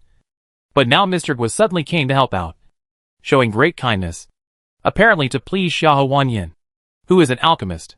Xiahou Wanyan had just advanced to the peak of the alchemist level some time ago. It is estimated that such talent was heard by Mr. Gua and attracted his attention. So he made this special trip. Upon hearing this, Mr. Xiahou also understood, and his face was full of surprise. He immediately pulled Xiahou Wanyan to Mr. Gua and introduced her enthusiastically. "Mr. Gua, this is my eldest daughter, Xiahou Wanyan. She is an alchemist with good talent." Mr. Gua looked Xiahou Wanyan up and down and nodded with satisfaction. Yes, she is indeed a talented alchemist, being able to refine a noble-grade elixir. Such a talent can no longer be described as good. It can be called a super genius. At the beginning, he sent someone to investigate, and found that it was the little maid of the Xiahou family who went to the exchange to buy the spiritual power stone. After being shocked, he followed the clues and found out that the eldest daughter of the Xiahou family was a good alchemist. Although the Xiahou family claimed that Xiahou Wanyan was only a top-level alchemist. After seeing so many Xianing pills, he knew that this Xiahou Wanyan was probably not simple and might have hidden her true strength. At such a young age, she has such a low-key and steady mind. This Xiahou Wanyan will surely become a great man in the future. So, when he heard that the Du family was looking for trouble with the Xiahou family, he rushed back to help the Xiahou family, because pleasing an alchemist would be of great benefit to their underground exchange, and they could not miss such a good opportunity anyway. Su Maoyang was relieved to see that Mr. Gua admired Xiahou Wanyan. It seems that this Mr. Gua did not discover her identity, but misunderstood that those Xianing pills were made by Xiahou Wanyan. But it is understandable that she is just a little maid now, and outsiders really can't connect a maid with the alchemist of Danzong. And Xiahou Wanyan is an alchemist, so it is not surprising that Mr. Gua naturally associates her with her. In fact, it doesn't matter if it's a misunderstanding. She shouldn't reveal her identity now, and doesn't want to attract other people's attention. In this way, She will be safe. At this time, Xiahou Wanyan was flattered by the appreciation of Mr. Guo. Her expression was happy, and her pupils were floating with a little pride. She bowed shyly to Mr. Guo and said, "Wanyan greets Mr. Guo." Mr. Guo smiled and nodded. "Well, work hard and practice hard. With your talent, you will definitely achieve something in the future." After receiving such affirmation, everyone in the Xiahou family was very shocked. Since Mr. Guo said so, their eldest sister's future prospects are really limitless. Xiahou Wanyan was even more excited when she heard this, and smiled and said, "Thank you, Mr. Guo, for your appreciation.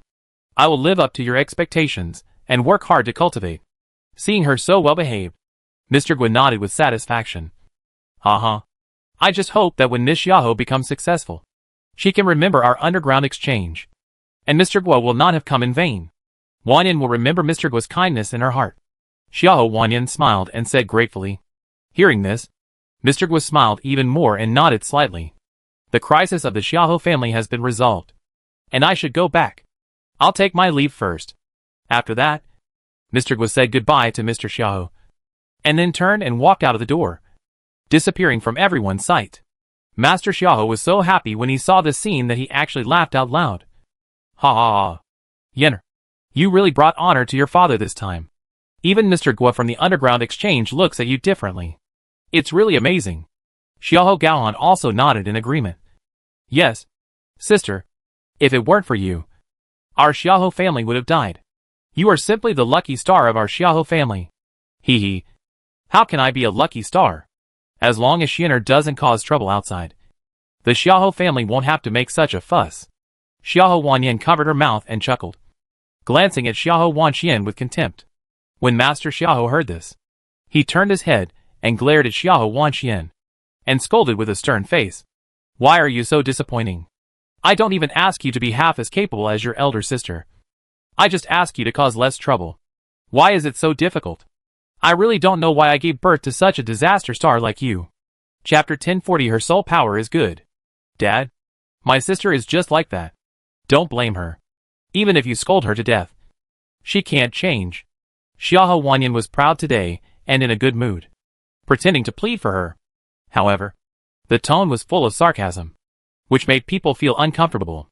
At this time, Xiahou Wanyan was scolded by Master Xiahou, and she lowered her head sadly, humble to the dust. When Su Maoyang saw this, he frowned immediately, and asked loudly, Master Xiahou, your daughter was molested and humiliated. It's not her fault.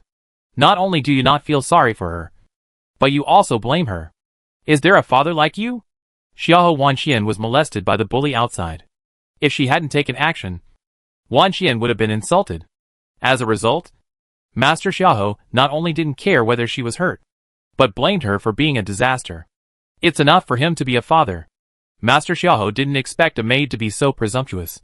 He was furious and shouted, Asshole!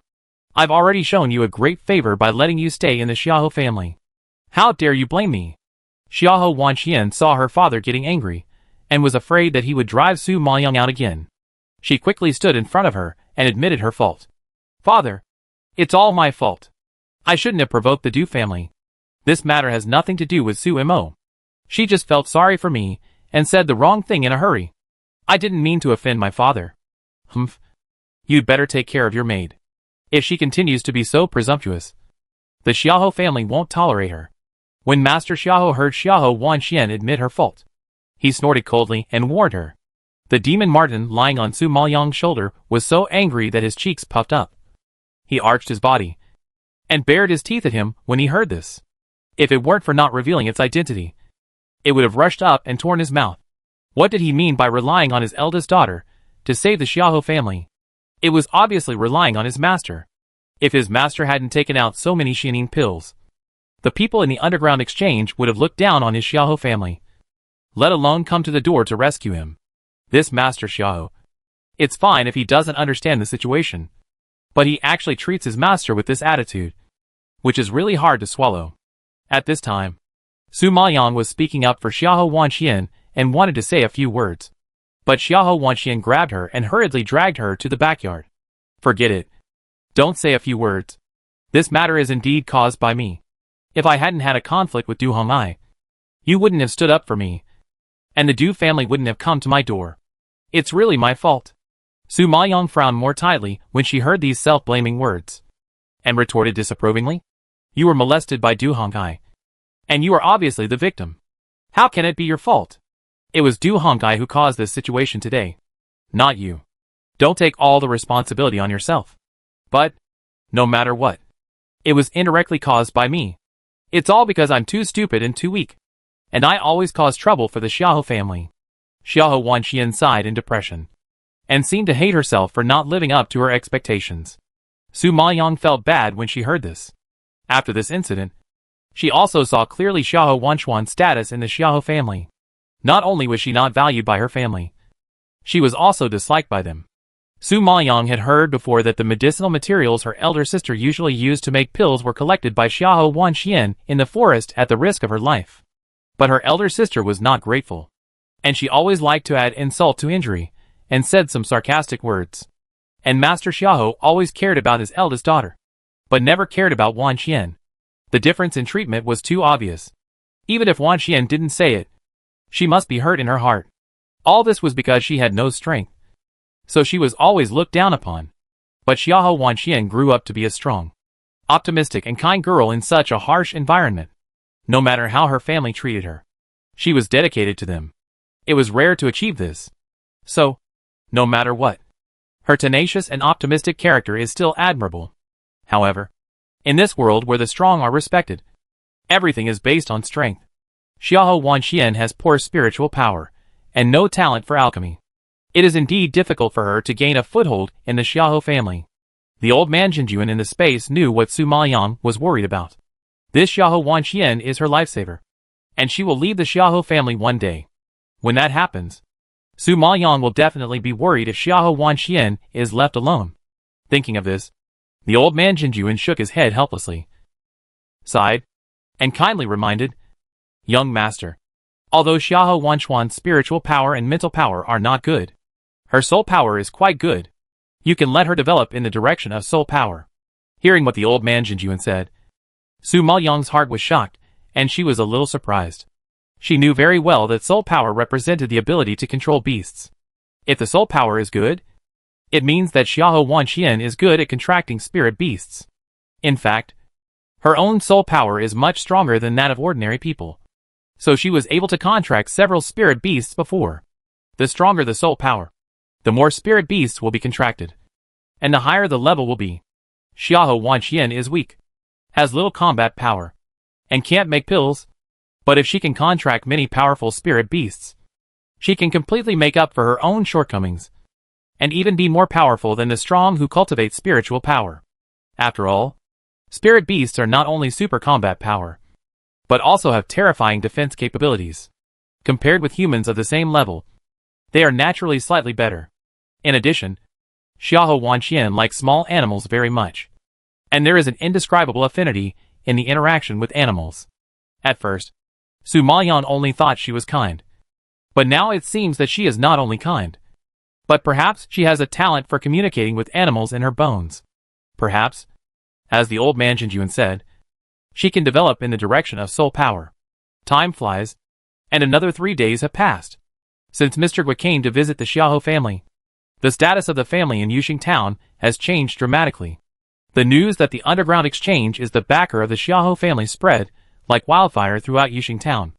The Xiahou family has become more and more popular, and it has a tendency to overshadow the 3 local tyrants. While the Xiahou family is still in excitement, they have ushered in another big happy event.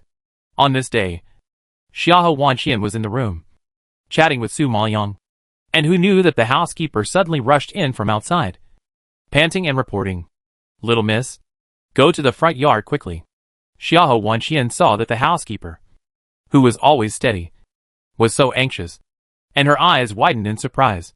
Housekeeper Zhao, what's the matter that makes you so anxious? Master, someone from the master's family is coming. Housekeeper Zhao was out of breath just now, and now he is very struggling to speak. When Xiahou Wanxian heard the master's family, she was stunned for a moment before she reacted. She asked in surprise, Are you saying that someone from the Xiahou family in Fenglin Imperial Capital has come? Chapter 1041. The Xiahou family is here. Butler Zhao nodded repeatedly and urged. Yes, the master's family has arrived. Now everyone in the Xiahou mansion has come to the front yard to welcome them. The master was afraid that you didn't know, so he asked me to inform you. When Xiahou Wanxian heard this, her face changed immediately, and she murmured in surprise. Didn't the master's family drive us out of the imperial capital? How come they suddenly found us here? Although she was confused, she stood up immediately and pulled Su Maoyang out. Let's go and see what's going on. When Xiahou Wanxian and Su Maoyang arrived at the front yard, they found that the yard was full of people, and a group of maids and servants were all standing on both sides waiting for orders. And Master Xiahou, Mrs. Xiahou, and their 3 children stood at the gate, welcoming the master's family members, who got off the carriage. The posture was as solemn as it could be. At this time, an older man came in from outside. He looked to be in his 60s, but he was vigorous, healthy, and had a square face, which made him look a little majestic. Seeing this, Master Xiahou hurried forward to greet him and asked flatteringly, Butler Meng, I wonder which gust of wind blew you here. Judging from Master Xiahou's attitude, this Butler Meng's status in the Xiahou family is probably not low. And judging from his aura, he should be a serious person. However, when facing Master Xiahou, he smiled gently and kindly, and took Master Xiahou's hand and patted it without any airs. I come here this time, but I have good news to bring you. Hearing the good news, Master Xiahou's eyes lit up, and he was flattered, and the smile on his face became more enthusiastic. Please come in, Butler Meng. Let's sit inside and talk slowly. Madam Xiahou, Xiahou Gaohan and Xiahou Wanyan were a little surprised to see the attitude of housekeeper Meng. This housekeeper Meng is the old housekeeper of the Xiahou family. Because of his seniority, and the fact that he is a favorite of the old master of the Xiahou family, his status is extraordinary. In the past, even the children of the family did not dare to offend the old housekeeper casually, and those who made mistakes and were expelled from their ancestral home. Logically speaking, the old housekeeper did not take them seriously. But now he is smiling and kind, and his attitude is to please them, which is really surprising. Just when they were shocked, Master Xiahou had already invited housekeeper Meng into the hall, and then ordered the servants to serve tea. After inviting housekeeper Meng to sit down, Master Xiahou and his wife followed suit. As for his 4 children, they sat down in their seats after they saluted with housekeeper Meng. They had long been expelled from their ancestral home and driven out of the Xiahou family. They were not rich or noble, but poor people living on the border. Now, facing the housekeeper of the Xiahou family, they were inferior to him. Su Maoyang, who was standing next to Xiahou Wanxian, couldn't help but sigh when he saw the scene. The former rich lady and son of a wealthy family had fallen to this point, which was also very sad. Master Xiahou saw that everyone had already taken their seats, and he couldn't hide his excitement. He couldn't wait to ask housekeeper Meng. Housekeeper Meng, you came all the way from Fenglin Imperial Capital to my poor and remote place. Do you have any good news for me? Housekeeper Meng stroked his beard, nodded with a smile, and then looked at Xiahou Wanxian and Xiahou Wanyan who were sitting there, and asked, I wonder who Xiahou Wanyan is. Hearing the name of his eldest daughter, Master Xiahou was shocked, and immediately pointed in the direction of Xiahou Wanyan, and hurriedly introduced, the one wearing a purple dress is my eldest daughter, Xiahou Wanyan. She is now a talented alchemist. Butler Meng was not surprised at all when he heard this, and nodded in appreciation. Smiling, the old master heard that Wanyan was a good alchemist, so he asked me to take her back to the Xiahou family and cultivate her well. Otherwise, it would be a pity to let her bury her talent in Yuxing town. Hearing this, Xiahou Wanyan was overjoyed, and immediately opened her beautiful eyes, and excitement surged inside.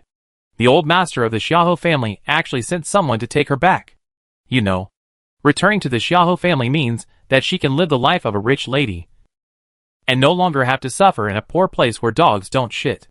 The Xiahou family is a powerful family in the imperial capital, with countless money and resources. If she is cultivated by the Xiahou family, her alchemy skills will surely improve by leaps and bounds, and she may be able to reach the level of Xiahou Qingyi. If she really becomes a Dan Wang alchemist, she will be a super genius of the Maple Forest Empire, and have a place in the Maple Forest Imperial Capital. Then she will definitely be the focus of the Xiahou family's care and cultivation in the future. whatever she wants, and what she wants to do is just a matter of words. Countless people have to surround her to please and flatter her. She wants that feeling in her dreams, thinking that she will also fly up to the branches and become a phoenix one day. Xiahou Wanyan is so excited that her eyes are full of smiles, and a layer of red light appears on her beautiful face. Upon hearing this, Master Xiahou and his wife were also surprised and looked at each other excitedly. They secretly sighed that Mr. Gua from the Underground Exchange was really right. He said that her daughter would definitely make a difference. Sure enough, the Xiahou family sent someone to invite her. It seems that their daughter will really have a chance to make a name for herself. As the eldest brother, Xiahou Gaohan couldn't help but sigh after hearing what Butler Ming said. Sister is very talented. It's really enviable to be appreciated by the Xiahou family. Yes, the eldest sister's talent for alchemy has alarmed the old master of the Xiahou family. It is indeed very remarkable. However, if the eldest sister goes to the Xiahou family, I wonder if there will be a place for us. Xiahou Zian is smart. Seeing that Xiahou Wanyan has the opportunity to go to the Xiahou family, he also does not forget to seek some benefits for himself. Su Maoyang heard this and felt that Xiahou Zian was an interesting person. But there was one thing that she found strange. Over the years, although the Xiahou family was far away in the imperial capital of Fenglin, they obviously knew that Xiahou Wanyan was an alchemist. But they never took any action and had no intention to cultivate her. Why would they suddenly come to pick her up at this juncture? Besides, Xiahou Wanyan was just an alchemist, and her talent was not good. Logically speaking, the Xiahou family did not take her seriously at all. After all, they had an alchemist like Xiahou Qingyi, who was a king of alchemy. So naturally they looked down on Xiahou Wanyan. But the old patriarch sent his confidant to take Xiahou Wanyan back, showing great sincerity. And this housekeeper Meng also had some flattering intentions, which made it clear that he was very optimistic about Xiahou Wanyan. Looking back, since the last time Mr. Gua came, Xiahou Wanyan's status has changed dramatically. Then the Xiahou family also came here to join in the fun. So Su Maoyang guessed that this news was probably revealed to the Xiahou family by the Underground Exchange.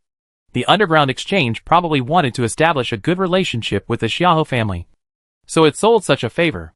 It seems that Mr. Gua really misunderstood Xiahou Wanyan as an alchemist from the Dan sect. Chapter 1042 Take Her Back. Su Maoyang was thinking. Xiahou Wanyan chuckled and spoke, with an expression of indescribable contempt. Second brother, if you want to return to the Xiahou family, you must rely on your real ability. If you don't have the ability, even if you go to the Xiahou family, you will only be despised. Anyway, it's humiliating yourself. It's better not to go. Xiahou Wanyan's meaning is very clear. That is, to satirize Xiahou Zian for not knowing his own ability and having wild ideas. But Xiahou Zian didn't get angry when he heard it, but laughed. Haha. Isn't it because you, my elder sister, have become so successful that we also want to follow suit? Although he said this with a smile on his face, the coldness in his slender eyes made people shudder. Xiahou Gaohan disagreed after hearing this. Sister, what you said is not right. It is not convenient for you to go to the Xiahou family alone. You are unfamiliar with the place, and there is no one you can trust to support you. Hearing this, Xiahou Wanyan frowned and thought seriously. She had to admit that her elder brother was right. She had left the Xiahou family for so many years. She didn't know who was there and what was going on. If she went to that big family alone, she would inevitably be excluded by others. If there was no one to help her, it would be difficult to move forward. Perhaps, letting them go together would be a good idea. At this time, Master Xiahou was excited that Xiahou Wanyan could return to the master's house. After hearing what Xiahou Zian and Xiahou Gaohan said, he also had an idea and couldn't help but thank Butler Ming. Haha. Butler Ming, you really brought great news. I thank you on behalf of Yenner. However, I have 3 other children. Actually, they are all talented, but I have delayed them. I wonder if Butler Ming can take them back to cultivate them. I would like to thank Butler Ming for his kindness. As he said this, Master Xiahou actually stood up and bowed respectfully to Butler Ming. The sincere attitude made Butler Ming not know what to do. He frowned in embarrassment. Fourth young master. This is probably not easy to do. The old patriarch only told me to take Xiahou Wanyan back, and did not tell anyone else. If I were to make a decision, I'm afraid it would be. Hearing that he was unwilling to give in, Master Xiahou pleaded undeterred. Butler Ming. You know, what happened back then was caused by me. And it had nothing to do with those children. I made a mistake, and was expelled from the Xiahou family. But the children are innocent. After all, they are also the blood of the Xiahou family. Father, can you really bear to see these innocent grandchildren wandering around and being bullied? Master Xiahou knew that he would never be able to return to the Xiahou family by his own strength in this life. So he placed all his hopes on his children. If his children were successful and established themselves in the Xiahou family, or even in the Maple Forest capital, then he would have the hope of returning to the Xiahou family and taking back the family business. Even if he couldn't take it back, he wouldn't have to be oppressed and bullied in this remote place. Because once these children succeeded, at least others would be respectful to them, and they wouldn't have to act according to others' wishes. In addition, as Xiahou Gahan said, he was still a little worried about letting Xiahou Wanyan go alone to the Xiahou family, which was so cruel. What if someone is jealous of his daughter's talent and wants to murder Xiahou Wanyan, and she doesn't even have a helper around her? She will be isolated and helpless, and her end will be very miserable. After listening to what Master Xiahou said, Butler Ming nodded with deep emotion. He knew that these children were implicated by the adults. And although the old patriarch didn't say it, he still cared about these children in his heart. But because their father committed an unforgivable mistake back then, and because of the constant pressure from the eldest lady and the eldest son, the old patriarch had to drive them out of the Xiahou family. Now if he can take these children back, the old patriarch will naturally be happy. But he is afraid of angering the current patriarch, because he knows too well the hatred of the current patriarch for the fourth young master. This time, he can let the old patriarch come to pick up Xiahou Wanyan. And he didn't stop it because the Xiahou family is in urgent need of talents. And Xiahou Wanyan is a rare alchemist. As for the others, it's really a bit difficult. Xiahou Wanyan also thought very clearly. Although she didn't like her second brother and younger sister, they were her family after all. If she encountered an enemy outside, at least they could unite and help her. Seeing that Butler Ming was frowning and tangled, Xiahou Wanyan also hurriedly advised. Butler Ming, can you let them go together for Yenner's sake? Just let me bring 3 more companions to entertain me on the road. Isn't it okay? This. Butler Ming was still a little hesitant. Master Xiahou was anxious and pleaded again. Butler Ming, my children are all talented, but they have not been well cultivated. I have dragged them down and buried their talents. As long as you take them back and train them a little, they will definitely live up to everyone's expectations. Just consider that Xiahou Wanyan is an alchemist and give these children a chance to live. I beg you. As he said this, Master Xiahou actually knelt down and kowtowed to Steward Ming. Steward Ming was shocked when he saw this and hurried forward to support him. Fourth Master, what are you doing? Although you have been eliminated from the Xiahou family, you can't kowtow to the servants of the Xiahou family anyway. Steward Ming, this is my only wish for the rest of my life. If you can't satisfy me, I will not be able to get up from my knees today. Master Xiahou knew that this was the only chance to send them back to the Xiahou family. If he didn't fight for it today, it would never be possible in the future. What's more, his other 3 children are not young anymore. If they delay any longer, it will be more difficult for them to practice. So, he must fight for the opportunity for them to return to the Xiahou family today and let them get the best training. Butler Ming was at a loss and didn't know what to do. After struggling for a while, he finally compromised. Okay, I'll take them back first. Whether they can stay in the Xiahou family for a long time depends on their luck. Fourth young master, you better get up quickly. When Master Xiahou heard this, his face suddenly surged with ecstasy. He quickly stood up and held Butler Ming's hand. Butler Ming's great kindness. I Xiahou Xinhong will remember it in my heart. Butler Ming smiled and waved his hand. You don't have to thank me. Who made you give birth to a good daughter? The Xiahou family valued her very much, and was anxious to take her back. I believe that for the sake of Wanyan, the family members will not make things too difficult for her brothers and sisters. Chapter 1043 Go to Fenlin Imperial Capital. The reason why Butler Ming took the risk to agree to Xiahou Xinhong's request was that he knew the old man's thoughts, and knew that the old man had been thinking about these children, who were stranded outside for many years. Secondly, as a Danzong alchemist, Xiahou Wanyan's strength was even stronger than Xiahou Qingyi's. She would definitely have a pivotal position in the Xiahou family in the future. Even if he rejected her brothers and sisters now, she would naturally have a way to get his brothers and sisters back to the Xiahou family after she had established her foothold in the future. Since the result was the same, he might as well sell her a favor and establish a good relationship with the Danzong alchemist in advance. As for the current head of the family, even if he was unhappy, he would not dare to do anything to himself with the support of the old head of the family. Besides, it would be the world of the young people in the future.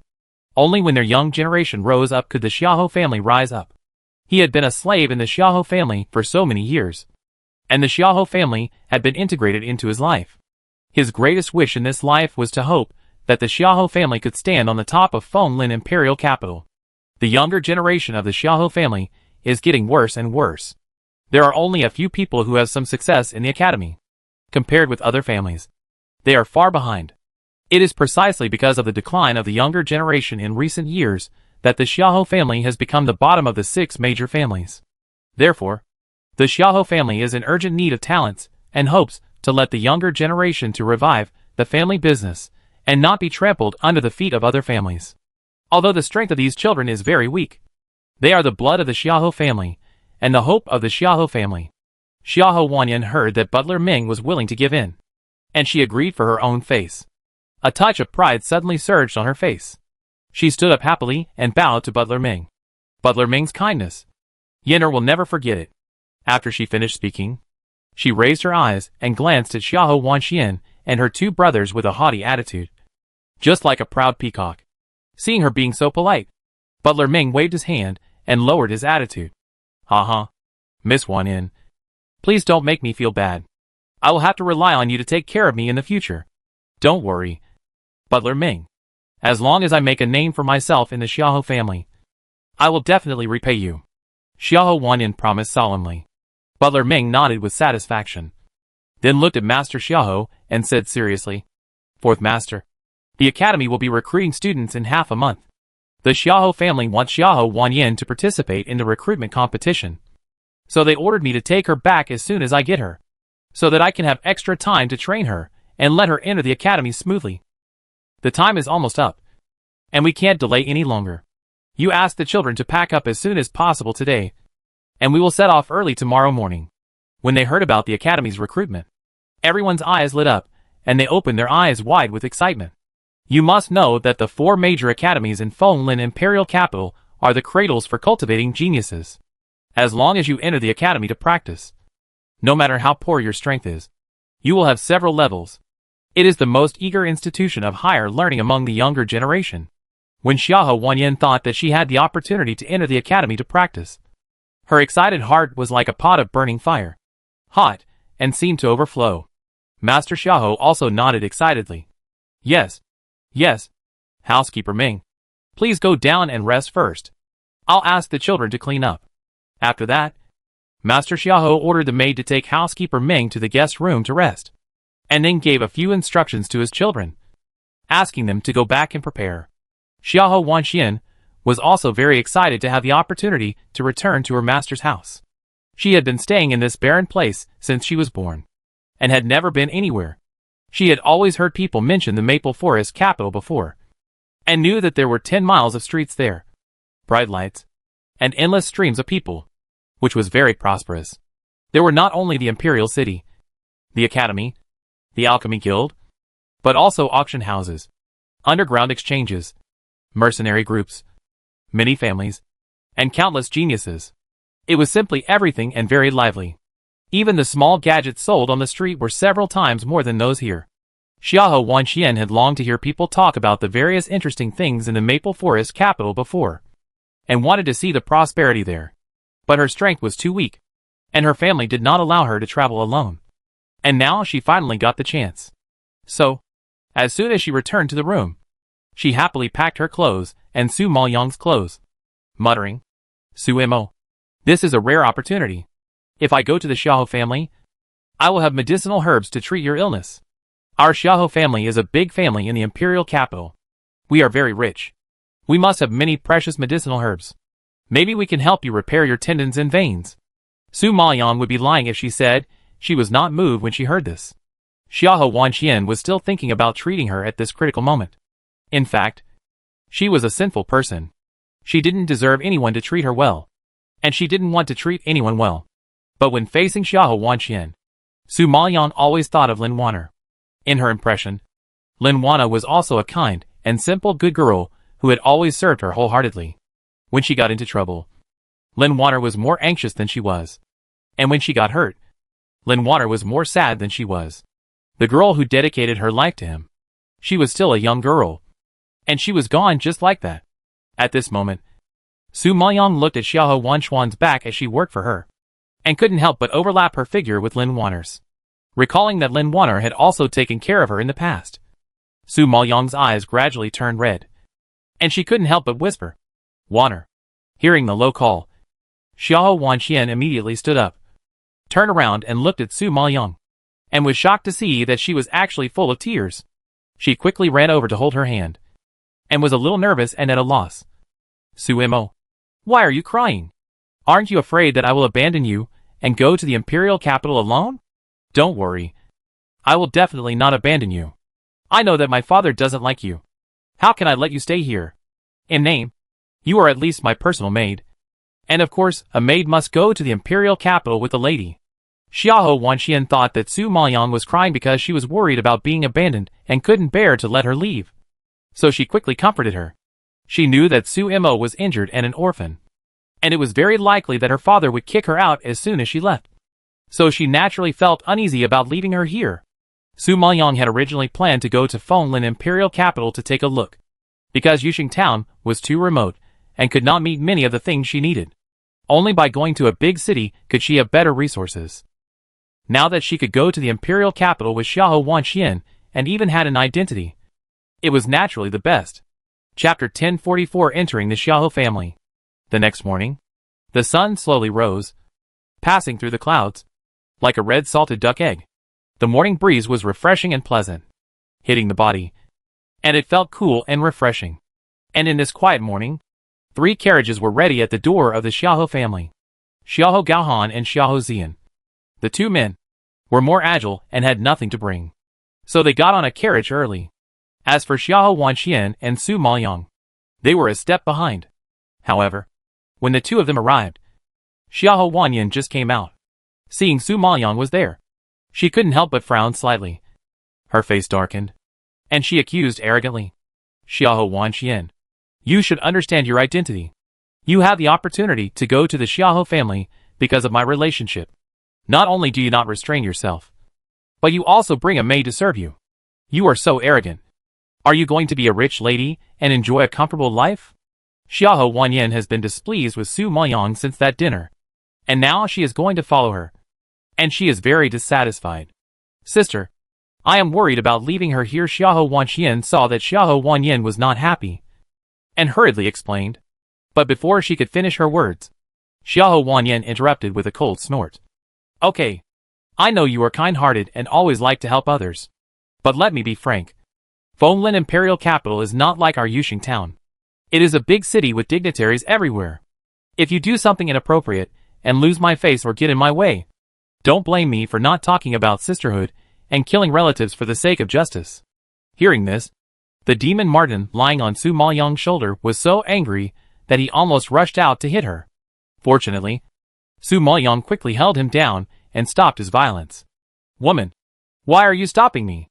If I don't teach her a lesson, she really thinks she is a big shot. This idiot doesn't even use his brain to think about it. With her level of a peak alchemist, can the Xiahou family look down on her and send someone to invite her personally? If it weren't for the misunderstanding that she is a famous alchemist, she wouldn't even be qualified to carry shoes for the Xiahou family.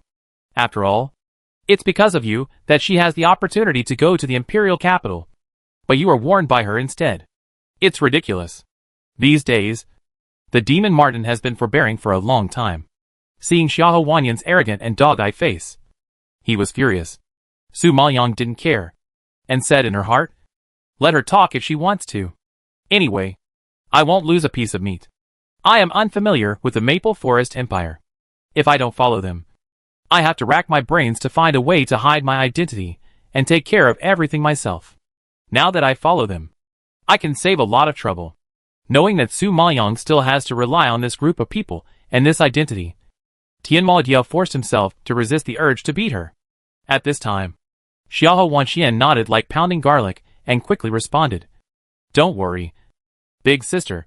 We will never cause trouble for you. Humph. It's better to do so. Xiahou Wanyan saw that Butler Ming also came out, and it was not good to continue to pursue the matter. She could only snort angrily, glared at them, and got on the carriage first. Xiahou Wanxian saw that she didn't hold on, so she was slightly relieved and urged Su Maoyang. Let's go. Let's get on the car quickly. Don't delay the time. The journey was peaceful because of the escort of the Xiahou family. Because they were in a hurry, the carriage drove very fast. Within 3 days, they arrived at the Maple Forest imperial capital. As soon as they entered the imperial capital, Xiahou Wanxian was so excited that she couldn't sit still. She lifted the curtain, poked her head, and kept looking outside, seeing the various small things on the street. She looked curious and chattered with Su Maoyang. In comparison, Su Maoyang was much calmer, because both the Cloud Tower Dark Domain and the Burning Blood Sky City were more prosperous than the Maple Forest Empire. After seeing the prosperity of those two countries, Su Maoyang had no interest in such streets. Although Xiahou Wanyan, who was sitting on the side, was also curious about the outside world. Her proud character made her hold her arrogance in her heart. She refused to look outside, seeing Xiahou Wanxian, who looked like a country girl who had never seen the world, with a bit of contempt on her face. She warned impatiently, "Be quiet. It's so noisy." Xiahou Wanxian heard this, like a child who was splashed with cold water, pouting in grievance, and could only suppress her excitement. At this moment, the carriage had already passed the long street and arrived at the gate of the Xiahou family in the blink of an eye. The Xiahou mansion is located in the south of the imperial capital, as it is one of the 6 major families.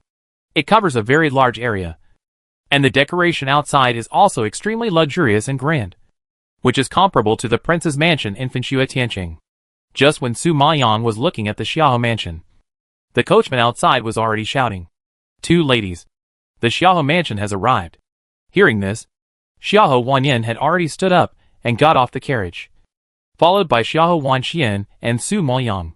At this time, housekeeper Ming came up quickly, stretched out his hand to Xiahou Wanyan and others, and made a gesture of invitation. "Miss Wanyan, this is Xiahou mansion. Please follow me." After saying that, he led the way and walked into Xiahou mansion. Xiahou Gaohan, Xiahou Zian, Xiahou Wanxian and others followed behind in an orderly manner, and housekeeper Ming led the way and introduced them. As he walked along, Su Maoyang found that although Xiahou mansion was not as magnificent as the family buildings in Fengshuishan City, the scenery was one of the best, giving people a sense of quiet and elegant beauty. They passed through countless corridors and officially entered the backyard, and were about to reach the courtyard mentioned by housekeeper Ming. But at this moment, a large group of people just came from the opposite side. This group of people were all handsome men and beautiful women, dressed very noble and decent, and looked very pleasing to the eye. Just as Su Maoyang was looking at the other party also discovered their figures. But in the blink of an eye, they came to the front. Seeing this, Butler Ming bowed to the group of young people. "Miss, Master." At this time, a girl in an orange dress surrounded by everyone glanced at Su Maoyang and others with an arrogant look, frowned, and asked, "Butler Ming, who are these people?" Butler Ming quickly replied, "They are your 4th uncle's children. The old master specially sent an old servant to pick them up from Yuxing Town." When they heard Yuxing Town, everyone understood, and a sneer of contempt suddenly appeared on their faces. "Oh, it turns out that they are the little beasts who were driven out of the Xiahou family." The orange-dressed woman nodded in sudden realization, raised her eyebrows, and looked at them. The merciless words made Xiahou Wanyan and others blush and burn with anger. "You? Who are you calling the little beasts?" Xiahou Wanyan was extremely angry and refuted with gnashing teeth. Chapter 1045 Humiliated upon entering. The orange-dressed woman curled her lips and sneered disdainfully. "Whoever agrees will do it." As soon as she said this, everyone around her burst into laughter, pointing at Xiahou Wanyan and others. And the mocking attitude made Xiahou Wanyan and others very angry. Xiahou Wanyan was humiliated like this for the first time, and she was so angry that she trembled all over, and her red face turned into a purple eggplant. Xiahou Wanxian couldn't stand it and retorted unconvincedly, "We didn't provoke you. Why are you cursing at us?" "I didn't curse at us. Everyone knows that your father murdered his own brother, wanting to replace his brother as the legitimate son of the Xiahou family and inherit the family business. Later, the conspiracy was exposed, and he was expelled from the Xiahou family by grandfather. Your father is a beast for murdering his own brother. Since he was born by a beast, you are naturally a group of little beasts. The woman covered her mouth and laughed, and the people around her followed suit. The sarcastic and mocking tone made Xiahou Wanyin, Xiahou Wanxian, and others extremely embarrassed. Xiahou Wanxian couldn't accept this fact, and retorted loudly with a flushed face. You are talking nonsense. My father is not such a person. She only heard that her father made a big mistake, and never heard that her father was expelled from the house because of murdering her own brother. Such a cognition was undoubtedly a huge blow to her. Whether it's nonsense or not, your father knows it best. You can go back and ask him and you'll know. Seeing that she was unwilling to believe it, the orange-clothed woman smiled contemptuously and shook her head, staring at her with a pitying look. Xiahou Wanxian was so angry that she clenched her fists, but she didn't know what to say to fight back. Su Maoyang frowned unhappily when he saw the other party being so arrogant and rude. If this group of people targeted Xiahou Wanyin alone, Su Maoyang would not be so kind to help. But seeing this group of people bullying Xiahou Wanxian, Su Maoyang couldn't just stand by and watch, and couldn't help but say, "So this is the lady of a wealthy family. I thought the ladies of wealthy families must be elegant and noble, well-educated, but I didn't expect that she was just a vulgar person who was full of beasts. Not as well-educated as the maids of ordinary families outside." "What did you say? You dare to call me vulgar and compare me with the maids outside?" The orange-clothed woman heard the words. Her smile froze. Her face changed in anger, and she glared at Su Maoyang. Su Maoyang sneered and said slowly, "You are a rich lady, but you are full of beasts. Anyone with eyes and ears will find it indecent. What's more, the beasts you are talking about are the grandson and granddaughter of Mr. Xiahou. You call them little beasts. So wouldn't the old man be an old beast? Not only do you insult your own brothers and sisters, you also dare to insult your elders. How is this so treasonous and different from your fourth uncle, who murdered his own brothers?"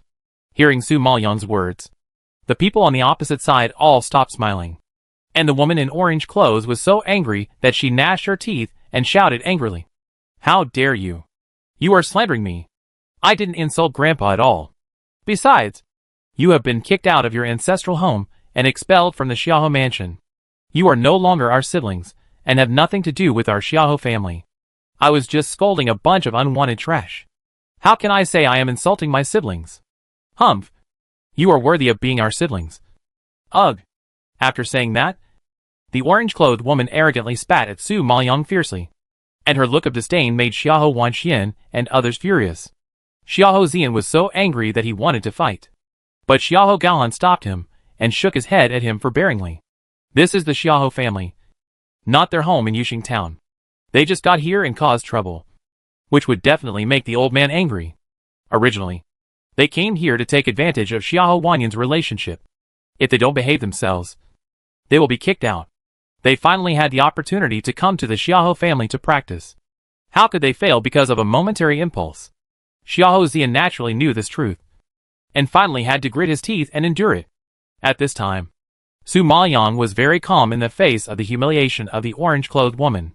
A cold light flashed in his dark eyes, and he smiled lightly. "Miss, you may have made a mistake. Grandpa Xiahou personally sent people to take them home, which means that he recognized their identity and acknowledged this blood relationship. Now you don't recognize them, and you insult and exclude them. Are you opposing the old man and blaming him for not taking them back? If you are really dissatisfied, go and tell Grandpa Xiahou. Why are you showing off here?" Hearing this, everyone on the opposite side changed their faces. Although Grandpa Xiahou is old and has handed over the affairs of the Xiahou family to his uncle, he is still the backbone of the Xiahou family, not to mention the children in the mansion. Even several uncles are respectful to him. As long as he speaks, almost no one dares to say no. The younger generation usually had to be submissive in front of the old man, let alone oppose him or blame him.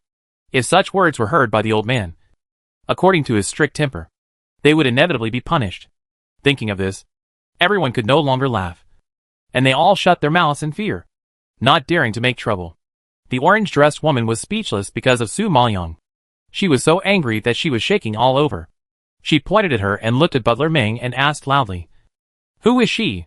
I remember that Xiahou Xinheng only had 2 daughters. When did he have another one? Butler Ming had no idea that a maid was so good at talking. She actually angered the 3rd uncle's little daughter. The corners of his mouth twitched. And he quickly replied, "She is not your 4th uncle's daughter. She is Xiahou Wanchuan's personal maid." "What? Maid? She is a maid. But she actually blamed me." "Rebellion? Rebellion? Come on. Arrest her for me. I want to peel her skin." The orange-dressed woman was shocked when she learned about Su Maoyang's identity. And she roared angrily. She was the daughter of Xiahou. But she was insulted by a maid. If this spread out, how could she gain a foothold in Fenglin Imperial City?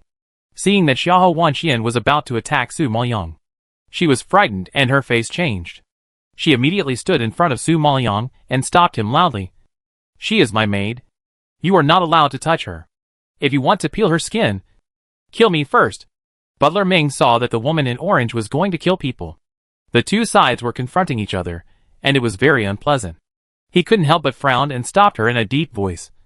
"Miss Yuan Shan, Xiahou Wanyan is the person that the old man specifically asked for. No matter what. The others are also the old man's grandchildren. As soon as they return to the mansion, you want to kill people. If it gets to the old man's ears, it will be bad. Since the murder of their own brother happened in the Xiahou family, the old man attaches great importance to the character of loyalty and righteousness between brothers and sisters. He believes that in order to make the Xiahou family better, the younger generation must work together and unite. If it is torn apart, this family will fall apart sooner or later. Therefore, the old man hates the infighting between brothers and sisters the most." Chapter 1046 Preparing for the college enrollment. The woman called Miss Yuan Shan finally regained some reason after hearing what Butler Ming said. Having lived in the Xiahou family for so many years, she naturally knew that the old man hated to see them making trouble in the mansion. If he knew that she was the one who took the initiative to cause trouble, he would definitely punish her according to the family rules. However, she was about to participate in the college enrollment, and there must be no mistakes. As for this group of country bastards, since they have already arrived in the Maple Forest Imperial capital, she has plenty of opportunities to teach them a lesson. So she is not in a hurry. Realizing this, Xiahou Yuanshan tried hard to suppress the anger that kept coming out. Glared at Su Maoyang, Xiahou Wanxian and others fiercely. Gritted her teeth and shouted, "Humph! A group of bastards who can't stand up to the table. Also want to cling to my Xiahou family. I want to see how capable you are, and how long you can stay in this Xiahou mansion. Let's wait and see." After that, Xiahou Yuanshan and other brothers and sisters left angrily. After seeing the people leave, Butler Ming turned to look at Xiahou Wanyan, and explained, apologetically, "The one just now was your 3rd uncle's youngest daughter, Xiahou Yuanshan. She was born with this temper, so don't take it to heart. After these days of traveling, you should be tired. So the old servant has sent someone to prepare the rooms. The 2 young ladies will temporarily stay in Elan Pavilion, and the 2 young men will live in Jujin Pavilion next door. Have a good rest tonight, and you will meet the old man and the head of the family tomorrow." After saying that, he led the way and took them into the arranged courtyard.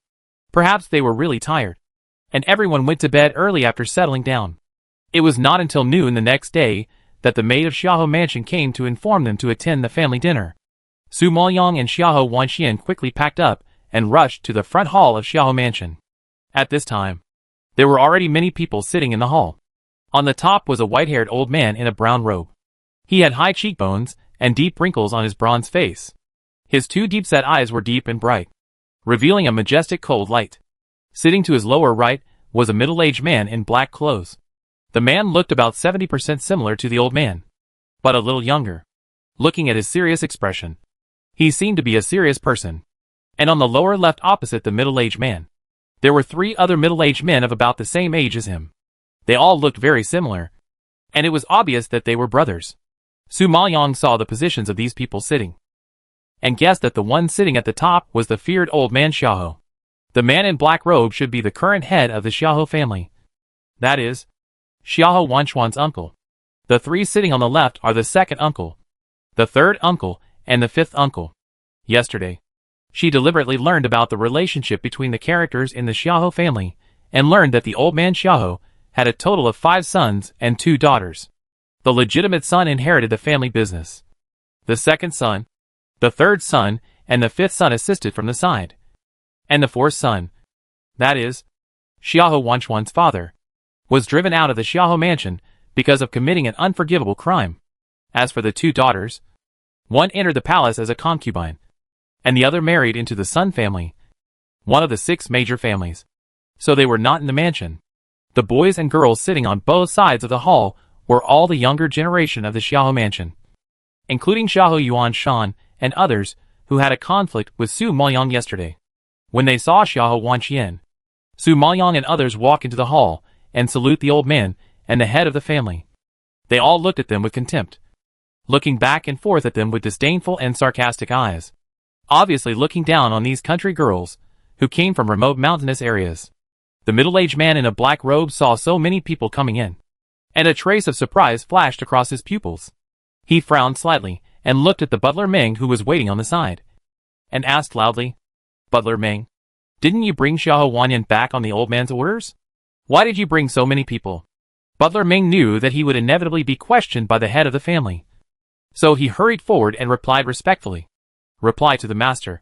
These are Miss Wanyan's brothers and sisters. At that time, Xiahou Xinhong begged me to bring his children back. I couldn't persuade him, so I had to bring them back. Asshole.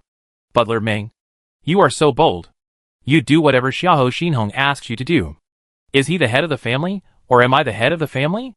The head of the Xiahou family was so angry that he blew his beard and glared, and shouted angrily. Housekeeper Meng was so frightened that he trembled all over. He knelt down quickly and pleaded in fear. I deserve to die. Please forgive me. Master, I just saw that these children were the blood of the Xiahou family after all. It was really pitiful for them to be stranded outside. So Humph. You acted without asking my opinion. I'm afraid you will climb over my head in the future. Come on. Drag housekeeper Meng out and give him 50 lashes as a punishment. The head of the Xiahou family has always been resentful of Xiahou Xinhong's murder, and he also dislikes his children. If he hadn't heard that Xiahou Wanyan was an alchemist of the Danzong level, and the old man had strongly requested it, he would not agree to let her come back. So he was even more dissatisfied with housekeeper Meng's practice of bringing back the other little beasts. As soon as the head of the family gave the order, several guards came out and prepared to attack Butler Meng. At this moment, a loud and heavy voice suddenly interrupted, and everyone present was shocked. Stop! Let them come back. That's what I want. At this time, the white-haired old man above spoke after pondering, and his sharp eyes swept over Xiahou Wanqian and others, exuding an irrefutable majesty. The head of the Xiahou family frowned and asked disapprovingly, Father, bringing Xiahou Wanyan back is already a special favor. Others have no achievements. What qualifications do they have to return to the Xiahou family? It's been so many years since what happened back then. You should let it go. Besides, it was a mistake made by adults in a confused manner, and it has nothing to do with the children. After all, they are the blood of the Xiahou family. Now the Xiahou family is declining among the 6 major families, and it is urgently needed for the younger generation to revitalize the family. I hope the head of the family will put the overall situation first and tolerate these children. Old Master Xiahou is not like the head of the Xiahou family. After all, these children are his grandchildren, so he naturally feels a little reluctant.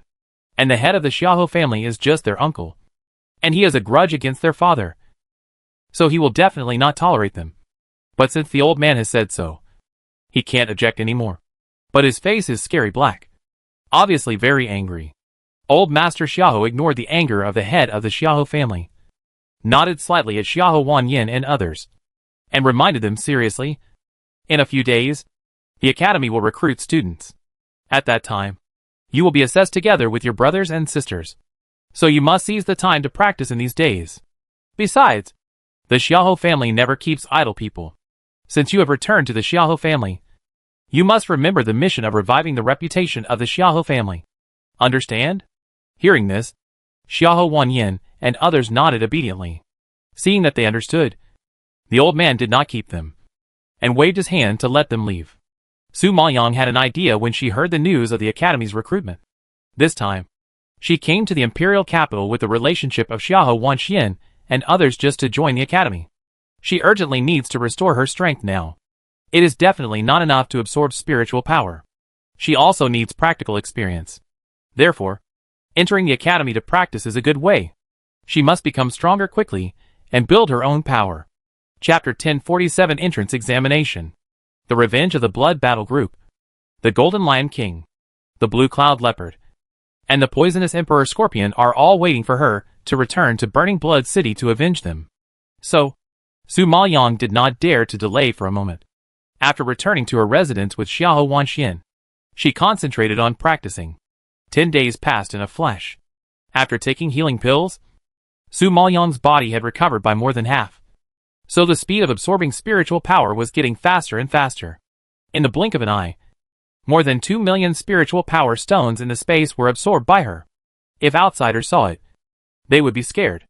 I wonder who can absorb so much spiritual power at one time. Even if they have the courage, their bodies will not be able to bear such high-intensity power and explode to death. Su Maoyang was severely injured and exhausted his spiritual power. Just like a person who is extremely short of water in the desert, who needs a lot of water to replenish his physical strength. In addition, because she is an ancient spirit body, she has a huge demand for spiritual power. So more than 2 million spiritual power stones are still not enough for her. However, after 10 days of absorption, her strength has also improved a lot. Directly from the middle stage Holy Spirit Master to the late stage Venerable Spirit Master. A full 4 levels. Such a breakthrough in a short period of time can be called rapid. Feeling the power in his body, Su Maoyang nodded with satisfaction, and ended this practice with a stroke of his hands. At this time, there was a knock on the door outside. It was Xiahou Wanxian. Su Mo, are you up? Today is the day for the college to recruit students. I am going to the college with them to register. I don't know when the assessment will end, so I tell you so that you don't worry. You stay at the mansion for the time being and wait for me to come back. Hearing this, Su Maoyang remembered that today was the day of the entrance examination. He immediately stood up and opened the door. I'll go with you. Xiahou Wanxian was stunned for a moment and explained. I heard that the entrance examination will not end so soon. If you go, you will probably have to wait there for a long time. It doesn't matter. I also want to join in the annual college enrollment, Su Maoyang said without minding. Hearing this, Xiahou Wanxian thought she was unsophisticated and curious to see the grand occasion of the 4 major colleges enrollment.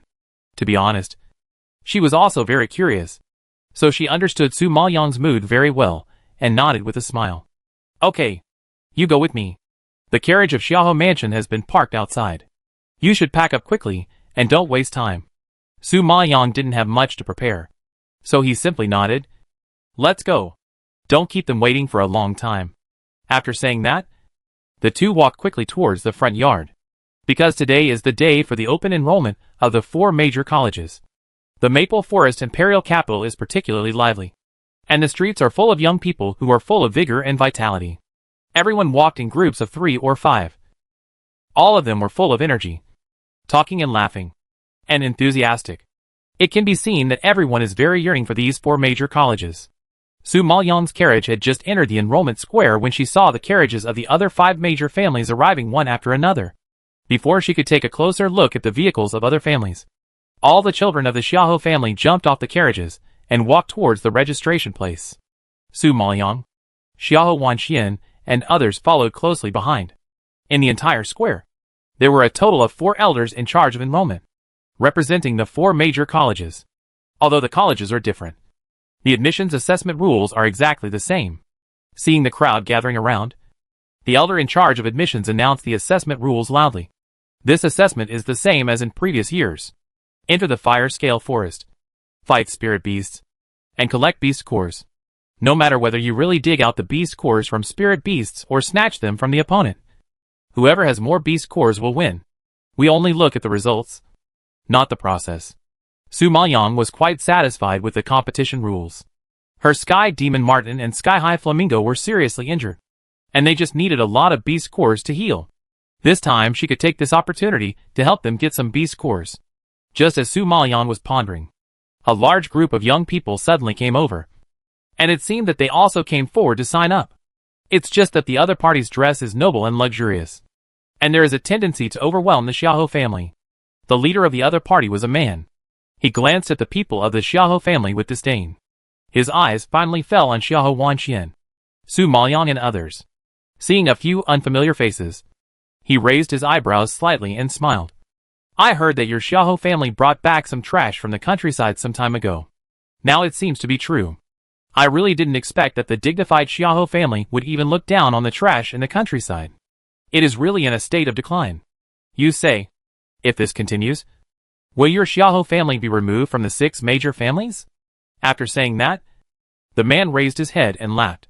His arrogant attitude made Xiahou Yuanshan and others grit their teeth. Humph! Song Ruohong, I'm afraid I'm going to disappoint you. Not only will my Xiahou family not be removed from the list, but sooner or later, one day, we will be the head of the 6 major families. Xiahou Yuanshan hated the man in front of him and refuted him loudly. When the people of the Song family heard this, they immediately laughed so hard that they fell backwards. The arrogant man called Song Ruohong even pointed at Xiahou Wanxian, Su Maoyang and others in surprise, and asked in disbelief, just relying on you guys, you also want to be the head of the 6 major families? Ha ha ha. Did I hear it wrong? Or are you still asleep? Who gave you the courage and the face to say this? You Xiahou Yuanshan and others were ridiculed and blushed. Speechless, Song Ruohong glanced at them contemptuously and sneered. Do well in this assessment. As a descendant of one of the 6 major families, if you can't even enter Liuguang College, you will be laughed at. After speaking, he grinned, drew a disdainful arc, and then signed his name on the registration book, and passed by the people of the Xiahou family. Xiahou Yuanshan was humiliated by the other party, and stamped her feet in anger. Then she turned around and glared at Su Maoyang and others, gritting her teeth and cursing. The Xiahou family's status has been lowered by you bunch of trash. Damn it! Xiahou Wanyan. Xiahou Wanxian. I'm going to say it in advance. Don't even think about teaming up with us when we go to the fire scale forest for training this time. You'd better get out of here, and don't let me see you. Walking with this group of people is enough to lower their status. If these country bastards join their team, they will definitely be a drag on them. This entrance examination is so important. It is related to their future and the reputation of the Xiahou family. Father and grandfather are counting on them to get good results and successfully enter the best of the 4 colleges. Liuguang College. So, there can't be any mistakes in this competition. And it must not be ruined by a few country bastards. Chapter 1048 Maids Take the Test? Hearing Xiahou Yuanshan's warning, Xiahou Gaohan, Xiahou Zian and Xiahou Wanxian all turned pale. Although they had never been to the fire scale forest, the forest in the imperial capital was not comparable to the forest in their remote town. It was very dangerous there. But the brothers and sisters of the Xiahou family excluded them and did not let them follow them, which meant that they had to act alone, just relying on the strength of the 4 of them. If they wanted to get out of the fire scale forest, they had to fight spirit beasts and seize beast cores, which was almost impossible to accomplish. Just when Xiahou Wanyan and others were in a state of panic, Su Maoyang stepped forward and came to the elder in charge of enrollment and said, Senior, I want to sign up. Xiahou Zian, Xiahou Wanxian and others were shocked when they heard this, and they couldn't help but open their eyes wide and stare at her in disbelief. Xiahou Wanyan shouted directly, Su Mo, why are you signing up as a maid? This is an entrance examination, not a joke. You have to understand it clearly. They were not sure they could pass the examination smoothly. But Su Mo, as a maid, signed up without thinking. Does she know how dangerous the forest training is? Xiahou Wanyan's voice was loud, which attracted the attention of the people around. When Xiahou Wanyan called Su Maoyang a maid, everyone's faces were full of surprise, staring at Su Maoyang in disbelief. A maid signed up for the entrance examination? Did they hear it wrong? Is there such a weird thing in the world? After being stunned for a moment, the people around them all started to talk among themselves, pointing fingers at Su Maoyang, most of them laughing at her. After all, they had never seen a maid so overestimating herself that she actually wanted to enter the 4 major colleges. Even the children of the Xiahou family were not sure of getting in, let alone a maid. Su Maoyang's behavior was undoubtedly a big joke in the eyes of everyone, and laughter kept coming from all around, as if to drown her. Even the elders in charge of admissions frowned and angrily scolded. The admissions exam is such a solemn and serious matter. Why are you, a maid, messing around? Get out. Don't hinder others from signing up here. As he said that, the elder waved his sleeves impatiently and drove Su Maoyang away. Su Maoyang stood still, not moving, and answered seriously, "Senior, I really want to sign up for the assessment. Not for fun." "Heh, you're not done yet. Are you? Do you know how dangerous the fire scale forest is? With your small body, you will be swallowed by the spirit beasts if you go in. Not to mention the assessment. Even your life will be in danger. Go away. Go away." The elder threatened her fiercely, and then waved his hand again, unwilling to say more. Seeing this, Su Maoyang's face darkened, frowned, and said seriously, "Elder, are these 4 academies open specifically for the 6 major families? Only accept disciples from the 6 major families, not other outside disciples? Nonsense! The 4 academies are open to the whole country. As long as there are capable disciples, we will accept them. How can we only accept disciples from the 6 major families?" Hearing this, the elder frowned in disapproval and retorted angrily. Su Maoyang nodded. "Since it is open to the whole country, it means that I am also eligible to sign up. You also said that as long as there are capable disciples, you will accept them. Then, as long as I pass the assessment, won't it be okay? Or do the 4 major colleges not look at strength, but identity and rights?" Faced with such a rhetorical question, the elder was blocked by her for a moment. "You?" Xiahou Yuanshan, who was not far away, couldn't help laughing when she heard this. "Suimo, you are so naive. Not to mention you, a maid. Even your lady Xiahou Wanxian can't pass the level. Any spirit beast inside can tear you guys into pieces." Su Maoyang didn't care at all and still insisted. "No matter what the result is, you have to try everything before you know. Heh, you are ignorant.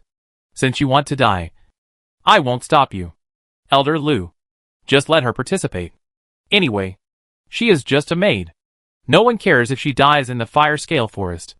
Xiahou Yuanshan sneered disdainfully and suggested to the elder. Seeing that the young lady of the Xiahou family had said so, the elder was too lazy to dissuade him, and immediately took a pen and wrote Su Mo's name on the registration book. Seeing this, Xiahou Wanxian looked anxious, and hurriedly grabbed Su Maoyang to stop him, saying, "Suimo, are you crazy? You were so seriously injured before, and your internal organs and meridians were all shattered. How can you participate in such a dangerous activity in your physical condition? No, no, I can't let you go." Su Maoyang held Xiahou Wanxuan's hand and smiled and comforted her. "Don't worry. I will be fine. I will go with you. Just in time for an extra helper." Hearing this, Xiahou Wanyan immediately retorted excitedly, "No, we don't want a helper like you who is holding us back. The 4 of us were fine, and we might have a chance of winning. If you join us, then we will have no hope at all." The brothers and sisters of the Xiahou family isolated the 4 of them, which was already miserable. If Suimo was added, it would undoubtedly be worse for them. Su Maoyang saw that Xiahou Wanyan didn't want to go with her, so she didn't force it. She nodded slightly. "Well, okay, then I can go alone." "What? Alone? Are you going to worry me to death? You are injured and your strength is not good. How can I be assured that you can enter the fire scale forest alone? The 4 of us are in danger, let alone you alone.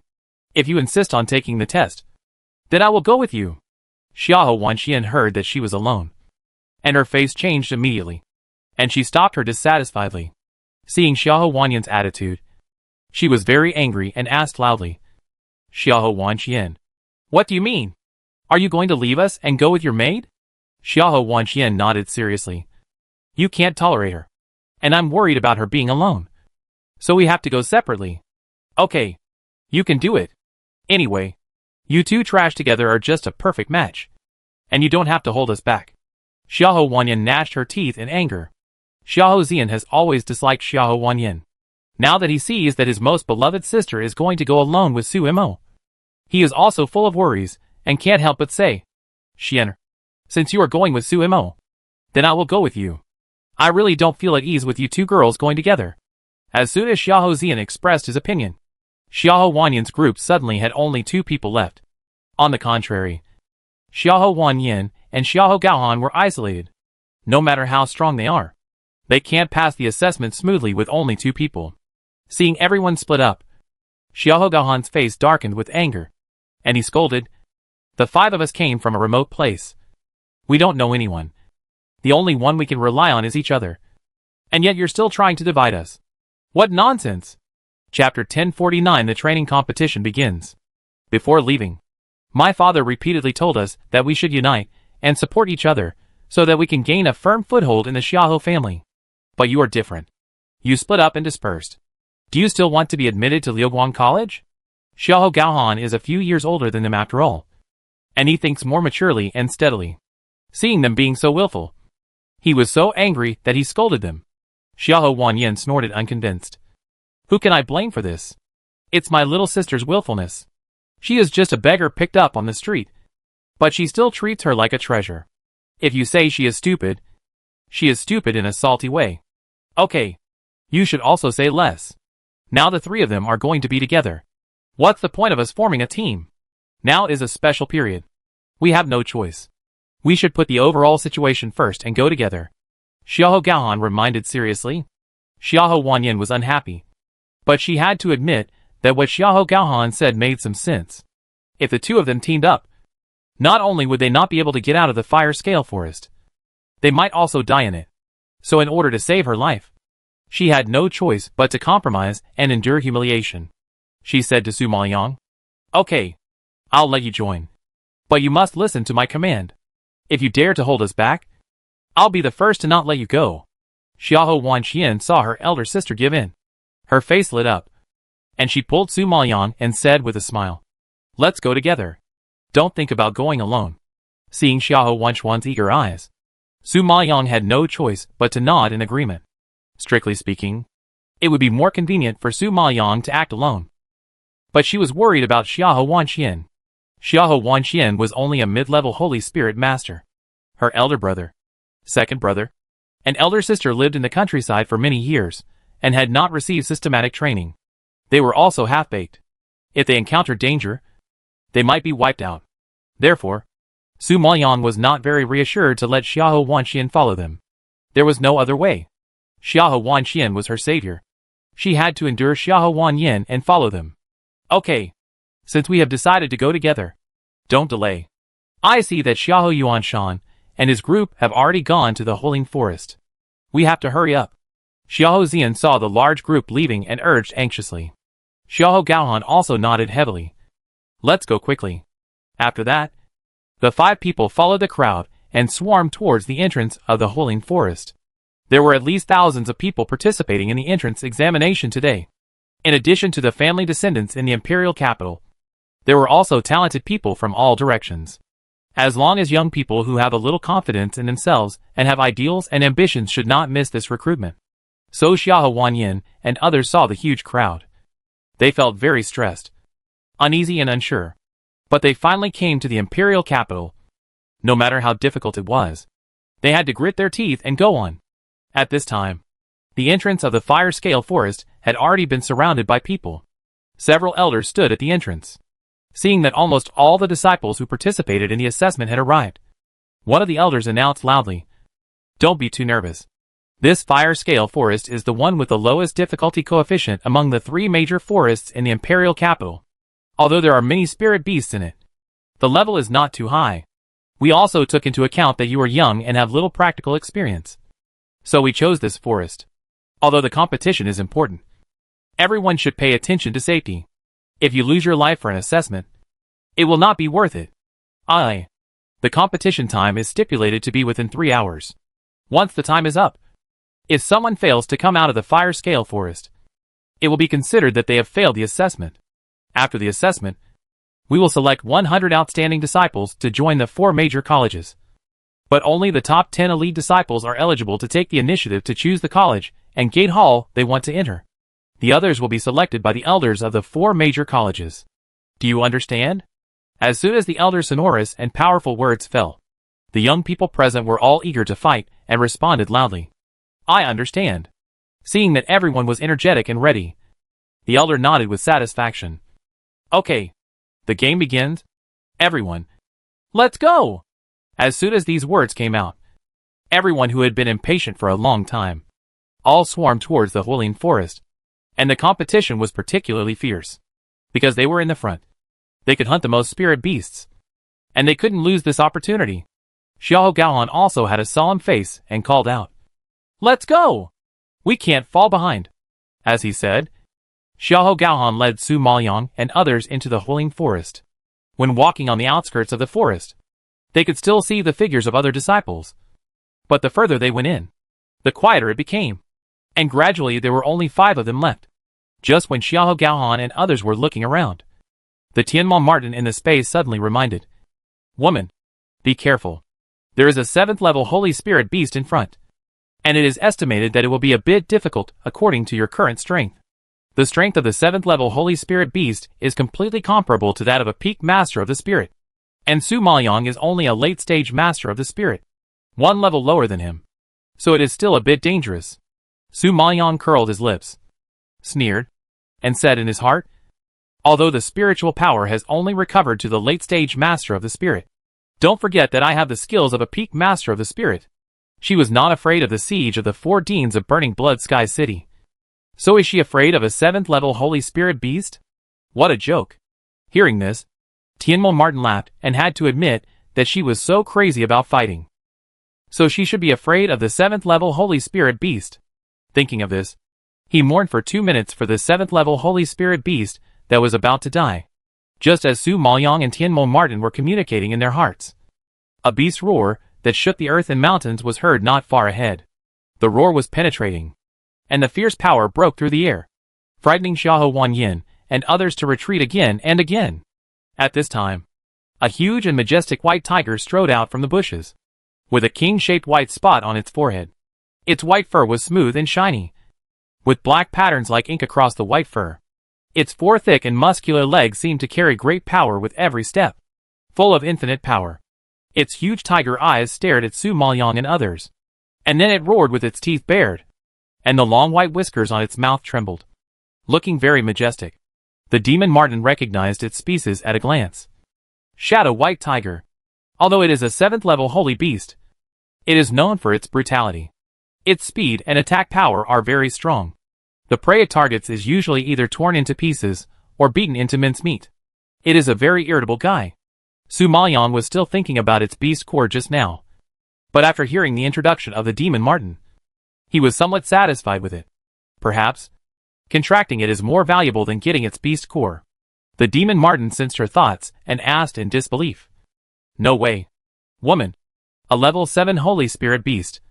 Logically speaking, you don't even look down on it." Who said I have to make a contract with myself? Su Maoyang smiled with his lips curled. Chapter 1050 Contracting a Spiritual Beast for Her. Tianmao Martin was smart and immediately understood what she meant.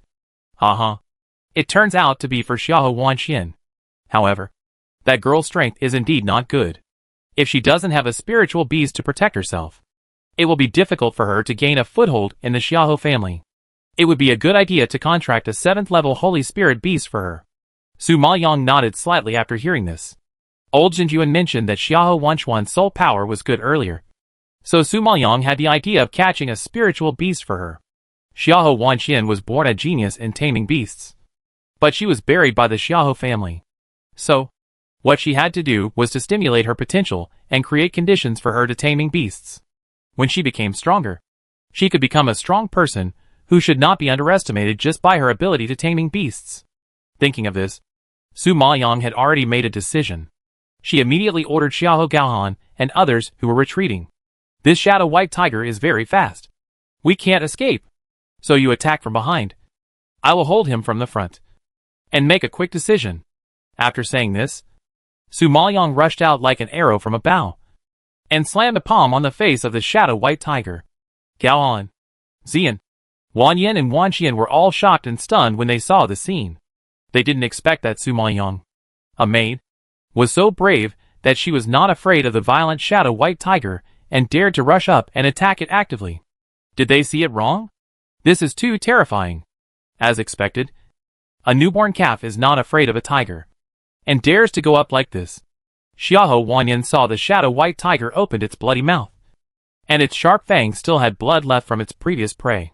She was so scared that she trembled all over and retreated repeatedly, not daring to move forward. "Let's run away quickly," This tiger is a 7th level Holy Spirit beast, which is comparable to a peak spiritual master. Wan Xian and I have little spiritual power. And you two are early spiritual masters. You are no match for this tiger. If you rush up, you will die. As she said that, Xiahou Wanyan was about to run away alone.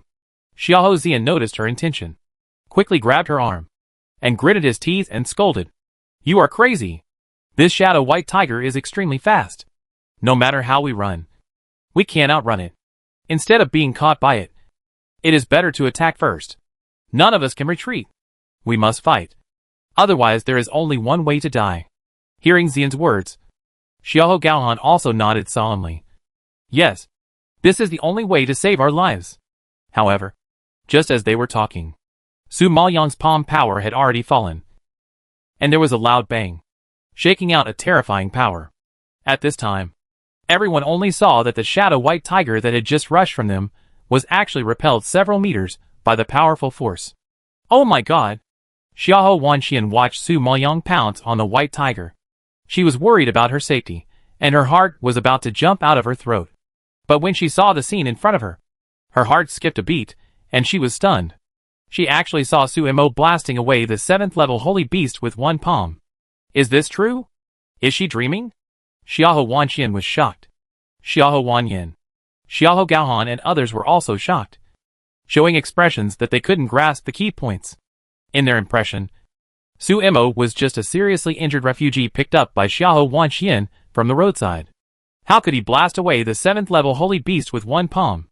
Just when everyone was shocked and speechless, Su Maoyang swung his arm again, and the spiritual power light belonging to the late-stage venerable spiritual master burst out, wrapped around her fist, and was blasted out by her.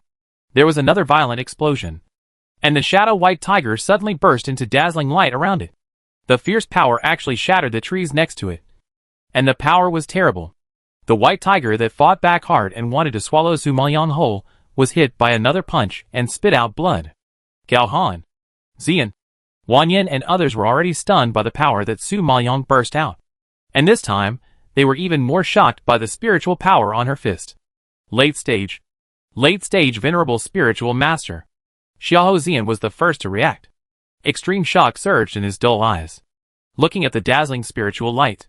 His mouth twitched, and he stuttered inside. He and his elder brother had just reached the level of early-stage venerable spiritual master. Unexpectedly, Xian'er's maid was 2 levels higher than them, and reached the late-stage venerable spiritual master. This was too incredible. Xiahou Wanyan was even more stunned and forgot to react. During this period, she has always looked down on Su Mo, and sarcasm is commonplace. Just before entering the forest, she excluded her, and did not let her follow along. Who knew that she was actually a late-stage venerable spiritual master? Such strength, among the disciples who are taking the assessment today, is also considered a good master. Just when Xiahou Wanyan was shocked, Xiahou Gaohan stared at Xiahou Wanxian and asked in confusion, "What is going on?" I don't know." Xiahou Wanxian was also confused. When she saved Su Mo, the doctor only said that her internal organs and meridians were severely damaged, and did not realize that she had such a strong strength. At that time, she only thought she was a weak woman who was powerless. And she was even more miserable and pitiful after being seriously injured. Who knew that she would be a late-stage venerable spiritual master? The 4 of them were still in shock, unable to recover. The injured shadow white tiger was completely enraged by Su Maoyang's attack.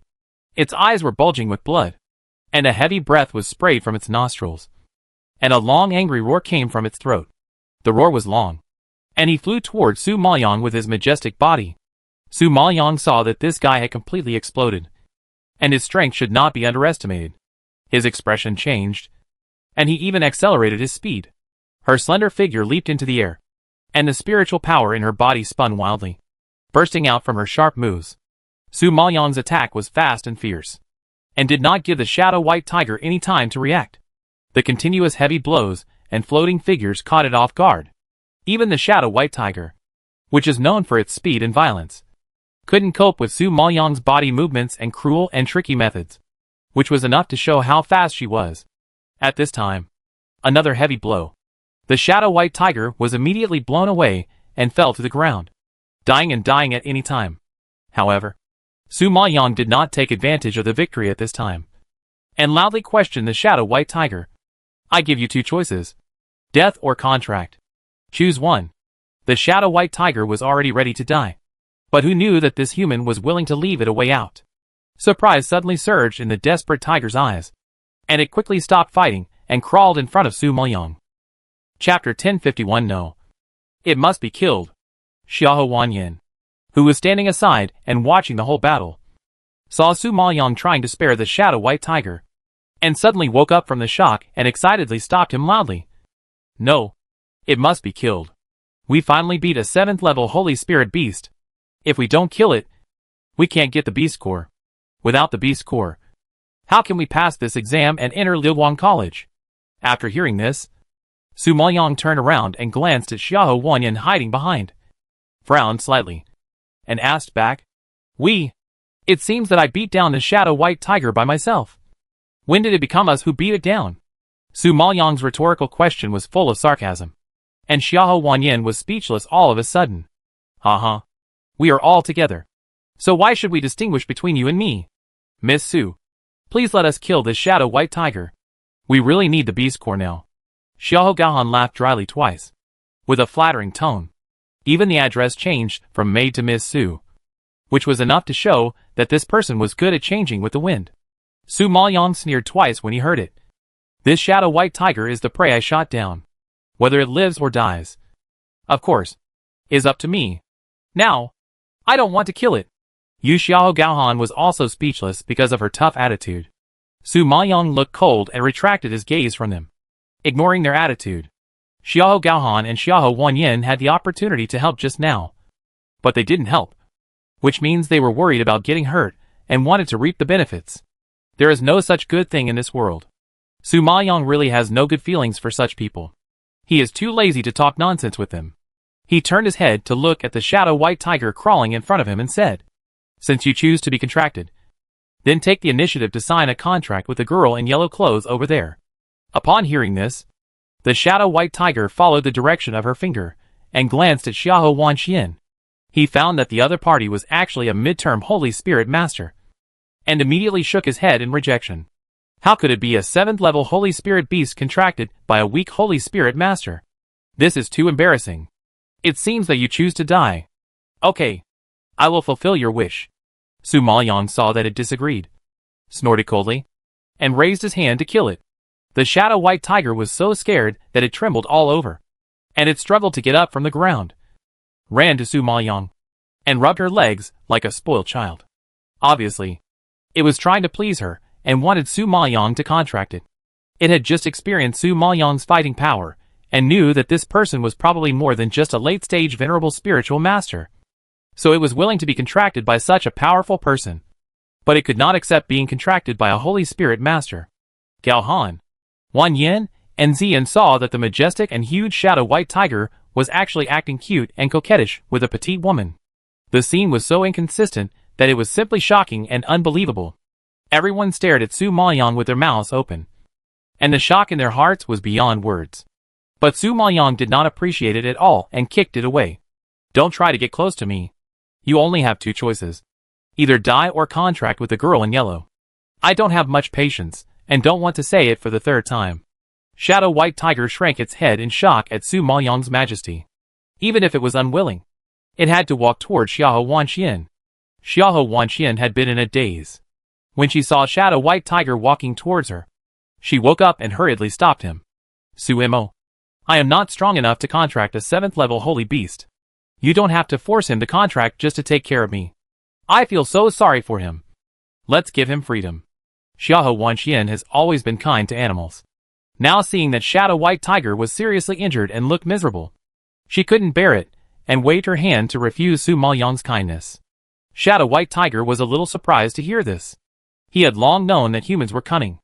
They would either kill them to obtain the beast cores or contract them and treat them as slaves and use them at will. This was the first time that humans pitted it and said they would give it freedom. Logically speaking, shouldn't she be happy to contract it? Seeing the surprise on Shadow White Tiger's face, Su Maoyang explained. Shadow White Tiger, although she is not strong, she can treat you well. Believe me, she will be a very good master and will never treat you badly. When Shadow White Tiger heard this, he looked at Xiahou Wanxian deeply.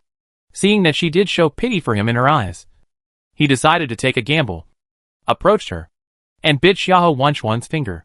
Then, the White Tiger put his forehead close to the bleeding finger. At this time, Xiahou Wanxian's blood was actually on the White Tiger's forehead, outlining a strange pattern, which gradually disappeared.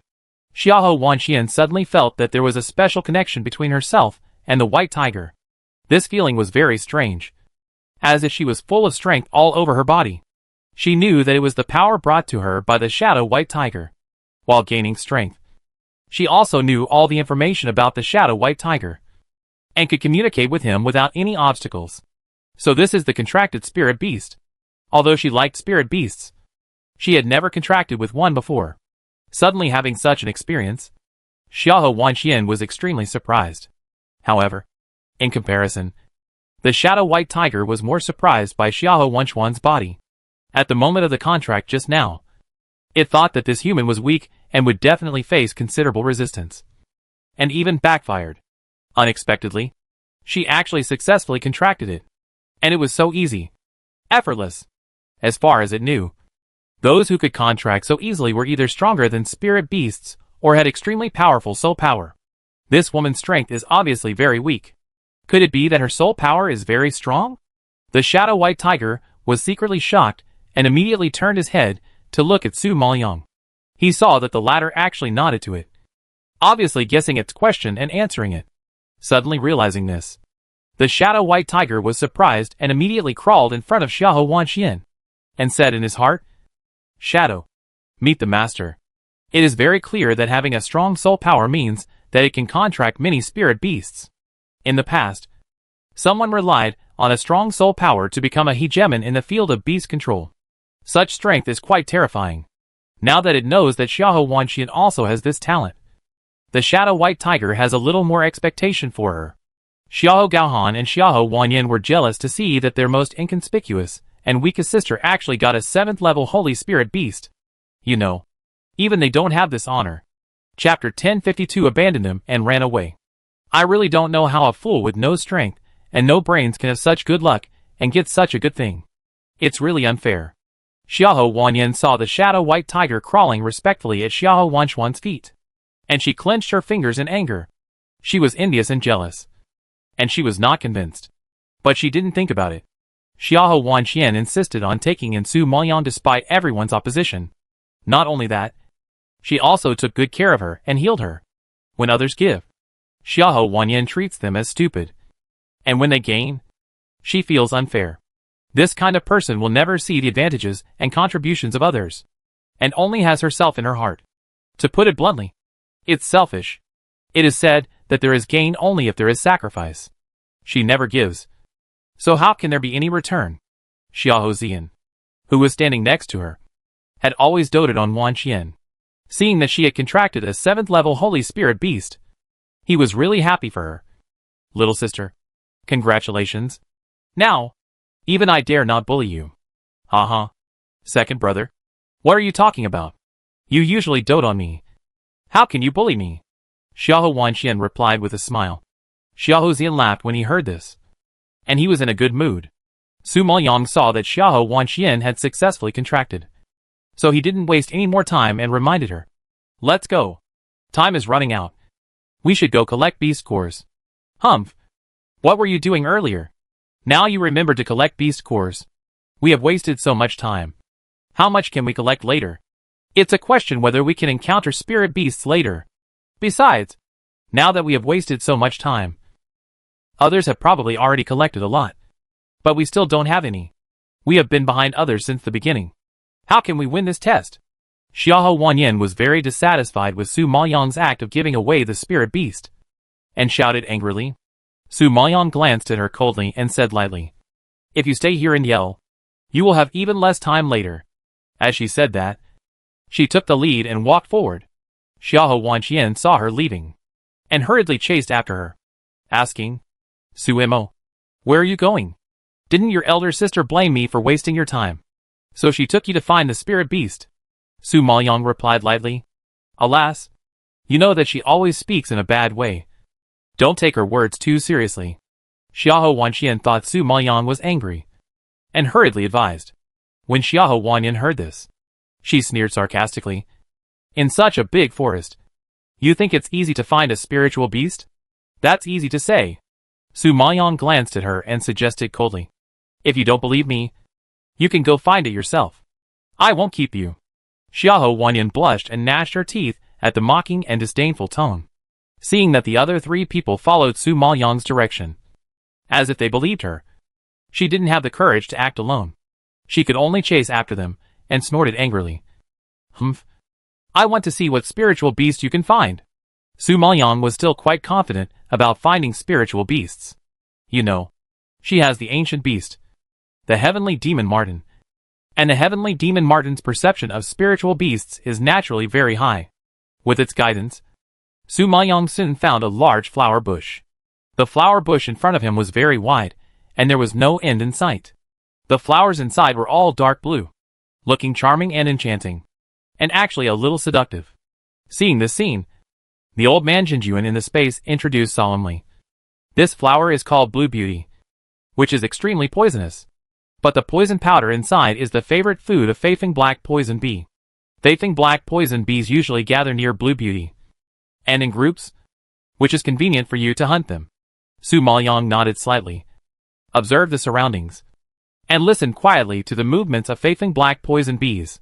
Seeing her suddenly stop, Xiahou Wanyan didn't know what she was going to do, and immediately frowned, and asked loudly with dissatisfaction.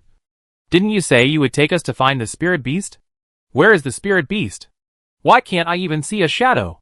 Xiahou Wanyan's voice was a little loud, which immediately caused a lot of noise, and soon alarmed the Feifeng black poison bees hiding in the dark.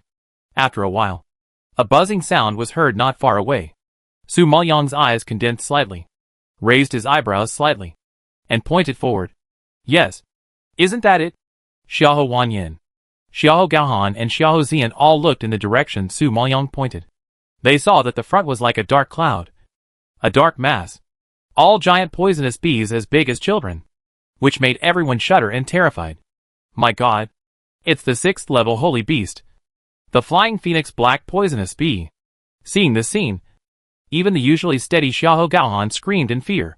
When they heard the flying phoenix black poisonous bee, everyone's face suddenly turned gray and yellow, as if they were dead.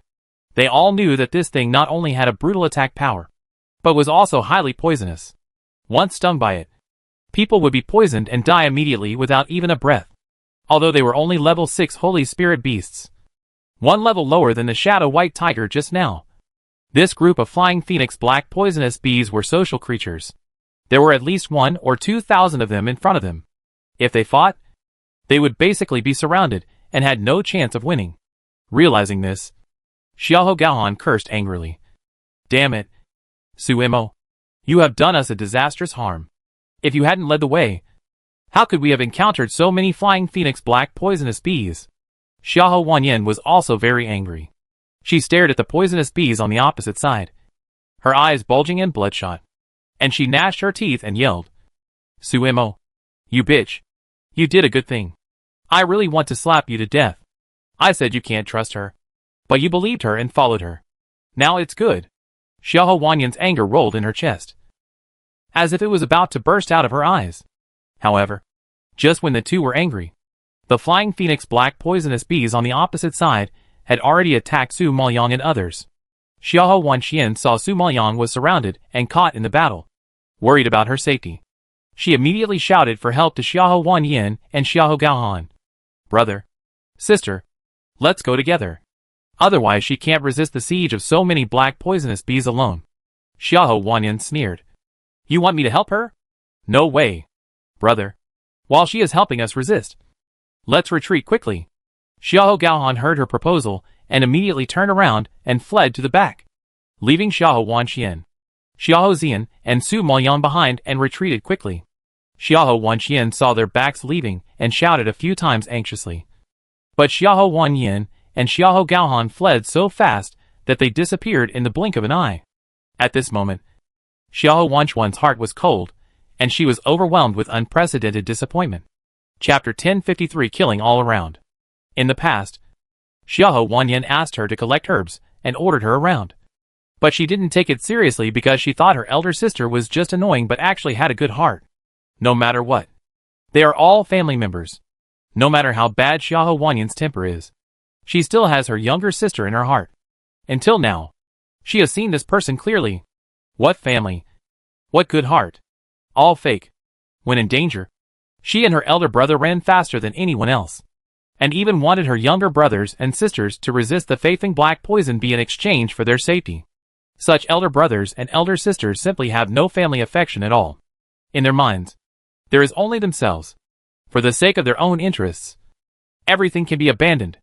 Thinking of this, Xiahou Wanchuan's eyes were red with heartache, and she said to Xiahou Zian solemnly, "Second brother, I can't leave Su Imo alone. I want to help her. If you want to live, leave quickly. I don't blame you. Who do you think your second brother is? Although your second brother is not strong, he is not a coward. Since you want to fight, then your second brother will accompany you to the end." Xiahou Zian heard Wanchuan's words and retorted angrily. He knew that his sister was a stubborn person. She took Su Imo to heart and would treat him sincerely, and would never do anything to escape from the battlefield. Although he didn't have to fight for Su Imo, he couldn't watch Xiahou Wanxian die. How could he be so cruel to let him leave now? However, just as the two were talking, Su Maoyang, who was caught in the battle, suddenly threw 2 pills at them and ordered loudly, "This is the antidote. Take it." Seeing this, Xiahou Wanxian and Xiahou Zian quickly reached out to catch the pills. Seeing the quality of the pills, they were all shocked. What they held in their hands were high-grade pills. High-grade pills can only be made by alchemists at the Danzone level. The value of them can be imagined. He can easily throw out 2 high-grade pills. This Su Imo is too amazing. Wanxian and Zian were shocked and looked up in surprise. They saw Su Maoyang, who was surrounded by flying phoenix black poisonous bees, waving his arms and bursting out a terrifying cold air, freezing the surrounding flying phoenix black poisonous bees into ice. Then, with a crisp bang, the flying phoenix black poisonous bees that were frozen into ice exploded, and the bodies fell to the ground. Seeing this scene, Xiahou Wanxian and Xiahou Zian were shocked and gasped. It seemed that their feet had taken root and they stood still, motionless, as if they were scared silly. Su Imo raised her hand and killed a group of 6th-level Holy Spirit beasts. Wouldn't such fighting power be too terrifying? Just now, they were shocked to see Su Maoyang burst out the spiritual power of a late-stage venerable spiritual master. They didn't expect that she had such a powerful martial art. This Su Imo is really hidden. However, they didn't know that Su Maoyang was not performing any martial arts, but the secret art of ice sacrificed to the 9 days. If they knew that she inherited the secret art, they would probably be even more unbearable. After all, secret arts are not something that anyone can practice. Those who can practice must be super strong people standing at the top. They really can't connect a weak woman picked up from the roadside with a super strong person. Just when the two were shocked, Su Maoyang waved again, and the burst of cold air instantly condensed into an ice sword in the air, stabbing fiercely in all directions. At this time, they only saw that the flying phoenix black poisonous bees that were rushing to surround Su Maoyang were cut in half in an instant, and the blood mist spread out, covering her in the blink of an eye, and gradually she could not see her figure clearly. All they could see was the constantly splattering blood and the poisonous bee corpses that fell to the ground. Soon, the corpses of the poisonous bees piled up a small hill in front of them, and the blood dyed the land red, emitting a strong fishy smell, which made them terrified and horrified. They hadn't even started yet, and Su Imo killed all of them alone, destroying a large area. This scene was too bloody and cruel, shocking them so much that their faces turned pale. Their expressions were stiff, and they couldn't speak. The demon marten in the space saw that the flying phoenix black poisonous bees were still emerging continuously, and couldn't help but suggest, "Woman, let me out to help you kill. You are too slow alone." If Wanxian and Zian heard this, they would definitely be hit hard. Su Maoyang's speed of destroying a large area with just a wave of his hand had already made them dumbfounded, and the heavenly demon marten actually complained that it was too slow. If this is called slow, then what is fast? Su Maoyang nodded slightly after hearing this, and waved his hand to summon the heavenly demon marten. "You deal with the left side. I'll deal with the right side. Let's fight quickly and decisively." The heavenly demon marten came out of the space, jumped into the air, and without saying a word, it rushed in the direction Su Maoyang ordered. Its furry and chubby claws suddenly clenched into fists, and punched a large group of flying phoenix black poisonous bees. A violent explosion shook like thunder. Afterwards, the swarm of poisonous bees hit by the heavenly demon Marten suddenly exploded, emitting a shocking blood mist, and the broken pieces of meat splashed out in the air and fell to the ground. Xiao Wanqian and Xiao Zian were so frightened by the brutal and terrifying scene in front of them that they held their breath and stood there motionless, having lost the ability to think. They had both seen the heavenly demon Marten. At first, they thought it was just an ordinary little Marten. It looked fat and fluffy, and had no killing power.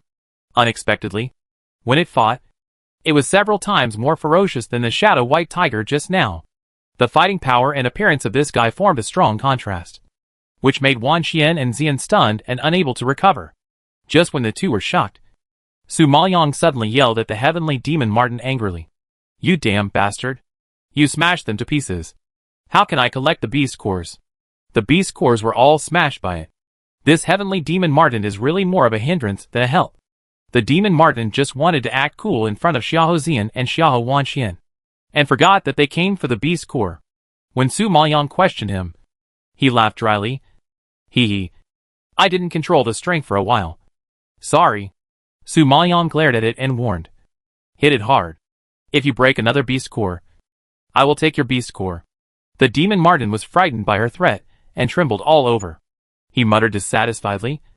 You cruel and heartless woman. I have been with you for so long, and you actually want to take my beast core. You are so mean. Although he said that, he was very tactful and reduced the strength. However, when Xiao Wanqian and Xiao Zian saw the interaction between the demon Marten and Su Maoyang, it seemed like a dream, and they couldn't tell whether it was true or not. Zian turned to look at Wanqian and asked dully, I seem to hear the white Marten talking. Did you hear it? Xiao Wanqian also nodded stiffly, staring at the demon Marten, as if rusted and unable to move anymore. I seem to hear it too. Chapter 1054. Fortunately I stayed. Hearing Xiao Wanqian's answer, Xiao Zian was more certain of his own thoughts, and muttered to himself with a shock in his heart. It seems that we are not dreaming. All this is true. It is true that Su Maoyang has the strength of a late-stage venerable spiritual master. It is true that he has fierce martial arts. It is true that the white mink smashed a group of 6th-level holy spirits with one punch. And even their conversation is true. Realizing this, Xiao Zian looked at Su Maoyang with horror. At this time, he found that while they were talking, the flying phoenix black poison bee in front of him had been killed by her, and the corpses were everywhere, and the blood flowed like a river, which was shocking. At the same time, Su Maoyang calmly waved his hand and collected most of the beast cores on the ground into the space. Then, she turned and looked at them, and said lightly, There are about 1,000 left on the ground. You can pick some up. When the time comes, it should be presentable. 1,000 beast cores. It's actually presentable. This is too modest. This number is not only presentable, but also scary. Who can sweep all the flying phoenix black poison bees in such a short time? Such combat power is simply well-deserved first place. Seeing the dense beast cores on the ground, Xiao Zian swallowed his saliva in shock, stared, and asked uncertainly, Are you really willing to give these beast cores to us? Su Maoyang nodded slightly. Yes, you are Wanquan's brother. After hearing such a brief explanation, Xiao Zian understood what she meant. He was taking advantage of his sister. At this moment, he was so glad that he stayed, and so glad that he didn't abandon them and run away alone. How glad that he agreed to Wanqian to save Su Mo. How glad that the Xiao family took in Su Mo. And how glad that Wanqian brought Su Mo to Fenglin Imperial Capital. Otherwise, where would he find so many beast cores? And how would he pass the assessment and enter Liuguang Academy? All these impossible things happened, and Xiao Zian was so grateful and excited, thinking of Xiao Wanyan and Xiao Gaohan, who left them and ran away, but missed such a good opportunity. Xiao Zian was actually a little gloating in his heart. He didn't like the style of those two people since he was a child. However, they were so selfish and so excessive, but they were valued by their father. As a result, he often lamented that fate was unfair, always giving good things to bad people and leaving bad things to good people. However, after seeing this scene, He realized that good luck belongs to good people in the end. This time it was finally his and Xiahou Wanchuan's turn. Thinking of this, Xiahou Zian was overwhelmed with unprecedented excitement and rushed to pick up the beast cores. Xiahou Wanxian was stunned for a few seconds before she came to her senses. She was very happy to see the beast cores all over the ground. However, she thought that she was kept in the dark and knew nothing about Su Maoyang's strength. So she pretended to be angry and shouted, "Su Mo, you hid it from me so hard. I didn't even know you were so powerful. It's been so long. Why didn't you tell me?" "You didn't ask." Su Maoyang shrugged shamelessly. To be honest, she had not asked about Su Mo's strength during this period, because she had never felt the spiritual power in Su Mo's body. She only learned about her physical condition through the doctor, and knew that she was seriously injured, not to mention recovering her strength. It was difficult for her to become a normal person. So, she never thought that Su Mo actually had such a strong fighting power. But everything in front of her was too shocking for her, and she couldn't calm down her inner excitement for a long time. Su Maoyang saw that she was still standing there, and she couldn't recover for a long time. So she smiled and shook her head. "Hurry up and pick it up. We don't have much time." Xiahou Wanxian knew that now was not the time to ask the reason. So she had to put aside her doubts for the time being and search with Xiahou Zian. Others were fighting spirit beasts, fighting for a long time and getting tired. But they had endless beast cores to pick up, picking up until their hands were tired. If others saw this, they would probably be envious. After they picked up the beast cores, another hour had passed unknowingly. Seeing that they had gained a lot, Su Maoyang nodded and reminded them, "Let's go. We should go out now. Since they already have the beast core, they don't need to look for the spirit beast anymore. Just walk out of the forest and count it as a result." Thinking of this, Su Maoyang walked forward. Xiahou Zian and Xiahou Wanxian both nodded and followed her towards the exit of the forest. The journey was relatively smooth, and the three of them walked for nearly half an hour. Just as they were about to reach the end, they heard the sound of fierce fighting coming from the right halfway. "There seems to be someone over there. And judging by the noise, the fight is quite fierce." Xiahou Zian stopped immediately, looked to the right, frowned slightly, and said solemnly. At this time, the heavenly demon Martin also had his eyes shining, rubbing his hands, and excitedly whispered in his heart, "Master, there is an 8th level Holy Spirit beast over there. With good strength, you can contract it for self-defense. But what surprised me most was that there was actually a good thing over there. You must not miss it." Hearing about the good thing, Su Maoyang's heart was shocked. Her eyebrows raised slightly, and she immediately became interested. Even a picky guy like the heavenly demon Martin said that it was a good thing that could not be missed. So she had to get involved no matter what. Thinking of this, Su Maoyang curled the corners of her lips and walked to the right without hesitation. "Let's go and take a look." Xiahou Zian and Xiahou Wanxian were also a little curious. Seeing that Su Maoyang was going to take a look, they also followed him happily. However, when they got closer and took a look, they were immediately frightened by the scene in front of them and changed their faces. At this time, at the entrance of the cave, there was a giant python that was 5 meters tall. Its fat body was transparent and glowed with a faint green light under the sunlight. On its huge head, a pair of blood-red eyes seemed to be poisoned, staring at the crowd besieging it. At this time, it seemed to be angered by humans, spitting out its snake tongue full of venom and attacking everyone, immediately bringing a terrible power fluctuation. The next second, it suddenly opened its bloody mouth and swallowed several people directly into its stomach. Blood spurted out of its mouth, and the screams of humans broke through the clouds. Ups and downs. Even standing so far away, Xiahou Wanxian and Su Maoyang could hear the sound of flesh and bones being chewed, and they couldn't help but shudder and got goosebumps all over their bodies. Seeing this scene, Xiahou Zian was horrified. He recognized the fighting spirit beast at a glance and couldn't help but exclaim, "Oh my god!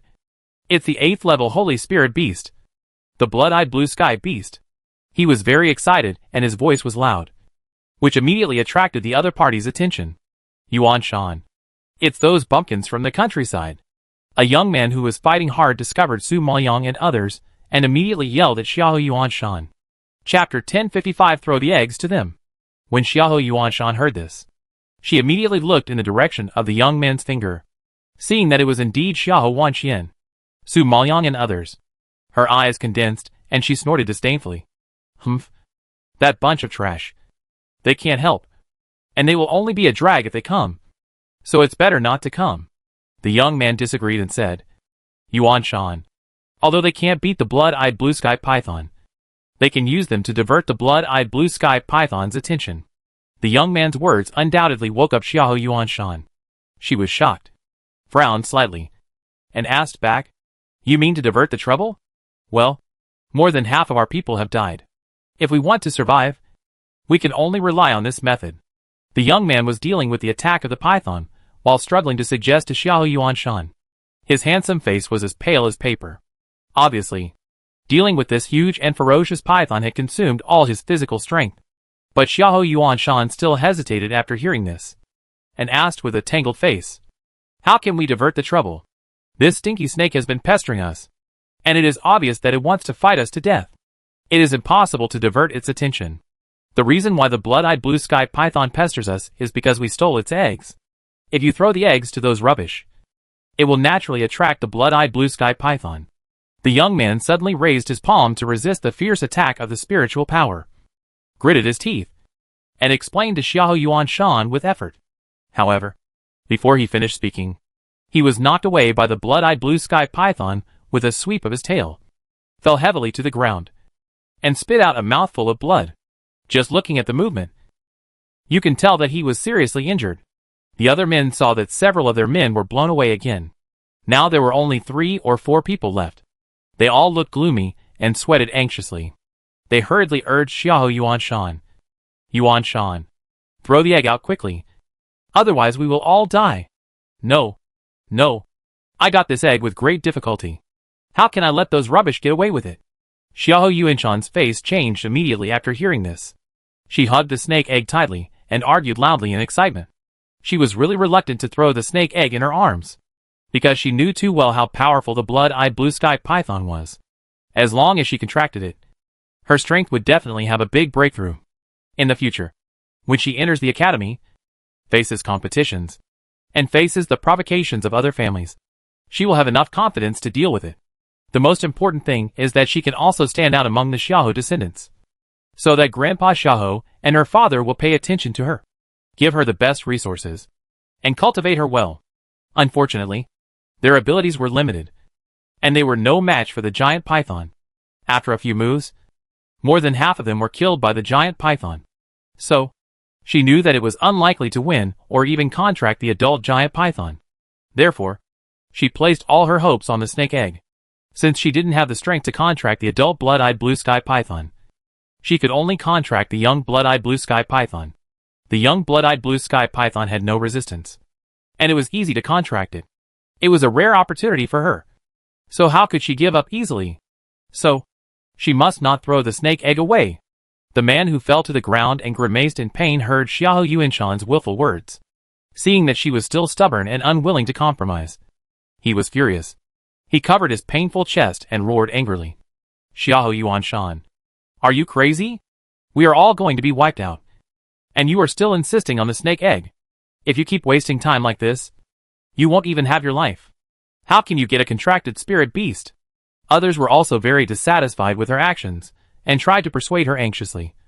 Yuan Shan, there is always a chance to save your life. This egg is important, but it is not as important as your life. You are such a smart person.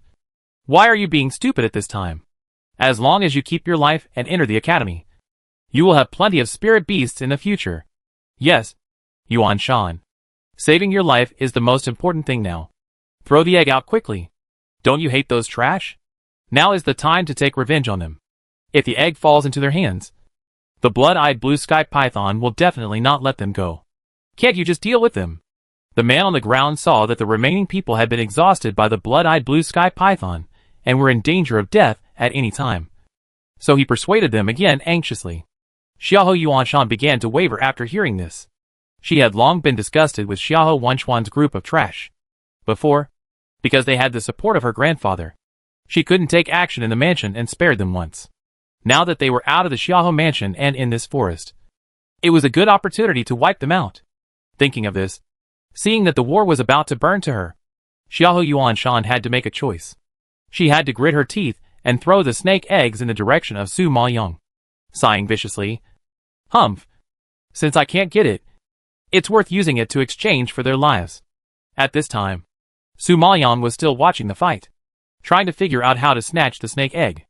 As a result, she saw the snake egg flying towards her. She was shocked and her eyes widened. She quickly reached out and hugged it. Even Su Maoyong herself couldn't believe that she had such luck. Before she even made a move, the treasure fell into her hands. If she told others about it, I guess no one would believe it. When the demon Martin saw this scene, he couldn't close his legs and laughed. His fat trembled with his laughter. Ha ha. Woman, it seems that this treasure is destined to belong to you. It can fly to your hands from such a distance. I am also convinced. At this time, the blood-eyed blue sky python in the battle saw the snake egg fall into Su Maoyong's hands, and his body stagnated. Suddenly, he turned around and rushed towards Su Maoyong. The Xiahou disciples who were about to be wiped out suddenly lost the attack of the python and breathed a sigh of relief. Xiahou Yuanshan saw that the blood-eyed blue sky python shifted its gaze and locked onto Xiahou Wanxian and others. A hideous sneer appeared at the corner of her mouth. Don't blame me for being cruel. If you want to blame someone, blame you for overestimating your own abilities and having to come to the imperial capital to wade into this muddy water.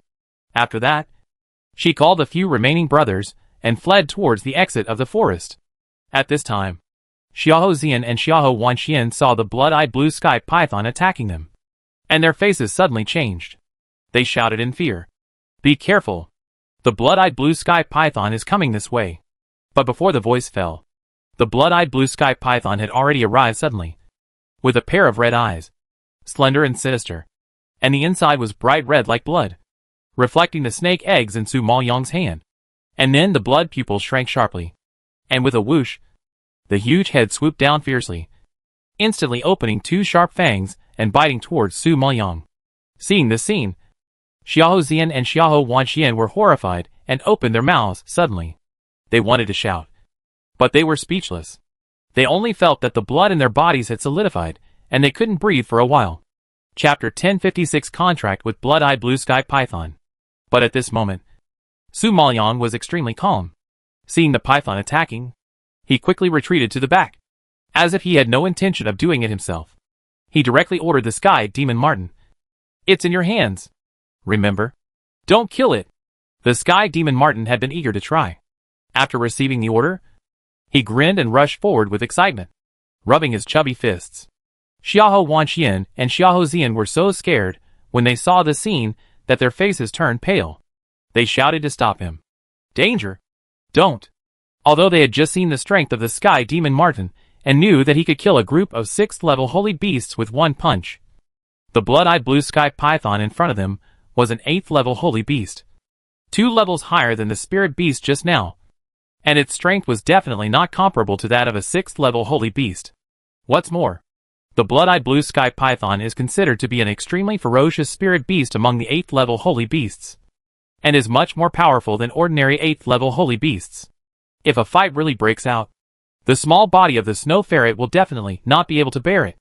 Xiahou Wanxian and Xiahou Zian watched the heavenly demon Martin being swallowed by the blood-eyed blue sky python, and their hearts were tightened, and cold sweats broke out from their heads due to nervousness. However, the scene they expected did not appear. The heavenly demon Martin swung its arm and hit the head of the blood-eyed blue sky python heavily. A powerful spiritual power exploded, and a big red and swollen bump appeared on the head of the blood-eyed blue sky python. A good python turned into a unicorn. The big bump like a beast's horn in the middle of the terrifying and huge head looked a bit funny, which made people laugh. Seeing this, Xiahou Zian and Xiahou Wanxian were stunned by the power of the sky demon Martin again. However, before they could react, the sky demon Martin launched a new attack and slapped the blood-eyed blue sky python on the face, and the fangs in its bloody mouth were blown away. Seeing that the blood-eyed blue sky python was hit, the sky demon Martin took advantage of the victory and raised his hand again, hitting him on the other side of the face. There was a clear and loud slap sound, and the fangs on the other side were also slapped away. At this moment, the blood-eyed blue sky python with its mouth wide open instantly turned into a toothless python, like an old man who had lost all his teeth. Without any lethality, The two moves of the Sky Demon Marten were fast and fierce, and it didn't give it a chance to react at all. The two slaps directly hit the blood-eyed blue sky python so hard that it was dizzy and completely confused. The blood-eyed blue sky python never expected that it would be suppressed by a cat-sized snow marten. As soon as it came up, it was punched and slapped twice. It had never suffered such humiliation.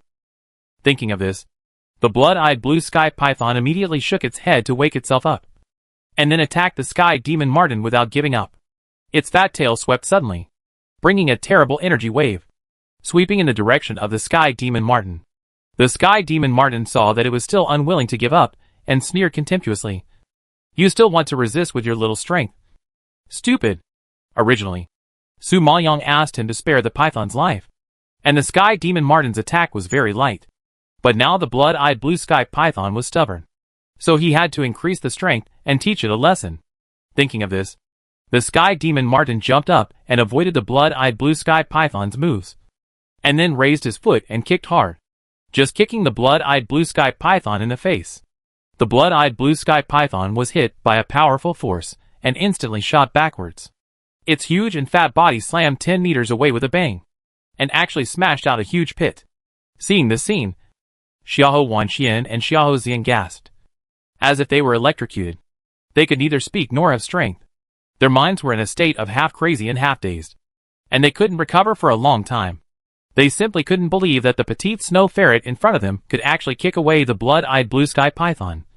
An 8th level holy beast. How terrifying is this fighting power? It's too scary. Just when the two were shocked, Su Maoyong had already spoken.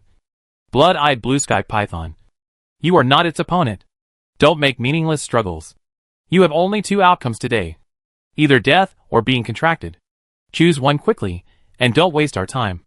The blood-eyed blue sky python originally wanted to take back the snake eggs, but now he not only didn't get the eggs back, but also sacrificed himself. This is definitely the most aggrieved time in its history. But facing the pressure of the Sky Demon Marten, even if it was unwilling to be contracted by humans, it had to bow its head and agree. After all, it was more important to save its life. Seeing that the blood-eyed blue sky python drooped its head and gave up resistance, as if it had agreed to the contract, Su Maoyong turned to look at Xiahou Wanxian and ordered, "Go. Contract it." Xiahou Wanxian was still stunned in the same place, trying to digest what was happening in front of her. At this time, she was suddenly awakened by Su Maoyong's name. She pointed at herself in disbelief and asked, "Me? Did she hear it wrong?" Su Imo actually asked her to contract the powerful blood-eyed blue sky python. She was already surprised that Su Maoyong asked her to contract a rank 7 Holy Spirit beast before, and now he asked her to contract a rank 8 Holy Spirit beast. This is too incredible.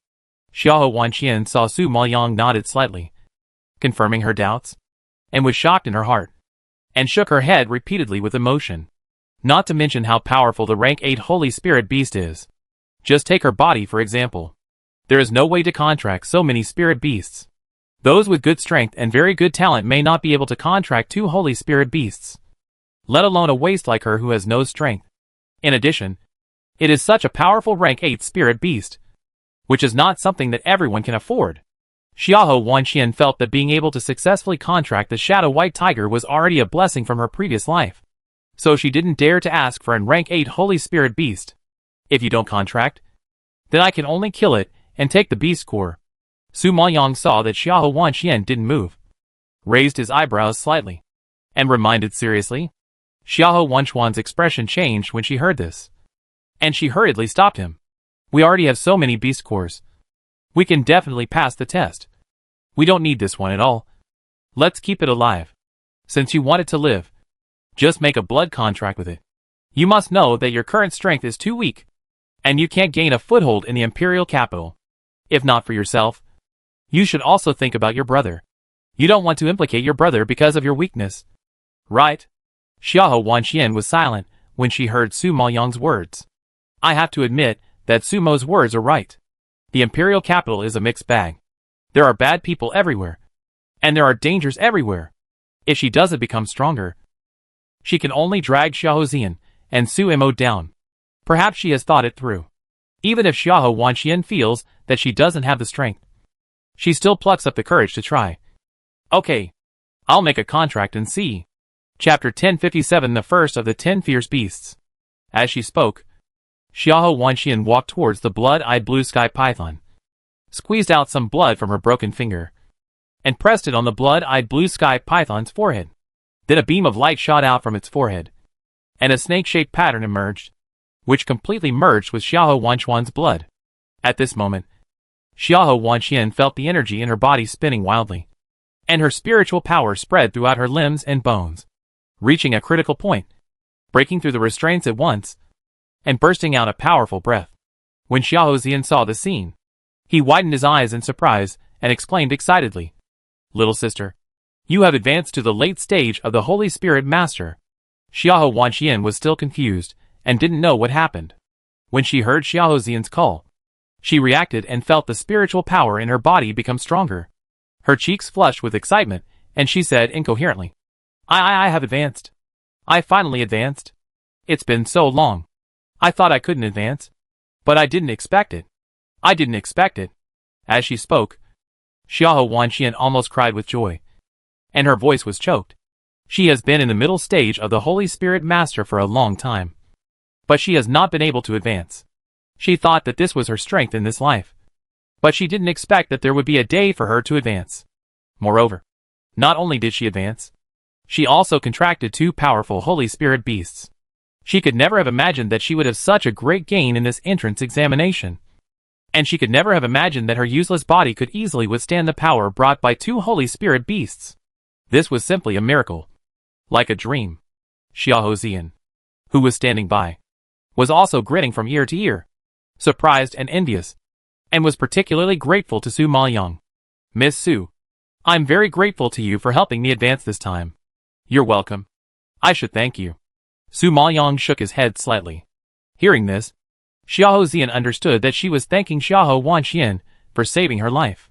It must be said that Xiahou Wanxian was really lucky this time, and she actually picked up an amazing big shot. All along the way, they all benefited from Su Mo. "By the way, what are you going to do with the egg in your arms?"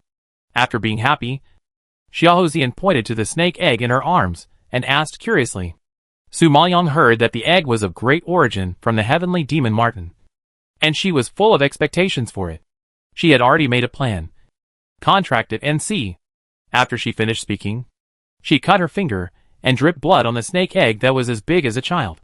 At this time, the eggshell was like a small mouth, absorbing the blood instantly, and then a dazzling light suddenly burst out from the eggshell, illuminating the entire snake egg with a faint blue color. Then, they heard a click, and the eggshell suddenly opened a small crack, which gradually became larger and larger, and only saw a blue head breaking through the eggshell and poking out. This time the eggshell was completely broken, and what came into view was a blue python, because it had just broken out of the shell. Its body was only 1 meter long, but its width was as thick as an adult man's arm. Its snake skin was smooth, without any lines, and its body was S-shaped, which looked very soft and resilient. Under the sunlight, its body was shining with a faint blue light, like the azure sky, with bright and clean colors and a very beautiful shape, which was unexpectedly amazing. What is even more eye-catching is the pair of silver eyes, which are like 2 crystal-clear silver gems, releasing charming luster. At this time, the shadow of Su Maoyang is reflected, which is even more clear and shining. When the blue scale swallowing sky python was just born, the first person it saw was Su Maoyang, and it regarded her as its mother, twisting its body to wrap around her arms and rubbing her intimately. When Xiahou Wanxian and Xiahou Zian saw this scene, they were shocked. Their smiling faces suddenly froze, leaving only a trace of horror. "It's the blue scale swallowing sky python. My God, it's the snake world overlord. The blue scale swallowing sky python, the leader of the 10 fierce beasts. Am I seeing it wrong?" Xiahou Zian was frightened, rubbed his eyes in disbelief, and exclaimed in a trembling voice. Even Xiahou Wanxian recognized the identity of the blue snake in front of her. She was shocked and nodded stiffly. "No mistake. It is indeed the blue scale swallowing sky python. I have seen its introduction in a book before. The azure body and silver eyes. Only the blue scale swallowing sky python has such characteristics in the world. It is no wonder that they know the identity of this blue snake so well. After all, The 10 fierce beasts are extremely famous in the 9 nether realm, because they have unique blood and talents. Just like human geniuses are born with talents that others do not have. They are born as super geniuses in the spirit beast world, in addition to being famous for their violence and cruelty. The most important thing is that they have unlimited potential, and can be promoted to a level that other spirit beasts cannot reach. So even a newborn snake should not be underestimated, because once it grows up, it is an extremely terrifying existence. Now that Su Maoyang has contracted the blue-scale sky-swallowing python, she has its information in her mind. She was quite surprised to learn that it is the overlord of the snake world, and ranks first among the 10 fierce beasts. At first, she thought it was the descendant of the blood-eyed blue-sky python, but she didn't expect it to have such an awesome identity. No wonder the sky demon Martin said it was a good thing. It really is good. The sky-swallowing flamingo she contracted before was only ranked 5th among the 10 fierce beasts. At that time, its strength was comparable to that of the 8th level Holy Spirit beast. But now it has grown up, and its combat power is comparable to that of the king beast. At this speed, it will become stronger and stronger. So, even the sky-swallowing flamingo ranked 5th is still like this. Let alone the blue-scale sky-swallowing python ranked 1st. It seems that the blood-eyed blue-sky python should want to eat the snake egg and inherit the talent of the blue-scale sky-swallowing python. Unfortunately, before it ate it, the snake egg was stolen by Xiahou Yuan Shan and others. While Su Maoyang was thinking, Xiahou Zian laughed excitedly. Ha! Miss Su, what can I say? How many strong men have spent a lot of money and resources to find the blue-scale swallowing sky python, which is ranked 1st on the ferocious beast list. But they couldn't get it. But today it fell from the sky into your arms. Your luck is unmatched. I am so envious. Haha. Yes. This was thrown to you by Xiahou Yuanshan herself. If she knew that she had given such a rare treasure to someone she hated, she would probably vomit blood. Thinking of the situation just now, Xiahou Wanxian couldn't help but cover her mouth and laugh secretly, with a bit of gloating in her expression. It can be seen that she also hates the rude Xiahou Yuanshan very much. Xiahou Zian smiled and nodded, then continued. To be honest, she was reluctant to throw away the snake egg, but she saw that she couldn't defeat the blood-eyed blue-sky python. So she had to use the snake egg to divert the trouble and lure the blood-eyed blue-sky python to deal with us, giving them a chance to escape. Chapter 1058 must have died in the forest. Humph. Those people are so vicious. No matter what. We are also the blood of the Xiahou family. They're brothers and sisters. They are so heartless and cruel. It's too much. Xiahou Wanxian thought that if Su Mo hadn't been so powerful, they would have been killed by their brothers and sisters. So she snorted in indignation. Xiahou Zian's face was solemn when he heard this, and he sighed softly. How can they be our brothers and sisters? To them, we are just a group of trash who were driven out of the Xiahou family. At this time, Su Maoyang stroked the blue-scale swallowing sky python, feeling the smooth and cold touch, and said lightly, if you don't want to be treated as trash, then grow up quickly. Only when you are strong can you stay in the Xiahou family with a legitimate reason. Stand firm in the imperial capital, and not be looked down upon by others. Xiahou Zian was immediately inspired by her words, and nodded heavily. Yes, we must grow up quickly. He had been a trash for so many years in the poor place of Yuxing Town, and he didn't want to be looked down upon anymore. Xiahou Wanxian experienced the betrayal of Xiahou Gaohan and Xiahou Wanyin, and witnessed the cruelty of other brothers and sisters of the Xiahou family. She lost some of her childishness, and became much more mature. At this moment, she clenched her fingers and nodded solemnly, obviously eager to become stronger. Su Maoyang nodded with satisfaction when he saw that they had fighting spirit. Seeing that it was getting late, he put the blue-scale sky-swallowing python into the space and urged them. Time is almost up. If we don't get out, we will be expelled.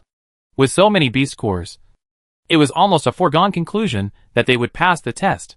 It would be too unfair if they were eliminated because they did not reach the finish line on time. Thinking of this, Xiahou Zian and Xiahou Wanxian did not delay for a moment, and hurriedly followed Su Maoyang to the exit. At this time, the forest exit was already surrounded by people. In addition to the contestants who came out of the forest, there were also some people who came to join in the fun and watch the competition.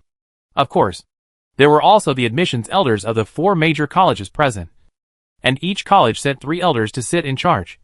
representing 3 cultivation factions, such as the Spirit Hall, the Alchemy Hall, and the Beast Hall. In addition to choosing a college, the top 10 elite disciples who successfully passed the test also had to choose a faction according to the category they were good at. Now, seeing that the time was about to come, there were already people rushing out of the forest. As expected, the descendants of the 6 major families were the first to arrive. In addition, there were a few unfamiliar faces, who seemed to be talented people gathered from all directions, compared with people from other families. Xiahou Yuan Shan and others arrived late. In addition, they were covered in wounds, and only a few people were left, looking very embarrassed. Once they appeared in the sight of everyone, they caused a burst of laughter from other families.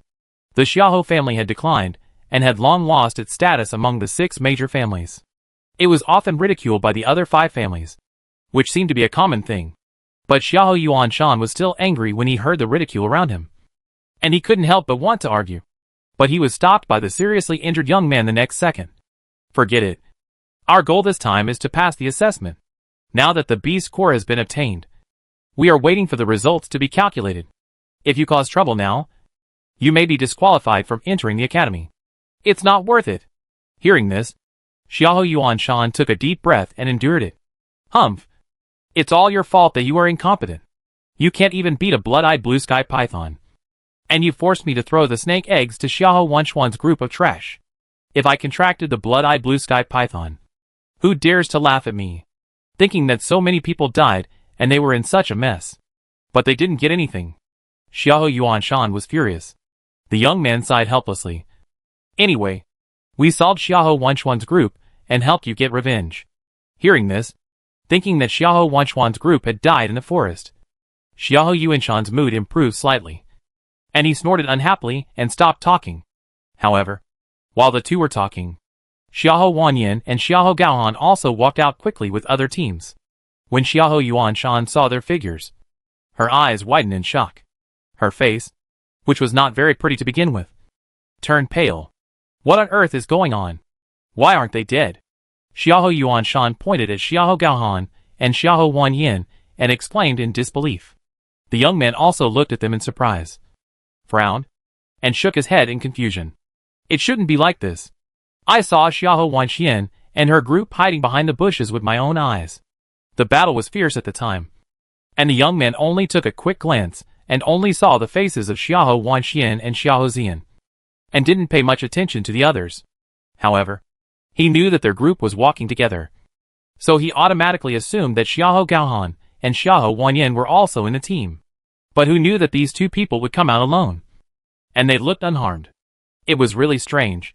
Xiahou Yuanshan couldn't help but step forward and asked loudly when she saw the scene. Why didn't you two die? Xiahou Wanyan was stunned by the question and sneered sarcastically. Sorry. I disappoint you. I am also an alchemist after all. No matter who I join, I will be welcomed. With their escort, I will certainly not die. You? What about Xiahou Wanxian and Xiahou Zian? Why did you two come out alone? Xiahou Yuanshan was so angry that her breathing stagnated, and she asked persistently. Xiahou Gaohan thought of Su Maoyang's chaotic lead and almost died in the forest. So he said with a dark face and unhappy, we have parted ways with them a long time ago, and they are probably dead in the forest. Hearing this, Xiahou Yuanshan reacted. At that time, she saw Xiahou Wanxian and Xiahou Zian, and seemed not to see the two people in front of her. It seems that they did go separately. Xiahou Yuanshan was relieved when she realized that the three people killed by the blood-eyed blue sky python were Xiahou Wanxian. Although they were not completely wiped out, at least 3 of them were killed. They were the 3 most annoying ones. Thinking of this, Xiahou Yuanshan curled her lips with satisfaction and snorted disdainfully. With their strength, it is not an estimate, but they must have died in the forest. She personally led the blood-eyed blue sky python to them. With their strength, even if they were given 100 lives, they could not survive from the mouth of the 8th level holy beast. However, as soon as she finished speaking, a voice suddenly interrupted from behind. Really? You are so sure? If you don't know, you would think you killed us.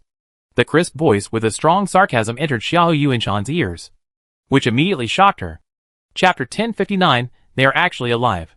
Xiahou Yuanshan turned around and saw Xiahou Wanxian, Xiahou Zian, and Su Maoyang walking out of the forest. They were intact, without any scars on their bodies, and even their jewelry and clothes were as neat as before they entered the forest. Seeing their calm appearance, those who didn't know would think they were going to the forest for a walk, which was incredible. However, for Xiahou Yuanshan, the most unacceptable thing was that she had clearly led the blood-eyed blue sky python to Xiahou Wanxian and others, and saw the beast rushing towards the three of them with her own eyes. But facing the attack of the 8th level holy beast, they didn't die, and they walked out safely without any signs of fighting. In comparison, they looked particularly embarrassed. No matter how you look at it, it's incredible. Now, seeing the three people who were clearly dead standing in front of her, Xiahou Yuanshan's face suddenly became very ugly, as if she had seen a ghost, staring with eyes wide open, with a look of horror, pointing at them, unable to speak. You? Not to mention her. Even the remaining few descendants of the Xiahou family were also frightened, staring at Su Maoyang and others, stunned, and couldn't recover for a long time. You should know that they were also present in the battle at that time, and it was they who suggested that Xiahou Yuanshan divert the trouble to divert the attention of the blood-eyed blue sky python. Even when they dealt with the blood-eyed blue sky python, so many brothers with good strength died, and these three wastes from the remote mountainous area. How could they escape from the attack of the blood-eyed blue sky python? This is simply an impossible task. Everyone shook their heads in disbelief, and some could not accept the fact that Xiahou Wanxian and others were still alive. At this time, Xiahou Gaohan and Xiahou Wanyan also had a look of surprise on their faces. They looked at them up and down with surprise, and a lot of doubts suddenly surged in their heads. At that time, the two of them saw with their own eyes that Xiahou Wanxian and the other two were surrounded by fafing black poison bees. That was a large group of 6th level holy beasts. Even if Suemo could beat the 6th level holy beasts, he could not beat a dense group. In that situation, staying would only lead to death. However, it was still very surprising to see the three of them standing here without any trouble. I really don't know how they escaped the siege of fafing black poison bees. The two of them were full of questions, but Xiahou Yuanshan had already asked, "How did you get out?" Su Maoyang raised his eyebrows and looked at her coldly. "Didn't you see that I walked out with 2 legs? You know what I'm asking. And you dare to play dumb with me?" Xiahou Yuanshan was furious when she heard the irrelevant answer, and she gnashed her teeth and scolded. Seeing her angry, Su Maoyang was unbelievably calm, and said faintly, "Didn't you get out smoothly? Are you allowed to use tricks? But not us." Hearing such an ambiguous answer, Xiahou Yuanshan frowned. Their method is to divert the trouble. Could it be that Xiahou Wanxian and her group also imitated them, and threw the snake eggs to others? Yes, it is indeed possible. She had long heard that Xiahou Wanxian was a mid-stage Holy Spirit Master, while Xiahou Xian was only an early-stage Venerable Spirit Master, and that this sharp-tongued Suemo was just a lowly maid. Their strength was many levels lower than that of an 8th-order Holy Spirit Beast. Therefore, she was sure that if the three of them fought hard, they would definitely not survive. So, she basically guessed the mean Suemo mentioned. Thinking of missing such a good opportunity, and losing so many people without being able to wipe them out, Xiahou Yuanshan was full of anger, gnashing her silver teeth secretly, and snorted angrily, "Humph, you are lucky this time, but you won't be so lucky next time. You'd better be careful." Hearing this, Xiahou Wanchuan's already angry face became even darker, and she couldn't bear it anymore and started to accuse. "Xiahou Yuanshan, don't go too far. After all, we are Grandpa's granddaughter and grandson. If you do such a cruel thing and let Grandpa know, you will be in trouble." Hee. Xiahou Wanxian, you are really good at taking advantage of others. Grandpa recognized Xiahou Wanyan, but not you. You should know that to him. You are nothing. Just a beggar given alms by our Xiahou family. Besides, I am the one in the Xiahou family who has the greatest hope of entering Liuguan Academy. So after today, I entered Liuguan Academy and became a disciple of Liuguan Academy. Do you think Grandpa will help me or help you? A useless person who can't even enter the academy? Xiahou Yuanshan sneered and asked loudly in sarcasm, which immediately attracted the attention of many people around. After a while, the people around pointed fingers at Xiahou Wanxian and others. People all have the same bad roots. When they see someone bullying others, They seem to have to step on them and laugh at them to keep up with the trend. If you don't laugh with everyone, it seems that you are out of date and out of tune with the world. Xiahou Wanxian was so angry that her cheeks flushed, and she gasped when she heard Xiahou Yuanshan's sarcastic and merciless words. You? Su Maoyang curled his lips and chuckled. Miss Yuanshan, don't talk too much. If you can't enter Liuguang College, won't you be laughed at? Hey, do you mean to doubt that I can't enter Liuguang College? Humph. I'm not afraid either. You know, this time I got 50 B scores, and I'm sure I'll enter Liuguang College. As he said that, Xiahou Yuanshan took out 50 B scores from the space, strode to the 3 elders of Liuguang College, and placed the B scores on the table in front of them.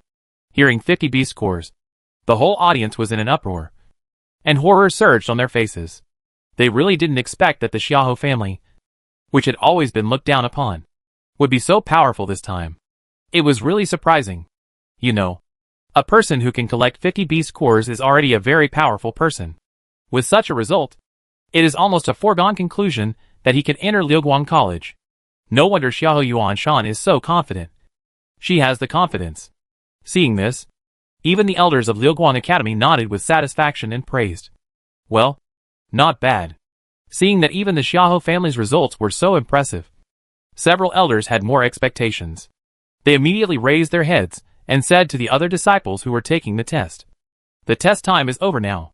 The rest of you should also hand in your B scores to calculate your scores." As soon as the voice fell, everyone came forward and handed in their B scores. But with the comparison of Xiahou Yuanshan, the others did not seem to be outstanding. Chapter 1060. You're probably going to be disappointed. Xiahou Yuanshan received the envious eyes around him, and was in a good mood. A smug smile appeared on the corner of his mouth, and he glanced around with disdain. At this time, Song Ruohong, the son of the Song family, saw Xiahou Yuanshan's B scores and sneered with disdain. 50 are also worth it. Sorry, you're probably going to stand aside. As he said, he raised his eyes, took out a large pile of B scores and put them on the table, and glanced at Xiahou Yuanshan arrogantly, with a posture that was simply a confident crushing. Seeing this, the elders of Liuguang Academy's eyes lit up, and they quickly counted them. Finally, they raised their heads in surprise, stroked their beards, and laughed happily. There are a total of 90 B scores, which is a pretty good result. When everyone heard this number, they all gasped in surprise. Originally, they thought that 50 B scores were enough. Now, when they heard that Song Ruohong actually took out 90 B scores, the noise that had calmed down a little broke out again, and Song Ruohong's limelight instantly overshadowed Xiahou Yuanshan. At this time, the disciples of the other 4 families saw that the Xiahou family and the Song family had handed in their B scores, and they also showed their strength one after another. This time, the onlookers were stunned, and the climax continued. What is meant by there are always people outside the sky, and there are always people outside the mountain, and there are always mountains higher than the mountain. They have thoroughly experienced it. In addition to Song Ruohong's amazing results, the strength of the other 4 families should not be underestimated, because the Dongfang family actually had 3 disciples who took out 150 B scores, and the Han family also had 2 people who took out 100 B scores, and the Qi family had 1 person who took out 95 B scores. As for the Sun family, it was slightly weaker than the Song family, but even if it was weak, 1 person took out 70 B scores. Hearing such an impressive result, everyone was envious and sighed that they were worthy of being one of the 6 major families. In this way, the descendants of the Dongfang family, the Han family, the Song family, the Qi family, and the Sun family occupied the top 8, and Xiahou Yuanshan and the young man with her suddenly dropped to the 9th and 10th positions. However, for Xiahou Yuanshan, such a result is already good. Their Xiahou family was originally the bottom of the 6 major families. Now that 2 people have squeezed into the top 10 and have the qualifications to enter Liuguang College, they are already satisfied. After all, it is not easy to squeeze into the top 10. Those who can enter Liuguang College are all talented and malleable. Thinking of this, Xiahou Yuanshan smiled and looked at Xiahou Wanxian and others with pride. Sneering contemptuously, Xiahou Wanxian, Suimo, I'm sorry to disappoint you. I will definitely enter Liuguang College. Su Maoyang laughed and shook his head. saying disapprovingly, Xiao Yuanshan, I think you will be disappointed this time. You want to enter Liuguang College.